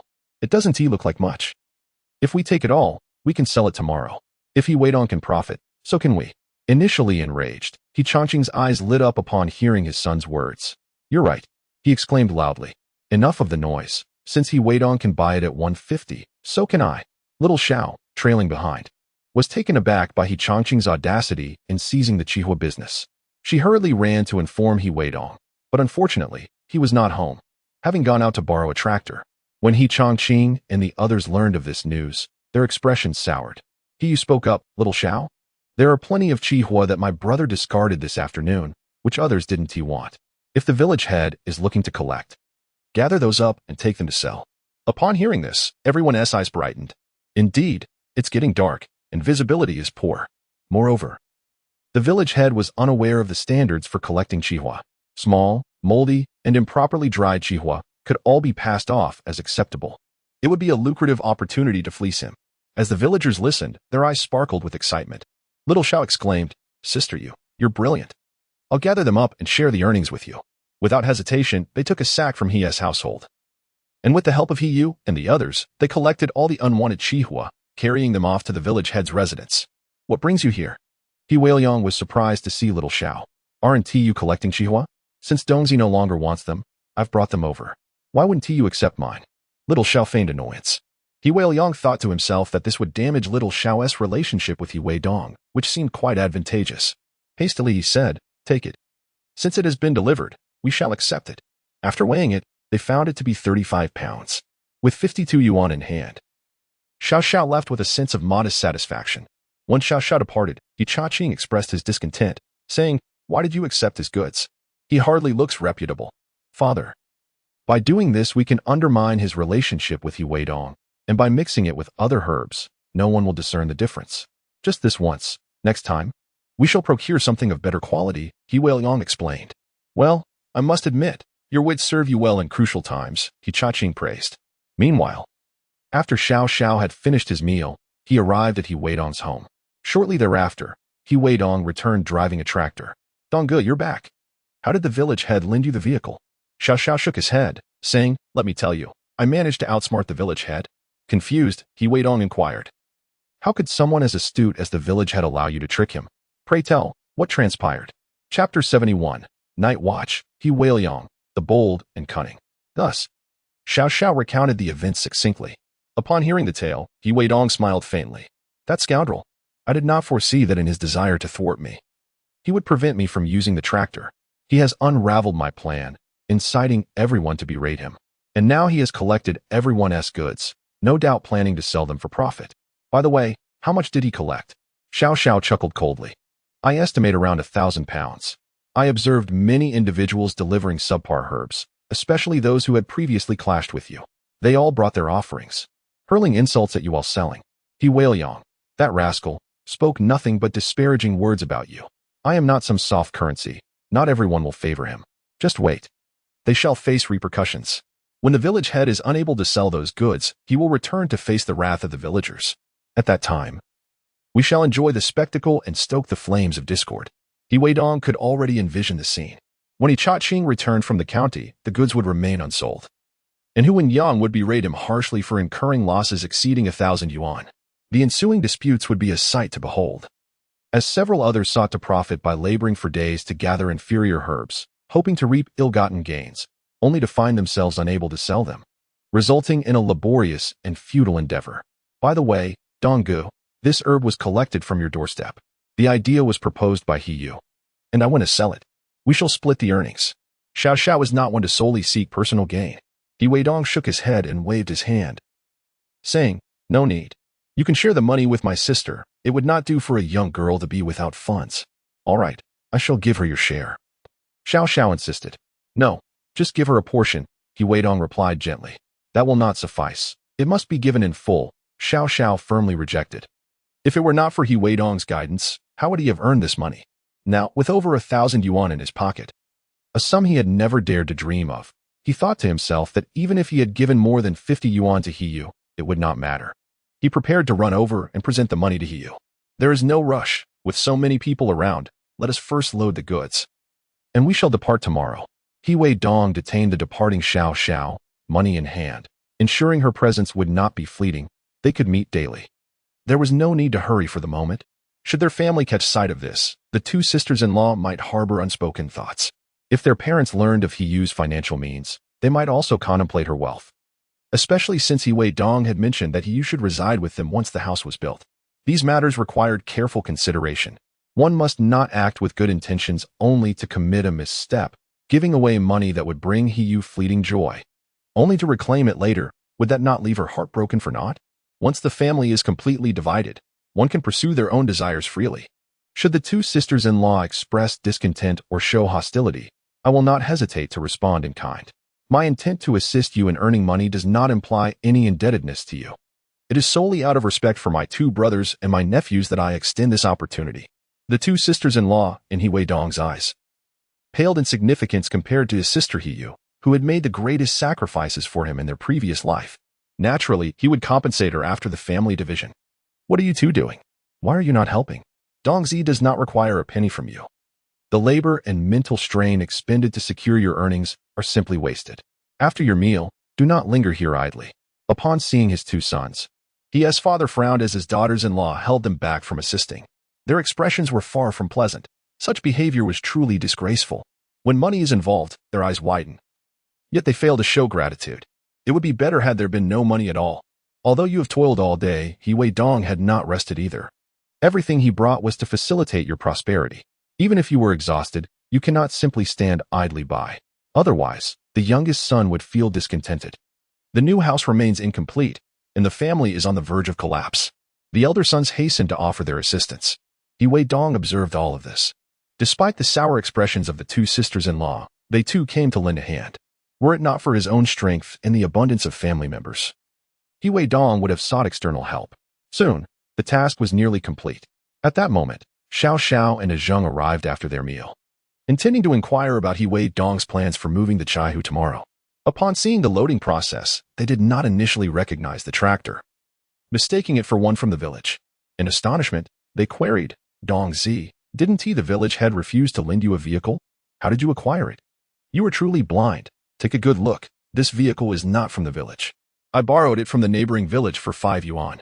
This so-called village is nothing but a bunch of opportunists, lacking any sense of loyalty. Having already been vexed in the afternoon, the state of affairs at home left Weidong unsettled, coupled with the earlier incident of individuals delivering items, who then sought trouble with the village head, only to be silenced by his threat to confiscate their belongings. It was no wonder the proverb states that each of the dragon's offspring is unique. Noticing Weidong's ire, they scrutinized the vehicle and indeed realized it was not from their village. Having spent money, he hurriedly helped load the goods. With a multitude of hands, the task was swiftly completed. This endeavor spanned approximately half a month, resulting in over 4,000 pounds. Weidong calculated that the yield stemmed from his own efforts, as well as contributions from others. This chapter is not yet concluded. Please turn to the next page to continue reading. He estimated a potential profit of 5,000 yuan. Were it not for the financial strain at home, which necessitated the purchase of a tractor, he would no longer need to rely on others' whims. Selling vegetables in the county would become far more convenient. However, the quantity of chai was visibly diminishing. Weidong understood that with more people involved, the amount of chai who each could gather significantly decreased. Some individuals struggled to collect even 5 pounds in a day, and after drying, they might end up with barely 2 pounds. Once everything was packed, they covered it with a tarpaulin to prevent any mishaps. Zhangzi, I heard you couldn't borrow a tractor, so I came to see where this vehicle is from. Third uncle He Shihai, having started a business through Weidong's introduction, had woven many bamboo baskets during this time, earning nearly 200 yuan. Now that he had some money, he wanted to assist upon hearing of Weidong's troubles. Third uncle, this is a tractor I borrowed from a neighboring village. Weidong replied with a smile, offering him a cigarette. Humph, that Chongqing is truly despicable. I heard he also collects Chaihu. When I see him, I will give him a good scolding, He Shihai exclaimed angrily. After a brief conversation, Weidong escorted him back. All right, everyone, let's head back. Xiao Xiao, you help me keep watch tonight. He Weidong feared that someone might come and create trouble in the dead of night. This load of chai was financed entirely out of his own pocket. Okay. At the village chief's home, He Weiliang was exhausted after a long day. Dad, that scoundrel He Weidong is sending chai to the county tomorrow. I heard he borrowed a tractor. Should we set fire to his chai tonight? Chapter 72. Discovering He Weidong's secret, when Liang turns hostile. He Cha-ching found this hard to believe. His son was far too reckless. Arson and murder are grave offenses. He Weidong's chai was situated right in his courtyard, so close to his own home. If the flames spread, it could burn down his house, and if lives were lost, his son would face severe consequences. The villagers were well aware of the feud between their families. In the event of an incident, suspicion would inevitably fall upon his household. Even as the village chief, if the police took his family in for questioning, the truth would surface. He was fully aware of his son's character. With a grim expression, he sternly reprimanded, "You fool, are you seeking death? Arson and murder are serious crimes. Although our family has grievances with He Weidong's, it is not to the point of seeking each other's destruction. If you commit such acts and even one man from his family survives, do you think that your brother and I will have any chance of living? Especially He Weidong. If he remains alive, he will make our lives unbearable. Never entertain such thoughts again. At most, we should play tricks and create obstacles. If it weren't for his health still not being fully restored, He Cha-ching certainly intended to discipline his overly ambitious son with a firm hand. The boy's audacity was astonishing. He dared to engage in any manner of mischief. He had never before faced such a severe reprimand. Startled, He Weiliang quickly declared, "I understand. Father, I was merely boasting. I wouldn't dare." Although he spoke those words, He Weiliang was acutely aware of what had transpired with Li Yuxia next door, who had now been rendered a eunuch. Uncertain of the true culprit behind this transformation, he harbored suspicions that it might somehow be connected to He Weidong. When Li Yuxia returned, transformed into a eunuch, he would undoubtedly be deeply disturbed and twisted. In such a state, it was conceivable that He Weiliang could inadvertently stoke the flames of animosity, leading Li to seek revenge against He Weidong's household. Even if Li were apprehended, it would not implicate him. Yet, he failed to consider that once Li Yuxia divulged the truth, he would be exposed as the mastermind and face arrest himself. This illustrates the consequences of ignorance born from a lack of education. His sentence could potentially be harsher than Li's. Should another person become aware of the situation, the three of them could form a conspiracy. With He Weidong's financial resources and connections, they could easily be charged with organized crime. Moreover, given the heightened crackdown expected next year, imprisonment would be almost certain. However, He Weiliang did not foresee that his own thoughts would lead him down such a perilous path.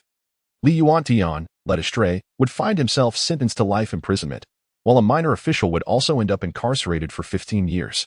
By the time they emerged, everything would have changed. After a night of vigilance, nothing significant transpired, leaving both Xiao Xiao and himself with bloodshot eyes from fatigue. He contemplated that it was time to acquire a few dogs for companionship and security, now that the family had some wealth. A couple of local dogs and 2 German shepherds would likely deter any petty thieves. Of course, he excluded those who would dare to drug the dogs for entry. Still, with someone at home, any barking would prompt a check. "Xiao Xiao, rise and have breakfast. We are setting off." He Weidong called after washing up and heading to his room. "Is it morning already?" Xiao Xiao asked, rubbing her bleary eyes. "Indeed, it is. Hurry up. If we leave early, we can earn more money," replied He Weidong. Upon hearing the promise of additional earnings, Xiao Xiao sprang from her bed, quickly dressed, washed up, and after breakfast at He Weidong's home, accompanied him in the car to the county town. Unbeknownst to her, the village chief He Cha-ching had instructed his son He Weiliang to rise early and ride his bicycle to the county town to wait. This way, when He Weidong arrived, the slow pace of vehicular traffic would allow He Weiliang to keep pace on his bicycle. He would then inform He Weidong of where the chai was being delivered, enabling them to sell the over 1,000 pounds of chai they had at home. Little did he know that the head of the procurement department, Hu Wenliang, would be willing to offer substantial benefits. After more than an hour of travel, they finally reached the county town. On the roadside, the patient He Weiliang awaited He Weidong's arrival. Upon seeing his brother approaching in a car, he hastily mounted his bicycle and followed. He Weidong, vigilant of the pedestrians and cyclists around him, failed to notice his brother as pursuit. However, the young passenger, Xiao, did observe, exclaiming, "Brother Dong, look at that rascal He Weiliang. He has come to the county early to tail us. Never mind, they will find out sooner or later." There are too many people in the county to shake off. Yet, selling the chaihu at home won't be easy, especially with that greedy Hu Wenliang. Weidong replied confidently, with the amount we're delivering today, he will surely create trouble for us. Indeed, I suspect he will, if he accepts the delivery quietly. I want to expose his dealings. Otherwise, he will learn how many eyes the king of horses has, he added. In his previous life, Weidong had also been a prominent businessman, though his wife had held sway over him. This did not imply a lack of discernment regarding the unfolding situation. Upon arriving at the traditional Chinese medicine hospital, he parked and casually tossed a pack of cigarettes outside before entering smoothly. Following behind, Weidong saw his brother drive in. With a cold smirk, he thought, once I uncover this, the business will be mine. He then turned his bicycle around to inform his father of this news. Meanwhile, Weidong had just reached the logistics department and noticed several burlap sacks on the ground, evidently filled with chaihu. He kicked one lightly, causing a cloud of dust to rise and sting his eyes. Upon inspection, he found the quality inferior to his own. Inside the office, Hu Wenyang had already spotted Weidong's arrival but chose not to engage, reluctant to accept his chaihu since every pound would incur a significant loss. However, upon seeing Weidong inspecting the chaihu sent by his cousin, he feared that the secret might be revealed, prompting him to rush out and sternly admonish. What are you doing? This is our hospital's chaihu. Do not meddle with it. Noticing Hu Wenliang's grim demeanor, Weidong recognized that the man had been watching him from his office, unwilling to come out, which prompted him to rummage through the chaihu. He quickly offered 2 packs of cigarettes, saying, Director Hu, I've brought some chaihu for you to check. It's only a little over 4,000 pounds. And I only come by once every half month. What? 4,000 pounds? What do you think our hospital is? That's far too much. We want to accept it. Hu Wenliang reacted sharply, pushing aside the cigarettes offered by Weidong, knowing that accepting it would cost him hundreds of dollars. There won't be this much in the future. Just accept it, and I'll treat you to a meal later, Weidong replied, trying to maintain a cordial tone to avoid a direct confrontation. Hu Wenyang, still frowning, retorted, I've told you, starting today, we want to accept your chaihu. Take it back to where it came from. After saying this, he turned and re-entered his office. Weidong followed him inside and closed the door. Hu Wenyang, noticing Weidong's persistence, angrily exclaimed, Why don't you listen? It's too much today. I said we're not accepting it. Hurry along, or I shall summon security to expel you. Is it impossible to converse civilly? Cursing, you see, Weidong has discerned Hu Wenliang's Achilles heel and will not indulge his faults. In a fit of rage, he slammed the table. You wretched creature, don't presume I am oblivious to the situation at hand. That chaihu you received from outside was sent by a relative of yours, wasn't it? The dust outside suggests that the quality within must be equally subpar. I am aware you are pocketing kickbacks. My delivery of chaihu has curtailed your profits. However, as my product is of superior quality, blending it with your inferior stock could serve to mask its deficiencies. Both you and I have assured each other of gratitude and a meal together. Or do you wish for mutual destruction? Although you cannot profit from my chaihu, losing your position as procurement chief will make future earnings exceedingly difficult. What nonsense are you spouting? I do not know that individual. We are merely engaging in standard procurement. This is slander, and you could face imprisonment. Hu Wenliang, flustered by Weidong's revelations, hastily sought to defend himself. Observing his anxious demeanor, Weidong's lips curled into a subtle smirk. Director Hu, if you truly wish to retain your position, the embezzled funds from before will no longer be yours. Let us befriend one another. Earning a tad less now may open doors for future collaborations. Rest assured, aside from your hospital, many others covet your position. Though I am not entrenched in the system, I am well acquainted with its intricacies. Weidong's words served as a veiled threat. Despite his overwhelming anger, Hu Wenyang dared not gamble. Provoking this young man could lead to his own denunciation. Should an investigation arise, he would be finished. Moreover, the quality of the chaihu delivered this time was even more abysmal. Pondering Weidong's assertions, he begrudgingly acknowledged their validity. Yet, as the chief of procurement, being threatened was a bitter pill to swallow. Should word of this spread, his reputation would suffer. In a moment of inspiration, he devised a plan that would simultaneously vex Weidong. Rising with a feigned smile, he said, Young man, what are you saying? However, I must make it clear. If the quality of this chaihu is unsatisfactory, I shall not accept it. Seeing an opportunity to de-escalate, Hu Wenliang conceded. His intention was to profit, not to create enmity. Already having made a few adversaries, It was far wiser to cultivate goodwill. Director Hu, let us share a smoke. How about this, Mao Dai? I would be grateful for your guidance on such fine liquor, as I have never had the pleasure of tasting this aromatic brew, He Weidong replied amicably. Indeed. That sounds delightful. As He Weidong refrained from hostility, Hu Wenliang followed him outside. They casually opened several sacks of chai hu that He Weidong had delivered. The quality was indeed far superior to that sent by his cousin, and the blend was commendable. Weighing in at 110 pounds, He Weidong declared. Let us calculate it as 100 pounds. This arrangement allowed Hu Wenliang to pocket 30 yuan, a figure significantly less than his usual kickback. Reluctant to offend He Weidong and force him into self-reporting, I nodded in agreement. Upon returning to the office, I prepared a voucher for He Weidong. When he presented the voucher to the finance department for payment, the staff informed him that there were insufficient funds available. They advised He Weidong to wait until next month when the finance department would have money to disperse. Upon hearing this, He Weidong sensed something amiss. This scoundrel was certainly up to no good.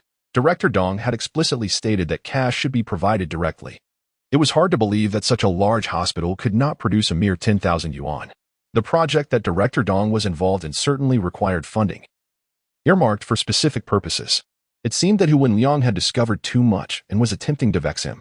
He took the voucher, tucked it into his pocket, and muttered to himself, "You wretched scoundrel, trying to swindle me.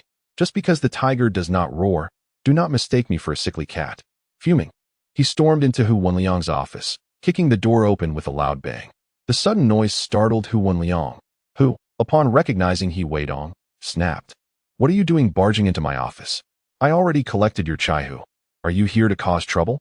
Do you want me to call the police?" Fixing Hu Wenliang with a piercing glare, He Weidong retorted, "You dare to call the police when you were withholding my money? Should I summon the hospital director to inquire about this? I took the voucher to finance, and they said there's no money. Is this your doing? Trying to irritate me?" Faced with exposure, Hu Wenliang's expression shifted rapidly, though he quickly regained his composure. "Young man, what are you talking about? It's almost the end of the month, and our hospital's expenses are substantial. You can come back next month, and I'll ensure finance holds your funds. We truly have no money left. You have simply brought too much at once." He Weidong coldly replied, "If I inquire further, I will find out if such a large quantity of chai hu, specifically allocated, could possibly be without funds.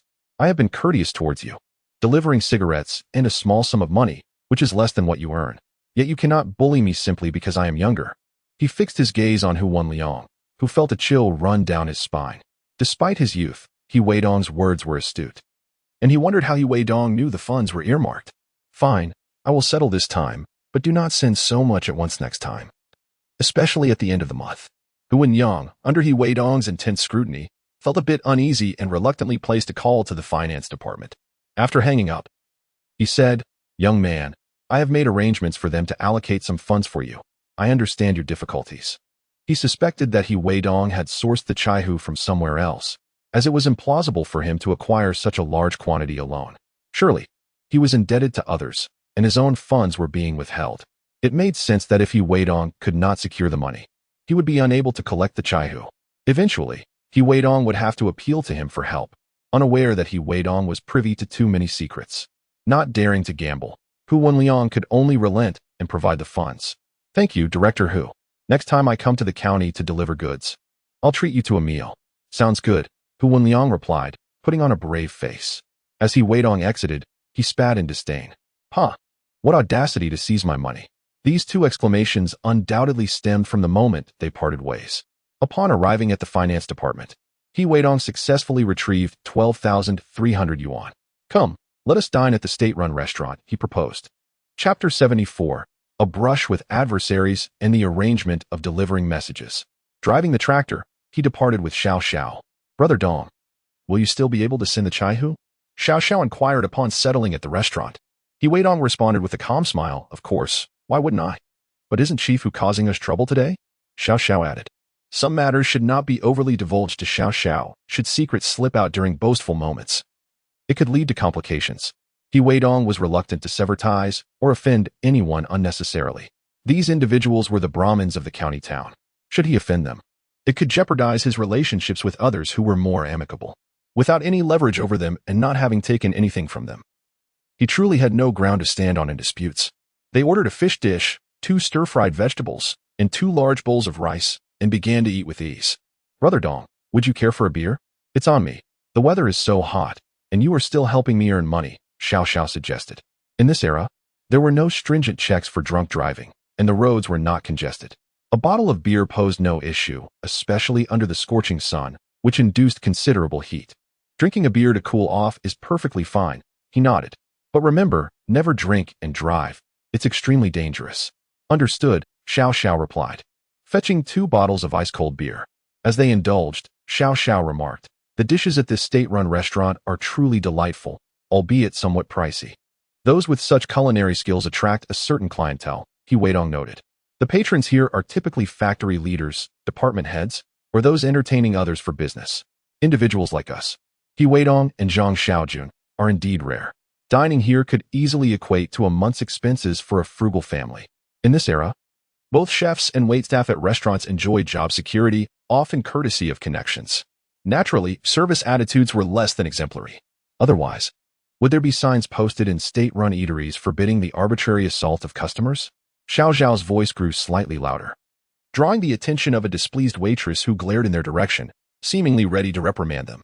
However, upon noticing the 2 young men seated and drinking, she likely reconsidered. Provoking them could lead to an unpleasant confrontation, and she could end up suffering consequences herself.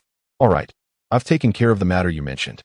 But some relationships require a little finesse. Weidong heard a familiar voice amidst their meal. It struck him as eerily reminiscent.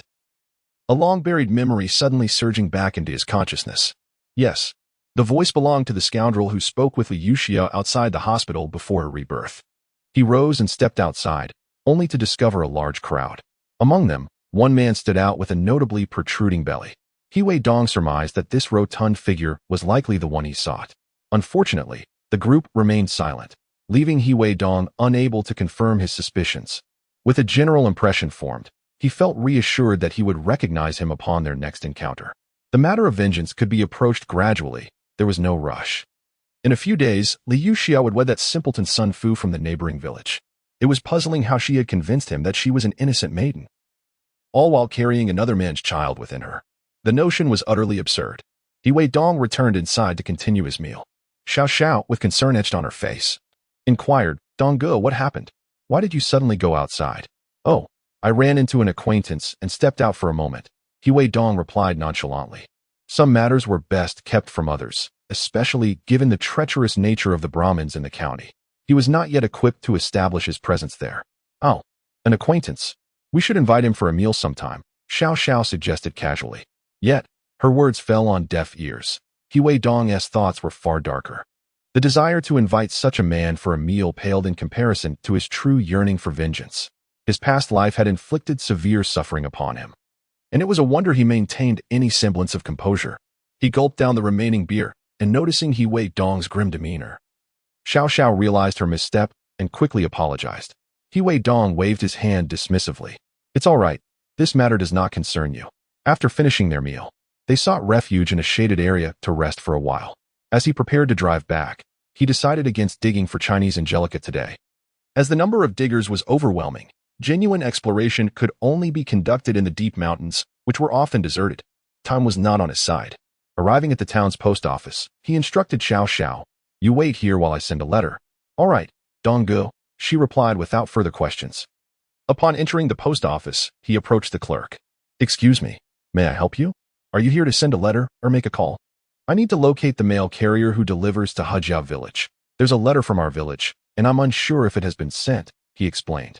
Just then, a young man entered. "Xiaozhua, this comrade here is inquiring about a letter from Hejiao village," the clerk informed him. Seeing the familiar face of someone who frequented his village, Weidong addressed him, "Excuse me, could you step outside for a moment? I have something to discuss."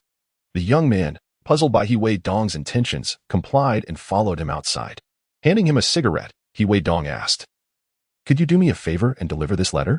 Just affix a stamp and write the address. It doesn't require you to seek me out. I'm familiar with several nearby villages." Weidong waved his hand and remarked, "This letter is somewhat special. I require you to deliver it at a specific time. Comrade, I shall not engage in any unlawful activities." Upon hearing this, the courier realized that the situation might not be as simple as he had presumed. This letter must harbor some complications. Should it jeopardize his employment, it would be quite unfortunate. No, it won't cost you your job. It is merely an ordinary letter. It must be delivered neither too early nor too late. Allow me to show you. If you adhere to the stipulated time, I shall reward you with 10 yuan. What do you think? As he spoke, Weidong handed him the prepared photograph and the written letter for inspection. After scrutinizing it closely, the courier found no issues. It was indeed an ordinary letter. This Sun Fu, is he getting married on the 3rd day of the 10th lunar month? Yes. This is a gift for him. I am certain he will express his gratitude when the time comes. I will pay you 10 yuan for your service. Is that agreeable? Weidong stated earnestly. Chapter 75. Arrangements made, predictable outcomes. An ordinary letter indeed. He pondered to himself about receiving 10 yuan for this task, especially considering how exhausting his daily work had been. It had been nearly 10 days since his last paycheck. Nodding, he replied, "All right. I will deliver it on the afternoon of the 3rd day of the 10th month, correct?" "Indeed," Weidong affirmed. "Rest assured, I will ensure it reaches you." Although he was uncertain why Weidong was willing to pay such a substantial amount for the delivery of a letter to the soon-to-be-married Sun Fu, he sensed that there was a story behind it. He resolved to stay and uncover the truth of the matter. By the way, it is imperative that he opens it in person, preferably in the presence of others, Weidong cautioned. He worried that on the wedding day, Sun Fu might be preoccupied and fail to recognize the importance of the letter. If the woman, Li Yuxia, became suspicious and burned it, Sun Fu would never see the heartfelt gift he had painstakingly delivered, thus rendering it ineffective. Since he intended to take revenge on his ex-wife's family and her paramour, he needed to consider every possible scenario. Once he discovered the identity of the paramour, it would be best to ensure he lost his job and that he divorced his wife. The destruction of their family would be necessary to vindicate his own suffering. Understood. Just watch. I will make him open it in front of me, he declared. When one accepts payment from others, they must fulfill their obligations. That is the only way to justify the reward received. After giving his instructions, Weidong turned to leave. Upon reaching the tractor, Xiao Xiao had been waiting eagerly. "Donggu, did you send the letter?" Xiao Xiao inquired with curiosity. "Yes, but keep this matter to yourself. I will take you to see the spectacle when the time comes," Weidong replied with a hint of cold amusement. Xiao Xiao, upon hearing this, patted his chest and assured, "Donggu, you needn't worry. This matter will remain locked in my heart, and I shall not breathe a word to anyone. Let us proceed to the supply and marketing cooperative to procure some provisions. Upon our return, do allocate some funds for your parents as well. Acquire some nutritional supplements and perhaps some meat for sustenance, as the labor in the fields can be quite taxing. This time, Weidong has calculated a sum of approximately 200 yuan for Xiao Xiao. One must not neglect proper nourishment in a bid to save money, should one become exhausted. The consequences could be dire. For the past fortnight, Xiao Xiao has diligently accompanied me to the mountains to gather buplurum, a laborious endeavor indeed. Very well, Donggu. I shall heed your advice. Xiao Xiao's parents are also reluctant to spend money on meat, even if it were to come into their possession. They would likely save it, claiming it is for accumulating funds for Zhang Xiaojuan's marriage or to build a house. The older generation, lacking the means to earn a livelihood, often endures hardship. In their later years, they find themselves burdened with ailments, hesitant to seek medical attention for minor illnesses. The longer they delay, the more severe their conditions become, eventually culminating in significant health issues. The exorbitant medical expenses become an additional source of reluctance, leading to a tragic fate. In the previous generation, my own parents and my prematurely departed younger sister faced such circumstances. With such profound regrets, Weidong is determined to avert a similar fate. Not only must he safeguard his parents, but he also strives to alter the destiny of his sister, who made immense sacrifices for him. She must not be relegated to a life of early marriage and child-rearing, forsaking her education. In this life, he will ensure she receives a proper education and experiences the wonders of the world in a bustling metropolis. Upon arriving at the cooperative, Weidong not only purchased numerous items for his family, but also brought a share for his wife, Sun Yuewei, though she too has accompanied him to gather buplurum. As a young woman, her contributions are limited. She can only afford to supplement household expenses with a few essentials like salt and matches. Xiao Xiao also procured several kilograms of bones, alongside a bottle of malt extract and a can of fish. Upon reaching the village, Xiao Xiao alighted with the goods and made her way home, while Weidong continued driving back to his own residence. Hearing the sound of a tractor, Yu emerged from her studies at home. "Third brother, you have returned." "Yes, please assist me in bringing the items inside," Weidong instructed, gesturing towards the contents of the vehicle. "Brother, you've made quite a fortune. How could you afford so many things? He exclaimed in surprise at the abundance in the truck. Well, a portion is for our family, and the remainder is for your sister-in-law. I shall deliver it shortly. You stay at home and keep watch. This time, Weidong had returned with over 10,000 yuan. After distributing 2,000 yuan to his family, the rest remained his own. Coupled with a few hundred yuan he had from before, he found himself with nearly 9,000 yuan. Who could have imagined that in just 2 months since his rebirth, he would become a person of considerable means? In this era, there are scarcely a handful of such affluent individuals in a town. Who would dare to believe such a tale? One must remain humble, otherwise envy may attract unwanted trouble to one's household. As Weidong conversed at home, Xiao had returned to find her parents still absent, and she carefully concealed the money. Inquiring about Weidong's current ventures into the mountains, one could sense his exasperation at the incessant curiosity. He shook his head, expressing his intention to visit his wife's family instead. Contemplating the situation, Xiao decided to venture out herself, with 2 hours until dusk, hoping to unearth some Chinese angelica and earn a modest sum. Meanwhile, at the home of village chief Yuchaqing, Li Yuantai returned at noon with his son. They were aware of Weidong's trading location and diligently gathered Chinese angelica in front of their home, preparing to sell their harvest at the county's traditional Chinese medicine hospital the following day. As Weidong set out, carrying a net bag filled with meat and milk powder for his wife's family, he encountered familiar villagers. They greeted him and inquired whether he was still buying Chinese angelica and if his prices were more favorable than those of the village chief. Weidong shook his head, stating that the prices were uniform, allowing them the freedom to sell to whomever they pleased. The man, pondering the prospect of selling to Weidong, knew that his demands were stringent and could potentially offend the village chief. The village chief, however, would appreciate the angelica he received, leading the man to ultimately decide to sell his harvest to the chief. Several others approached, seeking to negotiate higher prices from Weidong in an attempt to outbid the village chief. They sought to profit from the rivalry.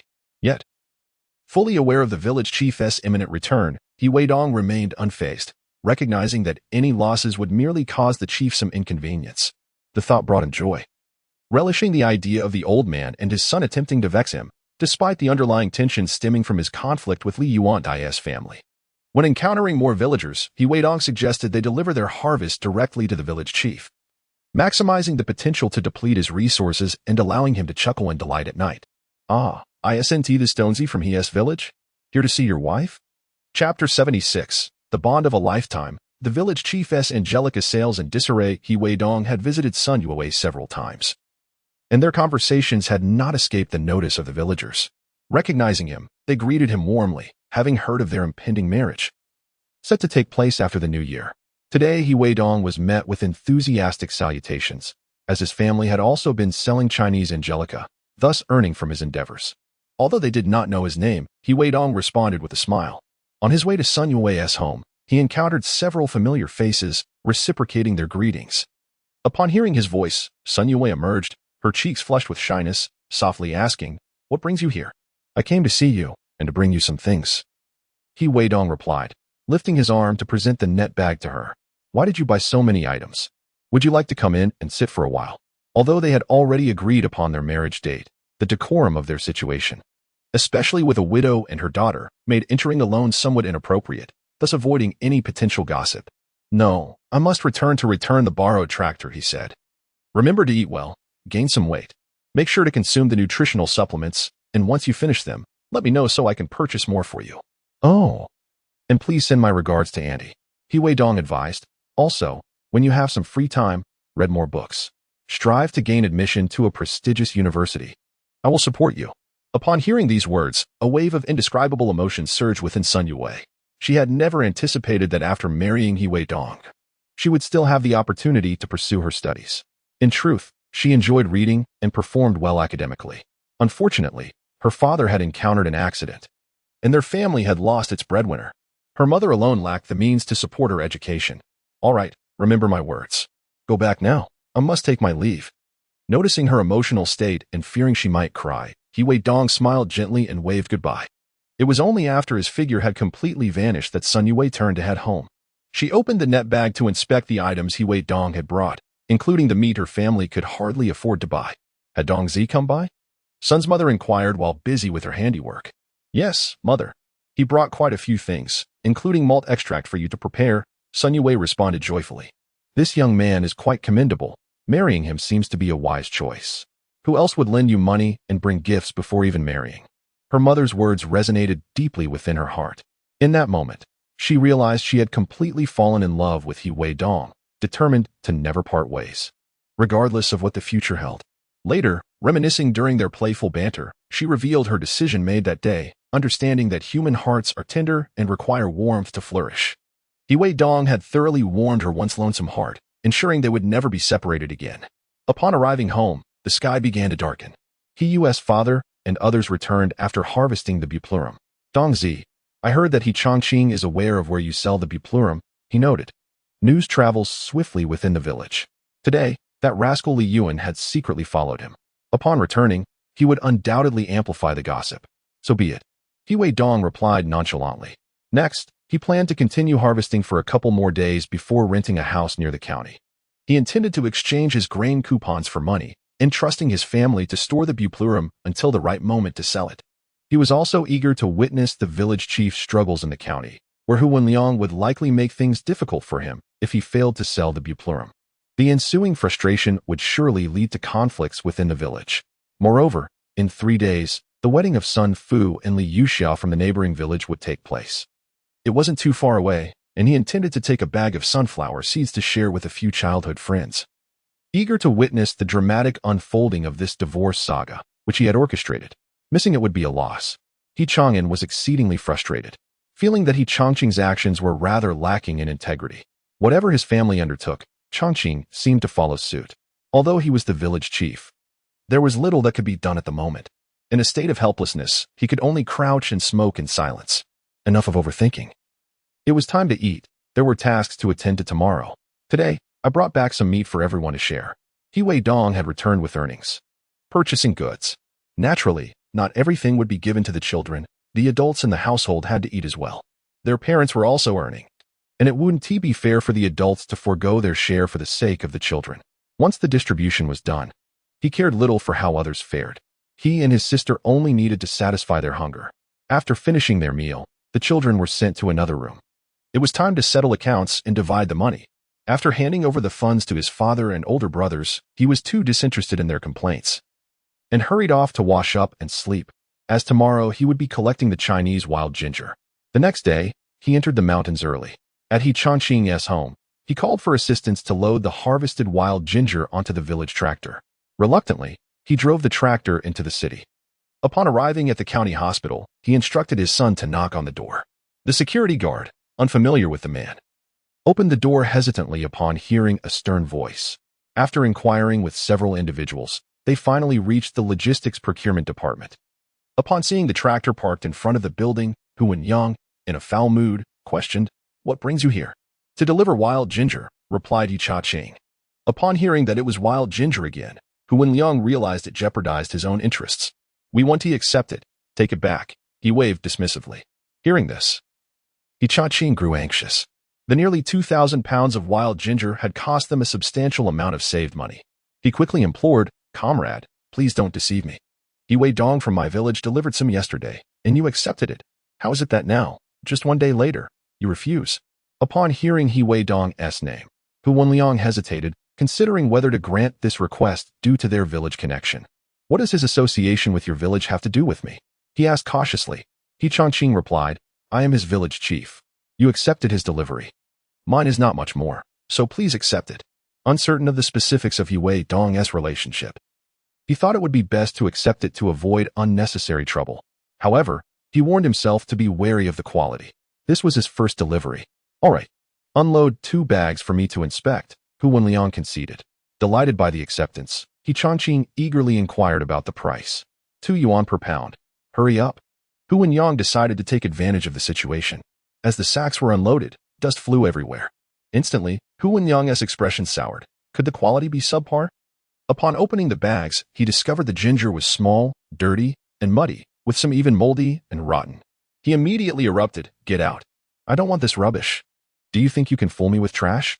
Leave now, or I'll have security remove you." Chapter 77. Chongqing's 2 failures and Weidong's resentment. Chongqing's face darkened significantly. In the village, he would certainly leap up and confront Hu Wenliang. However, faced with Hu Wenliang at this moment, despite his furious expression, he realized that he had no power to influence the situation here in the county. The bulk of his family's wealth was tied up in the harvested buplurum. If he were unable to sell it, the years of savings accumulated with his eldest son would come to naught. Although his countenance was grim, he humbly stated, "Esteemed leader, I have collected this buplurum strictly according to He Weidong's standards. If you can accept his, then mine should be accepted as well. I can always compensate you a little later." As he uttered these words, Hu Wenliang felt a twinge of guilt. Much of this buplurum had been dismissed by He Weidong for being too small and undesirable. His younger son advised him, "At first, let us not aim for great profits. We must ensure that the villagers steer clear of He Weidong. In the future, we shall conduct this business independently. Once He Weidong falls from grace, we can elevate the quality and truly reap our rewards." Convinced by his son's reasoning, He Chongqing acquiesced. He was unaware of the intricacies involved. The small buplurum had a short growth cycle, resulting in poor quality and diminished efficacy. Furthermore, if the buplurum had gone moldy, its medicinal properties would have transformed, rendering it not only ineffective but potentially toxic. Although Hu Wenliang was indeed greedy, he dared not pass off moldy buplurum as legitimate, for such actions could lead to imprisonment and financial ruin. With a dismissive wave, Hu Wenliang retorted, "Do not speak nonsense. This is my job, and I will not accept your money." Even as he spoke, Hu Wenliang lacked confidence. He knew He Chongqing's words held merit. He had indeed received kickbacks from his cousin, but that did not imply he had no principles. He feared that He Weidong might have informed him, which caused his tone to soften somewhat. "Just accept it. As long as I do not incur a loss, I will compensate you more later." He Chongqing failed to perceive Hu Wenliang's barely contained rage. His facial skin contorted in an unattractive manner. Better left unsaid, this statement only intensified Hu Wenliang's fury.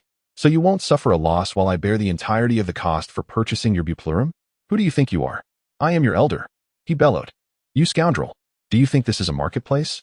This is public money. You dare to be so unscrupulous? Look at this buplurum. It is not only pitifully small but utterly ineffective. Moreover, it is extremely unclean. Would you dare to consume the medicine derived from it? Are you not disgusted? Furthermore, you, as a businessman, are an absolute rogue. Selling this to the government while passing off moldy buplurum as genuine could lead to fatalities. You could face execution for this. Your life may not matter, but do not drag others down with you." As he spoke furiously, Hu Wenliang produced several pieces of moldy buplurum from his bag. He Chongqing was taken aback, for he lacked knowledge of traditional Chinese medicinal materials and was oblivious to the underlying issues. "This isn't spoiled," he thought. "This is not yet irreparable. Open your eyes wide and observe closely. The roots are rotten, and those white specks signify mold. This buplurum is now toxic. You must leave quickly, or I shall call the authorities to apprehend you." However, He Chongqing wished to say more, yet Hu Wenliang offered him no opportunity. "Enough. Depart swiftly. The security personnel are already approaching. If you wish to avoid arrest, do not return here." He no longer trusts the goods provided by He Chongqing. In contrast, He Weidong delivered items of superior quality, which could elevate the standard of the lesser buplurum he had acquired, albeit at the cost of reducing his profits. However, this also mitigated his risks, ensuring that the hospital leadership remained oblivious. Moreover, that reckless young man possessed some of his secrets, which he tacitly acknowledged. Yet He Chongqing's manner of conducting business was simply intolerable.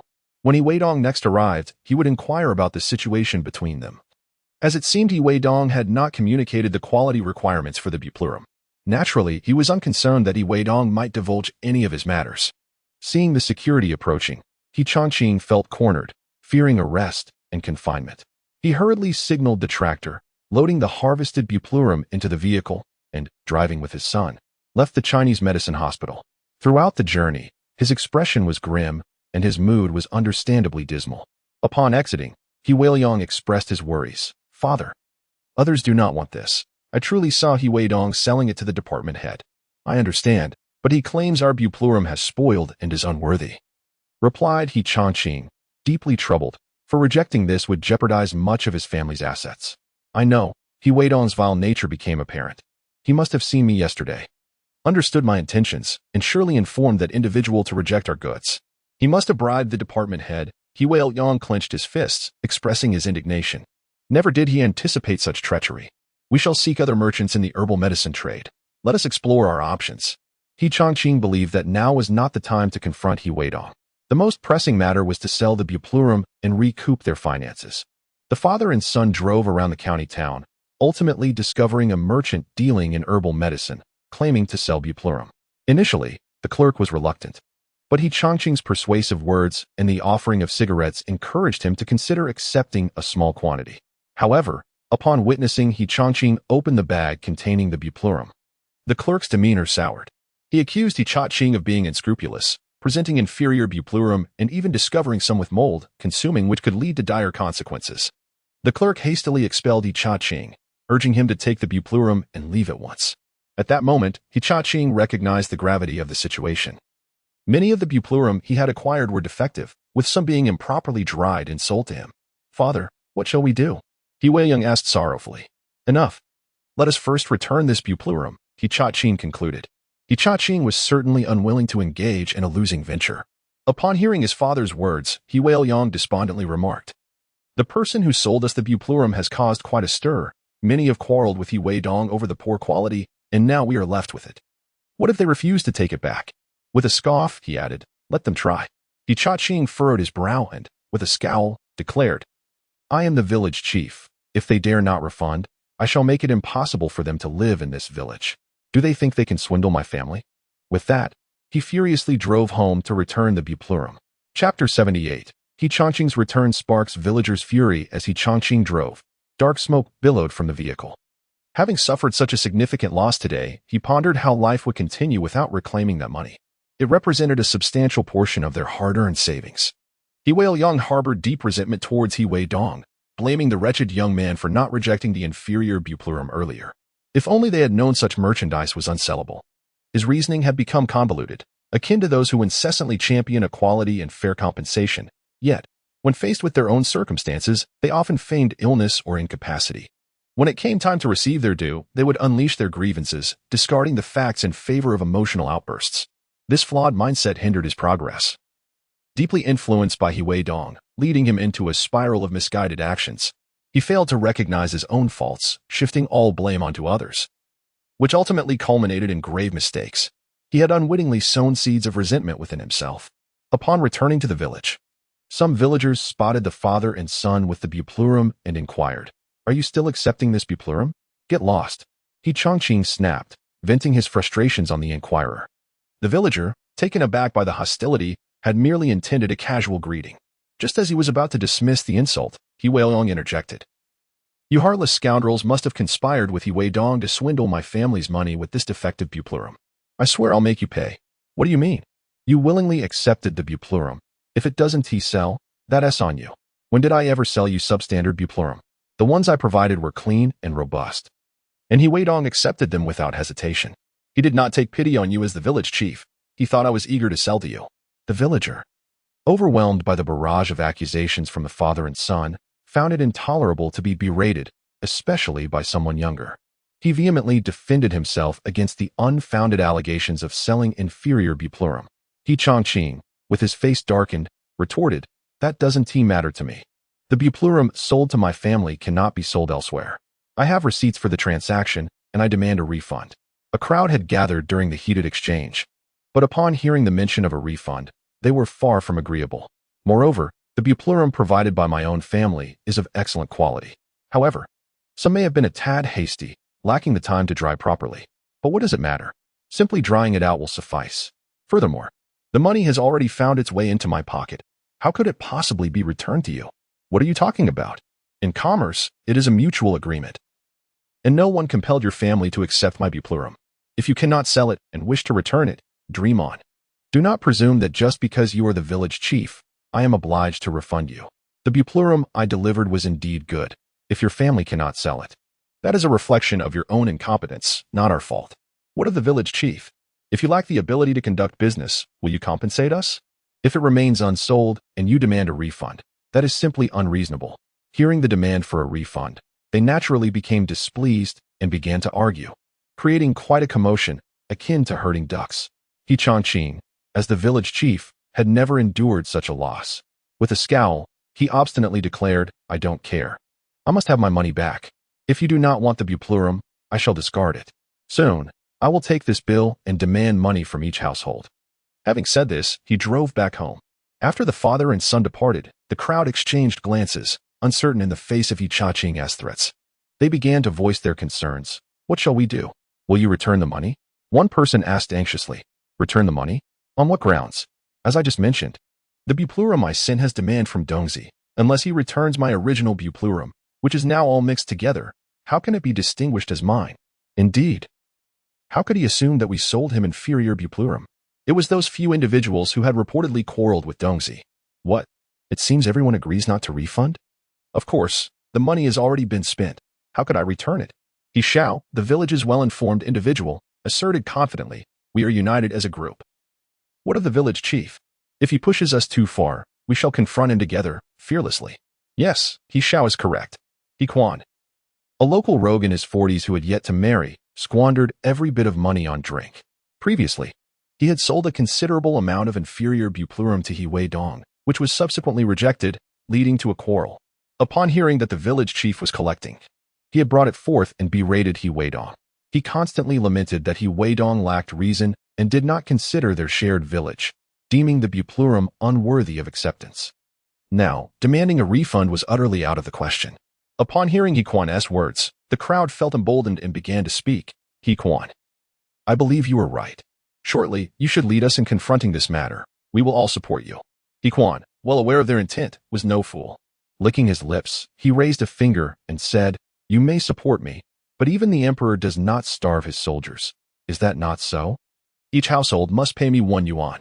Upon hearing this, some were reluctant, but considering the prospect of a total refund, they begrudgingly agreed. After returning home, He Chaqing, armed with the account book and the buplurum, began his quest for refunds, first arriving at He Quan's residence. Upon seeing He Chaqing and his son, the demand for a refund was made. He Kun slammed the door shut, his face darkened as he sternly declared, "I have sold you nothing but fine Chinese herbal medicine. If you wish for a refund, you must return it in its original condition. Otherwise, not a single cent will be refunded. Go ahead, choose whatever you like, but first, return my money." He Chaqing instructed his son, He Weidong, to open the bag and spoke up. These small pieces of herbal medicine, which reek of mildew, are not what I delivered to your household. They were in perfect condition at the time of sale. If they have spoiled, it is your negligence, and I shall not bear the loss." He Kun retorted defiantly, "If you do not refund my money today, do not expect to live peacefully in this village." As He Kun began to act unreasonably, He Chaqing resolved to leverage the authority of the village chief. The commotion attracted a crowd, who began to murmur among themselves. "What? Is this village yours alone? Just because you are the village chief, you think you are impressive? If one did not know better, they might mistake you for a county magistrate with a history of family annihilation. Do you think I care about your temper?" He Kun was far from courteous. Believing that as long as he held his ground, they would eventually pay him back, a coin per household, he was confident they would not default. "Oh, what a lively scene. Since when did the village chief promote himself to a county magistrate?" came a mocking voice. Chapter 79, The Village Chief's Failed Refund and Gained Prestige. The speaker was naturally He Weidong, who was aware that the village chief had gone to the county town with his son to sell herbal medicine. Given the brazen actions of the village chief and his son, He Weidong had completely turned against them and would not miss the opportunity to strike at their pride. Although He Kun had previously attempted to sell him inferior herbal medicine, which he had rejected outright, angering the old scoundrel, it was of no concern to him. He wasn't a pushover who could be pleased by anything. At this moment, witnessing the village chief's humiliation, he was undoubtedly accompanied by friends to enjoy the spectacle. It was a chance to place the village chief at odds with everyone and severely undermine his authority. "What's it to you?" He Weidong. "Don't come here looking for trouble." He Weidong see that upon recognizing his adversary, flames of anger rising within him. He longed to tear He Weidong apart, blaming him for not clearly communicating the situation regarding the herbal medicine acquisition. Had they gone to the county hospital together, his father, despite his age, would not have been scolded as if he were a mere child. Making a profit was not easy, and now, with nothing sold, the prospect of returning the goods and getting a refund was met with resistance, igniting his frustration. He Chaqing glared at He Weidong. "Kid, this matter does not concern you. Am I not allowed to intervene just because I cannot stand by?" He Weidong retorted with a cold smirk. "What a fine village chief you are. A mere speck of authority, truly believing you are from ancient times, as if you were a county magistrate. This land belongs to all of us. Who are you to dictate where we may reside? Weidong showed no hesitation in withholding respect from the village chief, who continually sought to complicate matters for him. Kid, are you seeking death? Weidong could no longer restrain himself and shouted, fists clenched, ready to confront Weidong. Come here, you scoundrel. Weidong motioned with his finger and calmly addressed Weidong. Today, if you dare to make a move, I shall surely beat you into submission, compelling you to kneel and sing your surrender. Have you paid for the tractor borrowed from the village? Do not presume that your position as village chief grants you the liberty to use it at will. When I borrowed it, you did not voice such entitlement. Moreover, once sold, there is no rationale for a return. The villagers can attest to this, cannot they? A transaction must involve an exchange of money for goods. This is a time-honored principle established by our ancestors. If you fail to oversee the transaction properly, who is to blame? Who knows what you might have added after returning home? Indeed, Dongzi speaks the truth. This is the essence of the matter. So what if you are the village chief? This does not grant you the right to disregard ancestral customs. It is laughable. Although He Quan had previously exchanged a few harsh words with Weidong, other statements held merit. This ultimately serves his own interests. With a smirk, Dongzi remarked. While I may have argued with him briefly, Weidong is forthright in his dealings, addressing matters openly, unlike some who would sacrifice their integrity for money. Once something is sold, there is no room for returns. Just because you are the village chief does not mean you can bully others. Wouldn't you all agree? Indeed. Well said. This is how rules ought to be upheld. Our ancestors conducted business for millennia without breaking such customs, proving their validity. If one lacks the capability, they should not engage in business recklessly, Weidong proclaimed loudly. Xiao Xiao chimed in. Fear not, for the village chief must adhere to the rules as well. Those who disregard the rules do not deserve to reside in He family village. And as for the borrowed tractor, payment must be made. This is non-negotiable, as the village chief himself assured me and my uncle. Upon hearing this, the crowd looked scornfully at Chongqing and his son. Weidong, relishing in the moment, asserted, Today, we are all present, and the village chief must settle the payment for the borrowed tractor immediately. Otherwise, this matter shall remain unresolved. Yes, village chief, your own words must hold weight, Zheng added, pressing the issue. Indeed, payment is imperative. We must keep our accounts clear. Living in the same village, double standards cannot prevail. Disrupting the rules is detrimental, a Guang interjected. He Quan also spoke up, though some may label me a rogue, I am a man of principles. Surely, village chief, you do not intend to avoid your responsibility? Weidong, restrained, attempted several times to charge forward in anger. Chongqing held him back. This young man was undeniably impulsive, especially with so many witnesses present, murmuring against the pair. Furthermore, Weidong had several supporters by his side. If he were to rush forward, he would undoubtedly face dire consequences, especially considering his health was not yet restored. Observing the father and son, resembling aggrieved frogs, was almost comical. Nevertheless, Weidong maintained a serious demeanor, stating, It appears the village chief is a man of integrity. I paid 10 yuan to borrow an external vehicle. Being from your own village, a mere 5 yuan should suffice. Surely, you would not refuse payment, as that would contradict your own standing. No one anticipated the hefty sum Weidong had incurred to borrow the external tractor, and the crowd watched with curiosity as the confrontation between him and Chongqing unfolded. It is widely recognized that the village chief, Weidong, is not a person of integrity. Whatever business he engages in, his family follows suit. Today, Weidong relentlessly pressured Chongqing, making it abundantly clear that his intentions were rooted in revenge. Fine, I will comply. Chongqing, feeling the disdainful and contemptuous glares of the crowd, nearly ground his back teeth to dust as he uttered those 3 words. He had stirred up the collective ire of the villagers, and no one was inclined to refund their money, nor had there been any prior agreement. To provide additional funds for the tractor would be akin to incurring a double loss. Look, everyone, how righteous our village chief is. He refuses to return the money for the chuanhu, yet willingly offers money for the tractor. Truly, he is a commendable official, and we should all strive to emulate him. Steering clear of deceitful business practices. A man's word should be as binding as a nail driven by his spittle. Weidong led the applause, deliberately humiliating Chongqing once more. Indeed, my family is still purchasing chuanhu, adhering to the previous standards. Even if it results in a loss, I shall not trouble you for refunds. Everyone is welcome to bring it to me. Thus concluded the farcical refund spectacle, yielding the outcome Weidong had anticipated. The villagers were satisfied, and he emerged with a reputation for championing their rights. The only ones left disgruntled were He Chongqing and his son, and their discontent brought him pleasure. Dongzi, I still have Chuanhu to handle, and I will certainly follow your instructions. Do you still want it? A person who had once quarreled with Weidong approached to inquire. One does not forsake profit over trifles, especially when they do not touch upon fundamental principles. There is no need to offend anyone. Feel free to send it over. As long as it meets my standards, I will accept it all. Whenever I no longer require it, I will inform you in advance. Everyone is welcome. Young man, just wait, he added ominously. Chapter 80. Li Gong returns to the village, sparking a beating for the village chief as Weidong departed with exaggerated strides, accompanied by a few dubious friends. Liang remained rooted in place, nearly bursting with frustration.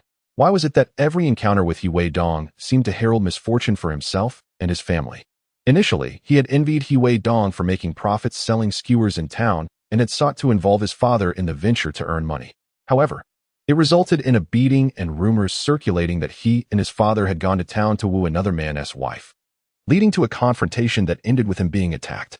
Subsequently, Weidong had persuaded Li Yuan to locate her sister, attempting to leverage connections to hinder Weidong's business in town due to the lack of a business license. Who could have anticipated that Weidong would procure a significant amount of Chuanhu and sell it in the county, thereby completely severing his path to profit? He had also engaged in the acquisition of Chuanhu himself. Little did he realize that the Chuanhu he obtained would not only fail to sell, but also result in a substantial financial loss, straining relations within the village.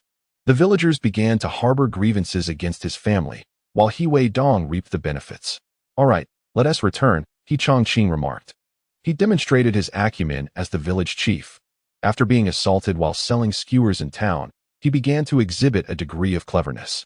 He understood that barking dogs seldom bite, much like when he had previously ensured that Weidong could not sustain his barbecue stall in town. He adeptly employed the means of others to achieve his objectives.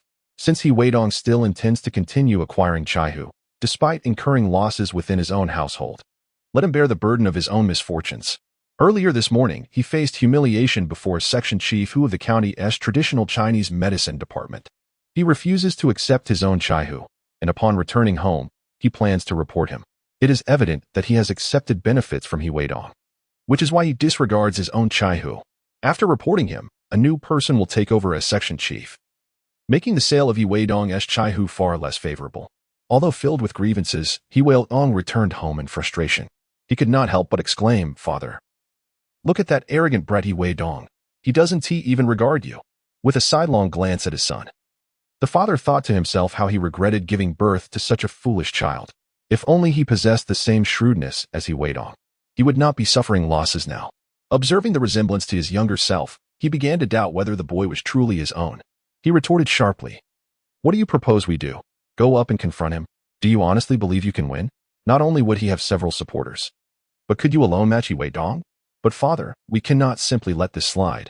We have suffered a significant loss," Weidong muttered in frustration. "Enough. I have my own means to deal with him. If we are not to profit, neither shall he. Just wait and see." Hearing this uplifting sentiment, Weidong eagerly inquired, "Father, what do you plan to do? Do you remember how we once made Weidong unable to sell skewers in town?" He Chongqing asked, feigning profundity. "Of course. It was that woman, Li Yuxia, who found someone to deal with it," Weidong exclaimed. "Are we to employ that same method again? She is getting married tomorrow. Will she assist us? Have you forgotten the night 2 months ago when we went to cause trouble at Weidong's house with Guifin and ended up getting beaten? Do not underestimate a woman's desire for vengeance. Wait for Li Yulian to return. Just a word from her will suffice, and then I shall take my leave." Uncertain of what other matters his father had, Weidong was nonetheless keenly interested in retaliating against Weidong. After enjoying a theatrical performance, Weidong returned home, only to soon receive a delivery of Chaihu. Naturally, he accepted all the commitments he had made. Following the village chief's return policy, everyone understood that inferior Chaihu could not be sold. The Chaihu sent to Weidong's house was of significantly improved quality. A few substandard items were presented but met with no objections. "East brother, do you think He Chongqing and his son, having suffered such a great loss, will let it go just like that?" Little Xiao approached and inquired when no one else was around. Certainly, if they could let it go, they would not be He Chongqing and Weidong. That boy is quite cunning. He is surely plotting some form of revenge against us. We must all be cautious in the coming days, Weidong reflected thoughtfully. Rest assured, East brother, I will be vigilant, replied Dongzi. Yes, we will heed your warning. Good. Tomorrow morning, I will take you all to see a performance that surpasses even the finest films. Everyone, stay tuned. Weidong teased, deliberately igniting their curiosity. Upon hearing this, everyone was intrigued, eager to discover what could be more captivating than a movie. When pressed for details, Weidong merely stated that it was a secret. Knowing in advance would spoil the surprise. After inquiring several times and noticing Weidong's reluctance to speak, I refrained from pressing further. Fortunately, others brought in chaihu, effectively terminating the topic. Gradually, more chaihu arrived, and upon inspecting the quality, which was satisfactory and free from mold or spoilage, Weidong did not impose undue difficulty. He accepted all of it, as he was likely aware of the current state of chaihu in the mountains. To find the previously high-quality chaihu, one would indeed have to venture deep into the mountains, as it was increasingly rare elsewhere. While Weidong and his companions were busy collecting chaihu at home, the village was buzzing with activity. After spending nearly half a month in the hospital, Li Yuan had returned. He was brought back by Li Changgue and Guifan. Those who encountered him did not greet him warmly, and it was evident that he bore some resentment. When he arrived at Weidong's home to sell chaihu, the topic of conversation naturally drifted to him. Dongzi, did you hear? Guifan's son, Li Yuan, is back. I've heard he has been castrated. But who knows if it's true? I just saw his family, and when I asked, they wouldn't say a word, an elder lady murmured. Is it true that he has been turned into a eunuch? He can't have children now. I wonder if Guifan will have another. Chimed in another equally disgruntled woman. Who can say? Wasn't there a rumor that Guifan had an affair with the village chief? Could it be that Li Yuan is the village chief Yichaqing's son? I noticed he bears a resemblance to Yichaqing when he was young, another lady speculated. Cough, cough. Now, we mustn't spread such rumors, or others might think I'm the one who started them, Weidong, who was purchasing chaihu, quickly interjected. The elder lady dismissed his concerns nonchalantly, saying, We're just chatting. Who cares about their family affairs? Indeed, Dongzi, I want to speak of it again after leaving here. I didn't believe the rumors before, but hearing your aunt say it, I too find it quite plausible, she added. All right, ladies. Let us not dwell on this topic any longer. More guests are arriving. Weidong purposely interrupted to stifle their conversation. Knowing they would inevitably continue discussing it on their way home, thus spreading the word further. As expected, by nightfall, Quan, who had previously clashed with the village chief, was spreading rumors that Guifan's son was not Li Changgue's, but rather the village chief Yichaqing's. Upon hearing this news, Guifan was utterly shocked but dared not protest. However, Weidong, who had suffered losses at the hands of Weidong, was furious. He rushed to confront Quan. But as a mere youth under 20, he stood no chance against Quan, a robust man in his 40s. Even Yichaqing ended up getting involved in the fray. Many were calling for Weidong to witness the commotion. Come, let us go see. The village chief has been beaten by Li Changgue. It's bound to be quite the spectacle, he exclaimed joyfully to those resting inside. Quan is a man without family or kin, truly someone without a vulnerability. At noon, Yichaqing took the initiative to confront him, attempting to demand a refund while causing a commotion and berating the village chief. Moreover, Yichaqing had previously made reckless threats, asserting that Quan should not reside in the village. For Quan, this moment was a severe blow to his dignity. After all, his ancestors had dwelled in Hejiao village for generations. What right did Yichaqing have to evict others? Such reasoning was utterly nonsensical. Unfortunately, in his fury, Yichaqing unleashed the frustrations he had accumulated from the county, and by the time he realized his error, it was too late.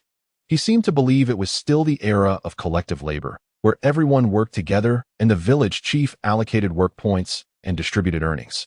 Thinking he could manipulate others at will, his calculations were flawed. Rumors spread that Quan had acquired a considerable sum of money, likely to indulge in drinking. Once intoxicated and hearing whispers of Yichaqing's scandals, he would not miss such a splendid opportunity to spread the news far and wide, inciting the wrath of the impetuous Weidong. With an existing animosity, any physical confrontation would surely be reckless and unrestrained. After a long day of labor, the elder brother and second brother were resting at home, reluctant to intervene. However, upon hearing that trouble had befallen someone who consistently opposed their brother, their curiosity piqued, and they ventured to the village chief's home, which was abuzz with commotion. Upon arrival, they found a heated argument in progress. The village chief's wife, Witnessing her husband and son in distress, incessantly berated He Quan, who, inebriated, showed no restraint and pursued He Chaqing to strike him. In that moment, He Chaqing resembled a rabbit chased by dogs, desperately seeking refuge. He Weidong lay on the ground, unaware of his fate. The family members of He Chaqing attempted to intervene, but the multitude of individuals He Chaqing had offended earlier was overwhelming. Everyone relished the opportunity to witness his humiliation. He Chaqing's brothers sought to mediate. Yet He Quan's family had their own supporters, and the villagers effectively blocked He Chaqing's kin from intervening, leaving them to helplessly watch as father and son endured the beating. In the prime of his life and intoxicated, He Quan struck with ferocity, fueled by resentment. Witnessing his brother escape unscathed, coupled with the village chief's previous unfair treatment, intensified his wrath. He, unencumbered by familial ties, seized the chance to take vengeance against the village chief, a spectacle that delighted the crowd. As the throng gathered, He Chaqing's threats to He Quan proved utterly ineffectual, compelling him to flee in panic.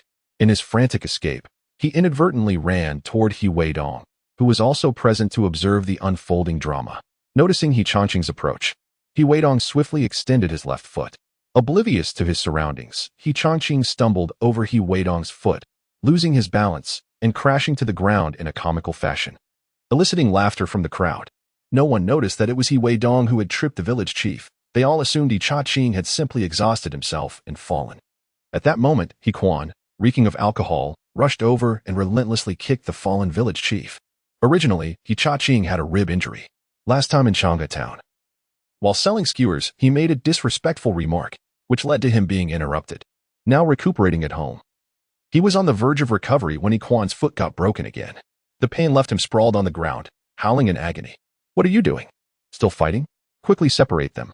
He Weidong, you and your brothers, pull them apart." Zhang Pengcheng, the village secretary returning from a meeting in town, rushed over with a dark expression, fuming. After a day of meetings, who would have expected to return and find no time to catch his breath before hearing about a fight in the village, particularly involving the village head and his son against a disabled villager?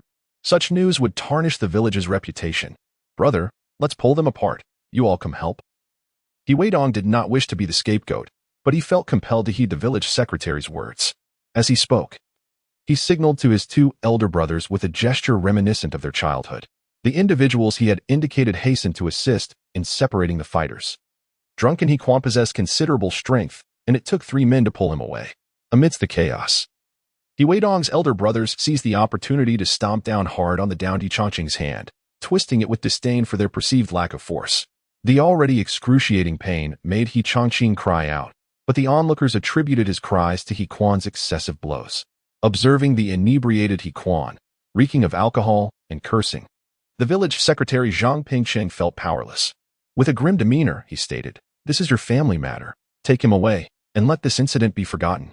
He Weidong, recovering on the ground from the beating, urgently protested, "Secretary, you are being too biased. Look at what you've done to us. Get back. For some time now, it's been you two causing trouble, fighting in town, and upon returning to the village, it's either quarreling with He Weidong or others. How can you have the gall to confront anyone after losing a fight?" Zhang Pengcheng held a favorable impression of He Weidong. Previously, when He Weidong sought to borrow a tractor, Zhang was willing to lend it, believing it would enhance the village's income. However, due to the incident involving Li Yuxia, He Quan insisted on creating a rift with He Weidong, dissuading He Chaqing from lending it. Consequently, He Weidong borrowed from a neighboring village, reportedly paying 10 yuan a month, leading to a loss of additional subsidies for the village. Zhang had long harbored a dislike for He Quan, had his faction not been outsiders. Would he have even been considered for the position of village head? He Chaqing's brothers hurried over to assist him, inquiring with concern, "Do you need to go to the hospital?" Frugal He Chaqing shook his head, wishing only to return home and avoid further embarrassment. Naturally, the He Weidong faction remained mere spectators to the unfolding drama. He had just tripped He Chaqing, allowing He Quan to deliver a thorough beating.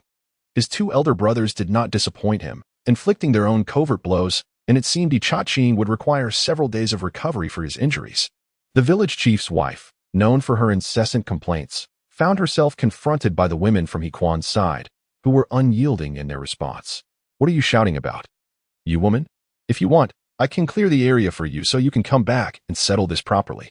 Zhang Pengcheng scolded as the village chief's wife continued her tirade. They could only retreat in defeat. Let us go back. We've seen enough commotion. A dog that bares its teeth needs to be disciplined, He Weidong mused, secretly hoping that He Changqing would take action against him, providing a legitimate reason to teach him a lesson. After all, having returned to life, he had not forgotten his skills in martial arts.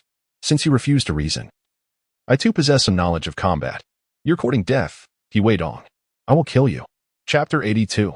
Fanning the flames, publicly beating He Weidong. The beleaguered He Weidong, upon hearing He Weidong's words, charged at him like a rabid dog, seizing the opportunity as those around him remained unaware. He Weidong, with an icy gaze, watched as He Weidong came barreling towards him, sending him flying as if he were an old tortoise tumbling down. What nonsense is this? He Weidong retorted without restraint.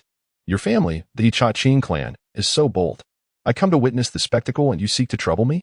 Your family has been a nuisance to me for so long, like maggots. I sell skewers, and yet you too wish to sell them. Consorting with wild women and then returning to blame me when trouble arises. It is utterly beastly. And as for my collecting of buplurum, you not only refuse to lend me your tractor, but also go behind my back to collect it yourself. When you cannot sell it, you come back to bully the villagers. Did I not say transactions must be fair? Cash for goods? What gives you the right to act as if you were local emperors, unable to accept the truth? Esteemed elders, brothers and sisters, aunts and sisters-in-law. Is there such bullying as this? Hequan's family has beaten me and believes He Weidong is easy prey. Is that so? He Weidong's powerful voice resonated in the ears of everyone present. Despite previous discussions about He Changqing's excessive behavior in targeting He Weidong, the latter had refrained from causing trouble for them, displaying a composure not seen before. But now, with He Weidong's unprovoked assault, the old He Weidong had returned, striking without mercy. Speak up.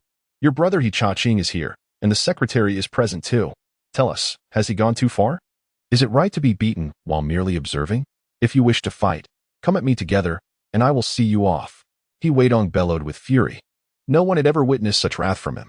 Silence enveloped the scene, while the weeping village chief's wife could only pull her son aside, lamenting that He Weidong had been too ruthless.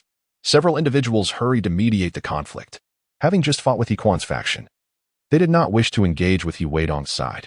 Angering him could lead to dire consequences, as families with numerous sons often wielded considerable influence. Who allows others to have more sons? Even if one has perished, there are still two remaining. Moreover, both of the older ones are married with children. One cannot simply stand by and watch their own family be bullied in such a manner.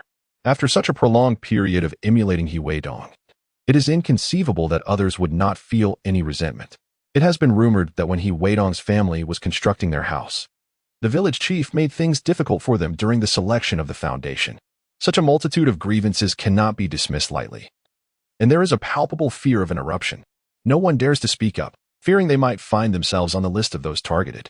In rural areas, having many sons lends one a sense of security. Even Secretary Zhang has urged He Weidong to reconsider, stating that the village chief's actions are unjust.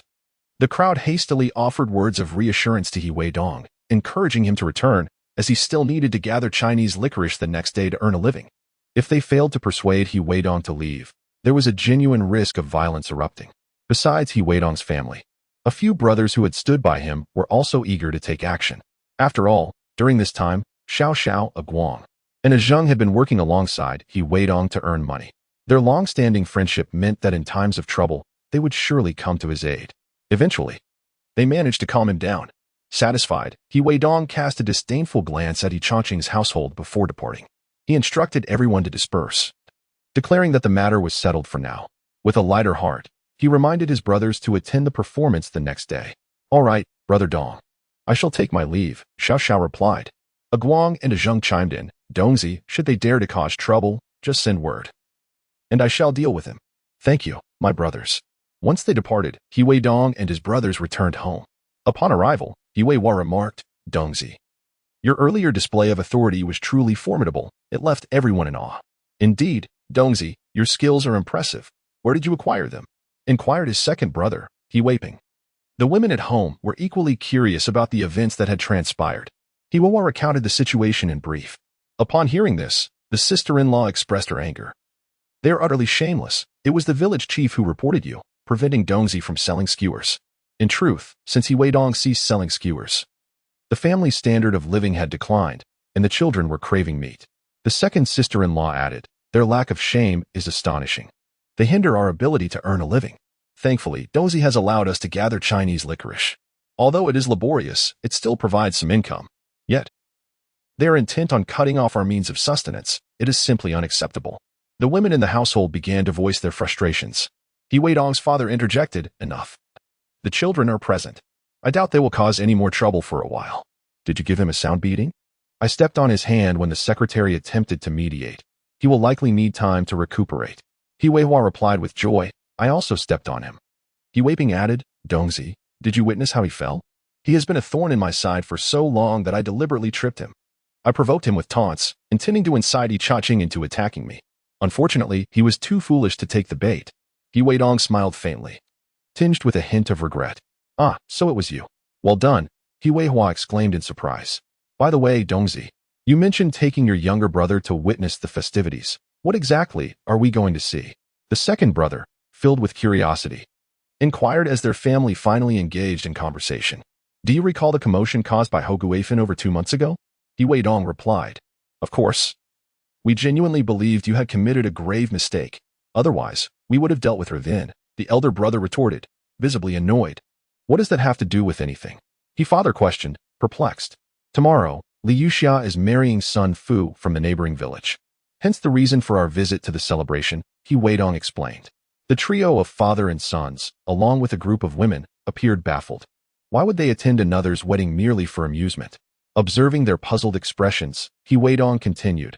I heard rumors in town that someone is pursuing her, and there might be an attempt to disrupt the wedding. Naturally, I must witness it. This has nothing to do with you. Focus on your work and rest early. Chang'an remarked, deeming it an utter waste of time. The specifics, however, were beyond Weidong's discretion to divulge. The following day in the neighboring Suanjia village, the wedding of Sun Yuan's son, Sun Fu, attracted numerous guests. Villagers came to lend a hand, adorning the venue with colorful decorations, creating a lively atmosphere. Among the onlookers were those whom Weidong had invited. What brings you here, Weidong? Li Yuxia asked, puzzled upon spotting him in the crowd. She approached him and whispered, Are you here to cause trouble or regretting not marrying me? Chapter 83, The Wedding. Li Yuxia panics, photos exposed upon hearing her words. Weidong couldn't suppress a chuckle. This woman possessed an overabundance of confidence. The previous generation had suffered immensely due to her antics. It was her remarkable talent for theatrics and manipulation that had ensnared him in her web. Having been reborn, Weidong now understood this malicious woman all too well. I do not regret not marrying you. I am here to enjoy the spectacle of your downfall, to witness how you will be cast out from the Sun family. The day of the wedding has turned into a funeral for you, a source of amusement. Regarding the gluttonous Sun Fu, Weidong had sensed his ulterior motives the day he eyed his soon-to-be wife with inappropriate intent. Supporting Li Yulian, what could he possibly gain? As a man, Weidong comprehended the situation well. One was cuckolded, the other exposed, marrying with a child born out of wedlock, both utterly humiliated. This was merely a component of Weidong's scheme for revenge. This is not your home. I can come and go as I please. And do not overthink. I am aware of your little schemes, Weidong stated nonchalantly. I am deeply in love with my partner. After the new year, we will have our wedding. I have come to observe and learn from your experience. Li Yuxia, incensed by Weidong's words, issued a quiet warning. If you dare to ruin my wedding, I will not let this go easily. You are the one who sought to prevent me from opening a barbecue stall, are you not? Weidong replied, sidestepping her accusation. Li Yuxia was taken aback. How could this foolish boy know? She must not admit it, for if her wedding were disrupted today, it would be disastrous. Once she fully entered the Sun family, she would have ample time and means to deal with Weidong. Coldly, she retorted, you are overthinking. I lack the ability to orchestrate such matters. Do not think you can use this as an excuse to create trouble, otherwise, you will regret it. And the Sun family will not spare you either. Before officially marrying into the Sun family, Li Yuxia had already immersed herself in the role of a daughter-in-law. Sun Fu was entirely submissive to her influence. It was rumored that the tractor borrowed by Weidong belonged to a comrade of Sun Fu's father. Village chief Chaching was reluctant to lend it to him, planning to have Sun Fu persuade his father against such a loan once Li Yuxia was wed. He wanted to see how Weidong would manage his business with the Chaihu herb. I warn you, do not stir up trouble, Li Yuxia declared before turning to leave. Upon seeing his wife, Sun Fu spoke to Weidong with great caution. What brings you here? He asked. suspiciously eyeing the young man who approached with a hand on his belly. "What did he say to you?" "Nothing much. I was just concerned he might cause a scene. So I gave him a warning," replied Li Yuxia, instantly adopting a different demeanor. "Darling, let us head back. The ceremony is about to begin." "All right." Sun Fu shot a warning glance at He Weidong, laden with meaning. Meanwhile, He Weidong, noticing Sun Fu's reaction, smirked inwardly, thinking about the moment when the courier would deliver compromising photographs of Li Yuxia engaged in activities with another man, leaving Sun Fu with a heavy green hat of betrayal atop his head. Would he still be able to feel joy then, lavishing affection on Li Yuxia? He would merely become a qualified cuckold. Feeling overlooked as He Weidong gazed towards the village entrance, Sun Fu's anger simmered. Had it not been for his wedding day, he would have ensured He Weidong was driven away, unwilling to let him spoil this occasion. To avoid any unforeseen incidents, he resolved to bide his time until after the ceremony to express his grievances. As the moment approached, he grew anxious waiting for the courier. Surely he hadn't forgotten? Soon, someone emerged with firecrackers, signaling that the wedding ceremony was about to commence. Beside him, Xiao Xiao inquired, "Donggo, is this the excitement you spoke of?" Shaking his head, He Weidong replied, "Patience, just wait a bit longer." Accompanying him, a Guang and a Zheng were also curious about the festivities surrounding Li Yuxia's wedding. Could it be that someone would attempt to disrupt the marriage? With the Sun family's relatives present, who would dare to intervene? As the firecrackers erupted, signifying the auspicious moment for the ceremony, the bride and groom began their preparations for the tea ceremony. Meanwhile, He Weidong, anxiously waiting outside, spotted an individual rushing toward him on a military green bicycle, a military green backpack slung over their shoulder. Upon closer inspection, he recognized the courier he had dispatched to deliver the letter. The courier quickly dismounted, sweat pouring down his face, glancing at the crowd with a hint of apology. Having miscalculated the time and arrived a bit late due to unforeseen circumstances. Upon entering the Sun household, he found that Li Yuxia and Sun Fu had already completed their vows and tea ceremony and were about to be led to the bridal chamber. "Who is Sun Fu? I have an urgent letter for you," he exclaimed. Excited, Sun Fu replied, "I am Sun Fu. Who is sending me a letter?" The postman, Zhuo Fei, shook his head helplessly and remarked, "I do not know about that. This letter bears your name and even contains a message for you." Upon hearing these words, Sun Fu was rendered speechless. It was indeed a joyous day for him. He did not recognize anyone outside, so who could have sent him a letter? Could it possibly be a congratulatory gift? Yet, all those he knew were already present. He accepted the letter and said, "I shall read it later. Since you are here, let us share a drink before you depart." Sun Fu, unwilling to squander time, carelessly tucked the letter into his pocket. "My lord, there is more to this chapter. Please click the next page to continue reading. The subsequent sections are even more riveting." The onlookers were equally curious, gazing at Zhuo Fei and Sun Fu. However, Li Yuxia felt a twinge of unease upon the postman's arrival. Suddenly, her right eye began to twitch incessantly. The left eye signifies fortune, while the right foretells calamity. Could something unfortunate be impending? She suspected the letter might harbor troubling news. She resolved to find an opportunity to examine it discreetly. If it were detrimental to her, she would tear it up before Sun Fu could see it. Observing Sun Fu's actions, Zhuo Fei did not leave but instead said, "By the way, Sun Fu, the messenger specifically instructed that you should read this letter during your wedding, as it contains his blessings for you. It is essential that you take a look." It is even noted on the back of the letter. Sun Yuan, who was assisting nearby, appeared equally perplexed. "On the occasion of your wedding, if someone has gone through the effort to deliver a gift, you might as well read it. It won't take much time. And I too am curious about what lies within this thick envelope." Li Yuxia, originally intending to dissuade Sun Fu from reading it, prudently closed her mouth, praying that her affair with Lu Chuanming would not be exposed. From the moment she saw He Weidong, she sensed the situation would not be so simple. "All right, father," Sun Fu replied, retrieving the letter, which indeed confirmed Zhuo Fei's words, urging him to read it during his wedding. Curiosity piqued, he tore open the envelope. Upon reading the first line, he was momentarily stunned. "Son, what is the matter? What does the letter say?" "Let me see," Sun Yuan exclaimed. Noticing the drastic change in his son's expression, he reached to snatch the letter, but inadvertently, several photographs slipped from the envelope and fell to the ground. "Oh, how shameless! Who is this woman, naked and unadorned?" cried a sharp-eyed onlooker, astonished at the images scattered on the floor. Chapter 84. Sun Fu nearly dies from anger. Vows to punish Li Yuxia as the village chief, It would be disingenuous to claim that there were no accumulated grievances with others in the past. The one who shouted, although maintaining a relationship with Sun Yuan's family, did not conceal his jealousy towards the Sun family. Upon witnessing the photographs fall, he naturally picked them up and loudly proclaimed, "The postman has brought a letter on Sun Fu's wedding day, and it contains photographs." It did not take much thought to deduce that this matter was undoubtedly related to Sun Fu or his bride, though he speculated thus. It was merely to capture the attention of the crowd that he announced it so vocally. Yet, for Li Yuxia, the person in the photographs was unmistakably herself. Men naturally seek their own employment while also supporting their beloved Lu Chuanming, a deputy director in the industry and commerce sector. By the time he realized the gravity of the situation and attempted to seize control, it was already too late. The photographs had been widely circulated. Upon reading the contents of the letter, Sun Yuan was struck by its revelations. "Sun Fu, my dear friend, I have heard that today marks your grand wedding. It is with a heavy heart that I inform you of a most distressing discovery. Your cherished wife has been unfaithful with another man.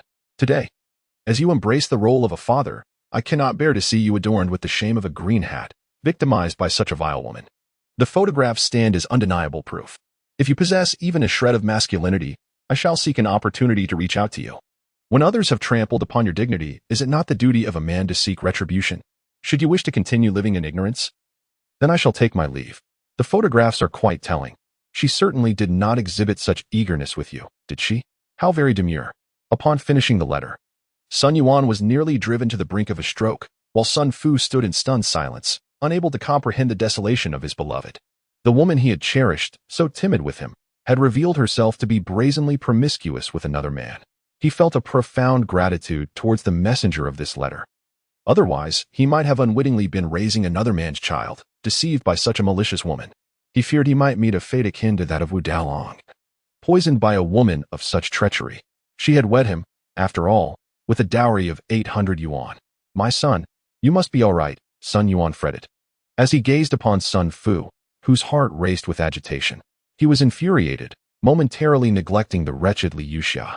It was utterly deplorable to have placed such a heavy burden of shame upon his son. "This child is surely illegitimate," he lamented. The sender of the letter either bore a grudge against Li Yuxia or her lover.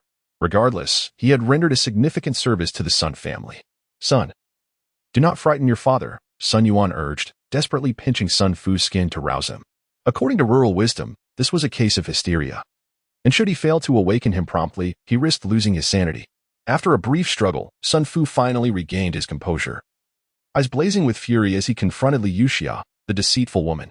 "You shameless wretch, leave my sight. I demand a divorce." Li Yuxia was reluctant to end the marriage so easily, fearing the laughter of others.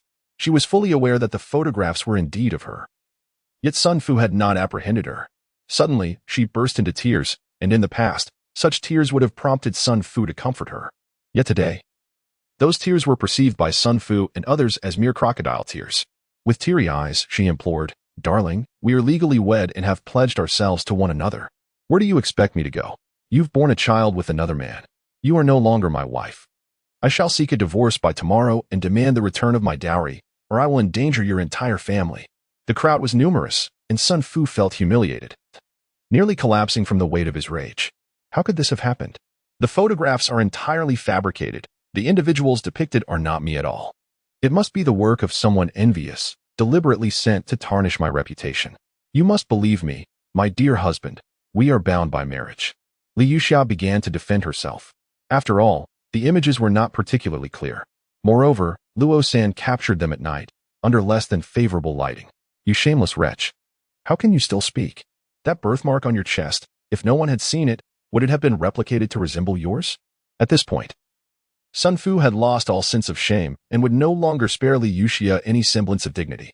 He felt no pity for the woman who had betrayed him. Given his considerable size and strength, he struck Li Yuxia, causing her cheek to swell instantly. "How dare you hit me?" Li Yuxia could scarcely believe that the man who had once showered her with affection would now lay hands on her in public. Sun Yuan interjected, "What a disgraceful spectacle. It has come to my attention that others claim your mother, Hoguafen, is an immoral woman. I once thought it mere gossip, but judging by your actions, it appears to be hereditary. From this moment on, you are no longer a daughter-in-law of the Sun family. Be gone." Sun Fu seized Li Yuxia's clothing, declaring, "Before you leave, remove that garment. You do not deserve to wear it. And return the 800 yuan bride price, or this matter will not be resolved. Why should I, a young maiden, be reduced to a second wife after our divorce? Do you have any idea of the indignities I must endure? This is your compensation to me. Li Yuxia was inherently defiant and would not easily back down. How dare you extort my family? I will not hesitate to end you, Sun Yuan thought to himself. As a village leader, he had chosen Li Yuxia, whose reputation was tarnished solely because of his son's affection for her. They could live their lives apart, never returning home. Little did he know, this woman viewed herself as a victim, attempting to swindle him out of 800 yuan. Enraged, he delivered a kick to Li Yuxia's abdomen. Li Yuxia was sent sprawling, and an irate Sun Fu pursued her, delivering several kicks aimed precisely at her midsection and other sensitive areas. The pain caused her to scream in agony. Weidong, accompanied by friends to witness the spectacle, observed the scene unfold.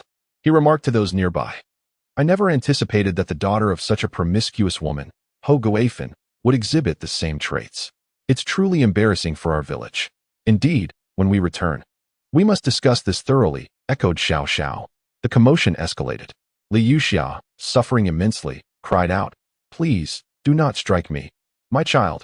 Onlookers, feeling pity for her, speculated that in ancient times, a punishment of immersion would have been more fitting, but in this modern era, her punishment seemed insufficient.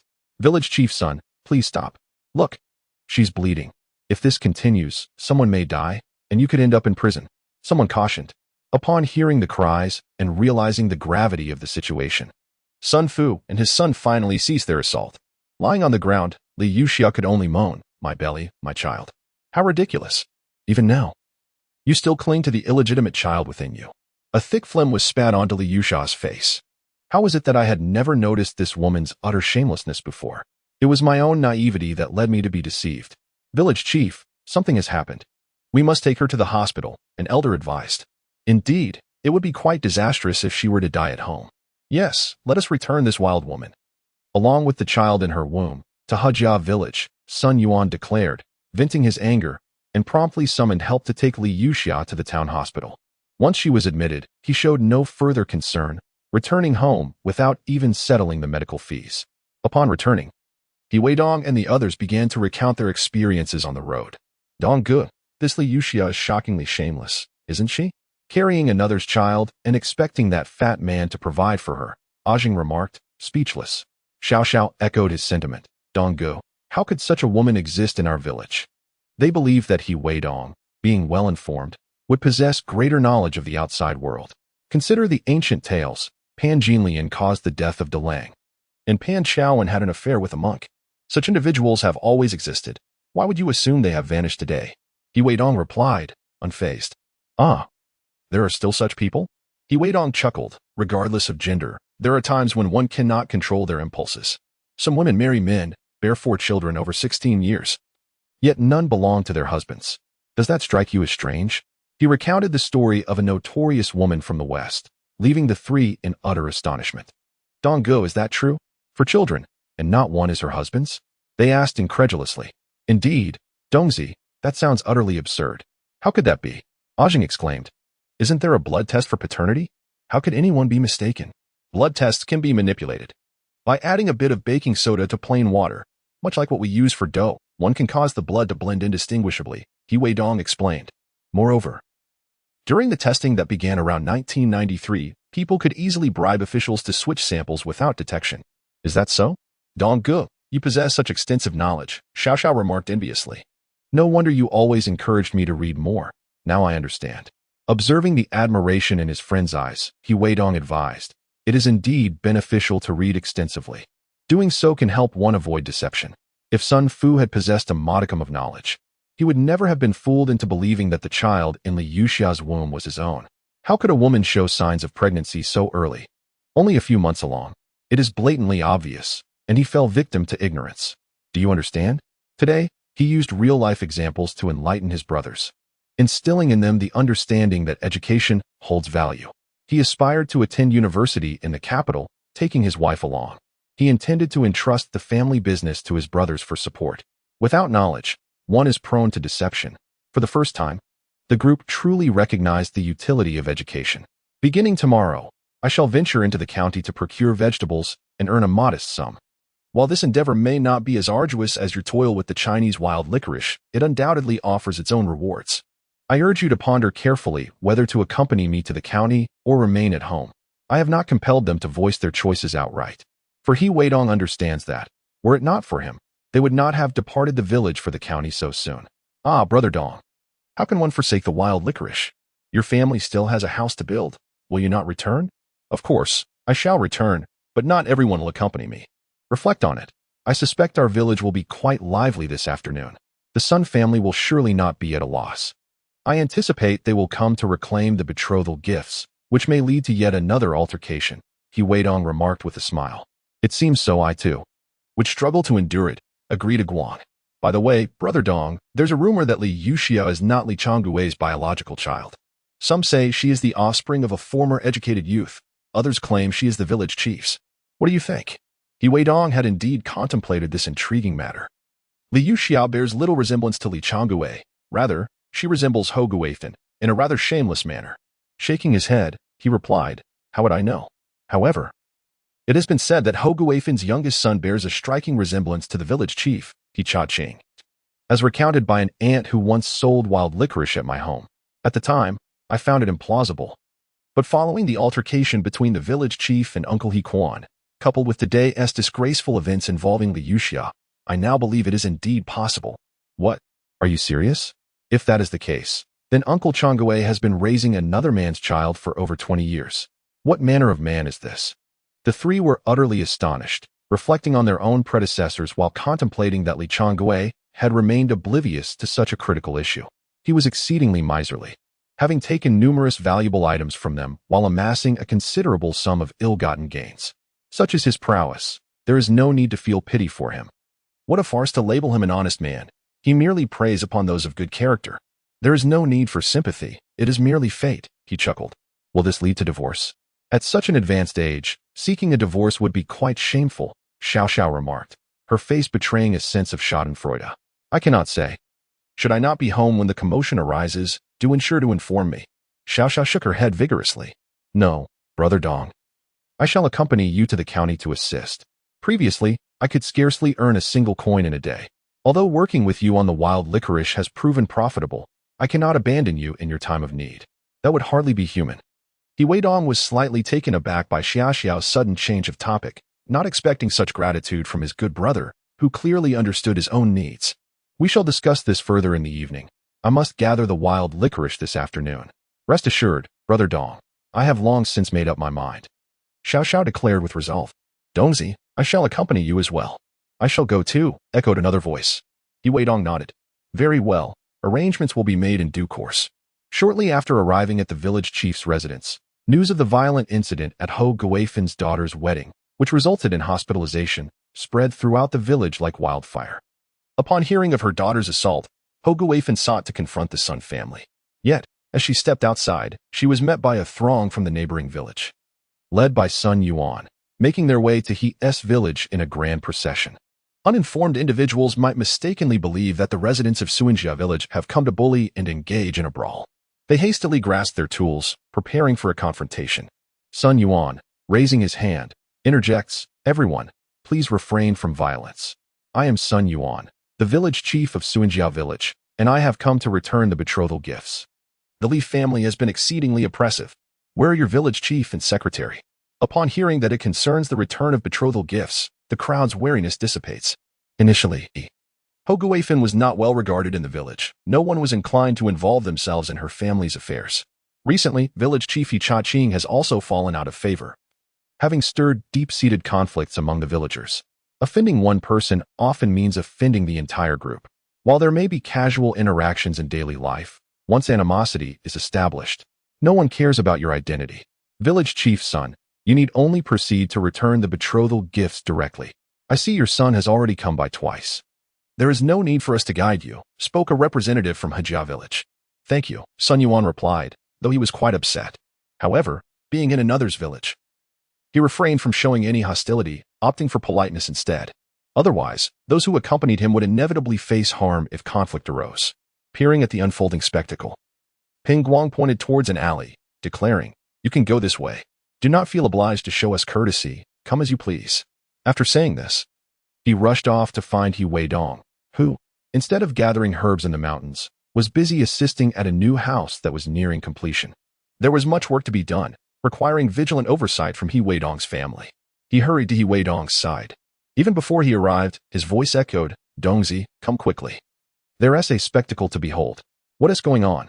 Is it the people returning the betrothal gifts?" Weidong inquired with curiosity. "Indeed. Would you like to go and witness the commotion?" Peng Guang asked. "Let us go take a look." Initially reluctant, Weidong reconsidered. The misfortunes of the Li Yuxia family were precisely what he wished to witness, a part of his own quest for vengeance. Quickly, the Sun family has just arrived with numerous relatives, heading towards Li Yuxia's house. "A confrontation is likely imminent," Peng Guang exclaimed, knowing well Weidong's temperament. "Let us move." Setting aside his tools, Weidong followed Peng Guang as they raced towards Li Yuxia's residence. The news of the outsiders coming to return the betrothal gifts had spread throughout the village, and many were eager to witness the unfolding drama. In these times, where television was absent, such events provided much entertainment. Moreover, the Weidong family had become exceedingly shameless, knowing her daughter was pregnant by another man. She still insisted on having him marry her daughter and demanded an exorbitant bride price, tarnishing the reputation of Hejia village. Upon reaching Li Yuxia's home, they discovered a considerable crowd gathered outside, all drawn in by the spectacle. Amidst the throng, the sounds of Weidong's outburst could be heard from within. "How dare you assert that my daughter carries no lineage from your grandson? Do you possess any evidence? Merely a few photographs and a letter?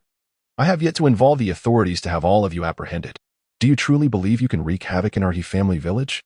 Do you think us easy prey?" Typically, Weidong has not treated the villagers with kindness. She is prone to throwing tantrums, and while the villagers, out of a desire to maintain peace, have often chosen to overlook her behavior, this has only fostered a delusion within her that she reigns like a local monarch. Whenever she raises her voice, she expects outsiders to come and terrorize our village, believing there will always be someone to assist her. Alas, her calculations have proven misguided. After her outcry, no one from outside came to her defense, nor did anyone step forward to speak a word of reason. This fact is surely not lost on Weidong. As the crowd witnessed Weidong observing the commotion, their thoughts drifted back to over 2 months prior when Weidong, accompanied by the village chief Changqing, stormed into Weidong's home, insisting that he had wronged her daughter and demanded a hefty bride price for her hand in marriage. Weidong, displeased, had sent Li Yuxia away with harsh words, even striking Weidong in the process. At that moment, he likely suspected that Li Yuxia was already with child, conceived with an illicit partner, and thus declined to accept the situation. However, no one had considered this at the time. Eventually, Weidong found a willing suitor for her daughter, only to have the situation unravel, leading to a divorce and the return of the bride price. Previously, a considerable sum of money had been lost due to her son, Li Yuxia, being beaten, leaving the family in financial distress. The village chief, Changqing, who was aware of the Li family's troubles, dared not intervene. Having sustained severe injuries the day before and lacking the means to seek medical attention, lying at home, he refrained from joining the fray. If this matter is indeed true, the Li family's actions are unscrupulous. Should Li Yuxia have earlier taken her lover for punishment, she would have faced dire consequences. Even if someone were to call out, she would refuse to engage. Those who approached felt a sense of trepidation, yet Weidong's words were infuriating. In an instant, tempers flared, especially with no one from family village coming to her aid. With newfound resolve, Sun Yuan exclaimed, "You utter nonsense. After only a few days with my son, you claim to be pregnant? What baseless accusations! You've embarrassed my family, and you've threatened to involve the authorities? I'll report you instead." Before Weidong could finish her tirade, an enraged Sun Fu could no longer contain himself and seized Weidong by the hair, forcefully directing her towards the door. The nature of a mother often mirrors that of her daughter. It has been said that your children bear no resemblance to your husband, and it appears to be true. Otherwise, how could the village chief have been assaulted yesterday? Your daughter herself has admitted to it. You seem to be dreaming if you think you can swindle my family's money without consequence. Although Sun Fu may be stout, he possesses considerable strength. The sound of his head colliding with that of Weidong resonates painfully. Standing amidst the crowd, Weidong wears a cold smile, observing Sun Fu decisively dealing with Weidong, wielding a weapon. Had he heeded my advice to confront Weidong, it would have been a splendid blade indeed. Having suffered such losses, Weidong's refusal to return the money seems utterly delusional. He is aware that her family likely possesses little wealth. The humiliation of having a son become a father-in-law is part of their retribution. Although Li Changwei is honest, he cannot tolerate the bullying at his doorstep. Witnessing his wife in distress, he rushes to assist her, calling out to the outsiders, "We are all from Hejia village. Will you stand by while we are bullied?" It appears his words fall on deaf ears. As an outsider, weren't you welcomed here thanks to your father's words? Did you truly believe that you, the beggars, could remain and be granted land? We have been kind to you, yet you know how your wife has treated us. Alas, this old man refuses to return the money and seeks to strike back. Give him a taste of true punishment. Sun Yuan is infuriated, having never encountered such shamelessness before. Today has truly opened his eyes. Chapter 87. Greed knows no bounds. A family united upon hearing Sun Yuan's call. The people from the Sun family immediately took action, rendering their tools unnecessary. They began to pummel Li Changwei mercilessly. Meanwhile, Sun Fu dealt with Ho Guifan, an unreasonable shrew, venting all the frustrations he had absorbed from Li Yuxia upon her. The beating left her disheveled and bleeding from the mouth, a truly pitiful sight. Li Changwei writhed in agony on the ground, curled up in a ball. Observers deemed the assault excessive, prompting some to intervene. That is enough. You came here to demand a refund, so just take the money and go. Indeed, if you kill him, the money will be lost, and you will face imprisonment. Especially with so many witnesses present. Weidong chuckled coldly, wondering if they would allow a chance for dialogue after such violence. His family comprises more than just these two. There is also a precious son to consider. Initially, the Sun family paused upon hearing that killing someone would lead to imprisonment. However, upon hearing Weidong mention his son, Sun Yuan commanded, "Sun Fu, go fetch that boy." "Yes, father," Sun Fu replied, handing Ho Guifan over to a companion before heading to find Li Yulian in her room. Already frightened by the anguished cries of his parents, Li Yulian, who had returned to recuperate, felt an overwhelming urge to flee but realized it was impossible. He could only hide in the closet of his room. Sun Fu arrived and initially failed to notice his presence. He searched elsewhere, but to no avail. Returning to Li Yuan's room, he discovered him hiding in the cupboard. Like a chick being caught, he pulled him out from within. Raising his hand, he delivered a resounding slap, exclaiming, "You clever little coward, making me search in vain." With a smile that was more distressing than tears, Li Yuan pleaded, "Brother-in-law, please don't hit me. I know nothing." The moment those words escaped his lips, Sun Fu was reminded of the humiliation he suffered that morning. He retaliated with several more slaps. "You wretched creature, it seems you are aware that your sister carries another man's child, and you dare to deceive me." Li Yuan cried out in pain, writhing on the ground, his wounds exacerbating the agony. Hearing her son's cries, Ho Guifan felt a surge of maternal instinct and, in a frenzied rush, attempted to reach her son. However, Sun Fu noticed her and kicked her back. His cousin swiftly grabbed Ho Guifan by the hair, forcefully dragging her away from her son. Sun Fu then seized Li Yuan and dragged him to the main room, throwing him to the ground and stepping on him. "Tell me, are you willing to return the money, or shall I break your son's legs?" he demanded, already aware that Li Yuan had suffered a grievous injury. Still in a daze, Ho Guifan opened her mouth to speak, but was met with Sun Fu's assault as he kicked the helpless Li Yuan mercilessly. In his agony, he rolled on the ground, begging, "Brother-in-law, please stop.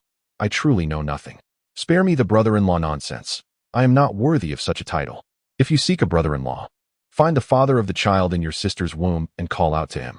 We have come here today not to trouble you, but to demand the return of the 800 yuan bride price." Sun Fu fumed.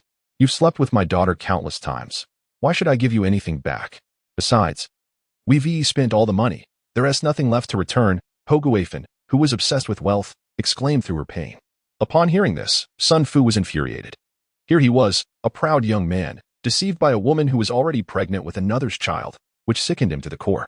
After enduring as a sycophant for so long, he could no longer contain his rage. Without a second thought, he resumed his assault on Li Yuan, who continued to roll on the ground, calling out for his parents to save him. Onlookers outside could not help but comment, "Ho Guifan is utterly shameless. Her daughter is a second-hand item with an illegitimate child, yet she refuses to return the bride price. Isn't this bullying?" "Indeed," responded Weidong, fanning the flames. "In this village, she has scolded anyone who displeased her without hesitation. Now is the time for her to face the consequences." "Absolutely," added Xiao Xiao. "I heard her daughter is hospitalized, yet Ho Guifan hasn't even visited. She probably gave the money to her lover and doesn't care about her son." At the mention of Ho Guifan's lover, Some in the crowd unconsciously scanned for the figure of He Chongqing, the village chief, yet he was nowhere to be found. They could only glance toward his home.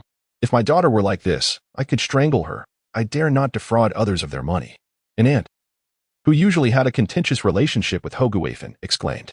Indeed, for the sake of money, one would disregard even their son's life. Such shamelessness is appalling. Women like her deserve to be punished severely. Weidong stoked the flames, asserting that today's incident has brought disgrace upon our Hejia village in Chang'e town. Such filth ought to be expelled from our village immediately. After all, they are not even descendants of our ancestors. What do you all think? If we were to visit the town or relatives, wouldn't it be embarrassing to speak of this? Earlier today, as I passed by Sunjayakan, I inadvertently overheard this matter. They were denouncing us Hejia villagers for lacking integrity and for committing such revolting acts, declaring that henceforth they would not wish to associate with our village in any matrimonial matters. Ladies, do any of you have unmarried daughters or sons? If we lose our reputation, who will want to marry into our village in the future? We must consider the generations to come, added Xiao Xiao behind He Weidong. Initially, this seemed to be merely a family issue for Li Changwei. However, after hearing He Weidong and Zhang Xiaojun's analysis, everyone realized that this severely tarnished the village's reputation. They urged Hoguafen to return the money promptly. Otherwise, she and Li Changwei should both leave our village. Considering that Li Changwei had been decent in the past, he could stay, but Hoguafen and her daughter must go. Others sought out the village secretary, as the village head was no longer willing to engage. It was believed that the village head and Hoguafen shared some unspeakable secret. When the secretary arrived, he halted Sun Yuan and said, "Let them return the money. Can you manage that?"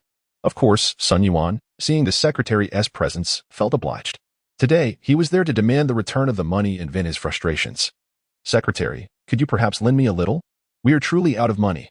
I've spent it all on you and medical expenses," pleaded Hoguafen, no longer fearing retribution. Upon hearing this, Zhang Pengqing felt an overwhelming wave of anger wash over him, thinking how shameless Hoguafen truly was. "If I were not the secretary, would you even dare approach me? You come seeking a loan. Do I have any money at home?" he questioned darkly. "Hoguafen, first bring forth your money. Otherwise, I shall not concern myself with your plight." "No, today you must return all the money," insisted Sun Fu indignantly. "Otherwise, let your daughter's illicit partner pay. If it comes to that, you and your daughter will have to resort to selling yourselves to repay this debt." "Mother, it hurts. Please just give them the money, or they will beat me to death," pleaded Li Yuan, crying out in pain. Chapter 88. Painful Beatings, the Shameless Plea for Money. The cries of the beaten Li Yuan made Hoguafen extremely anxious. With tears, she said, "I truly have no money left. I have spent nearly all of it." Upon hearing this, Sun Yuan, with a grim expression, retorted, "No, you must produce the money today. How much do you have? Bring it forth." With so many people present, their intimidating demeanor suggested that they would not leave empty-handed. "Indeed, how much do you currently possess? Give it to them. Your family has acted unjustly," Zhang Pengqing remarked. Though he did not wish to meddle too much in Hoguafen's affairs, he could come over, but there were still rules to follow. The village chief, He Chongqing, at this moment resembled a toad, hiding in his home and daring not to show his face. Others had summoned him, naturally with their own reasons.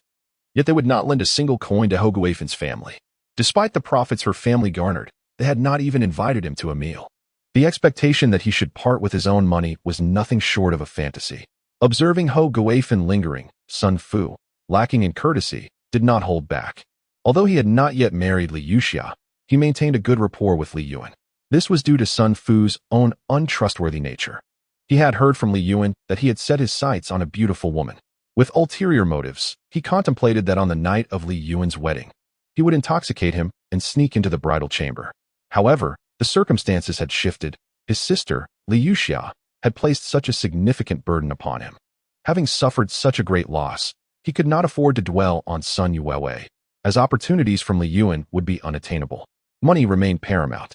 He raised his hand and delivered a resounding slap to Li Yuan's face, the sound reverberating throughout the house.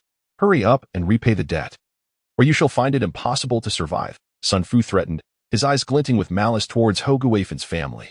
Desperate, Hoguafen, who prized money above all, found no one willing to indulge her whims in the absence of the village chief. Others would not offer her kind words, and it was a miracle they had not resorted to violence. She had no choice but to retreat to the hidden stash in her home and bring out the funds. Reluctantly, she emerged, stating, In-law, I have barely 200 yuan left to give you. Upon sighting the cash, Sun Fu snatched it away. He wet his finger with saliva and counted.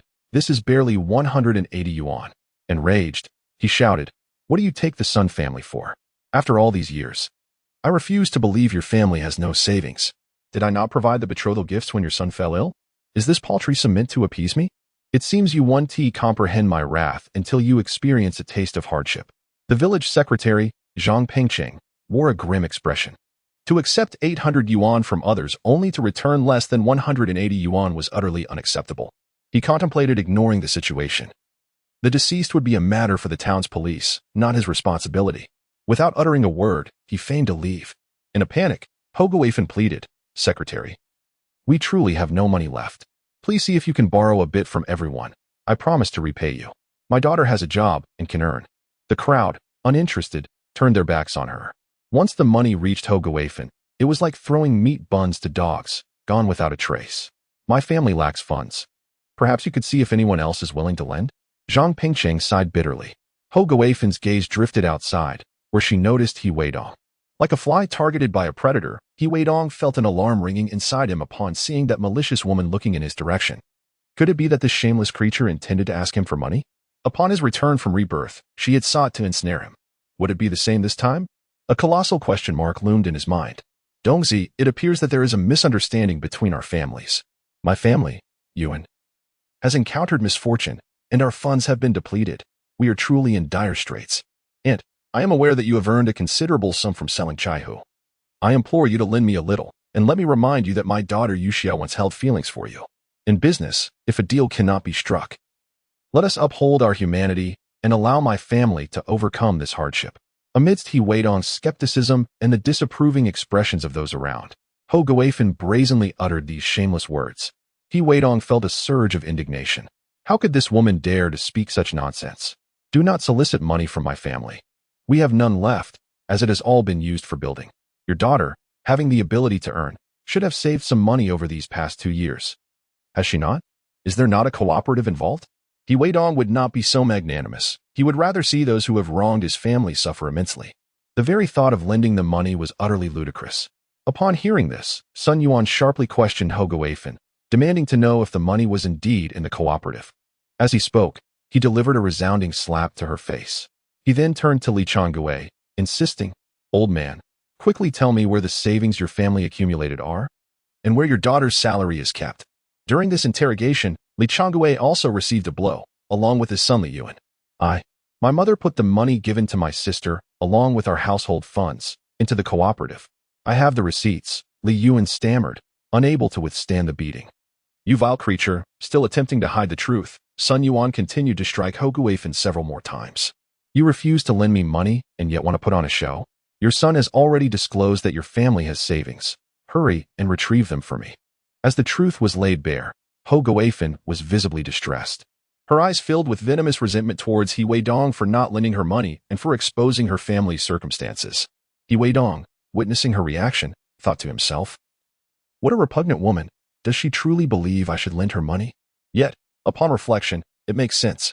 Such a mother raises such a daughter." He added fuel to the fire. It is evident that a mother like her would foster a daughter of similar character. That wicked glance she cast towards you, village chief's son, surely indicates she is plotting some form of retaliation. Upon hearing this, Sun Yuan, infuriated, kicked Hogoafen in the waist. "Fetch the receipts immediately, or I shall break your legs." After being struck, Hogoafen complied and went to retrieve the money. When she returned with several receipts, Sun Yuan discovered that they amounted to over 600 yuan, nearly 700. He turned to Zhang Pengcheng and said, "Secretary, considering these savings along with the money just given, the total is around 800 yuan. I shall not demand excessive compensation for the losses. Shall we settle the bride price issue here in front of everyone?" "Certainly. If we can resolve this matter amicably, I see no issue with it," Zhang Pengcheng replied after glancing at the receipts. After all, in this era, receipts lacked passwords and were essentially anonymous. Whoever presents a savings book will be attended to by the staff, who will not concern themselves with your identity. They will dispense your funds without hesitation. Now let us depart.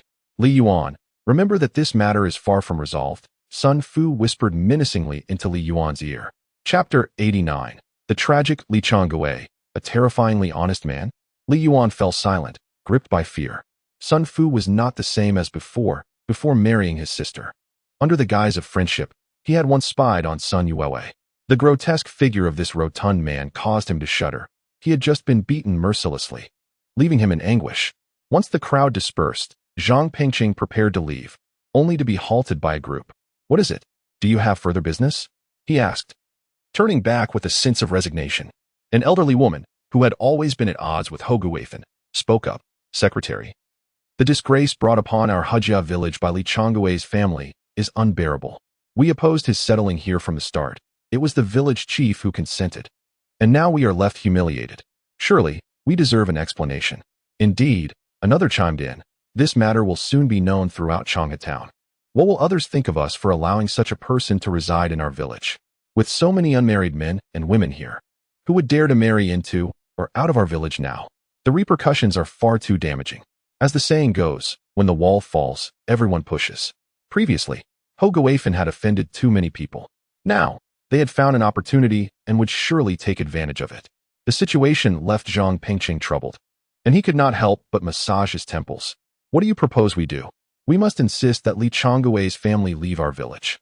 At the very least, Li Yuxia and Hou Guifan should not remain here. Otherwise, this matter will never settle." "Yes, we have all agreed on this course of action." They were conversing not far from Hou Guifan's home, and as she emerged to shut the door, she naturally overheard them. How could they possibly force her out?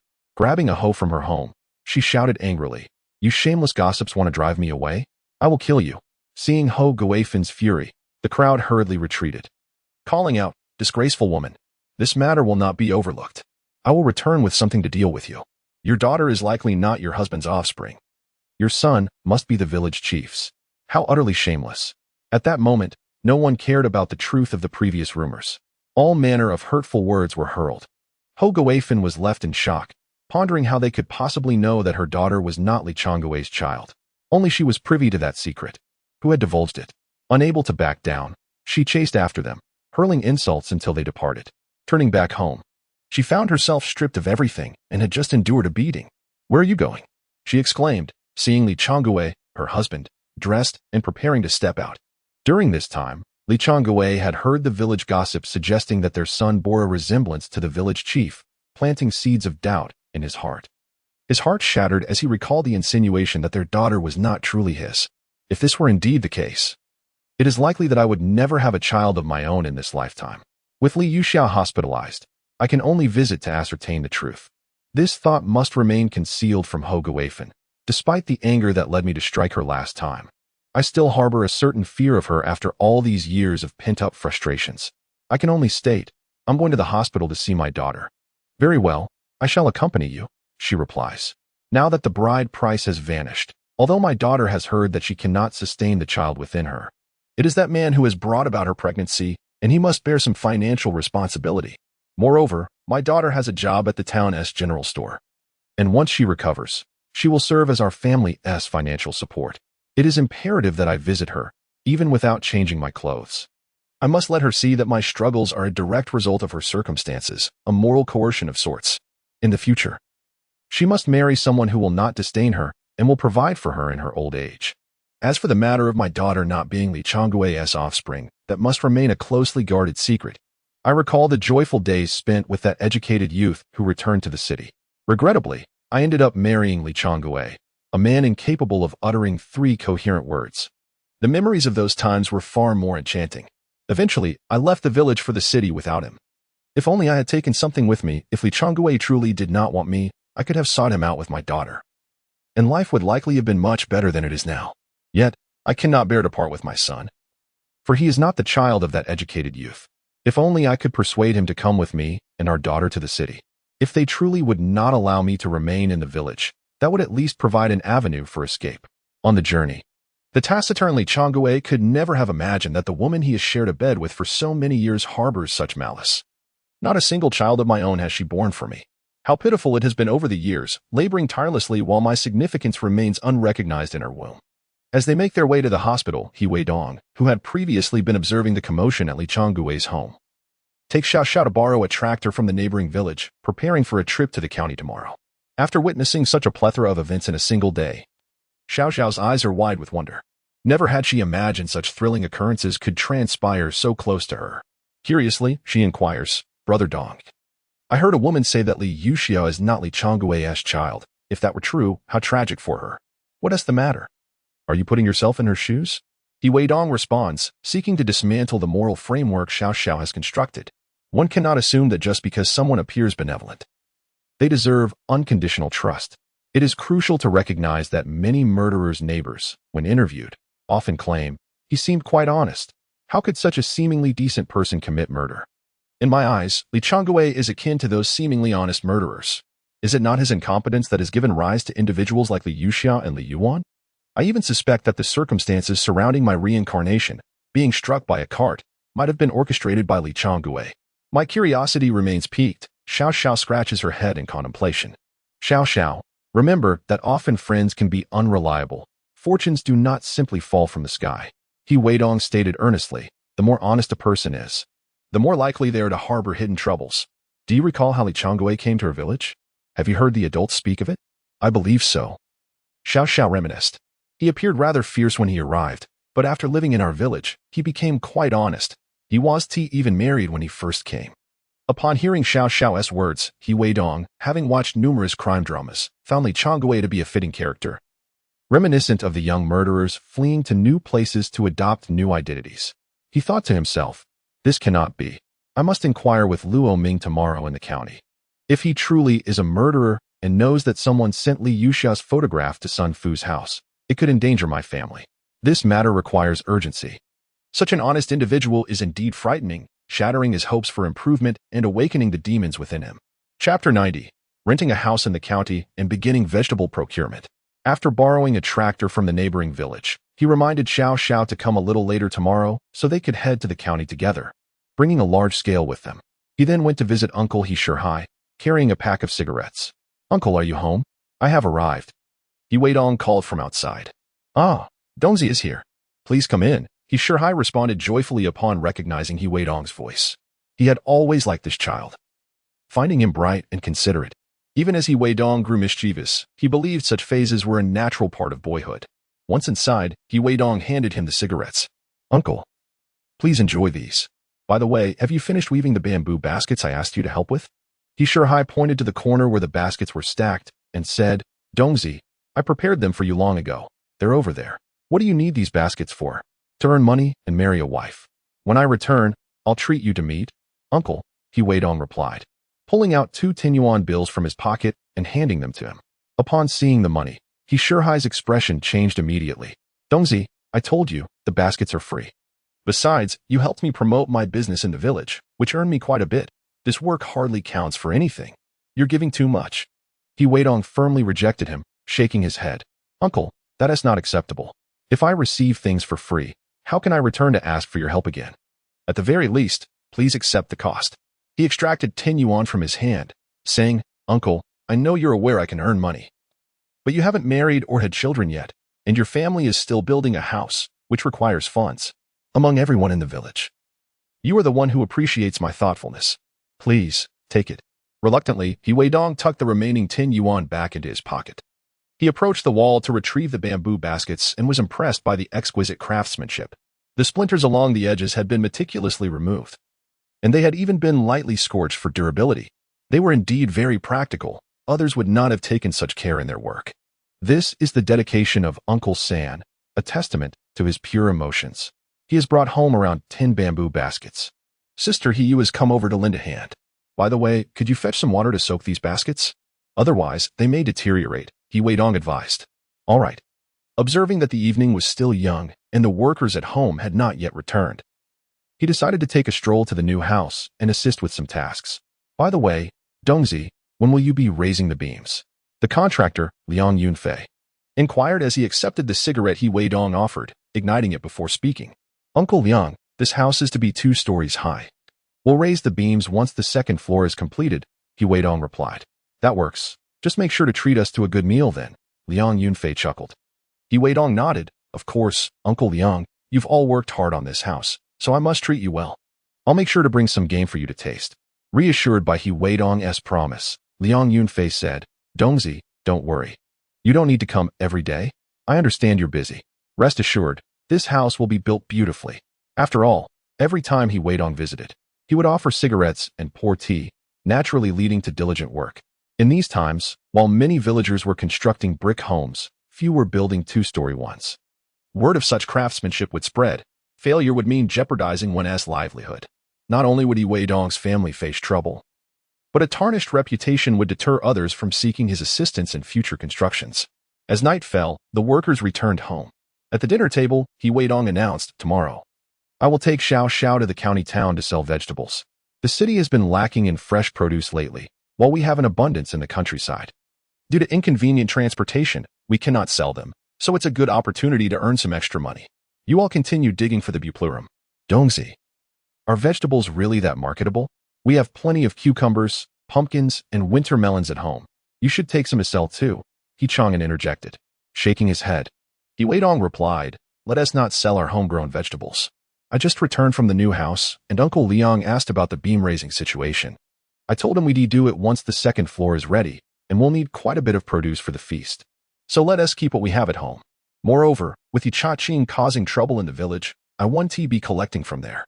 Hearing Li Weidong's explanation, Yichaqing felt a tinge of regret that their vegetables would go unsold. Considering the construction at home and the number of people consuming daily, he realized his son was right. Noticing his second brother about to speak, he guessed that the recent digging for buplurum had exhausted him. However, he knew that his business venture must remain confidential. The source of the food coupons was not entirely legitimate. Their owner, Lord Chun Lu, remained imprisoned, unwilling to divulge information despite the risk of a longer sentence, hoping to amass wealth upon release through those coupons. Little did he know, the coupons would be rendered useless upon his return, for Li Weidong was aware of this crucial information as a reborn individual, transformed into worthless scrap paper. With good intentions, one might consider aiding him, should he find himself in a predicament. If possible, one could provide him with a sum of money, treating these food coupons as an investment on his behalf. After all, kindness often bears its own rewards. With this thought, Li Weidong could not help but chuckle quietly to himself.